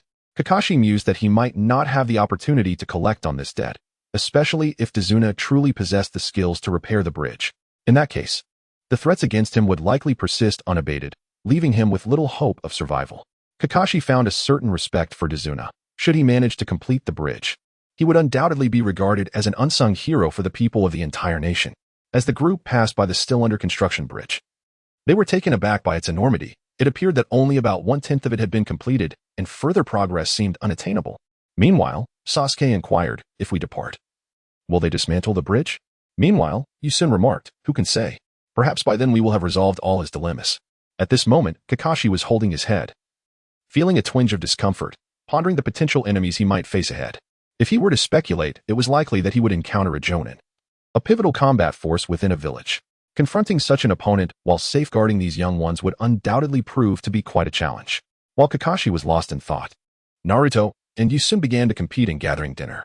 Initially, they had invited Sasuke and Sakura to join, but both declined. Sasuke had no interest in engaging in such trivial games with those two youngsters, while Sakura, upon seeing Sasuke's rejection, opted to join him instead, leading to only Naruto and Yusun embarking on this task together. Kakashi observed them with a hint of exasperation. These two youths were truly brimming with energy. Ninjas also needed to practice their throwing skills, and one should strike swiftly upon spotting a target.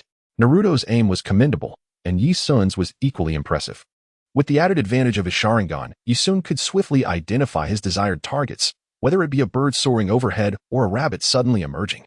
Meanwhile, Naruto had only managed to catch a rat, while Yusun triumphantly held a rabbit in one hand and a pheasant in the other, laughing with great delight. While Naruto could only squat there, drawing circles in frustration, having caught nothing but a large rat. Kakashi, who had been reading, cast a glance at the rabbit in Yusun's grasp. Initially, it evoked no particular reaction from him, as it was merely a rabbit, after all. However, the next moment, he closed his book and regarded Yusun's rabbit with keen vigilance. "Discard that rabbit immediately, there is danger nearby," Kakashi warned. Upon noticing the explosive tag on the rabbit, Yusun cursed under his breath and swiftly retreated. Kakashi immediately scooped up Dazuna and fled, while the other subordinates, despite being genin, possessed sufficient strength to escape as well. Thus, before the explosion could occur, they hastily vacated the area. At that moment, Yusun realized that the rabbit might indeed be linked to Zabuza. Sure enough, as they distanced themselves, a man wrapped in bandages and wielding a large sword emerged behind Yusun. Without hesitation, the man swung his sword at Yusun, who summoned his Zanpakuto to clash with the blade. Despite being merely a child, Yusun managed to exert his power to push back against Zabuza, piquing the latter's interest. Zabuza sheathed his large sword and lunged at Yusun with remarkable speed, catching Yusun off guard. It was astonishing how effortlessly he wielded such a massive blade. Yet, despite Zabuza's speed, a large sword is still a large sword. The sound it made indicated its velocity, which, compared to a short blade, was considerably slower. Such a weapon was best countered with a parry. Each of Yusun's attacks required him to deflect Zabuza's strikes. Realizing that his numerical advantage against this child was ineffective, Zabuza decisively abandoned his swordplay and resorted to ninjutsu. After tossing Yusun aside, both Sasuke and Naruto charged in simultaneously. Naruto brandished kunai, and not just one, but nearly a dozen clones rushed towards Zabuza. The sight of so many shadow clones surprised Zabuza, for such a technique was indeed rare. Unfortunately, the clones were still too weak. Zabuza effortlessly dispatched them before swinging his sword at Sasuke. Sasuke crossed his arms to block the blow with his kunai. Yet the force of the strike sent him flying, crashing against a tree. As he lifted his head, he gazed at Yusun in astonishment. It was not the fact that he was flung away that surprised Sasuke, but rather Yi Sun's ability to withstand such an assault and even counterattack. Chapter 55. Zabuza. At that moment, Sasuke felt an unreal sensation, as if he were dreaming, questioning how such immense power could exist. A thick fog enveloped the area. A manifestation of ninjutsu. Kakashi quickly urged everyone to gather closely and prepare defenses, placing Dazuna at the center for protection. Subsequently, Kakashi charged towards Zabuza, activating his Sharingan. Meanwhile, Naruto, though focused on defense, was astonished by Kakashi's eye. He had seen similar eyes in Sasuke and Yi Sun. What purpose does that eye serve? He inquired. Sasuke took it upon himself to explain, as teammates should be aware of each other's abilities for effective cooperation. That eye is called the Sharingan. Those who possess it can see through Genjutsu, Taijutsu, and Ninjutsu, and even copy them. Hearing this, Naruto was left dumbfounded. He had not anticipated such a powerful ability. To replicate other skills with a single glance would be exhilarating. Observing Naruto's eager expression, Yi Sun interjected, the Sharingan, while formidable, cannot replicate certain unique jutsu, such as bloodline limits or highly individualized techniques. Furthermore, the more tomo present in the eye, the stronger it becomes, with advanced Sharingan capable of casting Genjutsu. The Sharingan can be transplanted into others, but ordinary individuals will suffer from continuous chakra depletion post-transplant. Thus, while Kakashi-sensei's eyes are impressive, he bears a significant drawback. His energy consumption is several times greater than that of others.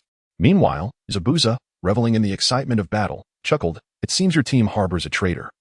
This little one is quite amusing. Kakashi, undeterred by Zabuza's taunts, prepared to engage him. At present, Zabuza had yet to reach the level of overpowering Kakashi. Yet he regarded Kakashi with some trepidation. After all, he had reviewed Kakashi's dossier during his time in the Mist Village. This individual was a prodigy from a young age, possessing a Sharingan that had copied approximately 1,000 jutsu, making him a particularly formidable adversary. On the other hand, hearing all this information about Kakashi, Naruto continued to express his desire. "I want that eye too." At this, Sasuke's expression shifted to one of anger. Unbeknownst to Naruto, his words struck a nerve. Yi Sun explained, "The Uchiha clan is the lineage that possesses those eyes. Now, only one remains. If you wish for that eye, you might as well gouge out Sasuke's." It was at this moment that Naruto realized the gravity of his words. He hurriedly turned to Sasuke, apologizing. "I'm sorry, Sasuke. I didn't mean it like that. Can you forgive me?" Sasuke merely shot him a glance before falling silent. The battle continued, with the fog obscuring their surroundings, while Zabuza thrived in the water, much to Kakashi's dismay. According to their unique methods, they could effortlessly conceal themselves within the thick fog, preparing to launch covert assassinations against their enemies. This left Kakashi, who was nearby, in a state of exasperation.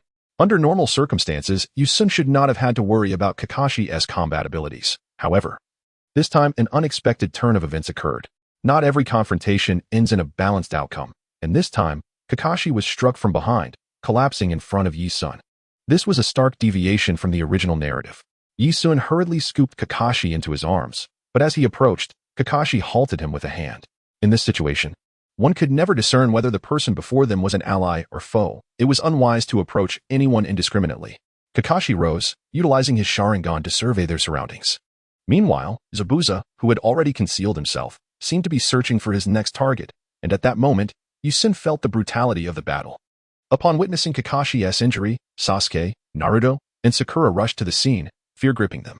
Determined to prevent further harm to their comrades, Naruto resolved to harness his power.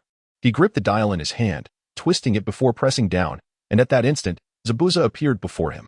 Although bewildered by the boy's actions, Zabuza recognized that brandishing a toy in such perilous circumstances was undoubtedly a precursor to his demise. Fortunately, as he swung his blade, Naruto had completed his transformation into Kamen Rider. This Kamen Rider was uniquely designed to embody a shark, and his senses were remarkably heightened in the dense fog. However, just as he transformed, Zabuza struck him with his massive sword. Despite the protection of his chest armor, the force of the blow inflicted pain upon Naruto. After being sent reeling, he quickly regained his footing, drawing forth a device from his waist, a handle that, upon extraction, emitted red particles, morphing into a lightsaber. In the foggy weather, this lightsaber was particularly conspicuous. Furious, Naruto exclaimed, "Damn it. How dare you harm my friends and my teacher? I will not let you get away with this." With the enhanced perception afforded by his armor, Naruto swiftly locked onto Zabuza and charged at him, catching Zabuza off guard. The boy had managed to locate his hiding spot, but Zabuza was unfazed. If the boy could find him, then he would show him the consequences. Zabuza lunged at Naruto, his blade descending like a mountain. In that moment, Naruto utilized his lightsaber to parry the blow, and not content with merely blocking, he pressed forward, slicing through with incredible speed. He had not anticipated the immense power he possessed after his transformation, and he was now at least on par with Yi-sun. After a fierce exchange, Zabuza realized that he was at a disadvantage in close combat against Naruto. Therefore, he withdrew, resorting to ninjutsu. He summoned a shark, which charged at Naruto with a torrent of lake water. Struck by the deluge, even with his extraordinary powers, Naruto found himself unable to retaliate, being swept away. The force of the shark's attack sent Naruto's belt flying, reverting him to his normal form. Gazing at the shattered belt, Naruto felt an overwhelming mix of anger and despair. He had always relied on the power of the belt to turn the tide of battle, but now that power was stripped from him, he was at a loss for what to do, gripped by fear as he realized he had become dependent on that strength. Seeing the terrified boy before him, Zabuza reveled in his triumph, advancing with his blade poised to strike Naruto down. However, just as he moved closer, Yi-sun appeared in front of Naruto, wielding his own weapon, and with a swift motion, sent Zabuza flying. Yi-sun turned to the stunned Naruto, urging, "Why are you still standing there? Get up and continue fighting." Naruto, feeling dejected, replied, "But my belt is gone." Yi-sun observed Naruto, who seemed to have lost all his strength, causing him to question whether he should have entrusted the belt to Naruto. Yi-sun retrieved a dial from his hand and tossed it to Naruto. Upon receiving it, Naruto was taken aback, not expecting Yi-sun to hand him a belt. Rising to his feet, Yi-sun encouraged, "Rely not on other strength, but on your own. When you can no longer endure, draw upon my power. Now fight with your strength." Yi-sun's gaze was unwavering and resolute. In turn, Naruto looked at Yi-sun, realizing that he too must embody that same determination and not succumb to idleness. With newfound resolve, Yi-sun engaged in combat with Zabuza. Although his swordsmanship was superior, Zabuza was not merely a swordsman. His entire body could be wielded as a weapon, including his head and wrists.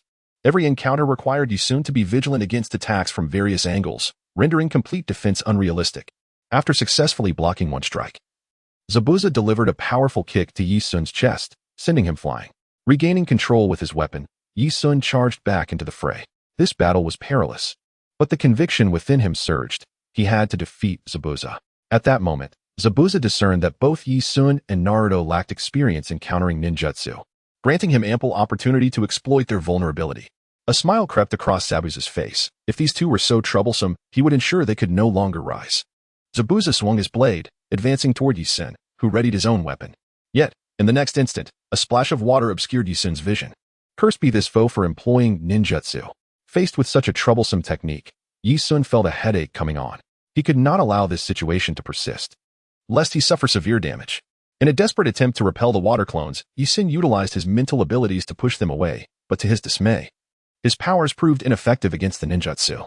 Suddenly, a realization dawned upon him. This was not ninjutsu but rather an illusion. However, it was too late. As Yi-sun opened his eyes, Zabuza stood before him, brandishing his massive sword, poised to strike. In that critical moment, Kakashi appeared behind Yi-sun. Despite his grievous injuries, Kakashi was determined to protect his students. "Do not worry, I will protect you," he declared as he lunged forward, his kunai aimed at Zabuza. Yet, everyone soon realized that Kakashi had only struck a water clone. Transformed into a mass of water, Zabuza reappeared behind Kakashi, his large blade aimed to cleave him in two. It was precisely due to this technique that Kakashi suffered significant injuries. Now, however, no one would fall victim to a second assault. At this moment, Sakura and Sasuke rushed towards Zabuza, their weapons aimed at his large sword. As Zabuza's blade spun, it sent both of them flying. Nevertheless, this maneuver granted Kakashi a critical opportunity. He swiftly countered with a skeletal weapon aimed directly at Zabuza. Simultaneously, several sharks circled around, for Kakashi had already replicated Zabuza's technique. All he needed to do was unleash these techniques once more to decisively eliminate Zabuza before him. However, Zabuza, facing the onslaught of his own ninjutsu, had his own means of countering. Thus, water ninjutsu posed no threat to him. Upon the emergence of this technique, countless streams of blue water ensnared Kakashi. The water prison technique. Observing the surrounding torrents, Kakashi felt a heavy weight in his heart, for he never anticipated being trapped in such a manner by Zabuza, a master of water ninjutsu. Moreover, Zabuza's speed surpassed his own, placing him at a distinct advantage in this environment. A single misstep could spell disaster. At this moment, Zabuza had accomplished his goal, to confine Kakashi while eliminating the surrounding lower-ranked ninjas. Otherwise, the presence of those lower ninjas could assist Kakashi, allowing him to hold his own against Zabuza.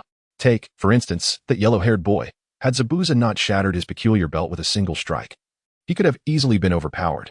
However, Zabuza was currently unable to expend his energy to eliminate all the others. What he needed to do was systematically deal with each of the lower ninjas while continuing to suppress Kakashi. If Kakashi found an opportunity, Zabuza would be doomed. Utilizing a water clone, he diverted a portion of his chakra, and this clone possessed sufficient power to contend with the lower-ranked ninjas. Meanwhile, Naruto and Sasuke were both visibly tense. After the recent battle, they had cultivated a greater resolve to fight, while Sakura felt somewhat insignificant in such a fierce confrontation. Her role was merely to lend assistance, not to engage in the core battle. At that moment, Yeshuen blocked the retreat of Zabuza's water clone, single-handedly holding back one path. The remaining paths could only be obstructed through collective effort. Witnessing this scene, everyone felt immense pressure. Defeating Zabuza was imperative, yet accomplishing such a feat was far from straightforward. Chapter 56, A Fight to the Death. Seeing the group of lower ninjas still eager to engage him, Zabuza laughed joyfully. Did they truly believe they could contend with him? While their previous battle displayed some capability, they were still fundamentally lower ninjas and incapable of defeating a Jonin. He had slain countless ninjas. They were not worthy of his attention. With that, Zabuza vanished once more, employing his terrifying technique of invisibility that evaded detection, leaving everyone feeling immense pressure in their confrontation with him. Kakashi, observing the struggle of his comrades, felt a surge of concern. He urgently called out to them, urging, "You all need to leave this place immediately with Tazuna. Get as far away as possible. He is focused on suppressing me, so you mustn't engage him with your full strength. You can escape while you still can." Yeshuen calmly drew his blade, striking forward, only for Zabuza's clone to intercept the blow. Yeshuen then addressed Kakashi, "Do you really think we cannot defeat him? He is merely a clone. If we cannot overcome this, we must be exceedingly weak." At that moment, Zabuza was infuriated by Yeshuen's tenacity. This insufferable boy, whose every attack caused him considerable annoyance, possessed a skill that incited his fury. Why did this boy wield such infuriating swordsmanship, nearly on par with a Jonin, aside from his slightly lesser strength? This was indeed a troublesome situation. In his rage, Zabuza shouted, "You insufferable brat, perish!" He swung his great sword, deflecting Yeshuen's attack before swiftly aiming for Yeshuen's abdomen. In that instant, his speed intensified dramatically. Yeshuen, lacking sufficient combat experience, failed to react in time and was sent sprawling. Just as Yeshuen faced the threat of being cleaved in two, Sasuke rushed forward, locking onto the attack with his Sharingan and using a kunai to protect Yeshuen. He could not allow his last blood relative to suffer harm. Zabuza's anger intensified as he witnessed this group of fools continuing to throw themselves into danger. If that was their choice, he would gladly oblige their demise. Sasuke and Yeshuen continued their relentless struggle against Zabuza, utilizing their Sharingan to gain an upper hand in combat. Meanwhile, Sakura glanced at Tazuna, conflicted, and said, "Naruto, perhaps we should retreat and bring them along. We cannot continue this battle. Defeating him is impossible. He is a Jonin." Despite Naruto's formidable power and armor, it had been easily overwhelmed by this terrifying opponent. Fear gripped Sakura. She worried that their combined efforts might not suffice to overcome Zabuza, and she dreaded the possibility of their deaths in this confrontation, a fate she desperately wished to avoid. At that moment, Naruto declared, "I refuse, Sakura. I aspire to become Hokage. I cannot back down now. Yeshuen and Sasuke are fighting. I cannot falter."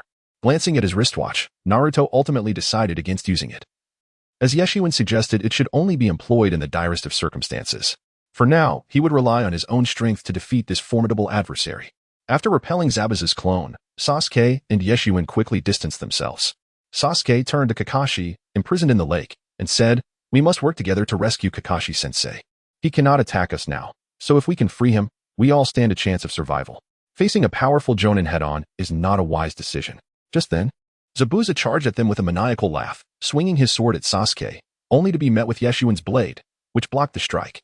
The clash of the great sword against the blades sparked a flurry of sparks, leaving Yeshuen momentarily speechless at Zabuza's ability to manifest weapons through his clones.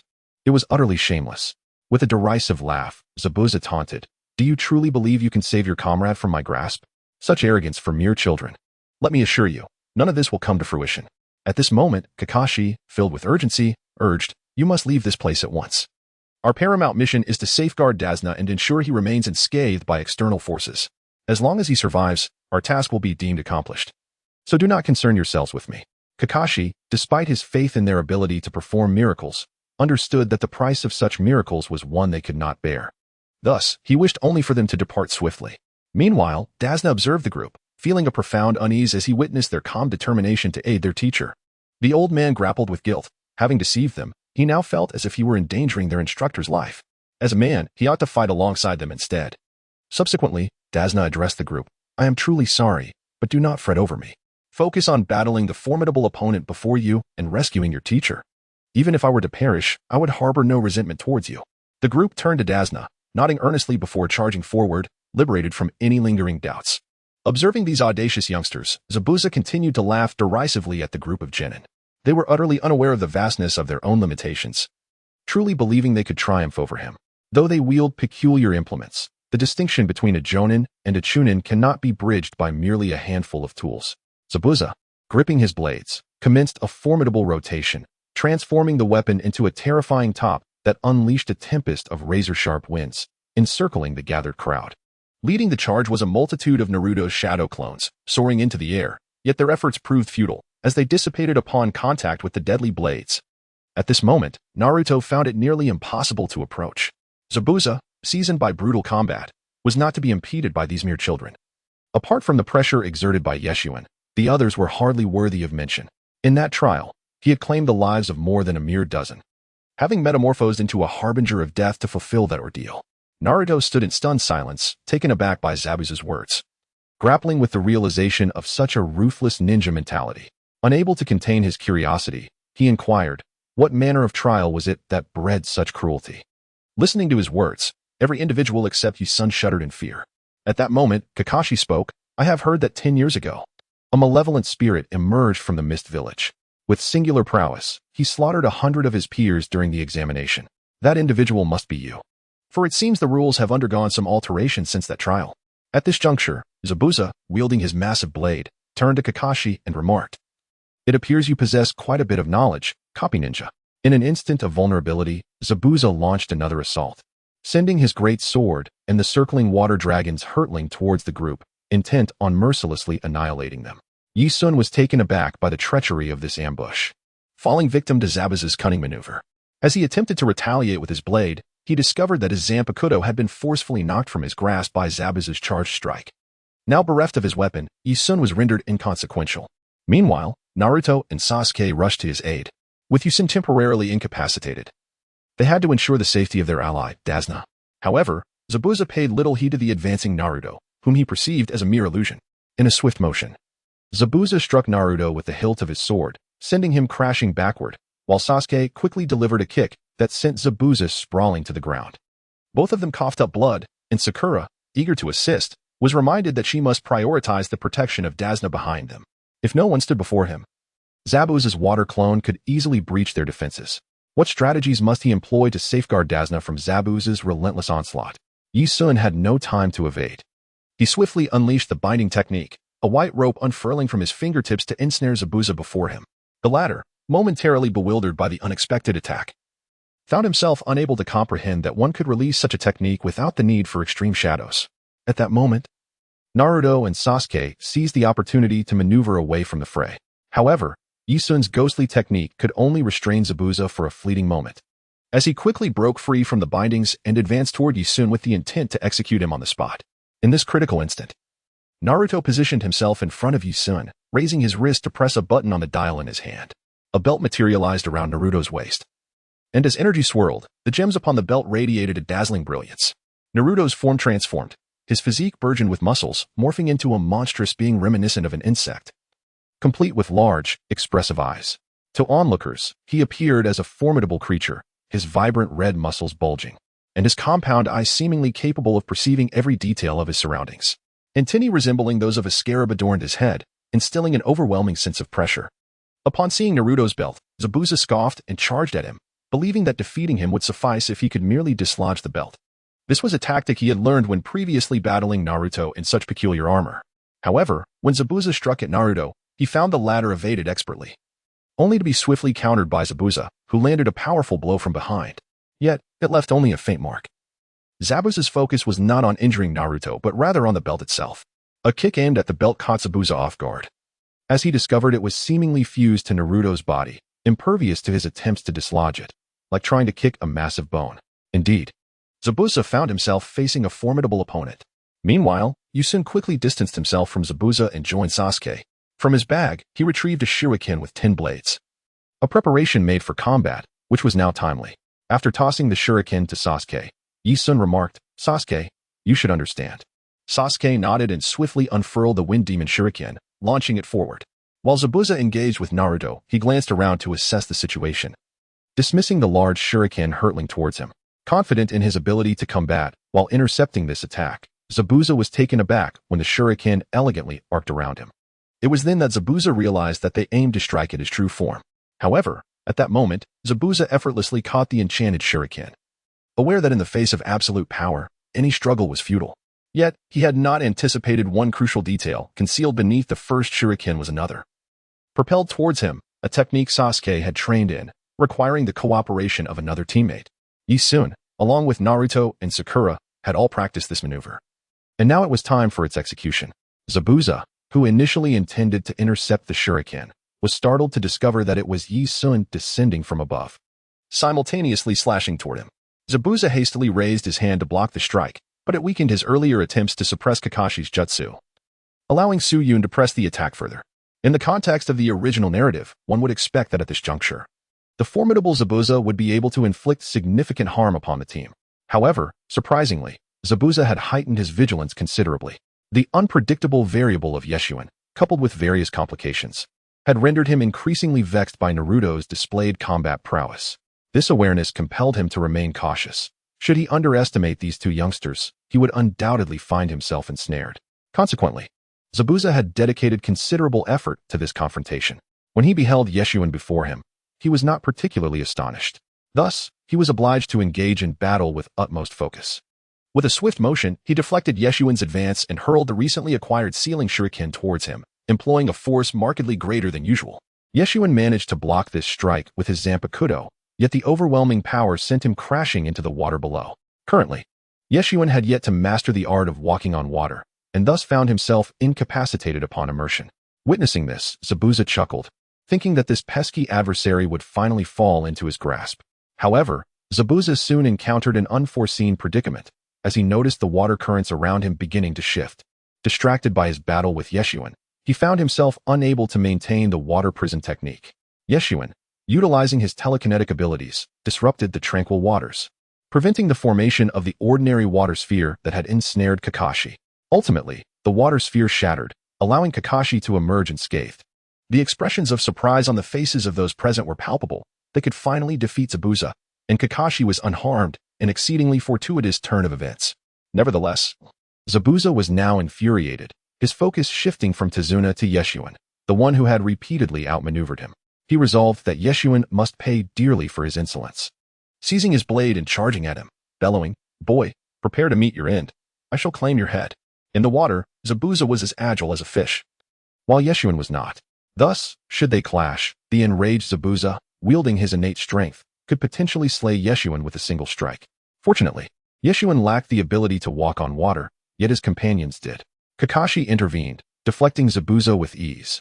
Renowned as the copy ninja, Kakashi's prowess in ninjutsu was unparalleled, allowing him to effectively suppress Zabuza. Seizing the opportunity, Yeshun swam to the shore, where Naruto and Sasuke helped him ascend, finally securing their safety.